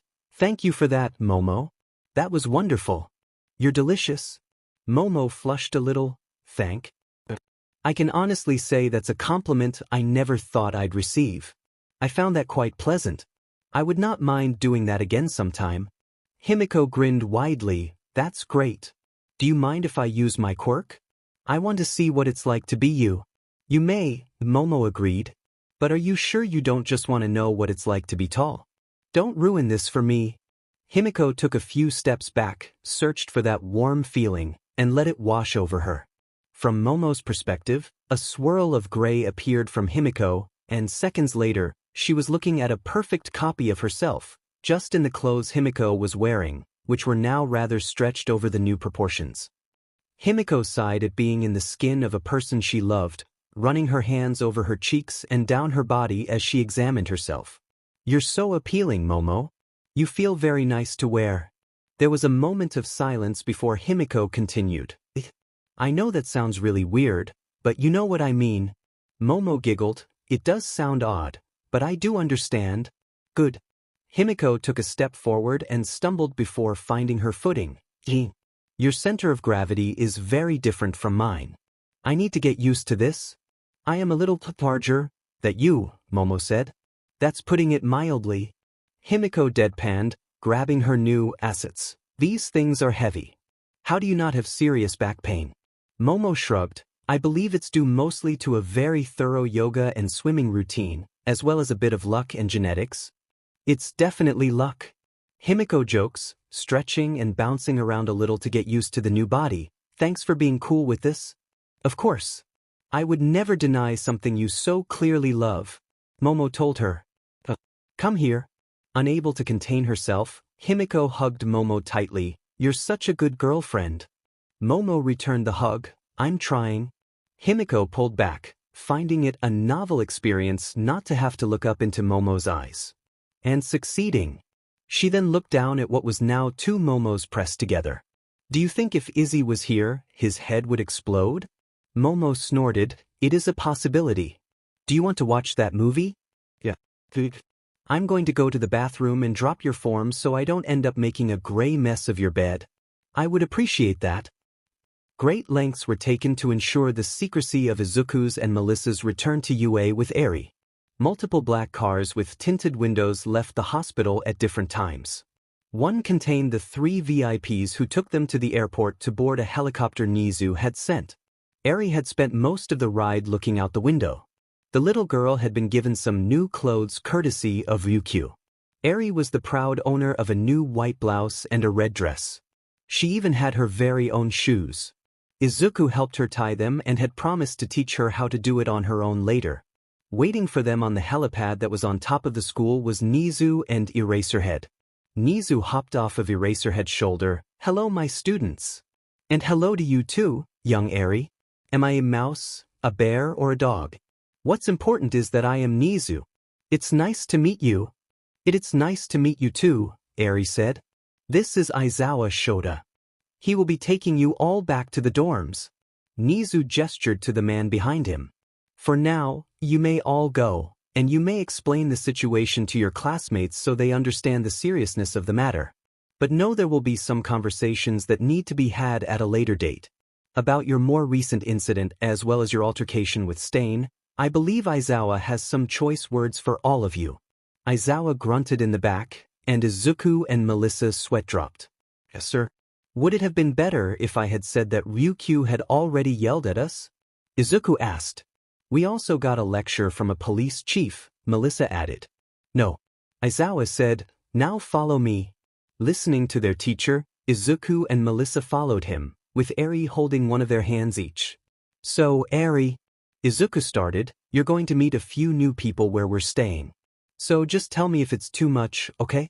On his way to the dorms, Aizawa explained a few things and how they would work. Do you have all that? He asked. Izuku nodded, yeah. Basically, if anything Quirk-related happens, call you. If any other problems happen, call Present Mike or Midnight, not you. Correct. By the time that was done, they stood in front of the dorms. Izuku squeezed Eri's hand. Are you ready? Eri nodded, and Melissa tucked a strand of the girl's hair behind her ear reassuringly. It'll be okay. Everyone there will be kind. When they walked in, there were thankfully not too many people downstairs. Waiting for Izuku inside were Momo and Saiko on the sectional, with Himiko chatting with Ochako and Tsu. Tokoyami was reading a book, Kami and Mina were chatting, and Sato was in the kitchen trying to teach Shiro how to bake. A few heads turned the sound of the door opening. When Izuku saw the confusion on their faces, he decided to make an announcement. Hey, everyone. I know Melissa and I are late. But there is a reason, and her name is Eri. She's a little nervous, so let's take it easy. Eri took a small step forward. Hi. Oh my god. Mina squealed. She's so cute. How did you end up here, sweetie? Well, to make a long story short, Izuku gestured to himself and Melissa. We rescued Eri when she was running away from some thugs. She escaped all by herself. We later found out they were part of the Yakuza. Everyone's eyes widened considerably at that information. We know they were keeping her, but we're not sure why. Melissa continued the explanation. So, for her own safety, it was decided that UA would be the safest place for her to be. She's going to be staying in the room beside mine. Izuku said, would you like to meet everybody? He asked Eri. We can start with me. Mina said, kneeling down to Eri's height. Hi. I'm Mina. The introductions began, and Izuku's girlfriends walked over to him. Is this a good enough explanation? Izuku asked nervously. As far as explanations go, this is a rather good one. Saiko said, but why is she staying with you instead of one of the teachers? I would like to know that as well, Momo said, with Himiko voicing her own want to know. She got very attached to me after we saved her. Izuku told them in a whisper, I think it's because I'm one of the first people to be any type of kind to her in a long time. She also has a very powerful quirk that we think has something to do with time. It's strong for her to control, but we found out that I'm immune to it. So you can be there for her if she has an accident? Saiko said, that is a sufficient explanation. The others nodded in agreement. Good. I missed you girls. We missed you as well, Saiko told him before planting a chaste embrace on his lips. He shared another with Himiko and Momo before turning back to Eri, who was meeting Ochako and Tsu. You seem like a very strong girl, Karo. Tsu told Eri, I don't know many other girls your age who could do what you did by yourself. But Izuku saved me. Eri said, I didn't do it by myself. But you did run away from them by yourself. That's what makes you strong. Even the strongest people need help sometimes, Karo. Tsu told her. Yeah. Izuku's even saved me before. Ochako told Eri, so we have that in common. That's because he's the best hero, Eri said, absolutely certain that that was the truth. Ochako looked at Izuku and smiled at him. You know, you're exactly right, Eri. Izuku is the best hero. Izuku blushed. I wouldn't say that. Eri looked him in the eyes. It's true. Himiko leaned over Izuku's back, resting her head on his shoulder. I think you have to believe her, Izzy. Alright. Izuku acquiesced. Have you met everyone, Eri? Almost everyone. A voice said. Looking back to see Tokoyami, Eri stepped behind Izuku and gasped. Eri? Are you alright? Izuku asked. Eri peeked at Tokoyami from behind Izuku and realized he looked different. Sorry. Overhaul wore a mask. It looks like him. Tokoyami realized what was happening, took a step back, and gave a small bow.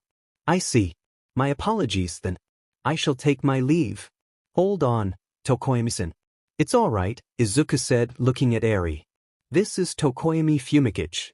He's another hero student here and a very nice person, even if he looks a little scary. I was just surprised. Eri said in a small voice, I'm sorry for being scared. It is of no consequence. You are not the one at fault here. I bear you no ill will. Tokoyami said. Eri looked at him a little confused. He means he's not mad at you, a voice piped up. Appearing from behind Tokoyami was his Quirk, in a small form. He just likes to talk all fancy cause he thinks it makes him cool. This is my Quirk, Dark Shadow. Your Quirk can talk? Eri asked. Sure can. And I prefer the name Kagenai, the sentient Quirk told them. Tokoyami sighed at the pun. The lowest form of humor. It's nice to meet you, Kagenai, Eri said. Nice to meet you too. After Tokoyami and Kagenai took their leave, Izuku asked Eri a question.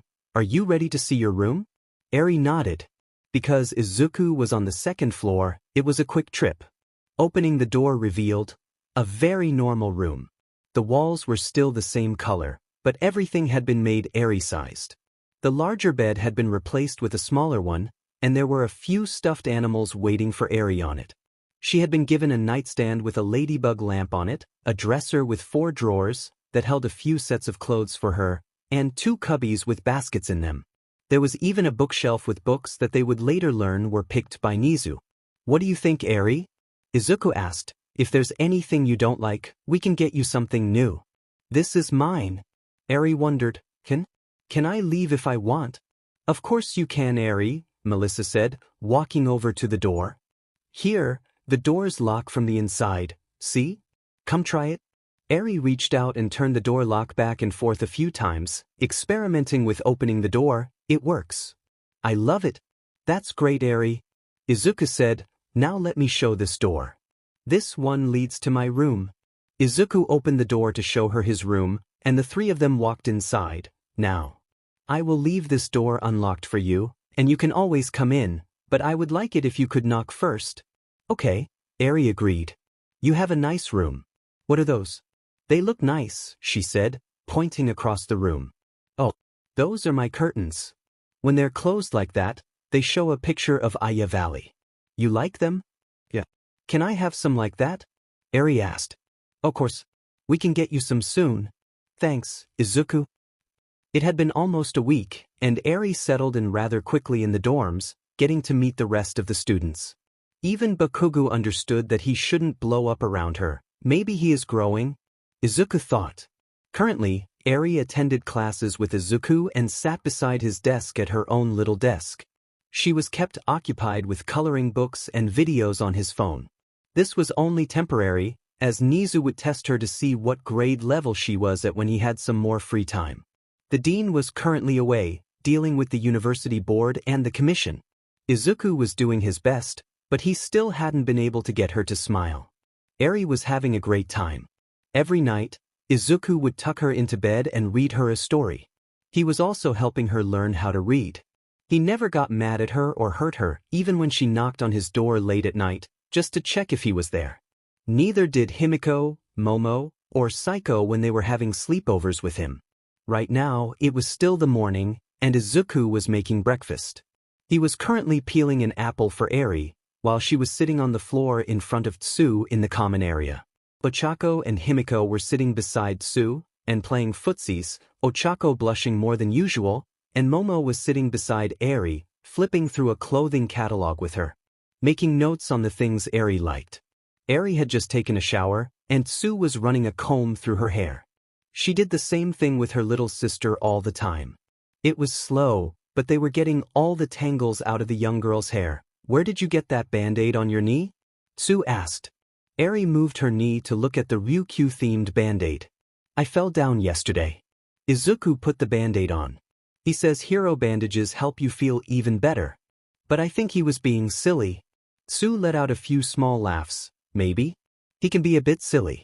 But I always found that my Selkie band-aids helped me feel better than the normal ones, Karo. Eri pursed her lips as she thought about it. I think you're silly too, Sue. Sue laughed again. I think we are done here. How does your hair feel? The young girl ran her hand through her hair and tilted her head side to side. It feels better. Lighter. That's good. Himiko said, that means it's getting healthier. Do you want me to style it again? Yes, please. Eri told her. Can we do it like yours again? Of course. I'll leave you two to it then, Karo, Sue said, getting up from the couch. Wait, you can stay. Eri looked up at the frog girl with pleading eyes. You can do one side of my hair. It was very strong to say no to those eyes. So Sue sat back down. All right. Can you show me how, Himiko-chan? Sure. It's actually not that strong. Himiko began to walk Sue through the process of her signature fun buns. All right. Breakfast is ready. Izuku set Eri's food in front of her. Some fish, a bowl of rice with some vegetables, a bowl of miso soup, and a peeled and sliced apple. Thanks, Izuku. Eri immediately reached for the apple, but Momo stopped her. Eri, what have we talked about? Momo asked. Apple last. Apple last. Izuku parroted. Eat up, all right? Eri nodded and started eating her soup while Himiko and Sue finished up her hair. Good morning, Class 1A. A loud, cheerful voice interrupted the quiet the students downstairs were enjoying. The only ones not present were Kaminari, Mina, Kami, Tokoyami, Toru and Oyama. None of them were particularly early risers, though they were most definitely awake now. Present Mike strutted through the door of the Heights Alliance. How's it going, loyal listeners? Mike-sensei? What are you doing here? Ciro asked. You've never been here before. Good question. And don't worry, there's nothing going on. I was just showing someone the way here. One of you has a special visitor. Why don't you come on in? Mike announced. The class looked around, confused as a shadow made its way inside. Standing at 6 feet, wearing a simple suit and having black hair, a man walked in. He took off his sunglasses to reveal green eyes. Izuku, my son. How are you? For the first time in his life, Izuku saw his father, Midoriya Hisashi, standing in front of him. Izuku just stared at the man across the room, unable to process what he was seeing. Himiko was looking back and forth between Hisashi and Izuku, worry etched on her face. Present Mike shot the room a pair of finger guns. All right, loyal listeners, I'll leave you to it. I just came to make the drop-off. Now I'm off. What? Are you just going to stand there, Izuku? Hisashi asked. Come give your dad a hug. Izuku's eyes glowed for a moment before he regained control. Himiko, Momo. Can you please take Eri upstairs? Izzy/Izuku. Are you?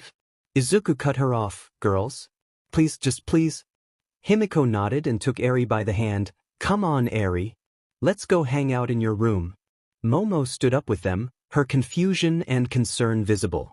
Eri looked confused. But, who is that? I'll explain later, Eri. I promise. Izuku told the young girl. Go with Himiko for now, okay? Eri looked at her feet and gave a tiny nod, leaving the room with Himiko and Momo. Once they were gone, Izuku turned back with narrowed eyes. What are you doing here? Hisashi raised an eyebrow at the hostility but smiled anyway. Well, I saw your performance in the sports festival and wanted to come congratulate you. I got lucky and had some business to take care of here in Japan. I have to say, it feels good to be back. It's been a while. Yeah. About 18 years, to be precise. Izuku spat, his breathing getting heavier. I'm a busy man, son. Hisashi said. And after that business with your mother? Oh, you mean when you left her alone with a newborn? Izuku asked incredulously. Or 4 years later, when you sent divorce papers in the mail with no other contact? That's no way to speak to your father, boy. You're not my father. Izuku's eyes began to glow, a more toxic green than usual. You abandoned your right to call yourself that when you abandoned us. Abandoned Mom. Me. Izuku's hair began to float, and he took a step forward. You've never been my father, and you never will be. And don't think I don't notice just how convenient this timing is. How all of a sudden you show up after 18 goddamn years when it's publicly revealed that I have a quirk. Hisashi's throat began to glow faintly red. Son? I am not your son. Izuku yelled, I'm not stupid. I see through you, Hisashi. I've known what kind of person you are my entire life. I know Mom got those papers in the mail a week after telling you I was quirkless. I even remember overhearing the phone call. How you hung up right after she confirmed the diagnosis. I remember how she cried herself to sleep so many nights. I remember how you broke our family, if you could ever even call it that. And I remember how we healed without you. Izuku glowed brighter with every word, floating off the ground as his hands gathered energy until he felt a hand on his arm. Deki-kun? Turning, Izuku saw Ochako looking at him with worry all over her face. She gulped before talking to him. It's going to be okay, Deki-kun. Can you please turn back? I promise you that he's not worth it. Izuku looked down to see that he was in ghost form, costume and all. His mask was on. I'm sorry, Izuku told Ochako, who shivered as Izuku dropped his form and the rings passed over her. I didn't even realize. Izuku let out a breath and turned to Hisashi. Leave. I don't need you here. I've never needed you. Not when I had Mom. She was a better father to me than you could ever be. I never want to see you again. You can just leave. Hisashi pointed aggressively at Izuku and stepped toward him. Now you listen here, boy. A hand grabbed the man's wrist. I believe my bro asked you to leave, Kirishima said, giving him the stink eye. It's time for you to go. Shoji stepped into Hisashi's line of view, and Sato stood to his multi-armed classmates' left. The three boys effectively formed a wall between Izuku and the older man. Hisashi scowled and took his hand back from Kirishima's grip, rubbing his wrist before he straightened his suit jacket. All right. Still hung up on the past. You'll come around. Just need to grow up a little. Kiri, Shoji, and Sato screwed Hisashi out of the dorms, and the moment he was out the door, Izuku moved to sit down on the couch, practically collapsing into it, holding his head in his hands. Ochako sat down beside him and squeezed his knee. Deki-kun. I know you're not okay, but what was that? Ain't never seen you like that before. I didn't realize that he still made me that angry. Izuku said, I know I don't like him, but everything just came out once I started. I've thought about what I would say to him for years.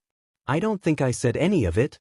Tears started to fall from his eyes. I'm sorry you had to see that. I didn't know I could be like that. It's just after all this time he finally comes back. Finally wants me to be a part of his life. And I know why. But why didn't he want me before?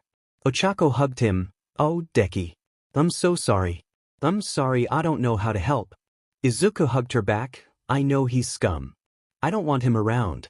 But why is a part of me happy that he's finally interested in me? Ochako just hugged him tighter, not knowing what to say. She held Izuku for a few more minutes until he stopped crying. Izuku pulled back from the hug first and rubbed his eyes with the heel of his hand. Thanks, Ochako. Izuku said, sorry for being. I'm just sorry. It's all right, Deki-kun. Are you going to be okay? Izuku nodded, noticing everyone in the room was looking at him. I'm sorry that you all had to see that. No need to apologize, dude. It's no big deal. Kaminari told him, and if you want to talk or something, I could give it a shot. Yeah, Green. This was in no way your fault. Thanks, Kaminari. Jiro? Izuku stood up from the couch. I should go check on Eri and let Himiko and Momo know how it went. The three boys had returned, and Kirishima put his hand on Izuku's shoulder. All right, bro. If you want to work this out sometime, I'm not great at talking, but we could work out or spar or something. That always helps me out. I think I'll take you up on that sometime, Kiri. Izuku told him, giving him a small grin before he headed up the stairs. Ochako watched as Izuku went up the stairs. Why can't I help more? Why can't I just tell him? You did help him, Ochako. Sue bumped Ochako with her shoulder, knowing what she was thinking. This is just a problem where it's strong to do anything. I wish I could have helped him like that, Karo. I'm not great at hugs. Thanks, Sue. And I think you give great hugs. You're welcome. Sue told Ochako, and don't worry. You'll be able to tell him when you're ready. Ochako went neon and started to float towards the ceiling. WBBB. I don't know what you're talking about. Izuku knocked lightly on Eri's door, waiting for the okay to come in. Entering the room, he saw Eri sitting on her bed, looking downcast and kicking her legs slowly. Momo and Himiko were on either side of her, rubbing her back. His girlfriends looked at him with concern. Are you okay? Himiko mouthed at him. I will be. Izuku mouthed back, kneeling in front of Eri. Hey, Eri. I wanted to tell you that I'm sorry for sending you to your room. Eri didn't meet his eyes. I didn't like it. Izuku heard her unspoken words. It was like overhaul, and he winced. Yeah. I didn't like it either. Can I tell you why I did it? Eri nodded, still not looking at him. The man who came to see me. I don't like him, and he makes me really angry. I didn't want you to see me like that. I didn't want you to be scared of me. Izuku explained, looking Himiko and Momo in the eyes as he did. I wouldn't be scared. Eri said, You're my hero. You can't be scary. Izuku smiled at her. Thank you for saying that, Eri. I'm sorry for thinking you would be. Can I get a hug? I think it might make us both feel better. He stretched out his arms. Eri hugged him, and Izuku was right. It did make them both feel better. When the hug was done, Izuku sat on the bed beside Eri, Himiko scooching over to make room, and grabbed Izuku's hand, running her thumb over it. Who was he? Eri asked. The man who makes you angry? Izuku let out a heavy sigh. That man. His name is Midoriya Hisashi. He's my father, my Otosan. Eri looked confused. Why does your Otosan make you angry? Well, he left my Okasan and me when I was little. Littler than you. Izuku explained, nudging her lightly on the word little. He was never any of the things a good Otosan should be. What should a good Otosan be like? I always thought that a good Otosan should be there for you. To look after you. Protect you. To make you feel like nothing could ever hurt you. He should pick you up when you fall. Help you learn and grow. Teach you new things. You should be able to go to your Otosan and have him let you know that everything will be alright, that they love you. Izuku told Eri, looking wistful as talked. That does sound like everything an Otosan should be. Momo said, a very good one. Yeah. Himiko agreed, I wish my Otoken would have been like that. Eri looked very serious as she thought about everything Izuku had told her. It sounds like a hero. For many children, their Otosan is their first hero, Momo told her. That makes sense. Eri said resolutely, then her stomach grumbled. Can I go finish my breakfast? Izuku smiled and picked up the 6-year-old. Sure, Eri. Let's go finish breakfast. Sai's summer vacation is close at hand. Aizawa told his students, his tired eyes scanning the room. Of course, it would be completely irrational for all of you to take a whole month off. A murmur of discontent flew through the classroom. Don't tell me, Kaminari muttered, looking nervously at Kirishima. You're all going to be doing a summer training camp in the woods. Most of the class jumped for joy. I freaking knew it. Nice. Kirishima and Kaminari clasped hands in a manly fashion. Awesome. Siro and Sato high-fived. Mina and Himiko jumped up and hugged. We can play truth or dare. The pink girl said. I wonder if we could have fireworks? Sue pondered. I bet there's going to be so many more stars I can see. Ochako cheered. Do you think there's going to be a hot spring? Melissa asked. I've always wanted to go to one.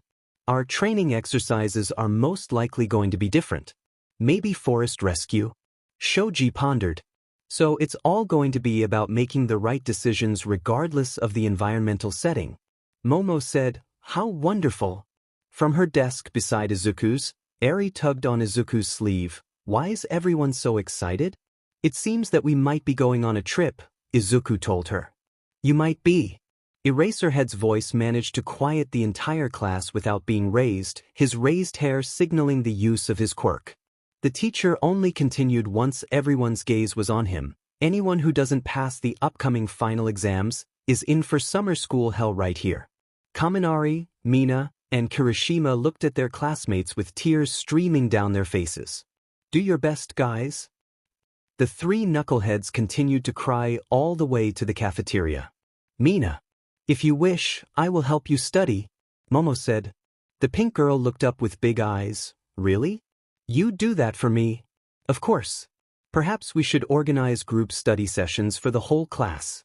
Mina leapt over the table to hug Momo. You're the best, Yamamo. Ashido-san. Please do not disrespect the table in such a fashion. Ida's arm chopped rapidly. That does sound like a good idea. Melissa said, I'd be glad to help out too. More tears fell from Mina's eyes. I have the best friends.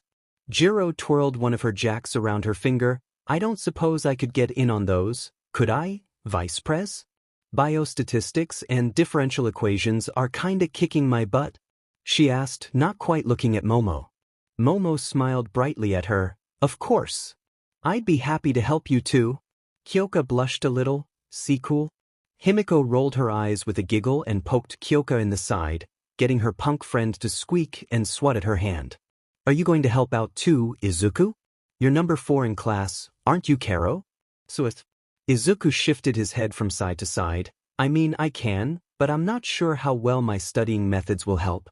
What's up with your methods? Tourist. It's obsessive memorization. Izuku somehow looked Toru directly in the eyes, unknowingly making her blush. I go over something again and again and again until I'm certain that I have it down. It helps that I have an extra 8 to 10 hours a day to study. Though I would also appreciate some help with math. I'm not super great with numbers and formulas. I mean, you're pretty good at explaining things. You helped me study, Himiko said, and you got first in the written practical. Yeah, but that was after the whole obsessive memorization. Plus, that was after years of studying for that test. That dedication is something. I hope you're that dedicated to everything. Kami said, winking at Izuku, for real, though I wouldn't mind the help. Studying is so boring. Aren't you ranked 5th in class? Kyoka said incredulously. Kami blew a raspberry at Kyoka. That's like only because Momo and Melissa are tied for first. Trust me, nothing is going on up here. She knocked on her own head for emphasis, fooling no one. What's this? Eri asked, pointing to a green box on the table. It floated over here.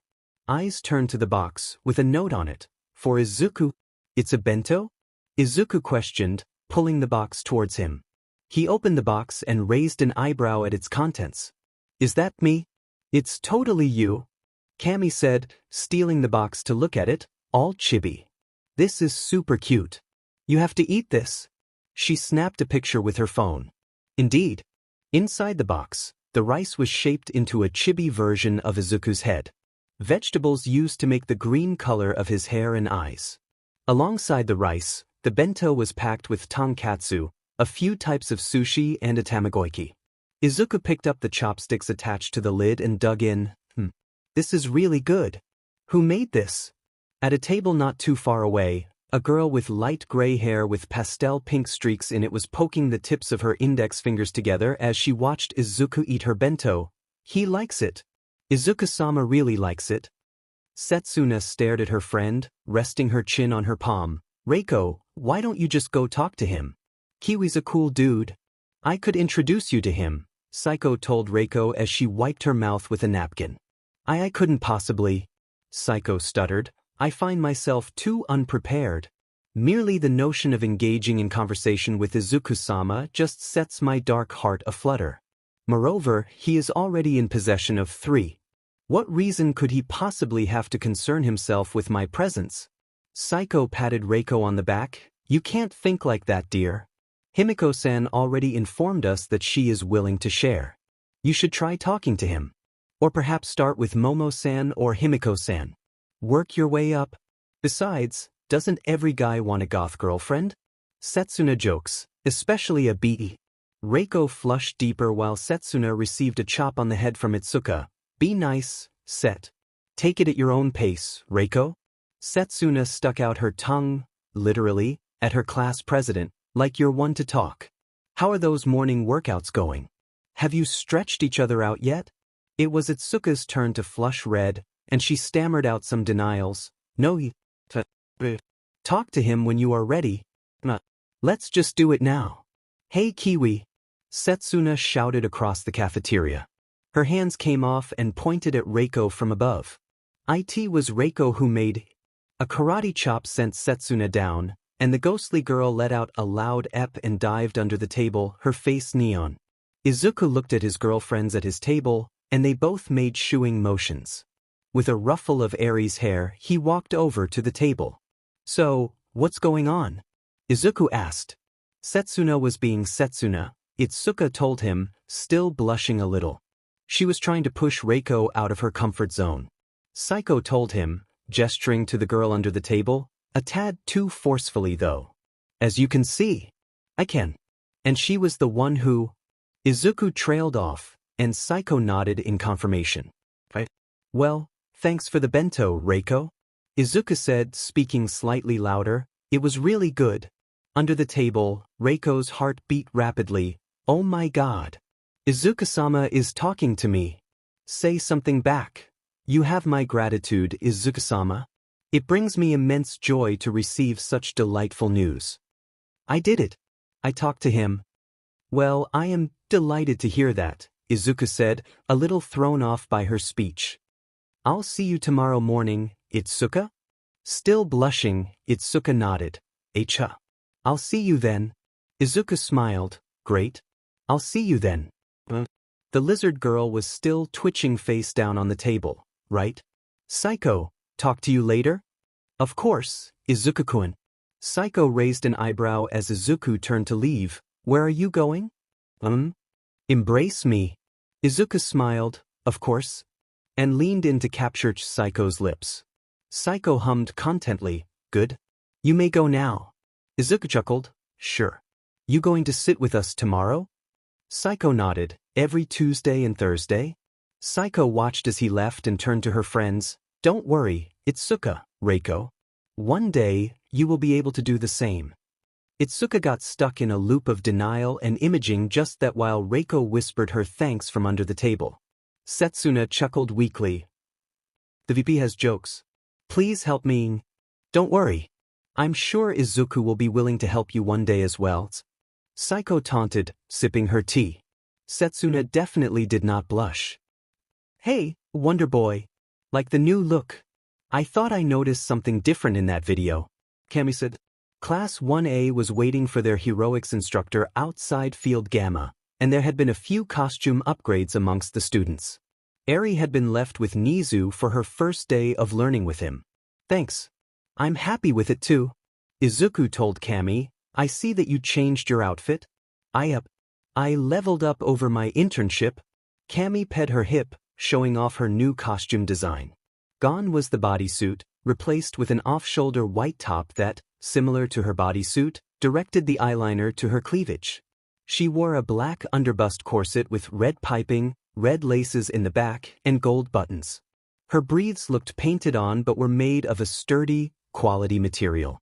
They were black with red seams and were held up with a white halter belt, though her hips were capable of doing it themselves, that had a gold buckle.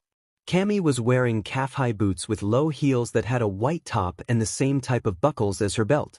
A gold ring was also attached to them that was held on by red straps. The only leftovers from her previous outfit were a police hat and the respirator she wore around her neck. Though the tubes connected to it now connected to 2 canisters she wore on her hips and a pair of devices she wore on each arm. She also had a WHP wrapped around her waist. I decided the catsuit wasn't for me. Kami told him, and Midnight totally hooked me up. This is why you take an experienced player with you. She even taught me how to use this. Kami thumbed her new WP, leaning forward and squeezing her arms together to give Izuku a good look. What do you think, Wonder Boy? You look amazing, Kami. Izuku told her, averting his gaze through sheer willpower. But you can make anything look great. I assume it's to help you distract enemies. Got it in one. Kami winked at him and showed off the mask of her respirator. Though I did get a last-minute addition after a certain video. Looking at the mask, Izuku saw a kitsune face, complete with bared fangs painted the same gold as her buttons. It looks really cool. It looks like the villains are going to have to watch out for Vixen's bite. You know it, baby. Demon Fumi? Kamniari exclaimed, "What's up with the change?"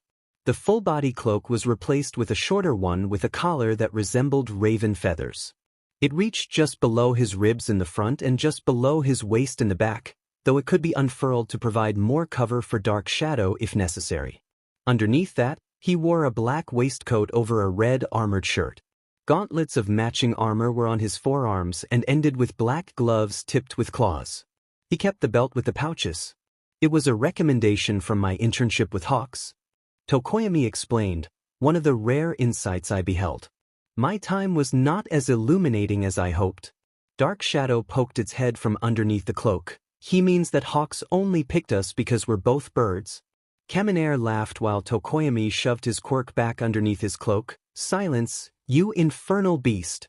I see you took Ed Shot's advice, Toru said, looking at the two new additions to Himiko's hero gear. I did. Himiko twirled on the spot.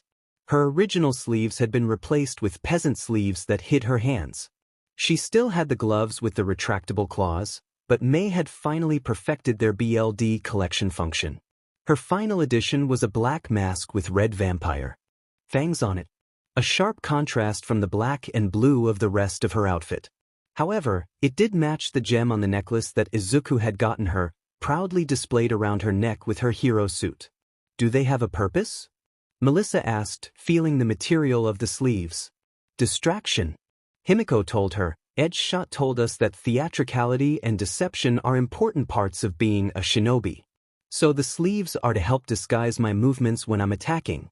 Oh, that's really cool. Melissa exclaimed, did you not get anything new, Toru?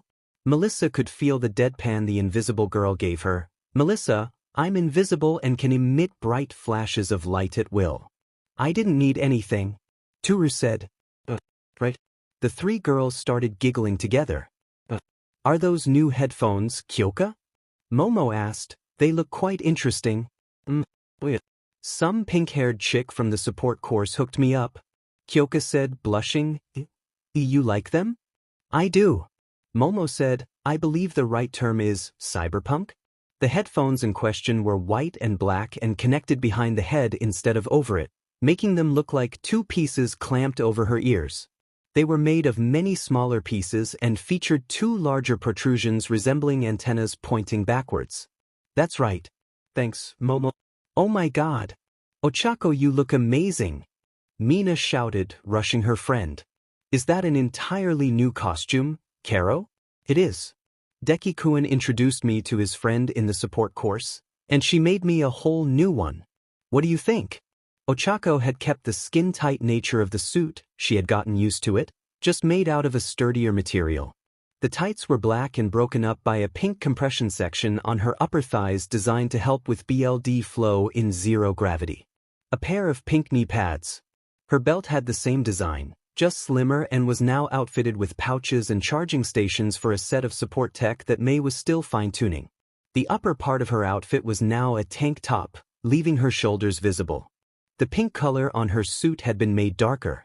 It was now two lines running up her waist and to form a V with connecting lines crossing over each other in the middle, almost looking like laces on a corset, no longer just blocky sections that made it look like she was wearing a suit top.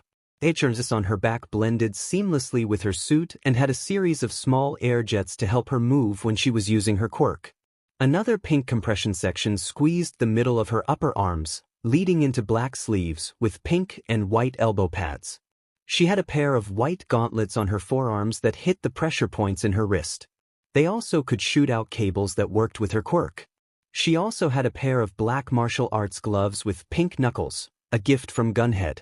Her previous helmet had been scrapped completely. The new one was metallic pink. It looked like it was made of layered metal sections sculpted into an appealing piece of work resembling a futuristic space helmet. It connected at the font to form a shield over her mouth. It had an open-face design, but a proper face shield would form over it with the press of a button. The helmet featured a holographic heads-up display that resembles a jet altitude indicator. It also had a specialized system designed to interact with her inner ears and keep her oriented. The real piece de resistance was her boots. May shouted, presenting her new suit to Ochako. It looks amazing and so expensive. Ochako touched the suit reverently. This is really for me? It is. Do you want a breakdown of how my babies work? Yes. Ochako nodded. Alright. So, let's start with the helmet. Here, do you put it on? May practically shoved the helmet onto Ochako. It needs to calibrate to you, but I designed a new system that, according to my predictions, will work with your inner ears as a sort of backup fluid system that will help keep you oriented when you're using your quirk and works with the heads-up display that you're seeing right now. It'll make sure you always know which way is up and down. Try it out. Ochako did as requested and started to float off the ground, waiting for the plummeting feeling in her stomach, only for, it's working. I usually get queasy right away. This is great. Even upside down. Perfect. May cheered. Next up on the docket is what I'm calling your grapple gauntlets. She held up the white gauntlets and pressed a button on the side of them, causing a section on the top to pop up. Press that to get it ready and put it away. Push the one in front of it once you've aimed, and it'll shoot out. It's only got about 2 meters of range, so choose your moment to use it. That's cool. How does it all fit in there? Ochako asked. It seems too thin to be able to contain all that. Similar process to my capsules, May said offhandedly, offering no further explanation. And finally, we have the boots. The calf-high boots were white with black soles, toes and heels. They looked almost like high heels with a significant arch on them but had no stilettos. Instead it had a flexible black part extending from the top part of the boot and curving to line up with where the toes would be on the ground. I call them the long fall boots. I know the arch is kind of daunting, but don't worry. They're specially designed with an auxiliary heel to provide the utmost comfort and support. It's like you'll be wearing a pair of runners instead of heels. May reassured her, but the real science is in the Velocity Challenge brace. With these boots on, you'll never land on your head again. Here what? May dropped the boot and it landed perfectly upright. She grabbed it and this time threw it in the air, only for it to land perfectly once more. Ochako settled back on the ground and looked at the boots with stars in her eyes. How? You've built the perfect shoe. How does that work? It was easier than I thought it would be. First May launched into a detailed explanation that caused the stars in her eyes to turn into swirls as she tried to comprehend the technobabble. Ochako was showing off her boots to the whole class. These are awesome. I'm really going to have to go and talk shop with May, Melissa muttered. This is swell. Momo looked at the heels in fascination. Heels that won't ruin my feet. I need to talk to Hatsum-san. She's sitting on a gold mine. I'm noticing one other thing. It looks just a tad familiar. Mina teased. Where have I seen a jacket like that before? The final accessory to Ochako's gear was a cropped white aviator jacket. It had a pink collar, pink cuffs, and pink trim on the pockets. The inside had a purple galaxy pattern, and on the back of it was a planet with 2 rings around it. Ochako blushed a shade darker and couldn't help the glance she shot at Izuku. I don't know what you're talking about. Sure you don't, Chako? Mina had a smug grin on her face. Izuku smiled at Ochako. It's supposed to be like an astronaut, right? Ochako took the out. That's exactly where I was going with it.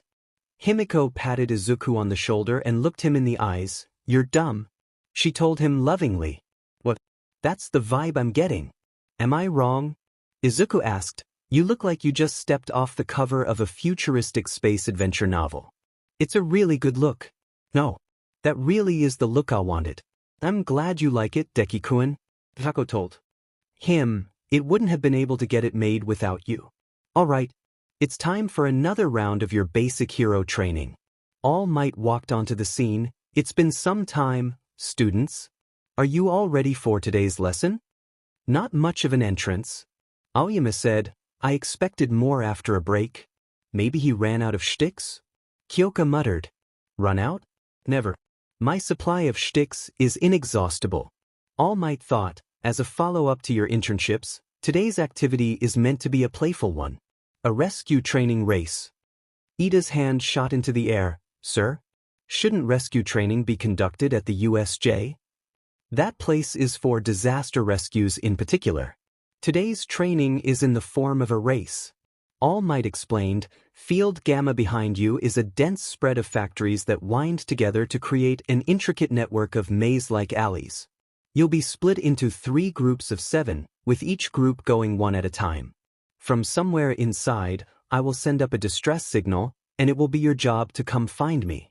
It's a race to see who can reach and rescue me first. Are there any rules that we'll have to follow? Shoji asked. Don't interfere with your fellow racers, and naturally, keep the property destruction to a minimum. All Might told them. The whole time, gesturing to Bakugo. The blonde let out at each and looked away. Stop pointing at me. All Might laughed it off and took out a pad, randomizing Class 1A. All right. Our first group will be Todoroki, Melissa, Uraraka, Bakugo, Midoriya, Jiro, and Toga. Runners, take your positions. So, who do you think is going to win the race? Sato asked. It's obviously going to be Izuku. Kami said, Wonder Boy's quirk is basically a cheat code for this one. That's fair. Kirishima said, but I wouldn't count out Bakubro. His aerial movement is pretty insane. That's a pretty good point, Kaminari said. Yeah, but we really should be talking about who comes in second for this one. Toru said, Is has got this one in the bag. I think it's going to be Melissa who takes second. I second that. Mina giggled. Midori first, Melissa second, and Bakugo third. But I want to see how Ochako does with her new gear. Sue touched her chin with a finger. That's true, Karo. It might take her some practice, but I think Ochako has a good chance. Izukuin will take first, though. Kaminari turned to Shiro. Have you noticed that all the girls have a nickname for Midoriya? What is that dude's secret? He's already got 3 girlfriends. There, dude. Shiro patted Kaminari on the back. You'll score one day. I'm sure of it. Start. From somewhere in Field Gamma, a flare shot into the sky. True to Mina's prediction, Izuku, Melissa, and Bakugo took an immediate lead. Izuku did it the easy way, flying up to the flare and following the smoke trail directly to its source. Melissa had taken her lessons with Miruko to heart. She glowed gold and was bunny hopping through the city maze rapidly, leaping to the tops of the buildings quickly. Bakugo's use of his quirk to stay airborne was also impressive, as was the fine-tuning of his quirk and body positioning. Himiko was putting her natural athleticism and training with edge shot to good use. She found a series of pipes that let her parkour her way up and through the factory city. Using one pipe like a gymnast, she swung her way into an open window. Sprinting across the metal scaffolding inside, she crashed through the window on the other side and sinking her claws into the wall on the other side. Kyoko was able to use some of what Iwabami taught her to help. Using the echo from the flare gun, the sounds coming from her classmates and her own heartbeat to triangulate All Might's location. She took off quickly, her hearing allowing her to navigate the best way through the maze that was Field Gamma. Ochako made good use of her new gear, building up some speed at first and launching herself into the sky with her quirk, a laugh bubbling out as she soared without the feeling of nausea. With a quick command of forward, her air jets kept her from floating off. Once above a building, she deactivated her quirk and let her boots do their work. She landed on her feet and rolled forward in a way Gunhead taught her to keep her momentum. Another leap with a yell of joy kept her moving towards her goal, feeling freer than she ever had before. Mina slumped forward onto the table in the common room. Ahig. Why is studying so strong? Someone put me out of my misery. Deal. Kaminari told her. I electrocute you, and you dissolve me. Momo sighed at their antics as she created a new crayon color for Eri. The girl was coloring at the table with the members of Class 1A who wanted to attend the study session. That's enough of that, you two. Momo adjusted her reading glasses. Eri copied the movement with her non-existent glasses. You've both been doing very well. You're smarter than you give yourselves credit for. This will be our last history question. Who can tell me when the first quirk user was born? Kaminari let his head drop onto the table with a thunk, and Mina pulled on her horns. Wait. Shiro exclaimed, snapping his fingers. The glowing baby was born. September 20th, 2019. Correct. Shiro and Kaminari high-fived. All right. We're done. Not quite. Momo smiled. Now it's time for classic literature. New? Oh, none of that. We have work to do. You are all going to pass, Her students snapped into a salute. Yes, ma'am. On the other side of the table, Melissa was walking some of the others through the relevant chapters of their math textbooks. Ochako looked down at Izuku's textbook. How do you write so small? She asked as Izuku managed to fit 2 lines of text in each row on the page. The ghost boy rubbed the back of his neck. Practice, I guess? The smaller I write, the fewer notebooks I have to buy. Himiko was balancing her pencil between her nose and upper lip. You should see how many notebooks he actually has. He even has notes on all of us. Himiko, you can't just tell them that, Izuku said as he tried to cover his notebook. Ochako was too busy having stars in her eyes to hear what Himiko said. I can save money on notebooks now. Score. Guys. Melissa butt in. So, does it make more sense like that, Kyoka? Yeah. It really does. Kyoka told her, blushing at how close Melissa was sitting to her as she could feel the girl brushing against her. It didn't help that on the other side of her was Izuku and his dumb lovable presence, and his bright green eyes. The badass scar on his arm. It was a very troubling time for the poor bisexual. The night after one of their study sessions, Izuku wandered downstairs for a glass of water, keeping up his habit of being invisible as he did so. Who else is up at this time?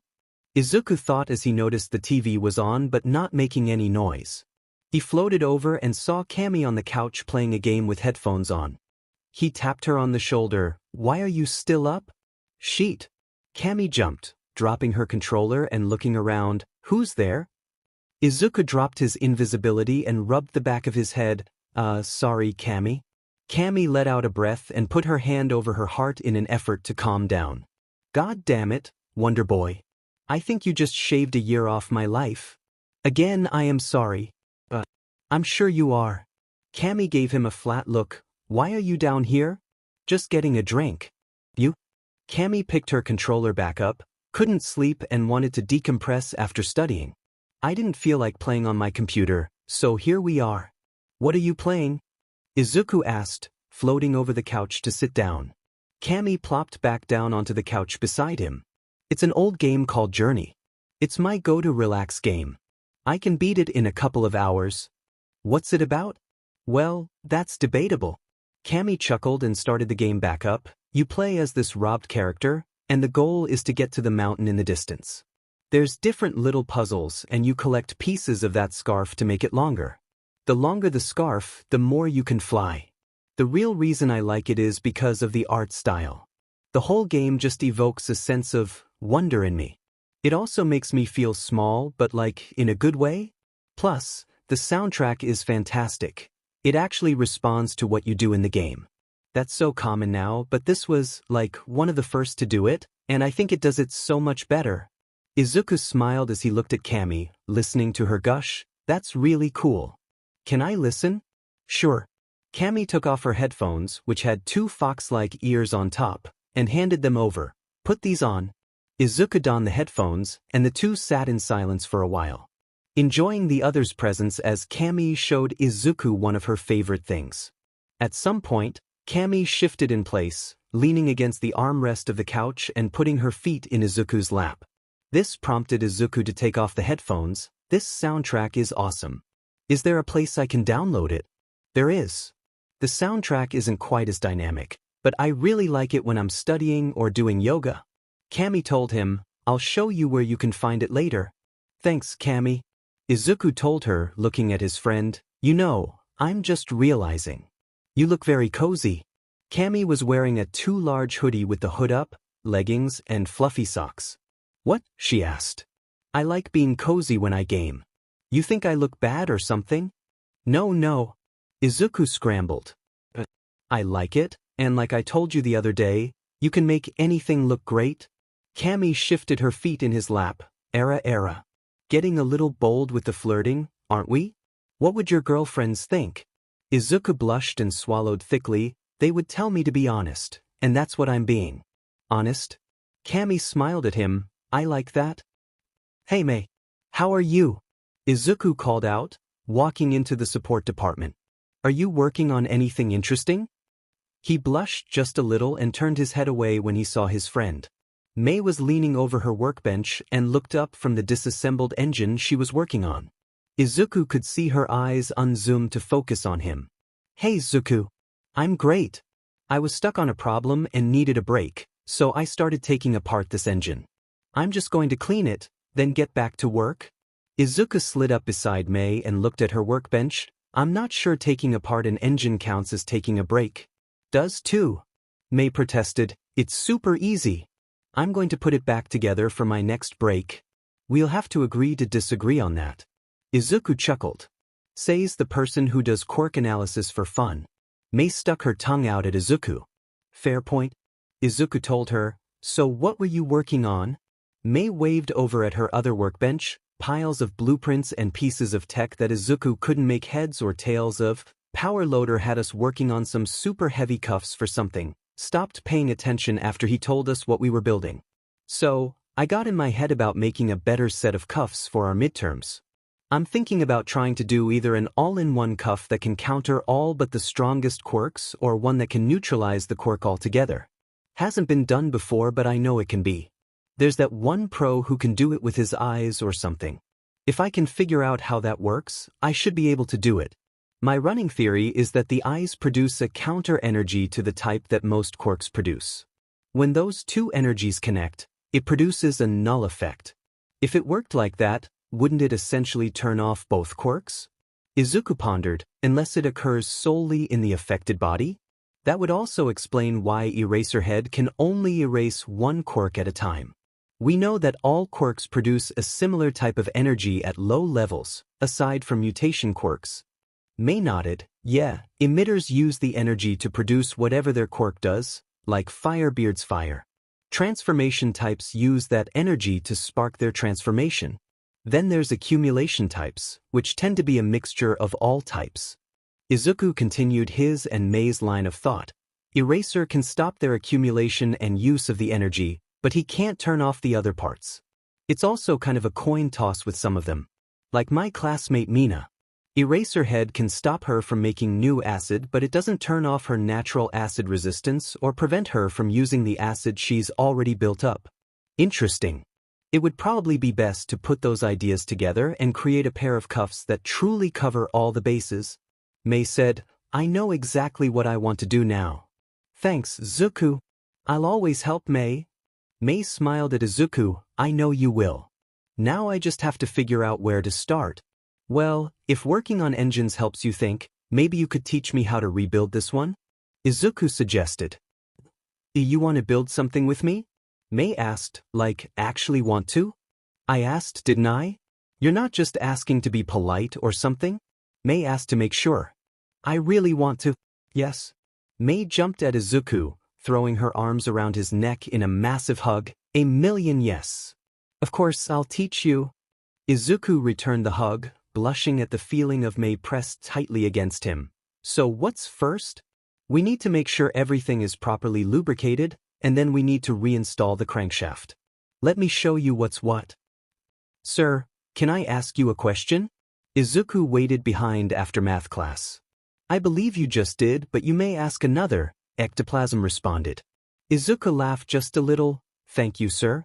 I was wondering if you could describe what it felt like when you use your quirk. More specifically, what it feels like when you make your clones? Ectoplasm leaned back against his desk. Interesting question. I don't think I've thought about that since I was a child. Give me a moment.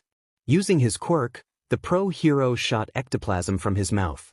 The green substance formed into another ectoplasm before quickly fading and returning to the man. If I had to compare it to something, I'd say it feels like extending an arm. Though not just outwards, out from yourself. Ectoplasm explained, I can still feel them, not unlike a phantom limb. The pro hero chuckled as he gestured at Izuku and tapped one of his prosthetic legs on the ground. It is actually more similar to the times when I still feel my legs than I've realized. Intriguing, isn't it? Izuku laughed a little with his teacher. It is.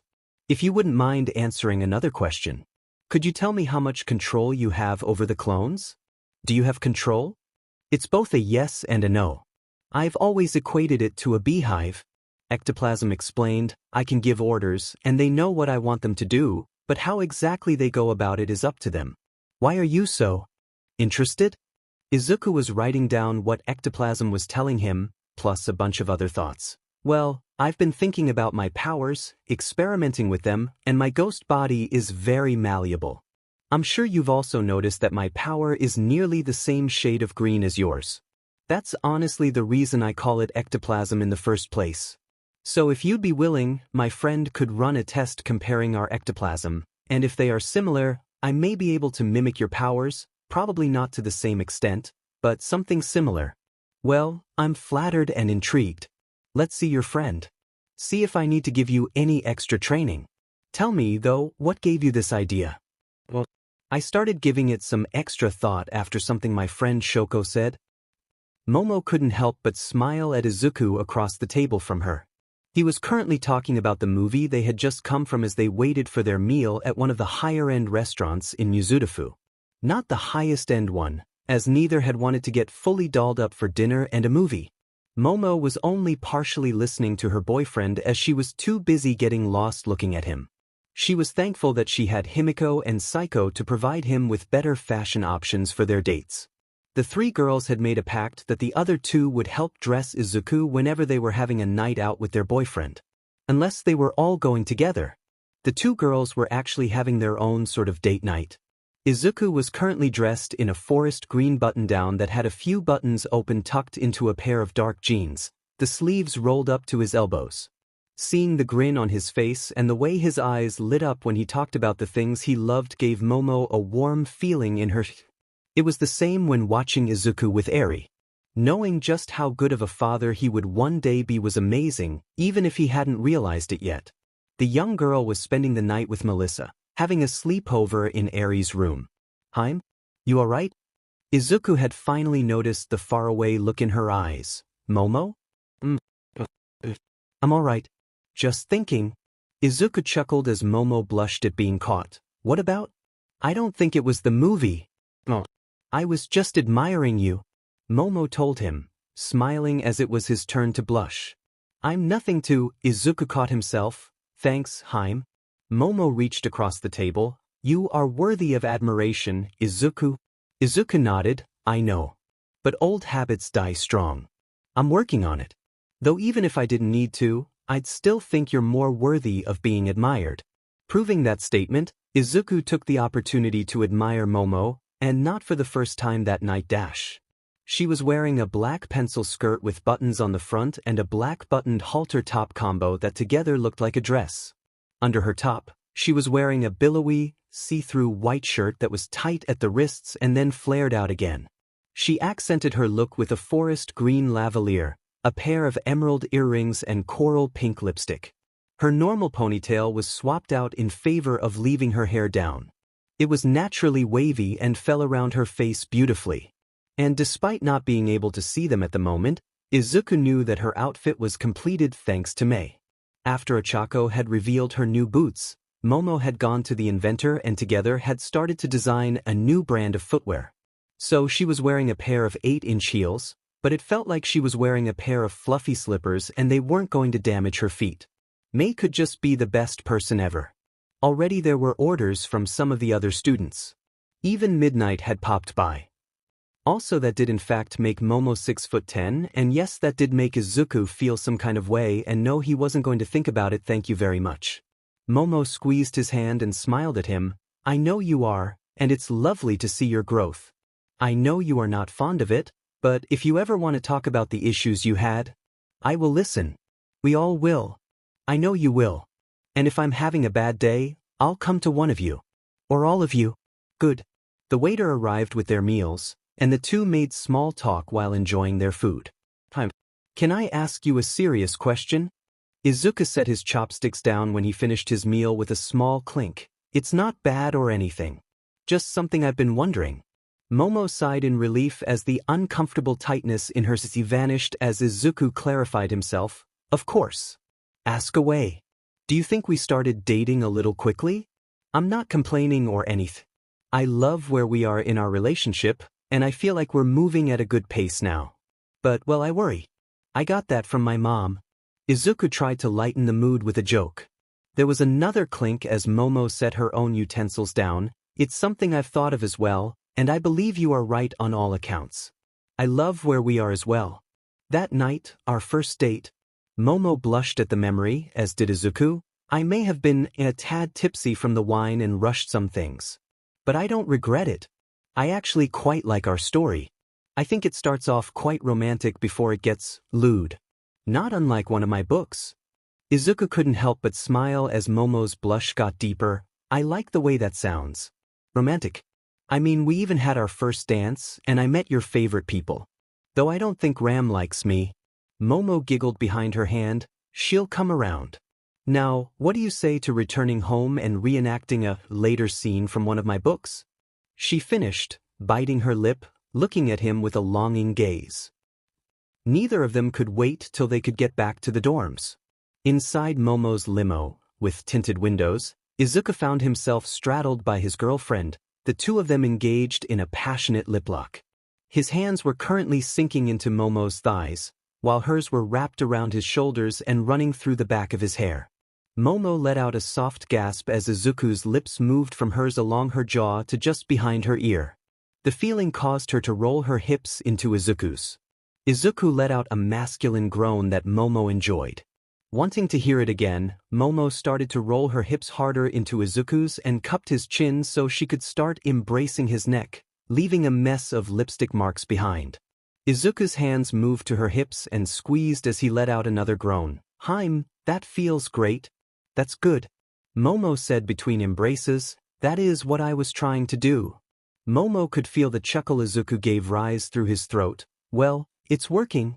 Izuku told her, maybe a bit too well, and I'd appreciate not making a mess of my jeans. Momo giggled and trailed a finger down Izuku's. Well, we can't have that, can we? I suppose we could wait till. She was cut off by a knock on the partition.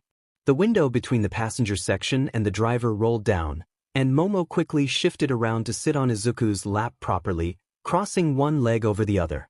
She had to stifle a gasp at Izuku's irked press between her rear, even through his breathes. Yes, Roxanne? What is it? I just wanted to let you know that we found ourselves in a bit of a traffic jam, Momo. The dog-eared chauffeur told her boss. I'm not sure how long it's going to last, so I suggest getting comfy. Oh, thank you for letting me know, Eep. Momo squeaked as Izuku pinched her butt and embraced the back of her neck. Are you all right, Momo-sama? Roxanne asked, a teasing lilt to her voice. Just, everything is fine. Thank you for asking, Roxanne. Momo flicked Izuku, and thank you again for driving us around today. Of course, Momo. You're my friend, plus it's literally my job. Roxanne laughed. Momo pouted. Still, that doesn't mean you don't deserve my thanks. If you say so, Momo-sama, Roxanne said, I'll leave you two alone now. With the partition sliding back up, Momo turned back around to once again straddle her boyfriend. So, it seems that we now have some extra time. Maybe we can take care of that. Momo's sultry tone was marred a little by the blush on her cheeks and the inability to look Izuku in the eye. Neither of them noticed that the partition hadn't slid all the way back up, leaving a small gap, just big enough for someone to see through.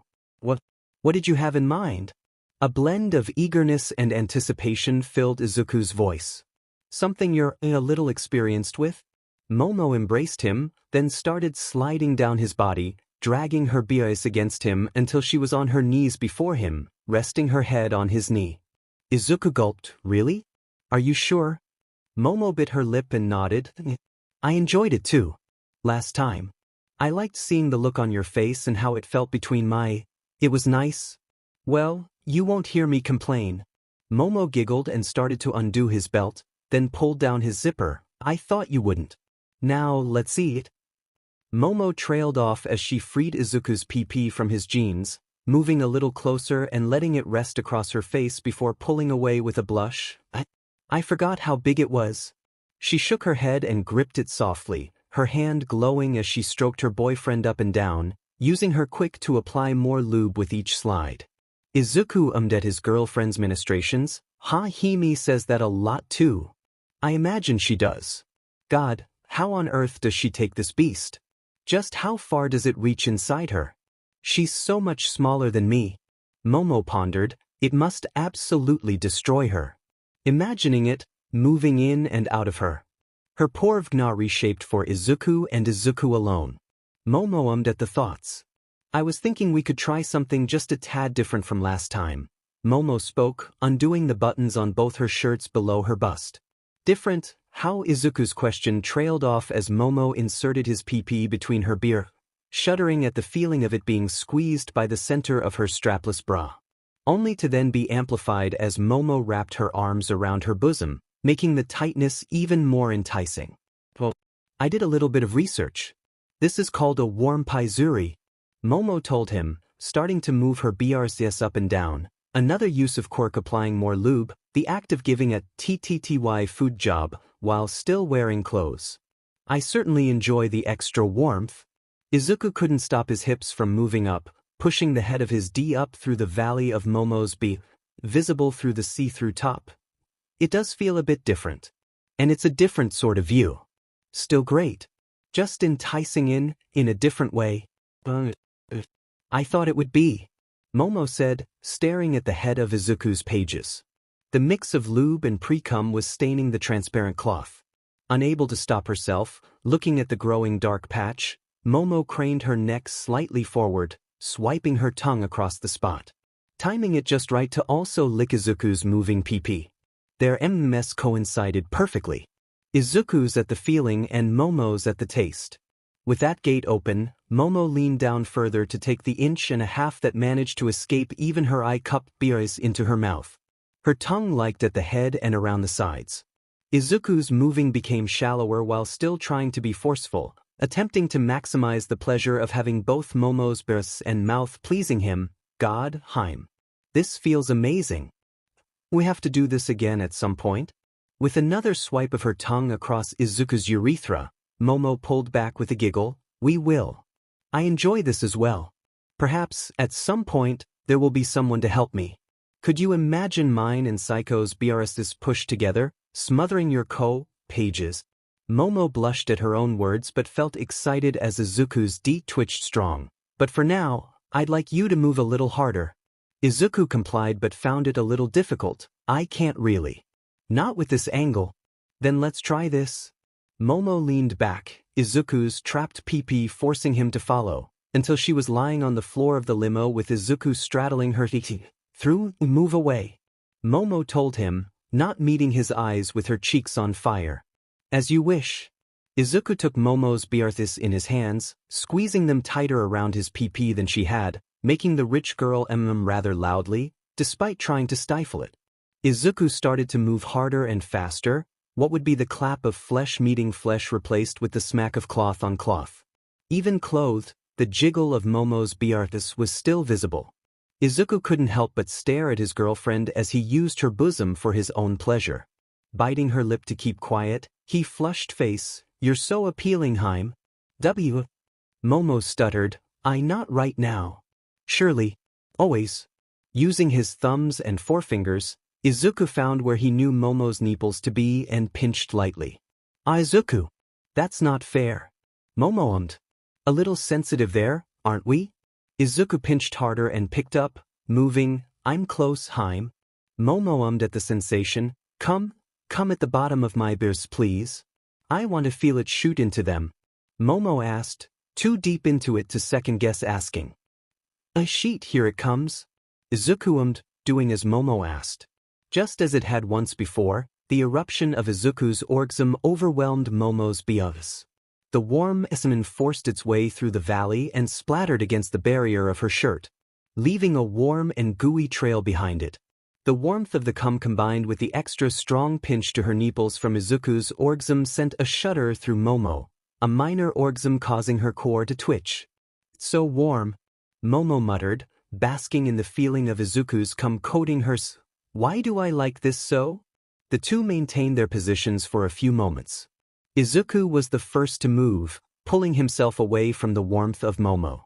A few remaining drops of semen falling onto Momo. The white stood out against the black of her shirt. He fell onto his but beside her. That was amazing.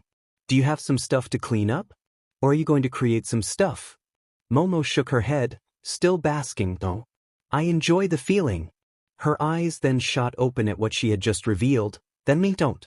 It's not too weird, is it? Izuku chuckled. Everyone has their own K&Kes. Who am I to judge? But more importantly, are you ready for your turn?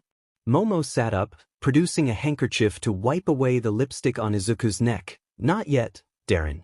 That can wait till we continue back in my room. Momo moved back into her seat, with Izuku taking his own. The drive wasn't much longer. Stepping out of the limo, the door held open by Roxanne. Momo was wearing Izuku's jacket to hide the evidence of their fun. Thank you, Roxanne. A smooth ride as always. Probably more impressive than you think, Roxanne thought, considering she spent most of the ride with her eyes on the rearview mirror and only one hand on the wheel. Thanks, Momo. We have to get lunch sometime.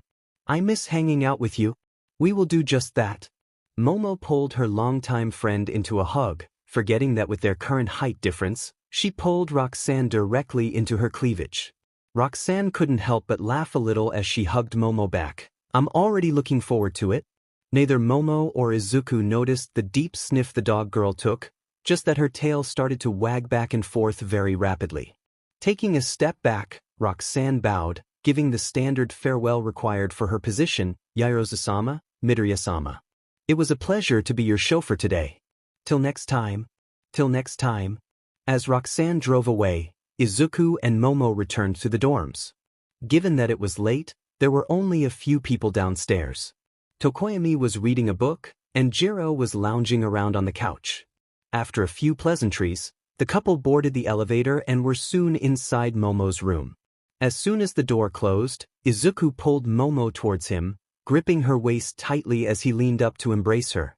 Momo responded eagerly, bending forward to engage in the embrace more easily. Izuku quickly took control and steered Momo towards the bed, which wasn't strong considering her bed took up most of the room. Pulling his girlfriend on top of him, Izuku teased Momo's lips with the tip of his tongue. Momo reciprocated, brushing her tongue against his as they engaged in a French embrace. Their tongues playfully batted against each other, swirling around as they fought for Demps. It wasn't an equal fight for long. Izuku's tongue quickly made Momo submit and began to explore her mouth, not that the girl put up too much of a fight. Wait. Momo pulled back when she felt Izuku's hands begin to lift the hem of her skirt, a few strings of saliva connecting their lips. Is something wrong? Izuku asked. No. Not at all. Momo said, straightening her hair, just before we go further. I need to freshen up. You don't need to. Momo raised a delicate eyebrow and put a single finger against Izuku's lips. Yes, I do. You will stay here. I won't be long. Izuku embraced Momo's finger before capturing it with his lips, swirling his tongue around it, only to receive a finger flick to the forehead. Ow. That's cheating. Momo said, embracing the spot she just assaulted. I'll be back soon. Izuku pouted as Momo got up, grabbed a robe from her closet and left the room. He fell backwards onto the bed, deciding to send a quick text to Himiko and Saiko to see who their night was going. He received a picture of the two of them with Himiko embracing Saiko on the cheek. It was 20 minutes before Momo returned, her hair still down and wearing only her robe. That wasn't too bad of a wait, wasn't it? It was agony. Izuku jokes. I'm sure. Momo giggled. To ease your pain, I'm first going to need you to close your eyes. No peeking. All right. Izuku listened, shutting his eyes. He could hear the rustle of fabric as Momo's robe hit the ground, but it was a few more moments before Momo told him to look. As soon as his eyes opened, his jaw hit the floor. Momo was wearing an intricate set of gold lingerie. A golden lace brassiere tried to contain her bust. The pattern was mostly see-through, with thicker parts hiding her nipples from his view. A pair of cheeky cut panties of the same style sat high on her hips, only hiding her labia. Spinning showed off how they molded to her rear. Around her waist was a garter belt connected to a pair of sheer stockings on her legs. Finished with a new pair of heels, gold to match her outfit. Was it worth the wait? Izuku nodded slowly, unable to take his eyes off Momo. No words. Momo teased. Izuku just shook his head. Momo walked towards Izuku, putting an extra sway into her hips. She slowly slid one leg up beside Izuku, then the other, straddling him as she loosely hung her arms around his shoulders, one wrist lazily laid over the other. She embraced her boyfriend teasingly, biting his bottom lip and pulling it with her slightly as she pulled away. That snapped Izuku out of his stupor. Trailing his hands up the soft material of her stockings, Izuku gripped Momo's butt possessively, his fingers sinking into the pliant flesh. His actions made Momo gasp as he pulled her forward, molding her body to his as he claimed her lips as his own. Izuku enjoyed the softness of his girlfriend pressed against him, her thighs squeezing his hands playing with her butt and her brs against his teach. Momo loved the solidity of Izuku. Try as she might, she could not overwhelm him, like water against a cliff.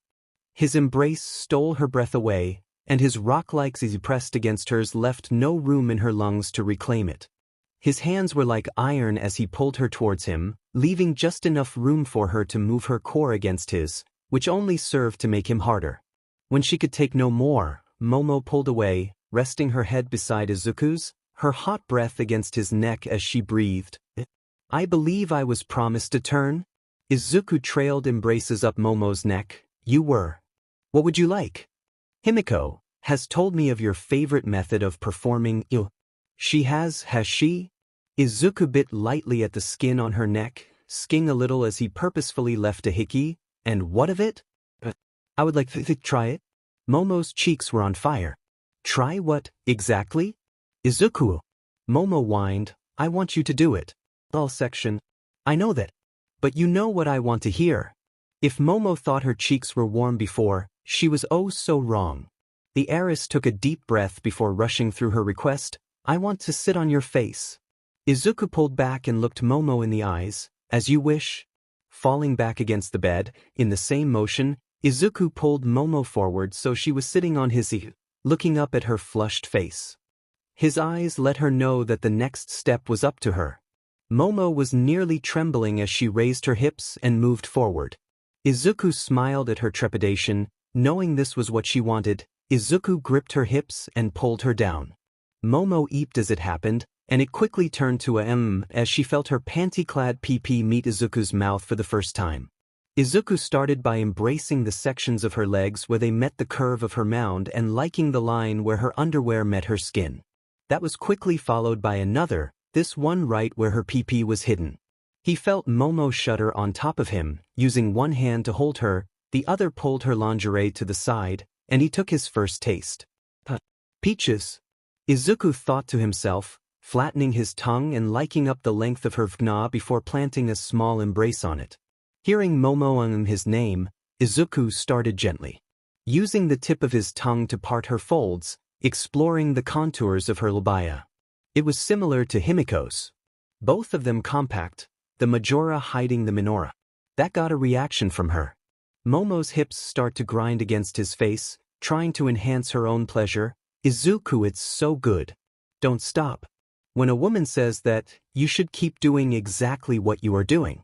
Do not try to speed up or go harder. So Izuku listened, keeping the same pace, slowly adding more of his tongue, building Momo to her eventual crescendo. His probing licks gradually became more complex, starting to trace letters, even kanji, against her dripping folds. He maintained his slow pace, even as Momo's grinding became harder.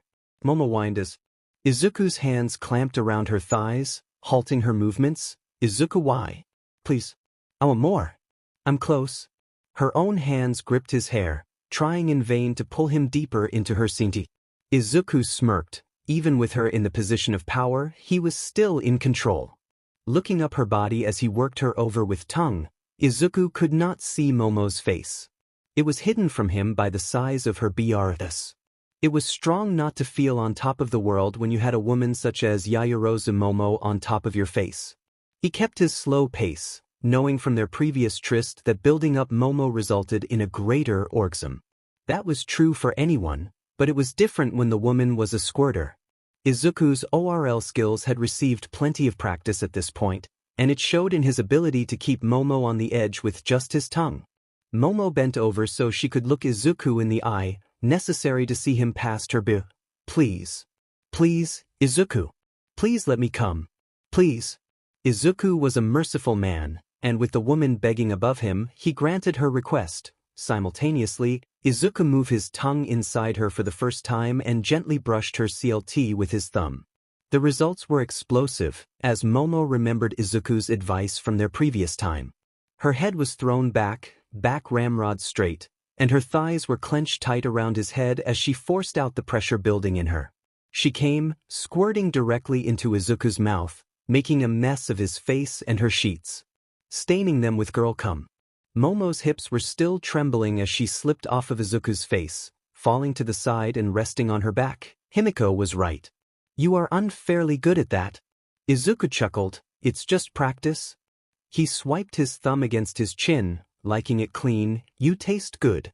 Actually, you taste like peaches. I do not. It's true. Impossible.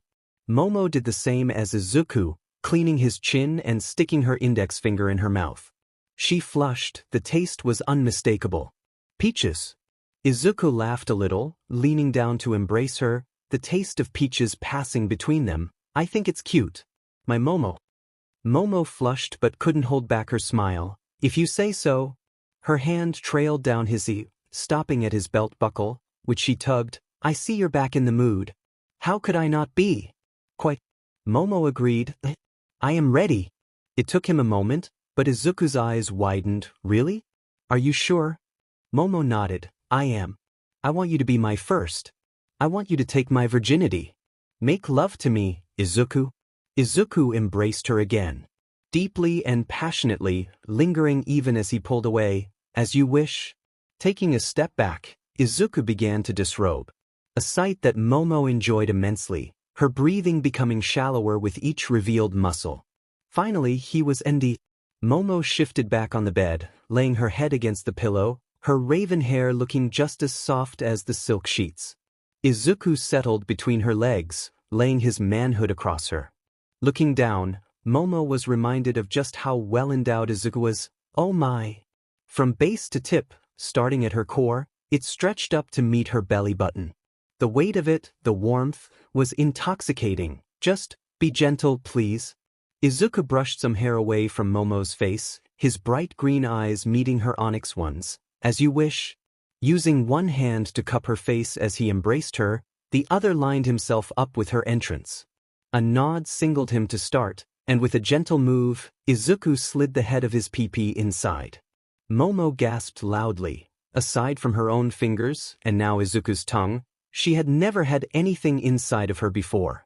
Much less something so large. It's so big. Momo ummed. That's just the tip, Heim. It can't be. Oh my. Momo looked down and saw that Izuku was telling the truth. If she had a different angle, she would have melted at how obscene it looked. The large head of Izuku's pee-pee, splitting open her tight pages, a long, drawn escaped her lips as Izuku slowly moved another inch in. Then another. You're so tight, Heim. Izuku breathed out, but you're so wet there's practically no resistance. Momo flushed and tossed her head back as another move hit something inside her. Don't say such things. Izuku pulled back to move deeper, now sheathing half of himself inside Momo, leaving forward to embrace her neck. I would stop if I didn't just feel you tighten as I said it. I did not. Momo couldn't look him in the eye. Izuku chuckled, my appealing Heim. Lying beneath me, lying to herself. You don't have to be honest. Your pee-pee tells my pee-pee everything I need to know. The two settled into a soft rhythm. Izuku whispering sweet nothings into Momo's ear that caused her to clench around him, all while moving deeper and deeper into her. Momo's nails scratched at his back, leaving more thin red lines with every inch that he claimed. She shuddered every time he hit the back of her CNT, tapping on the door to her womb. Each pass rubbing her G-spot oh so wonderfully. Izuku couldn't help but marvel at how wonderful Momo felt. It was similar yet so very different from Himiko. Both felt like silk, but they clenched and spasmed around him differently. Himiko was all at once, but for Momo, it started at the tip and then moved all the way down. He was also able to insert himself deeper before he hit the back of Momo's vagina. Himiko was a screamer and loved to talk dirty. Momo was more reserved, only gasping and miming, biting her lip to keep from being too loud. Keeping up the gentle FNG was strong, but Momo was worth it. Just 2 more inches. Are you ready? Izuku's breath was warm against Momo's ear. He felt Momo nod against him and, with a final move, hilted his pee-pee inside her, breaching her CRVX. Momo came instantly. Fireworks went off behind her eyes as Izuku fully claimed her body, and she nearly screamed in release, further soaking her bed as she squirted around Izuku's pee-pee. Izuku nearly came as Momo's knee clenched and spasmed around him. He groaned as he planted embraces on her neck, leaving multiple hickeys behind, from behind her ear all the way to her collarbone. She came for nearly 30 seconds before she finally settled, her eyes opening to find his. That was wow. Momo breathed. It was. Izuku embraced her. You're appealing, especially when you're coming. Momo giggled. Stup. Izuku began to pull out but was forced to stop when Momo wrapped her legs around his back. Do you want more? I do. Momo told him, gasping as she moved her hips against him. And you still haven't come yet. We have made love. I want you to F me. Izuku grinned, taking Momo's hands in his. He brought them up and used one of his hands to pin her wrists above her head. He noticed Momo gulp as she realized what she was in for, and he leaned down, to growl in her ear, as you wish.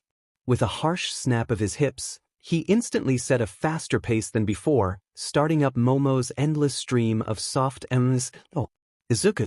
Yes. Her voice was soft and loud at the same time, a whispered yell, you can go harder. I won't break. Barely a few seconds in and already begging for more.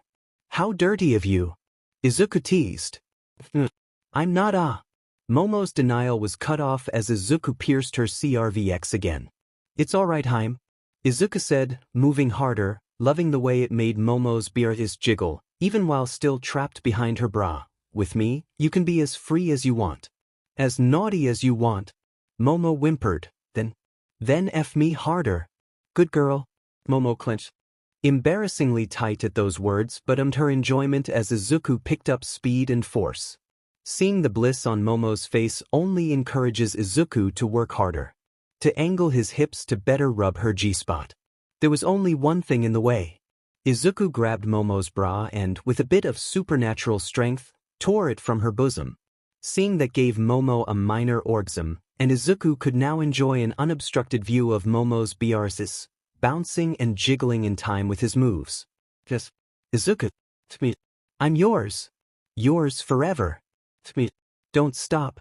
Izuku captured one of Momo's nipples with his mouth, sking on it like a newborn as he used his hand to pinch the other. Momo's hands came down to pull him deeper into her cleavage. Izuku, I'm close. Please come with me. I can't take any more. Momo cried. You want my cum? I do. Please come. Where do you want it? Izuku asked, lightly biting her NPL. Momo's back arched as she whined, don't make me say it. Izuku's hands moved down to grip Momo's hips, pulling her towards his moves. Well, you won't get it if you don't tell me. I'm getting close, Haim. Momo whimpered and whispered, inside. What was that, Haim? Izuku pressed against her seal. I couldn't hear you. Inside. Inside, please. I want you to come in me. As you wish. Izuku came like a fire hose, the warm cum hitting the back of her womb and triggering Momo's last massive orgasm of the night. They came together for what felt like an eternity before finally collapsing, lying beside each other. Momo breathed for breath as Izuku rubbed his hand over her stomach soothingly. You make me say the most unsightly things. Izuku chuckled, I know you enjoy saying them. Momo huffed, you'll never have any proof. She rolled over on her side to look at him. That was amazing. Thank you for tonight. It was perfect. Izuku embraced her softly. Thank you for giving me such a gift. Momo enjoyed the embrace but could still feel Izuku's hardness against her thigh. I'm sorry, but I don't think I'll be able to go again tonight. That's all right. I just want to lie here with you now anyway. Momo smiled as she turned around, pressing her back against his knee. That sounds perfect. I love you, Izuku. I love you too, Momo. The room beside Momo's happened to be unoccupied. Coincidentally, it was also the one with Himiko's on the other side. Being as it was an unclaimed room, one would be surprised to find a NDE person laying on the mattress that would be provided if there were more students. The woman in question was trying to catch her breath as she came down from her high, one hand still gently teasing her NPL. She groaned as she tossed her head back. Damn it. Why do you keep doing this, girl? Listening in like this is creepy. But it's the closest you'll ever get. A small voice in her head said, why would they want someone like you? There's so many more attractive girls in the class. She shook her head. Shut up, me. She sat up and took a drink from one of the water bottles she kept in the room. Why do they all have to be so hot? A buzz ran through her CLT as her heartbeat quickened. And why can't the soundproofing be better? Not that soundproofing was that effective for someone with a quirk like hers. Who are you? Izuku asked. It was early in the morning, and he had come downstairs to prepare a quick breakfast before heading to the gym. Sitting on the couch was a girl he had never seen before. If Izuku had to guess, she would have been around 5'4". She was wearing what was obviously sleepwear, a pair of pink dolphin shorts and a baby blue t-shirt, both of which she was filling out very well. The mystery girl also had caramel brown skin, teal eyes that changed to yellow close to the pupil and long, wavy chartreuse hair with pink sections throughout. The girl stood up. What's the matter is? Don't recognize me? She asked as she wiggled back and forth. It took Izuku a moment, but there was a flash of chartreuse in his memory, and he put two and two together, her voice calling him her wiggles, and his jaw dropping open. Toru? Is that you? Toru giggled and did a victory jump. I knew you'd get it. You're visible. When Izuku asked, feeling elated as they two got closer, was it the meditation? It was. Toru told him, you gave me a great start, but when I was with Edge Shot he filled in the gaps. I wanted you to be one of the first to see. As a kind of thank you. The only other people who have seen me so far are Edge Shot, Himiko and my parents. So you're technically number 5, but that's still single digits. I'm touched too. Izuku told her, I wasn't expecting you to be so brown. What? I wasn't. But I was going to say appealing. Not. Toru blushed but laughed loudly. I'm just messing with you. I honestly wasn't really expecting it either. I knew I was Indian, but I think being born and growing up in Japan kinda colored my perception of myself. Plus, my parents are invisible too, so I've never really had anything else to compare myself to, Toru explained, swaying with her hands behind her back. Thanks, though, for, calling me appealing. I don't get to hear that a lot. Yes. I do believe it a little easier now that I can be seen. She flickered a little, though I can only hold it for so long right now. Izuku gave her a confused look. Toru, you've always been appealing. Even when you're invisible you still light up whatever room you're in. Izuku stated that like it was the most obvious thing in the world. Toru blushed deeply, and her wiggling became even more pronounced. Thanks, you're welcome. Now, do you think you could tell me what it feels like turning your quirk on and off and how it's going with making flashes of light? And maybe a few dozen other questions I have? Izuku rapidly tapped a pencil on the notebook that appeared in his hands. I think I've got some time. Toru laughed. So, I think I've found a way to get Eri to smile. Izuku told his assembled group, but I'm going to need your help. What's the plan? Himiko asked. Well, step 1 is a question. Izuku said, Ochako, I know you like space. How good is your knowledge of constellations? It's great. I know and can name nearly all of them in the sky. Ochako told him, I even know most of their names in English. Perfect. Izuku sighed in relief. You're going to be on Team 1 with Momo, Kami and Himiko. Team 2, aka Team Distract Eri, is going to be me, Melissa and Psycho. We now have teams, but you have still yet to tell us the plan, Izuku-kun. Psycho crossed one of her legs over the other. Right, here it is. Wow. This place is big, Eri said as she walked into the largest mall in Mizudafu. She was between Izuku and Melissa, holding their hands, and Psycho was holding Izuku's other hand. What Eri did not know was that some of the other UA teachers were around. Midnight was somewhere behind them, keeping an eye on the 4. Eraserhead was already inside the mall scoping it out, and Melissa had All Might on standby, ready to jump in at a moment's notice. Outside of the Udata campus, it is one of Mizudafu's largest structures. Psycho told her, there is a multitude of shops, restaurants, a food court, as well as a movie theater and an ice rink. What's a multitude? Eri asked. It means there are many. In this case, many shops. Psycho explained. Oh, multitude, Eri said. Can we see the multitude of shops? That's what we're here for. Izuku said, I thought we could start by letting you pick out some clothes. I get to pick? Eri asked. Melissa squeezed her hand. You do. Should we get going? Eri nodded and looked around. I don't know where to go. I believe we should start with Uniqlo. Psycho told them, it features a wide range of clothes for all ages and is quite affordable. We may even find something for ourselves. Does that sound good, Eri? Izuku asked, getting an affirmative nod from her. All right. Then if I remember correctly, Uniqlo is this way. Izuku led his group around his hometown mall. Eri had big eyes the whole way through the mall. Reaching the store, Izuku let Melissa and Psycho lead Eri around the store as, according to his girlfriends, he had no fashion sense. At the store, the only thing he was allowed to do was let the girls know how they looked in the clothes they tried on. Eri's first new outfit was a green copy of the red dress given to her by Ryukyu. She had a white blouse, black tights, and red shoes like Izuku's. Izuku, can I get this? Eri asked, holding up a small green purse decorated with flowers on the straps.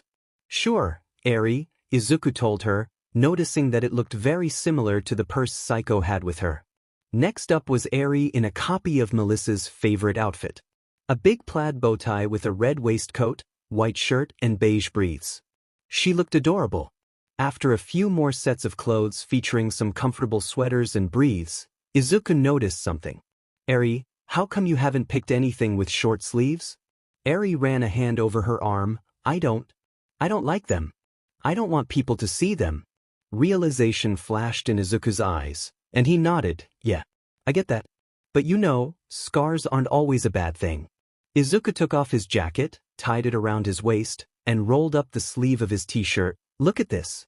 Eri's eyes went wide, and she reached out to touch Izuku's scared right arm, tracing the lines. They mean that you survived. Izuku told Eri that you're strong.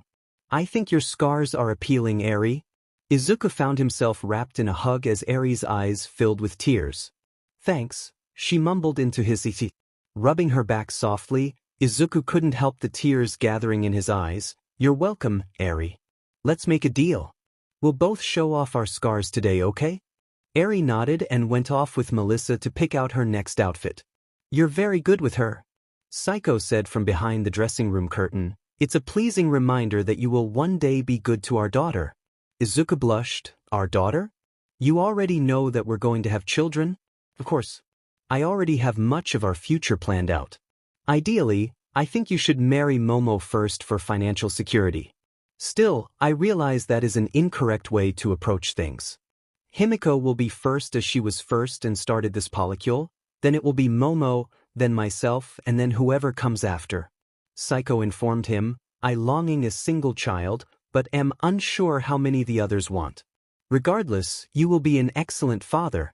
You've put a lot of thought into this. I put a lot of thought into everything. There was a moment of silence as Psycho paused. Does that scare you? My plan? No, not at all. Izuku reassured her. If anything, it just shows me how much you care about me and us. Something like that could never scare me. Good answer. Now, how do I look?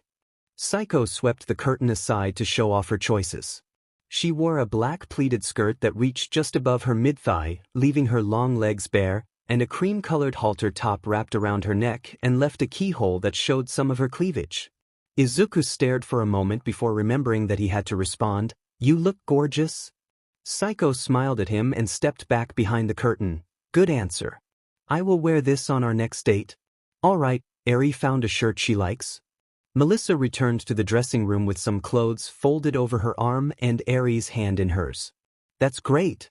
Can I see it? Izuku asked Eri. I want to try it on. Eri told Izuku, Can I? Izuku nodded, and Eri hustled into the changing booth to change. When she stepped back out, Eri was wearing a black t-shirt with a white cartoon ghost on it.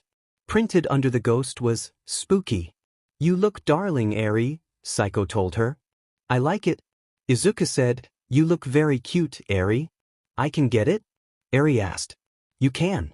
Do you want to wear this for today? Izuku asked. Eri nodded in response, so Izuku stood up and took her hand. Then let's go pay for your clothes. As they left, Saiko looked at the other clothes Melissa was holding. Are you going to try those on? No. Melissa took a moment to process the question, too busy watching Izuku and Eri. I know these will fit. I'm just going to buy them. Saiko raised a delicate eyebrow. Are you sure? I would like to see what you choose, and I believe that Izuku would be interested in seeing it. Melissa bit her lip. Are you sure? I am. Though I wonder why you seem so insecure in this matter, given that you are very appealing. Saiko told her. Melissa blushed. It's just, I don't have great experiences with romance stuff. She sat down next to Saiko. How so? Well, my quirk didn't come until a few years ago. Late I know, but it does happen. Look at Izuku. Melissa made a vague gesture toward the boy, so no one was interested in me. Just for my looks. My intelligence was like a neat trick without a quirk. Then, after I got it, boys suddenly seemed to want to get to know me. I tried going on a few dates, but those were disasters. Saiko nodded. I can see how that would give one a sense of trepidation. Do you believe that Izuku would be the same? No. I know he's not. But my feelings don't always agree with my thoughts. That I understand. Saiko huffed. It would be much more efficient if the world functioned on logic. Melissa laughed. Do you really think he would want to see me in this? Melissa raised the clothes a little. It's not extravagant or enticing. It's just a normal outfit. Trust me. Go try it on. While Melissa was in the changing room, Izuku returned with Eri still wearing her ghost shirt. Ready to go? Where's Melissa? Izuku asked. Saiko pointed to the dressing room, and the curtain rustled. The blonde stepped out. Melissa was wearing light blue jeans and a pair of teal Dockers boots. Her boots matched the sweater she was wearing. It was a teal V-neck sweater with a pattern on the torso.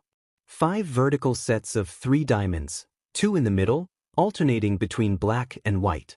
An overlay of white lines ran through all the diamonds, forming a diamond pattern of their own. It was a rather conservative outfit, but on a girl like Melissa, it only accented her natural beauty. Oh, Izuku! Melissa blushed and tugged at the edge of her sleeve. What do you think? You look wonderful, Saiko told her. I like the color. Eri said. You look good, Melissa. That's a good color on you. Izuku told her, rubbing the back of his neck. Are you going to get it? Melissa smiled, unable to look him in the eyes. I am. She did look at Saiko. Thanks, she mouthed. So where to next? I believe we should stop for food and then find some bedroom accessories. What do you think, Eri? What's an accessory? The quartet had spent close to 5 hours out shopping, and by the end of it, Eri was pooped. Which is why she was sleeping. In Izuku's arms, her head resting on his shoulder. They were walking up the road towards Heights Alliance dorms when Melissa asked, Do you think she'll be awake enough for her surprise? I think so, but we should wake her up, Izuku said, shifting the girl in her arms and shaking her a little. Come on, Eri. It's time to get up. It took a little more prodding, but Eri opened her eyes. We're home. We are. Are you ready to put your new things in your room? Eri nodded. Yeah. Walking into the dorm rooms, Izuku spotted Himiko and Sato in the kitchen. She was wearing an apron and had a little bit of red smeared on her cheek. Upon seeing him, she shot him a thumbs up and started to gather her part of the plan. It didn't take long to get to Eri's room, and she was surprised when she got there. Why are there so many people in my room? She asked. Inside her room were Ochako, Momo, and Kami. Well, it's because we have a surprise for you. Izuku set Eri on the ground. A surprise? Eri asked, What is it? Himiko stepped into the room, carrying a tray and using her hip to nudge open the door. The first part is these. Eri looked at what was on the tray. Are those apples? Not just apples. Himiko exclaimed, They're candy apples and caramel apples. Eri's eyes widened. Candy? Yup. Himiko said, They've got a strong candy coating. So it'll probably be better to have them cut up. Allow me to help, Momo said, creating a sharp knife and handing it to the strongest person in the room. Melissa. With a quick flair of one for all and some rather impressive knife skills, Melissa cut all the apples into slices. Eri reached out and took a candy one first. Biting into it, her eyes somehow got even wider, and she quickly tried a caramel one. These are so good. You made them? Can you make them all the time? Himiko giggled. I did make them with Sato's help. And I can't make them all the time. These are special treats, okay? But thank you. There's one more thing we have for you. But we need to lie down on the floor. Izuku told Eri. The young girl looked confused but lay down with everyone else in a circle. Eri ended up between Izuku and Ochako, with Kami on the other side of the gravity girl. Hit the lights, Ochako said. Wah, Eri's brief concern was cut off as the lights went out, but her ceiling lit up, full of stars. Glowing green stars covered the entirety of Eri's ceiling. A perfect condensed map of the night sky, courtesy of Momo's quirk and Ochako's love of space. Whoa, Eri gasped. They are whoa, aren't they? Ochako asked. They also make pictures and tell stories. Can you see any of the shapes? Eri shook her head. That's all right. Ochako told her. I couldn't see them at first either. Let me help you. Ochako took Eri's hand and pointed their hands at some of the stars. Let's start simple. My dad always called those 3 stars shakugo-bashi or ruler stars. They're evenly spaced, so they can help you when measuring. I personally like calling them sodi-bashi because when you also add those stars, it looks like the sleeve of a kimono. In the West, they call it Orion's belt. Can you see them? Kind of. I see the stars. But I don't see the shapes. Eri responded. And that's where I come in, Kami announced. She took a deep breath and let out a silvery mist that floated towards the ceiling. The stars that Ochako pointed out glowed before lines connected them and quickly formed the shape of a woman in a kimono. The woman stepped off the ceiling, made of stars, and glided around the room. There are more too, Ochako said. Those 7 stars form the constellation Ursa Major, and those ones form Ursa Minor, a mother bear and her cub. They're also sometimes called the Big Dipper and Little Dipper because they kinda look like spoons. Eri giggled. They do look like spoons. The 2 spoons danced off the ceiling, hopping around before suddenly transforming into 2 bears, the mother and cub rolling around and playing together. My favorite story, though, and probably most young girls' favorite, is the story of Tanabata. Ochako told Eri, that big section is called the Milky Way, and the stars Vega and Altair are on opposite sides. They represent Princess Orihime and Hikoboshi, the cowherder. Orihime was a seamstress and made all sorts of appealing clothes, but she wanted to find someone to love. Orihime's Two-san arranged a meeting between Orihime and Hikoboshi, and the 2 of them fell in love at first sight and were married not long after. Ochako couldn't help the glance she gave to Izuku. As Ochako narrated the story, Kami brought it to life. Orihime met Hikoboshi, and they danced and embraced until, but one day, Orihime's Two-san became angry and didn't let the husband and wife be together. The starry couple were torn away from each other and separated by the Milky Way. Orihime and Hikoboshi collapsed to their knees, crying and reaching out for the other. Orihime pleaded with her Two-san. She wanted to stay with her husband. Orihime's Tojuin did love his daughter. So he made a decree that they could see each other again once a year on July 7th. The illusory Milky Way separated in a burst of stars, falling around the room and clearing the way for Orihime and Hikoboshi to rush to each other, starting their dance once more. As long as it doesn't rain, Orihime and Hikoboshi can part the river and be together for one night. Ochako finished her story as Kami made the constellations dance and play across the ceiling, bringing a few more to life.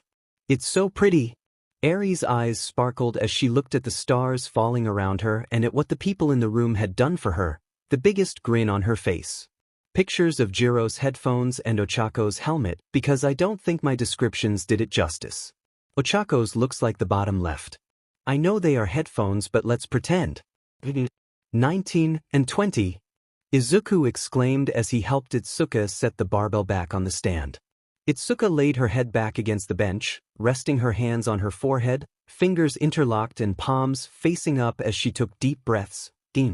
How much was that again? I can't feel my arms. Izuku chuckled as he passed Itsuka her water bottle, 140 kilos. That was our last set? He took out a notebook he used to keep track of their workouts. That's also a new record. Congrats. Yeah. Well, Itsuka said without enthusiasm, stretching her arms above her head before touching her toes, angling herself to provide a nice side profile for her workout partner. Izuku flushed and looked away, missing Itsuka's little smirk. She had chosen to wear a matching teal set of yoga shorts and a sports bra with what was, in her opinion, though Setsuna disagreed, a daring cut. So, you feel like sparing? Itsuka asked. I thought you couldn't feel your arms? True. But as heroes, shouldn't we learn to keep going anyway? That is a really good point, actually.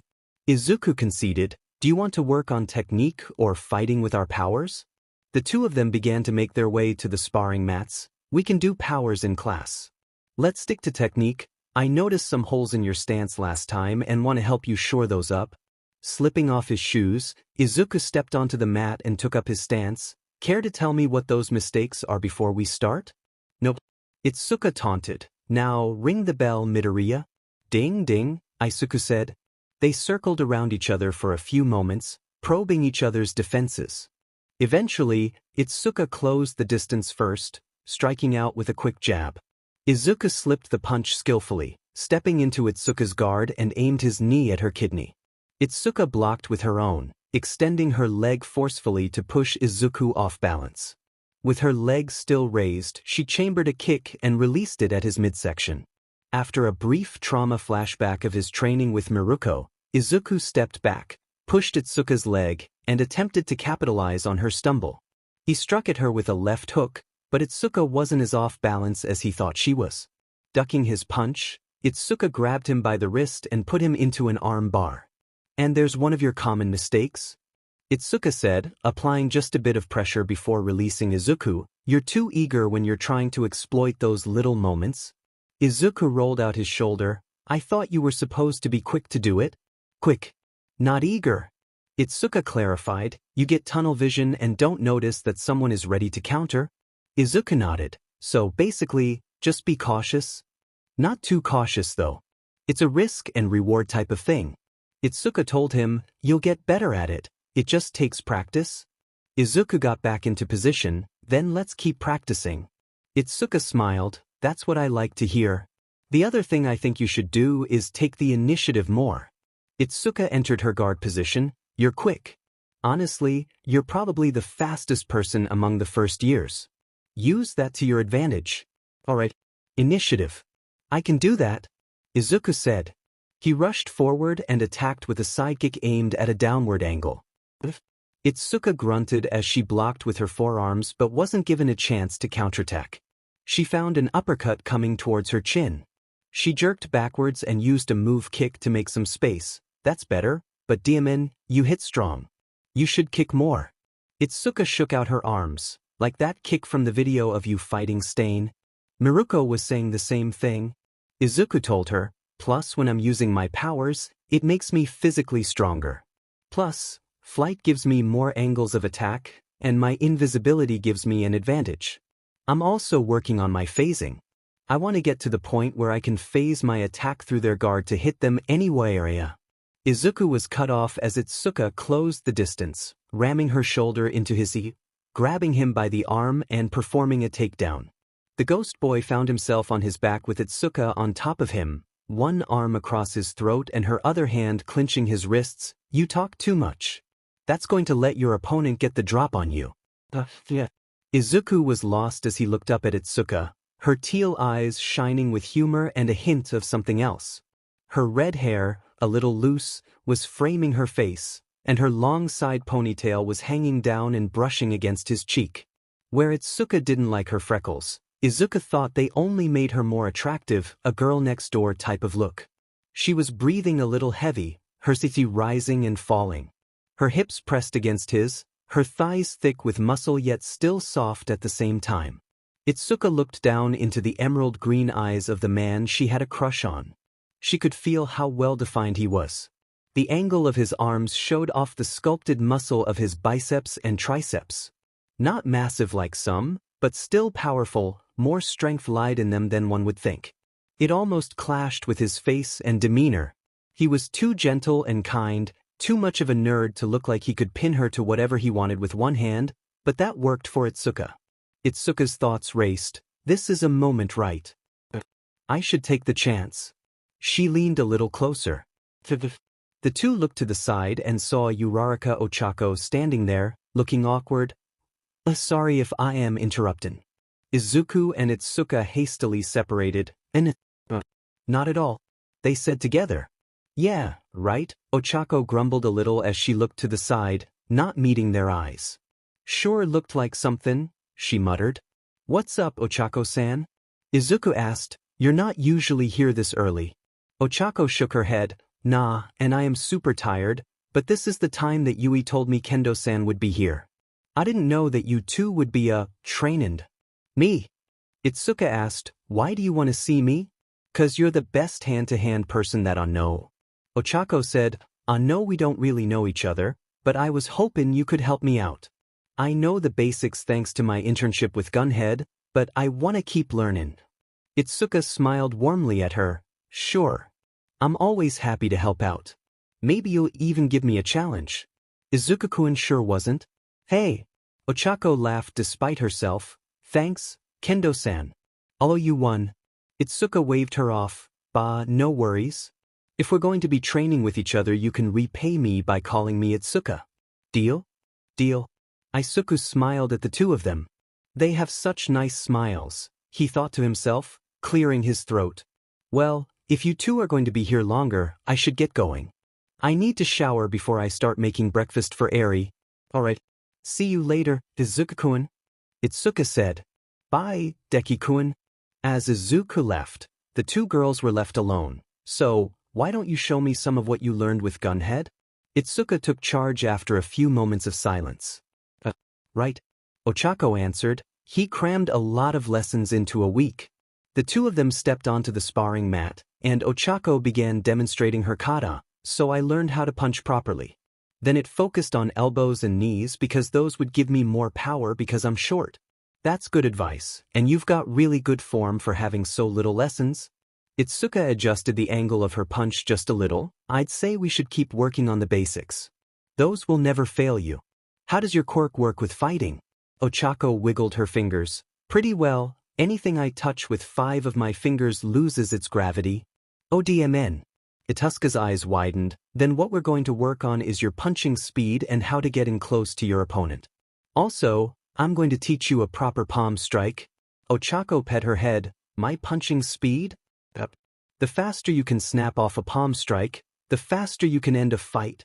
Ochako's eyes sparkled. That sounds amazing. An ugly feeling reared its head inside her. But, before we do anything, I'm sorry. Sorry for what? Ochako couldn't meet Itsuka's eyes. I'm sorry for interrupting the moment between you and Deku. Itsuka flushed a little. It wasn't. It's no big deal. It's not like you did it on purpose. Deku flinched. What? I did, and I'm so sorry. I know what's going on with the whole Polly thing, but I saw you too, and I just got so jealous, and I am sorry. Itsuka bit her lip, and her fists clenched, so she touched her tongue to the roof of her mouth and took a deep breath. Well, thank you for apologizing. You're not mad. Ochako was confused, expecting to be yelled at. I understand if you don't want to help me anymore. Well, I am mad. Oh, but I also get it. It's not easy seeing him with other girls. Liking the same guy is strong, and if I'm going to be part of a poly thing, it's best not to set a pattern of antagonizing your partners. So I'll still help. Itsuka told Ochako. The gravity girl flushed. Like him? I mean, he's nice and great? But him. Girl. You've already outed yourself by admitting you were jealous. Ochako froze. Dang it. Itsuka couldn't help but laugh and sat down on the floor. Feelings are strong. Ochako sat down beside her. You're telling me? She sighed loudly. I don't get why I have trouble admitting it, and I don't like how easily I get jealous either. And that's not even the worst part of it all. What is? Also, Ochako swallowed thickly. I like Himiko.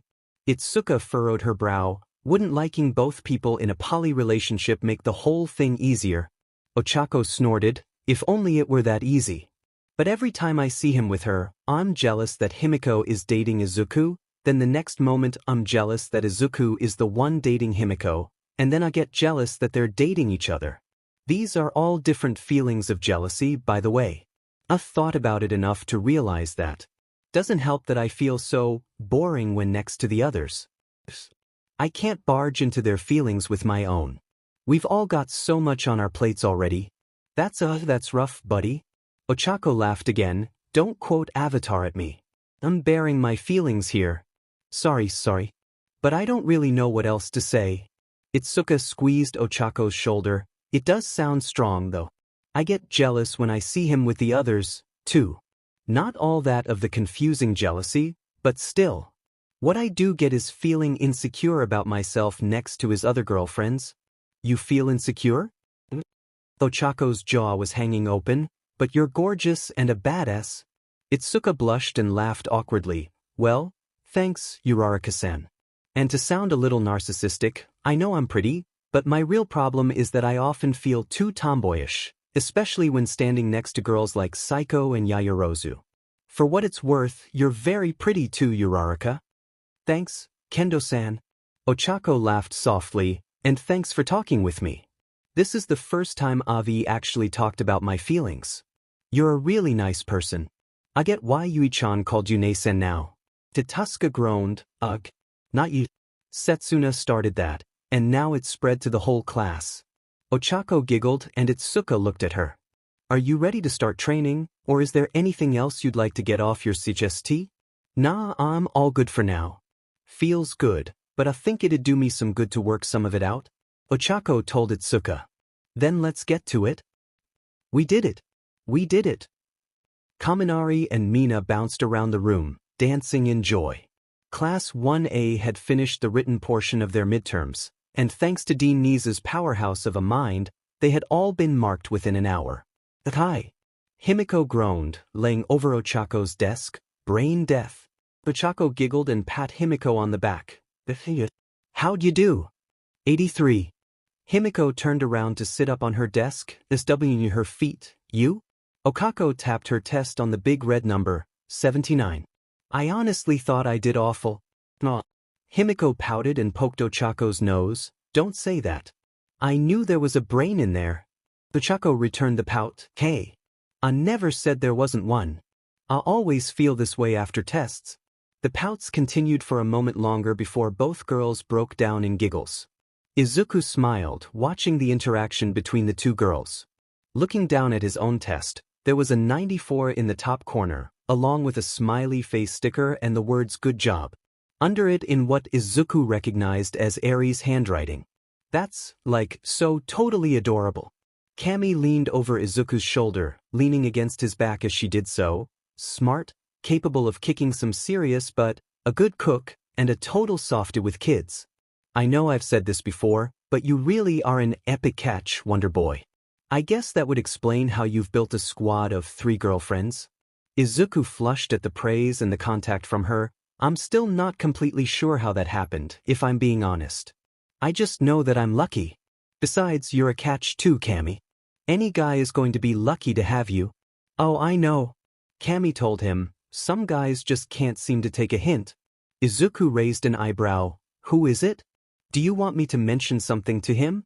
There was silence as Kami looked at him flatly. No. The illusionist moved off of Izuku and sat on her desk, which was right behind him. So, you not gonna drop a question about how I crushed that test? Izuku chuckled, of course.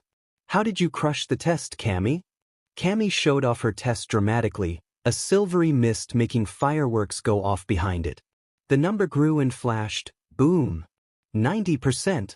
That's amazing. Izuku exclaimed, I think that's the 5th highest mark in class. Feels like that's totally undermining my epic performance. Kami stuck her tongue out. Aside from you, who did better? Izuku started counting on his fingers and absent-mindedly pointed around the room. I got the 4th highest. Kachin had the 3rd. Kami said, lost to a rage quitter. Izuku pointed at Ida, who was chatting with Shoko. From what I heard, Ida got a 97, which puts him, technically, in second. Because Momo and Melissa tied, both of them got 100. Izuku's finger shifted from Ida to the two girls who were trying to get Mina and Kaminari to stop worshipping them. Jiro, who had also thanked Momo and Melissa, walked over to Izuku, her jacks tapping together. Hey, Green. Just wanted to say, thanks for helping me study. Not that I needed or anything. But thanks. Cammy snorted. Sundra, she said under her breath. Not quiet enough, though, as a jack whipped her on the thigh. Ow. You're welcome, Kyoka-san. Izuku said, I was happy to help. You can drop the san if you want. I don't mind, but it's whatever. I'll keep that in mind. Kyoka? Jiro didn't say anything, but she had a small smile as she played with one of her jacks. Midori! Mina crashed into Izuku, giving him a hug and making his chair rock back dangerously. I passed. Thank you for helping me. Mina-san. Be careful. Mina chuckled mischievously and sat on his knee. Bah, I knew you would catch me. Besides, anything else wouldn't have shown my appreciation properly. I got 71. Your study methods were a lot, but they really helped. I'm happy to hear that, Mina-san. Mina. Or Mina-chan. The pink woman corrected, puffing her cheeks out. Mina-chan then. Now, could you mind standing up? Izuku asked. I'm pretty sure we're friends, but... Only pretty sure? Of course, we're friends, you dummy. Mina shifted her hips, moving from his knee to his lap and slowly ground herself against him. Are you sure you want me to move? You're pretty comfy. Izuku turned intangible, and Mina fell to the floor. Ow. Hey. On the other side of the room, Himiko looked at her boyfriend with a smug smile as she watched him chat with the three girls. She met Momo's eyes and noticed that her girlfriend was also enjoying the byplay between them. A loud sigh came from the front of the room as Aizawa stood up from his sleeping bag. All right. That's officially enough celebration. A creepy grin stretched across his face. It's time for your practical. Class 1A found themselves standing outside in front of the UA bus loop, the one that specifically took people to other places on campus because the university was just that big. Everyone was clad in their hero gear. Support items and all. Sure are a lot of teachers here. Jiro counted with her fingers as her eyes swept over the assembled teachers. 5, 6, 8 of them? Aizawa looked at his gathered students. It is of course possible to fail this exam. If you want to attend the training camp, then don't mess this up. Mina pumped her fists. Fireworks. Curry. Truth or dare? Eraserhead sighed and rubbed his eyes. Knowing you guys, you probably asked around, and you might think you have a vague idea of how this'll go. Kaminari posed like he was a JoJo character. It's a robot rumble like the entrance exam. There was rustling from Eraserhead, and Nizu popped out of the man's capture scarf. Not quite. Various circumstances have demanded a revision to the exam format. Kaminar and Mina froze in place. The principal? Zoro said shocked. A revision? Momo pondered. Nizu wormed his way out the scarf and used one of the ends to descend from Aizawa's shoulder like a rope, with 13 making sure he didn't fall. Well, you see, with the recent events that have happened, the USJ and Hosu in specific, we have come to the conclusions that countervillain operations will intensify in the coming future. A murmur of worry swept through the class. Of course, we as heroes will aim to correct this before it becomes an issue you must face. But as an institution, we would be remiss not to take all necessary precautions. Nizu explained, from now on, we will be focusing on battles against flesh and BLD opponents. It is critical that our teaching simulates practical experience as closely as possible. There was an almost maniacal glint in the dean's eye as he continued, as such, you students will be pairing up and fighting one of the teachers you see here. Against a teacher? Ochako Whisper shouted, looking at teachers. I don't think I would do well against any of them. Your partners and assigned teachers have already been decided. Eraser took over from Nizu. Your battle moves, grades, and even friendships with one another, all these factors and more were considered. First on the chopping block. Yaoyorozu is with shield against me. A dangerous smile spread across his face. The two girls shared a nervous look. Next will be Midoriya and Bakugo. Both boys looked at each other in shock. Cock/da? They both caught the names for each other, too confused to do anything else. Your opponent? Boom. Will be me. All Might landed in front of them, his imposing figure making Izuku and Bakugo look small. You'll have to work together to win, so you best give it everything you got. 10 stages have been prepared, and all teams will begin simultaneously. Aizawa told his students, the test guidelines will be explained by your respective opponents. None of the areas are outside the school grounds, but let's not waste any more time. Hakigure and Shiro, you'll be fighting midnight? Shiro shot Toru a thumbs up. Let's do this. Yeah. Toru cheered. Atsushimi, Toga. Go with Snipe. Whoop. Kami cheered. Let's go for the gold, Kochan. Hell yeah. Himiko said, giving Kami a high five. Ida and Azui.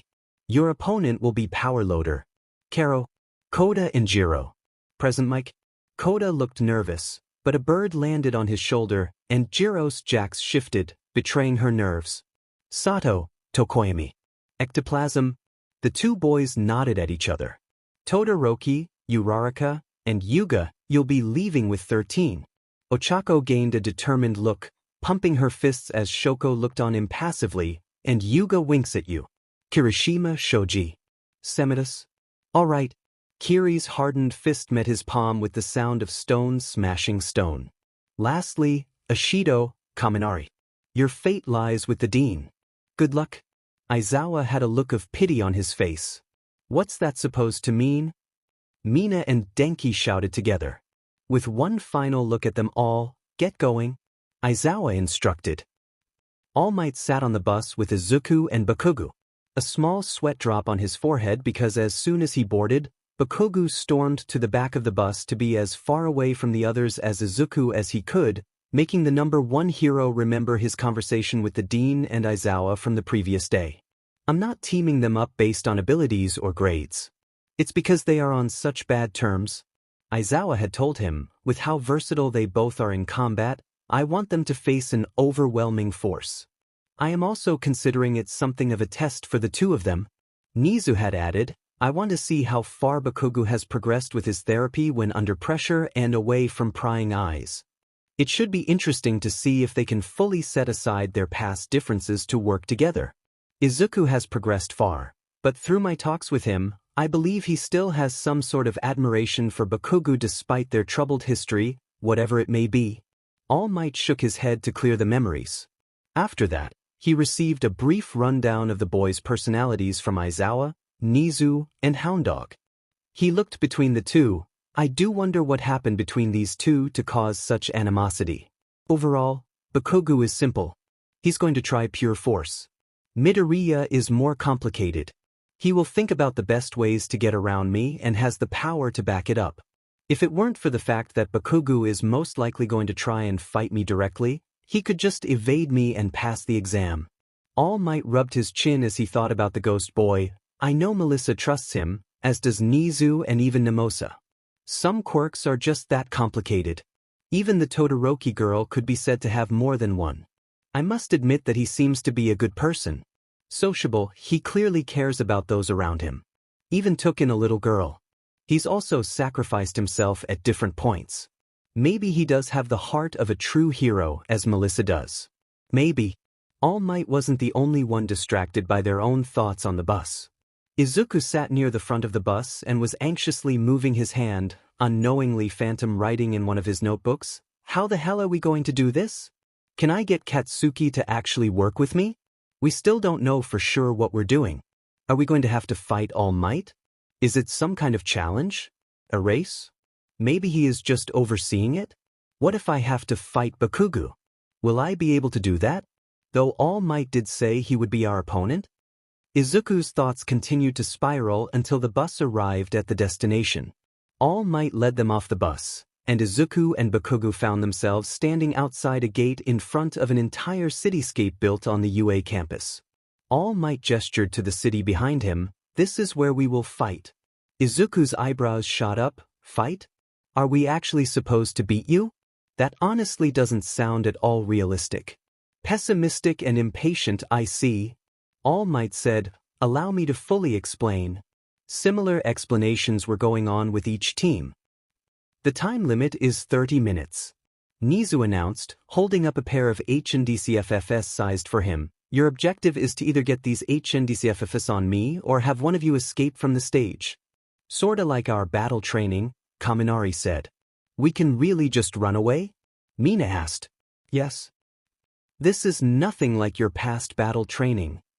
Present Mike yelled, this time, your opponent is on a different level. Another level?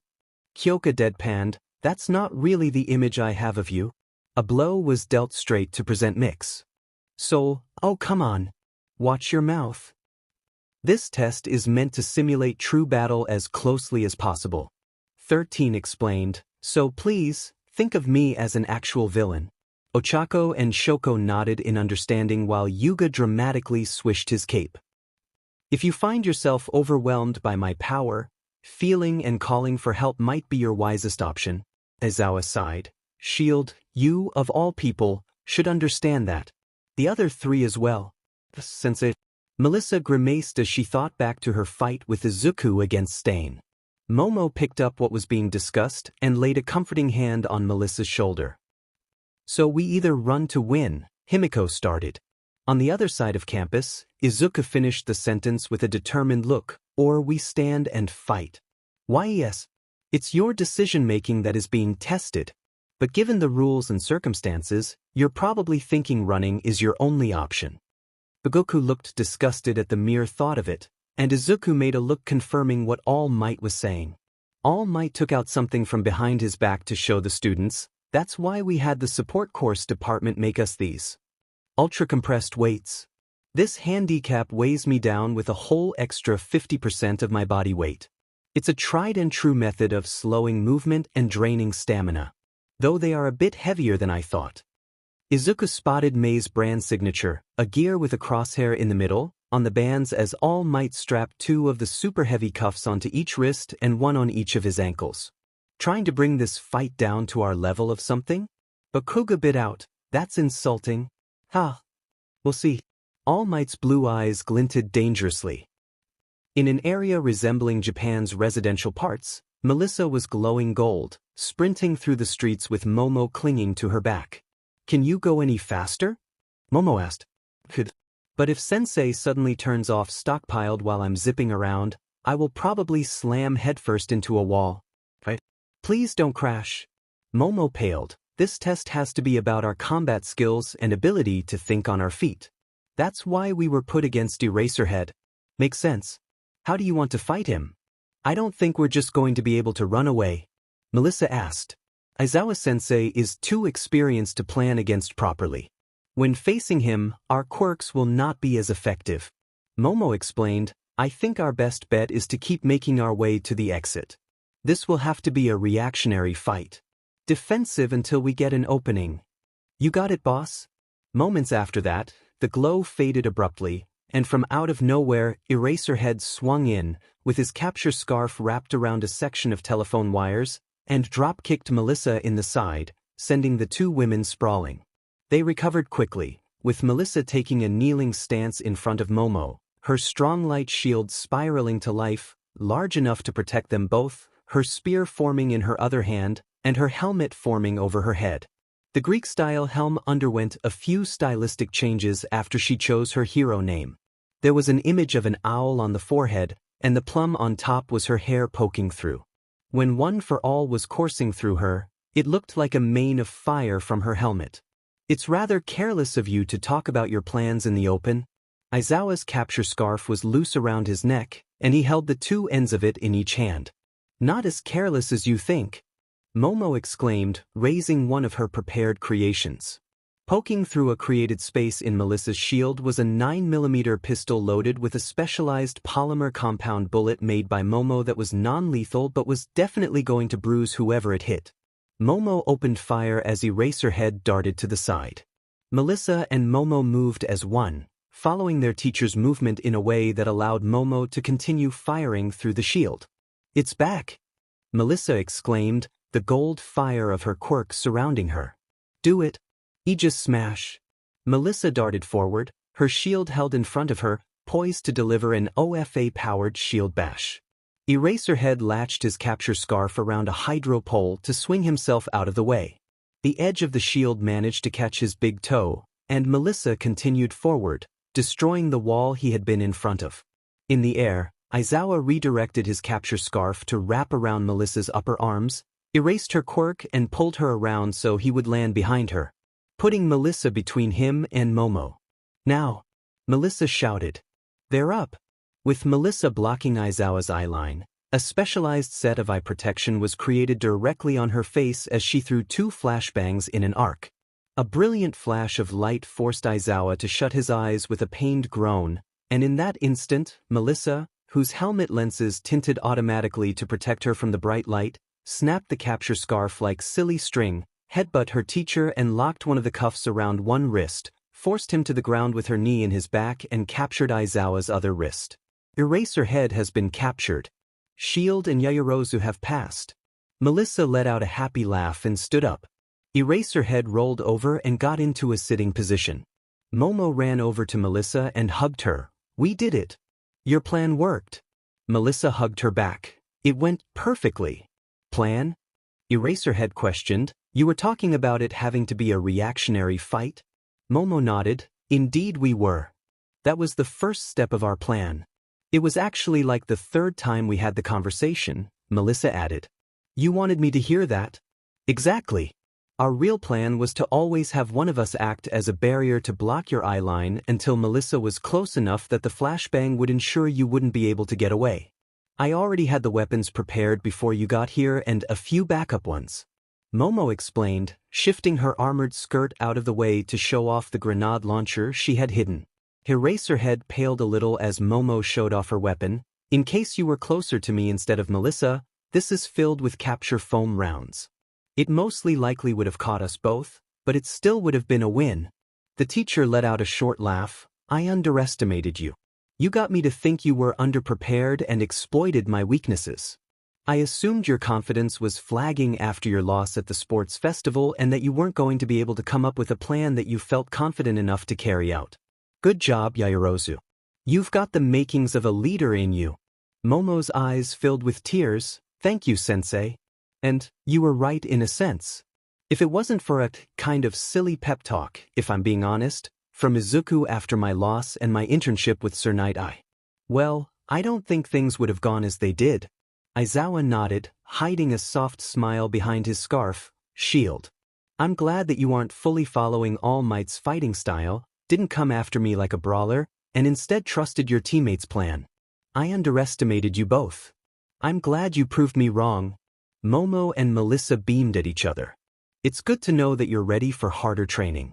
The smiles turned to horror. Himiko cursed as she ducked behind a pillar, a RBB bullet passing through where she had just been. Those things hurt.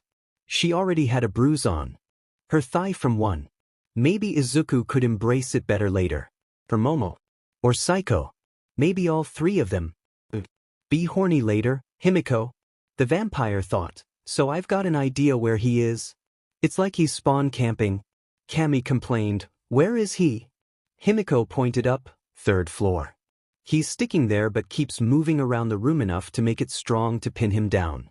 Cammy and Himiko were in a cylindrical building lined with columns. Right from the get-go, Snipe had blocked the exits, making the best option by taking him down instead of leaving. "All right, you ready to get up there, Ko-chan?" Cammy got a nod. "Sweet. Doppelviber Platinum Edition." From the devices on her wrists, Cammy released a lot of her stored-up mirage smoke, and a bunch of Cammys and Himikos flooded out from behind the pillars and swarmed their way around the arena. Some were attempting to climb the pillars. They were shouting a few different things but only pre-thought-out things like NPCs. For her own entertainment, there was even a Himiko and Cammy making out in the corner. "Cammy!" Himiko yelled, a blush creeping up her cheeks. The gamer girl giggled and stuck out her tongue at her friend. "Just some fun. Tactical cloak." From her mouth this time, Cammy's glamour wrapped around her and Himiko, making a mirage that rendered them invisible. The 2 girls started making their way to a series of stairs, moving slowly to keep up the cloak. Every few seconds, Cammy breathed another small bit of glamour.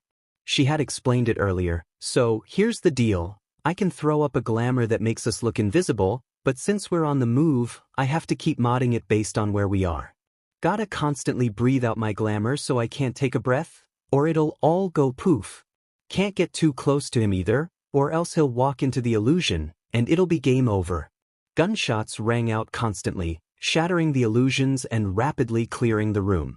Snipe looked down from his spot on the 3rd floor, both of his guns smoking as he scanned the area. Them 2 gals gotta be round here somewhere. A WHP wrapped around one of Snipe's guns and yanked strong on it. Snipe let the gun go as Cammy and Himiko appeared near him, with the blondes sprinting towards him. Himiko lashed out with one of her eskrima that Snipe weaved around, flicking a marble up with his thumb that changed trajectory midair and zoomed in on Himiko.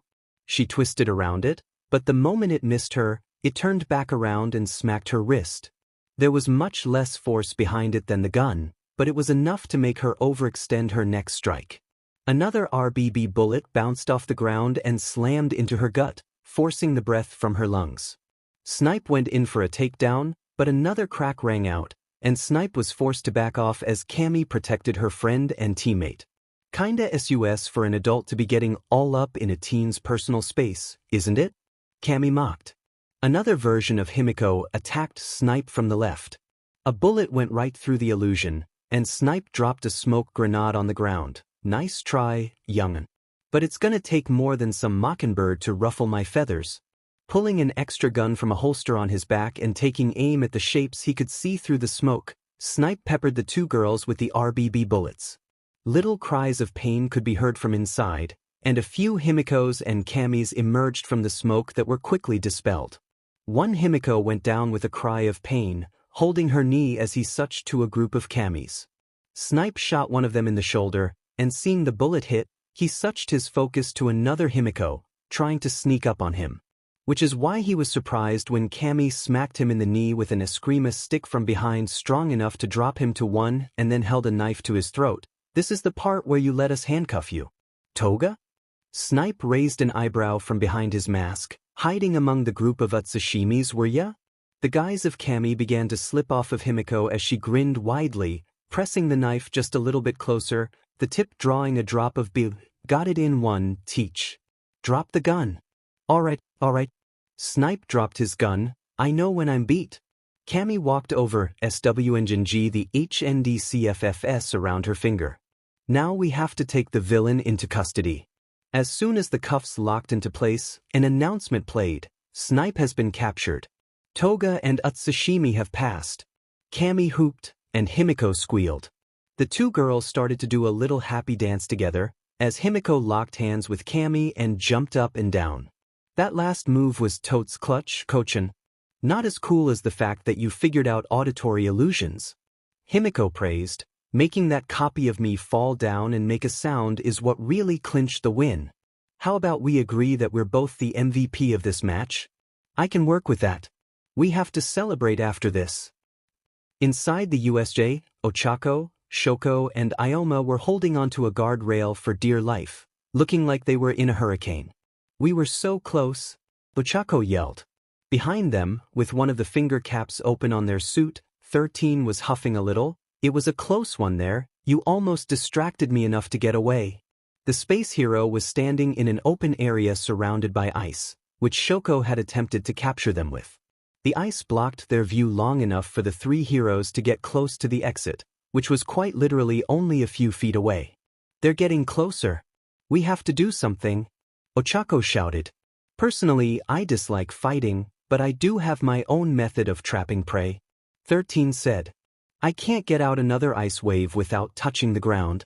Shoko said, and my fire is completely pointless right now. Black holes even absorb light. Heh. Ioma laughed. Now that's one quirk that constantly Now is not the time for a bad comedy routine. Ochako yelled at the sparkling boy, we're in a real pinch here. Do something useful. Well, my costume. Ioma raised his legs so his knees were pointing at 13. It transmits from my navel, so a pinch? We are no pinch that I can see. 2 beams of light shot from his knees, only to disappear immediately into the black hole. I just said black holes absorb light? Shoko deadpanned. Annihilated down to the atomic level. 13 chirped. This is no joke. Ioma cried. What the hell, Ioma? Ochako was fuming. I am what I am. A disappointment? Shoko asked. Damn it. We're gonna get caught. Ochako's thoughts raced. Think. In a pinch like this, think, god damn it. What would Dekairu do right now? Hey. Ioma called to Ochako. Quiet. I'm trying to come up with. You were just thinking, what would Midoriya Izuku do, weren't you? Ioma asked. It's very obvious that you like him, Sipa? Ochako blue-screened for a moment before a massive blush overtook her entire face. WW. Her hand flew to her face, where she promptly lost her gravity and rocketed towards 13. Ochako! Shoko cried, trying to grab her friend's hand, missing by mere inches. 13 gasped loudly, and the cap on their fingers snapped shut. Ochako found herself still hurtling towards her favorite hero. The gravity girl lashed out with a kick, connecting with 13's helmet with a loud clang. Returning her own gravity, Ochako hit 13 in the titi with a palm strike, making them float, before flipping them over her shoulder and locking the H and FFS around 13's wrists. All in a few smooth movements. 13 has been captured. Uraraka, Todoroki and Ioma have passed. Shoko walked up to Ochako while Ioma posed in the background. That was impressive, Ochako-san. Very quick thinking. Ochako looked at her hands. Wasn't thinking. I just whipped out what I learned with Gunhead-sensei and Itsuka-san. Her thoughts flashed back to something Gunhead had told her, never fight on the enemy's field. Fight on your own terms. Regardless, it is still you that won us this fight. Shoko held up her hand towards Ochako. Mina has told me that a good way to celebrate is with a high five. It was mostly luck. I think blocking their field of view with your ice was more tactical, Ochako told her friend, giving Shoko a high five. And Mina is right. Todoroki began to float upwards. Oh, it seems I miscalculated who I was high-fiving. Sorry. 13 smiled as they watched Ochako try to get Shoko down safely. These kids are going to be great, wonder why. Kyoka fell to one knee, thankful for her new headphones. Even with them, that yell shook her to her core, so loud. She looked at her teammate and said, Koda, with your quirk, can you make the birds or other animals attack him? The two students were in a forested area, where lots of animals for Koda's quirk should have been, but Koda shook his head and pantomimed an answer, not right now. All the animals are running from his voice. He gestured to the birds flying away. Kyoka swore as Present Mix yell continued, he really is on another level. With him on top of that mountain, we can't even get close, and I can barely take this sound anymore. Looking at the ground, Kyoka saw something crawling on her boot, and a plan began to form in her mind. Putting her finger down, Kyoka let a small black ant climb onto her finger. Koda, there's still bugs here. Can your quirk control them too? Koda's eyes widened dramatically as he scrambled back and fell onto his butt. Oh, you're scared of bugs. Another yell enveloped them, and Kyoka fell to her hands and knees this time. After another moment, a small ding came from her wrist-mounted digital volume slider in her ear. A small message popped up. Decibels calculated. Perfect counter found. Kyoka smiled, rocking. Rising to her feet, she plugged her jacks into her boots. Counterbalance. Her heartbeat blasted out of the speakers on her boots and formed a wall in front of them, disrupting Present Mic's voice enough to give them a break. Up on the mountain, Present Mike pet his head. Not bad for an itsy-bitsy sound. Koda, can you control bugs? Koda gave a shaky thumbs up. Then please get them to help us out. I know you're scared, but we don't have any other options. If you do this, then we might just win. Kyoka gave her teammate a reassuring smile that she didn't know she was capable of, but there's no time to hesitate, so do it now. You want to be a hero, don't you? Then let's pass this test and take another step toward our destiny. Koda looked at Kyoka and noticed a small trickle of BLD escaping from her headphones. He felt a resolve settle into his soul. All I've been doing is following her, and she's been struggling more than I have. She's right. I'm here at UA to be a hero. This school is all about moving forward and pushing past our limits. Plus ultra. Koda took a deep breath and reached out to the insects of the forest. Please. Go forth, little ones. It's time to take down the source of that big bad noise. Won't you help me out? Show him why the animal kingdom is strong. That it is where the only natural rule of the world still lies. Those that work together are the ones who will thrive in all environments. Kyoka looked shocked. So that's what he sounds like. That's a lot of talking at once. Present Mike whistled a small tune as he prepared another power vocal. Time's just about up. He noticed something move beside his foot. Glancing down, he saw a centipede start to crawl onto his boot. Then another. And another. All around him, centipedes and ants began to dig their way out of the ground. Spiders started to join them, some the size of his hand. The pro-hero began sweating and heard a buzz. Looking up, he saw a swarm of giant hornets, each the size of his thumb, start to fly around him. Kyoka and Koda heard a higher-pitched yell come from the mountain, this one not with the same power as the previous ones but somehow louder. A moment later, the speakers made an announcement. Present Mike has passed out. Koda and Jiro have passed. It was that easy? Kyoka thought. Great job, Koda. Koda blushed and pantomimed something else. No.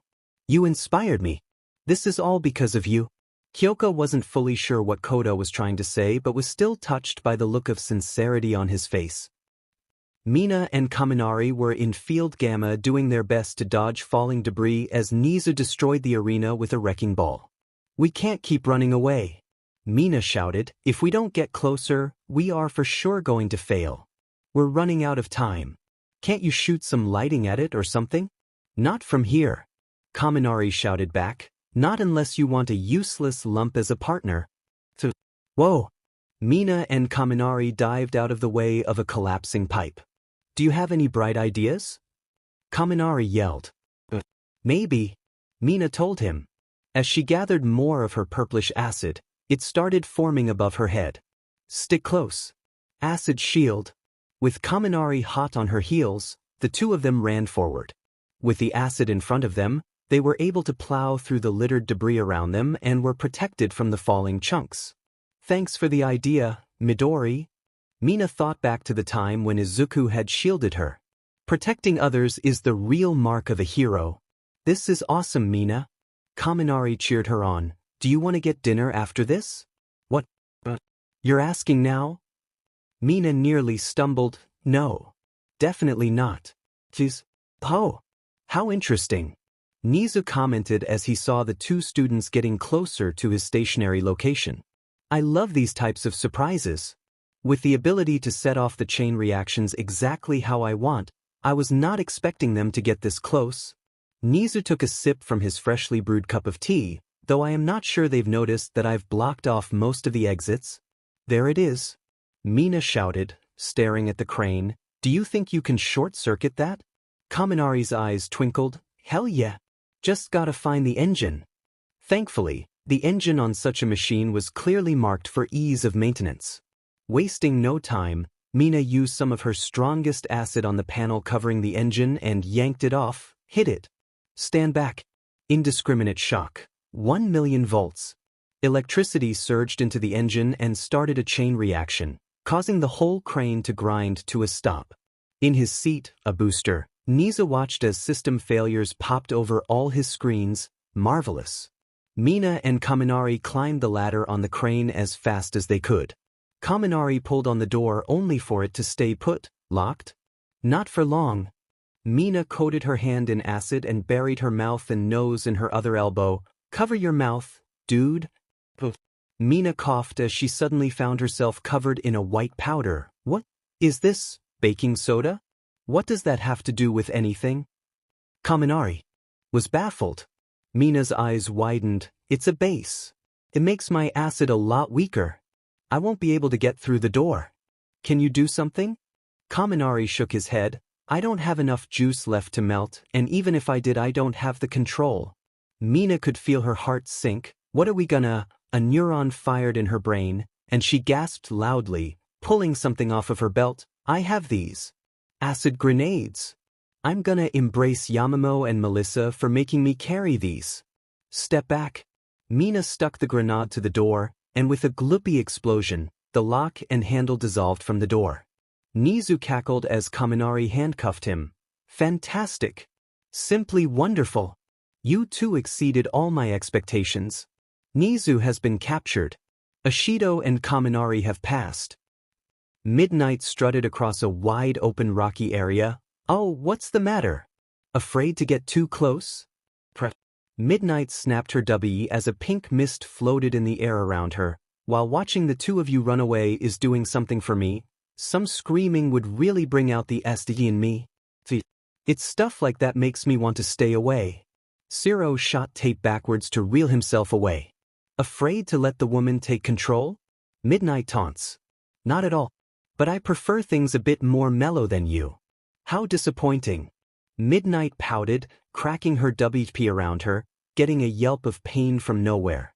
Toru fell to the ground as Midnight's WP wrapped around her leg, and the heroine pulled her to the ground. The invisible girl thought as she breathed in the mist. Midnight bent over and placed her finger underneath Toru's chin, letting a concentrated stream of her quirk directly into Toru's face. That's what I'm looking for. Such a delightful little yelp. Breathe deep to Ari. Let the soft scent lead you to peace and pleasant dreams. Midnight wrapped Toru's arms together with her WP and pulled her against her bosom. Why don't you come a bit closer, say Aro-kun? Wouldn't you rather come relax with me? Toru was struggling to keep her eyelids open. Don't count me out yet. Say cheese. A bright flash of light erupted from Toru, making Midnight give a surprised shriek. As the pro tried to get her vision back, Zero launched tape from both his elbows and bound the two girls together. Soft, was Toru's last thought as she finally drifted off to sleep. Zero took a wide berth around Midnight, making sure to stay out of the range of Quirk until he was at the exit. Once he was through, he reeled in Midnight and Toru. Zero and Hagakure have escaped the grounds. Zero and Hagakure pass. You know, we're really going to have to work on your bench skills. Midnight purred. These aren't comfortable at all. Zero let out a heavy sigh, 'cause I've never heard these jokes before. Each team had to start from the center of their respective zone. Izuku and Bakugo had already left and were walking down the center of a street, making their way to the gate. Stop if you're following me. Bakugo shouted. We have to go in the same direction. Izuku rolled his eyes as he floated beside Bakugo. Fighting him is barely an option, and we can't capture him because you destroyed the HNDCFFS for some reason. I would have already left and made it there, but this test is about teamwork, Kachin. Katsuki. Bakugo ticked. Sounds about right for a useless wimp like you. Obviously, beating him down is the best option, and I don't need your help to do it. You really think you can take All Might? All Might? By yourself? I'm gonna let him toy with us until the very end.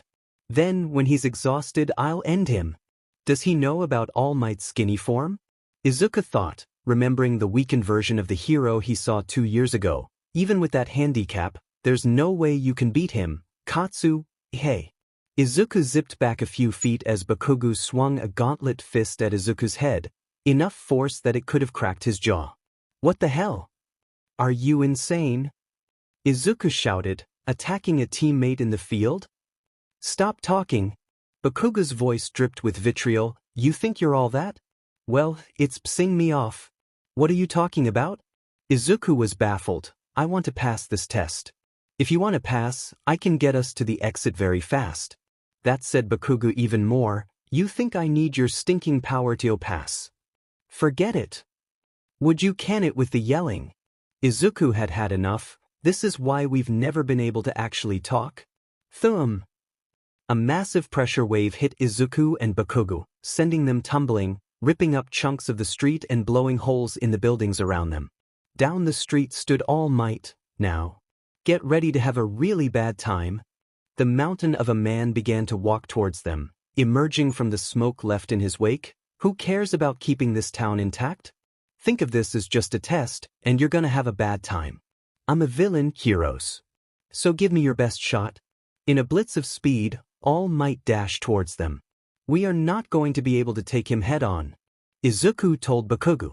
We either run or be smart about this. You're not the boss of me, Bakugu shouted. He raised his arm towards the approaching All Might and let loose a bright explosion. Stun grenade.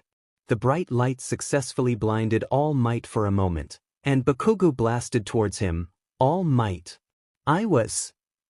He was cut off as All Might grabbed his face, the massive hand holding him up easily. Was expecting this?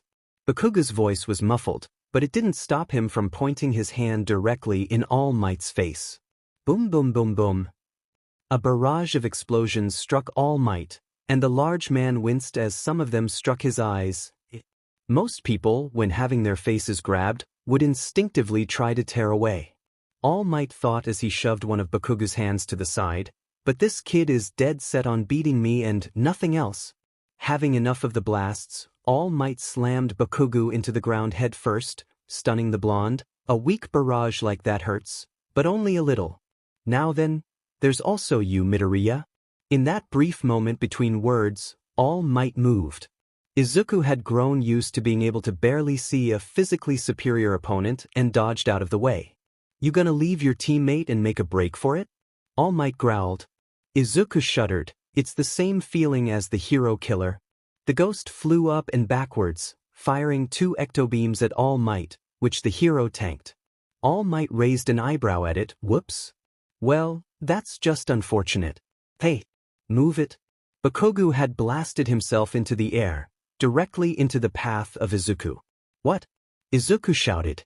Just as they were about to collide, Izuku turned intangible, allowing Bakugu to move through him and throw a long-range explosion at All Might. Izuku fired off a larger ectobeam through the smoke, using both hands. Izuku grabbed Bakugu by the arm and tossed him back up, allowing the bomber to right himself in midair. Like I said, we are not going to be able to take him head-on. Bakugu landed and marched towards All Might. Stop talking. I'll win. That's what heroes do. Fine. Sure. Izuku landed beside Bakugu and put his hand on his shoulder, but fighting here isn't. Bakugu threw Izuku's hand off him. Get your mitts off of me. Why? Oh, you shouldn't take your eyes off of your opponent, children. Both students looked up just in time to see All Might slam down a guardrail onto Izuku with enough speed to catch the ghost boy off guard, pinning him to the ground long enough to slam his left fist into Bakugu's gut. The heavy punch caused Bakugu to vomit immediately and sent him flying down the street. The blonde emptied his stomach again after he rolled to a stop. Gonna take a page out of Katsuki's book here? Isuka thought, phasing through the guardrail and flying up to All Might and placing his hands over his eyes. This is gonna sting. All Might yelped in pain as the green energy blinded him momentarily, and Izuku flew towards Bakugu, pulling him to his feet. Are you convinced yet? Let's go. Bakugu shoved Izuku away and took another swing at him. F-O-F-F. Blinking his eyes to get rid of the stinging, not seeing the interaction between Izuku and Bakugu, All Might walked toward the two. You know, just because one person grows faster than another does not mean you will end up in different places. More experience is gained at lower levels, after all. Bakugu growled as All Might continued speaking. I would listen to Midoriya Izuku. The only way out of this is for you, run or fight, is to work together. Zip it, All Might. Bakugu bellowed. If you're saying I gotta rely on his help, then I'd rather lose. That's so? All Might cracked his knuckles. As long as you have no regrets, huh? All Might suddenly found himself up to his biceps in the ground, Izuku using the moment to phase him through the ground. The phantom rose from the ground in front of Bakugu and grabbed him by the shirt collar. You'd rather lose? Who are you, and what have you done with Bakugu? Throwing Bakugu over his shoulder, Izuku took off towards the exit. Do you hate me that much? The boy I once knew wouldn't admit defeat under any circumstance. It's the one thing I still admire about you. Let me down, Deku. Bakugu yelled. I don't need your effing help. Not until you stop being a dumbass. All Might watched them leave and looked at the ground he was trapped in. It's like they don't know who I am. With a quick flex, All Might busted out of the ground and dashed in the direction his students left in. Letting Midoriya catch me off guard like that was careless. And these things are heavy. They're hiding well, but at least I know that they're heading to the exit. Where are you looking, chump? From behind? All Might turned just in time to see Bakugo pulling the pin on his gauntlet. He had enough time to brace himself before. Boom! The explosion destroyed the nearby windows as it traveled down the street. All Might was still standing, but he had been forced back several feet, lines left in the ground showing where he had been. His arms were slightly steaming from the heat but mostly unscathed. Ha! Those gauntlets pack quite the punch. But it will take more than... Peekaboo! Izuku grinned as he again phased through the ground and, with his full strength, punched All Might in the small of the back. It was strong to tell because Izuku focused more on speed and his ranged attacks, but when in his ghost form, his physical strength eclipsed everyone in class save one. As such, All Might was extremely surprised when he felt the punch's force combined with its angle lift him off his feet, and his eyes widened even more when he heard a small click. Oh. On Izuku's arm was Bakugo's other gauntlet. Boom! All Might was sent tumbling through the air, trying to regain his bearings. He flicked his fingers, sending a pressure wave down, forcing himself out of his spiral. Spying Izuku and Bakugo running, he raised his fist. New Hampshire. Shinku Ecto Beam. Another quick glance up, All Might found himself locking eyes with a second Izuku, hands glowing bright green, just in time for a massive green beam to impact him, sending him back down the ground farther away from the students. Even with the beam pushing him down, All Might managed to twist in the air and land on his feet, crossing his arms to block some of the beams even as he was pushed a few inches down into the pavement before it petered out. All Might shook his arms out as the sustained fire from the ecto-energy had managed to put a few small burn marks on it. Tatsuyama Spilter. Izuku's foot connected with All Might's collarbone. Only for the man not to move an inch, and Izuku found himself looking into All Might's glowing blue eyes and felt the hero's hand wrap around his leg. Oh see. All Might slammed Izuku into the ground once, and then another time, leaving the ghost boy staring up at the sky. Da-dow. Not bad, Midoriya. All Might said, when this is over, you'll have to tell me where you learned that new trick. Why don't we talk about it now? Izuku used his flight to get up rapidly and launched a glowing green fist at All Might's throat.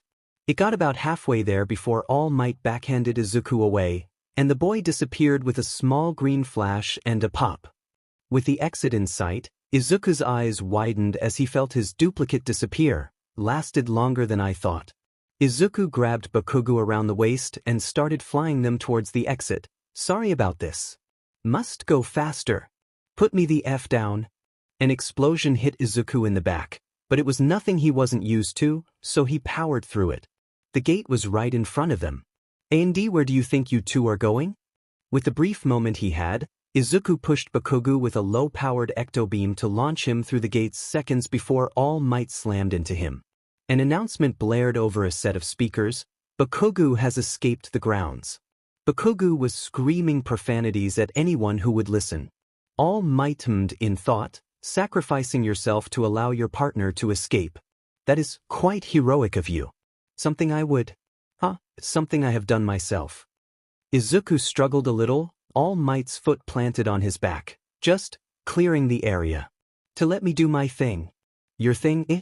All Might questioned, pushing Izuku a little further into the ground. He was playing the villain, after all, and what would that be, hero? I have you dead to rights? The problem with that is I'm already dead. All Might's foot slid through Izuku, and the ghost boy stood up, slightly translucent, and he smirked as the number one tried to grab him.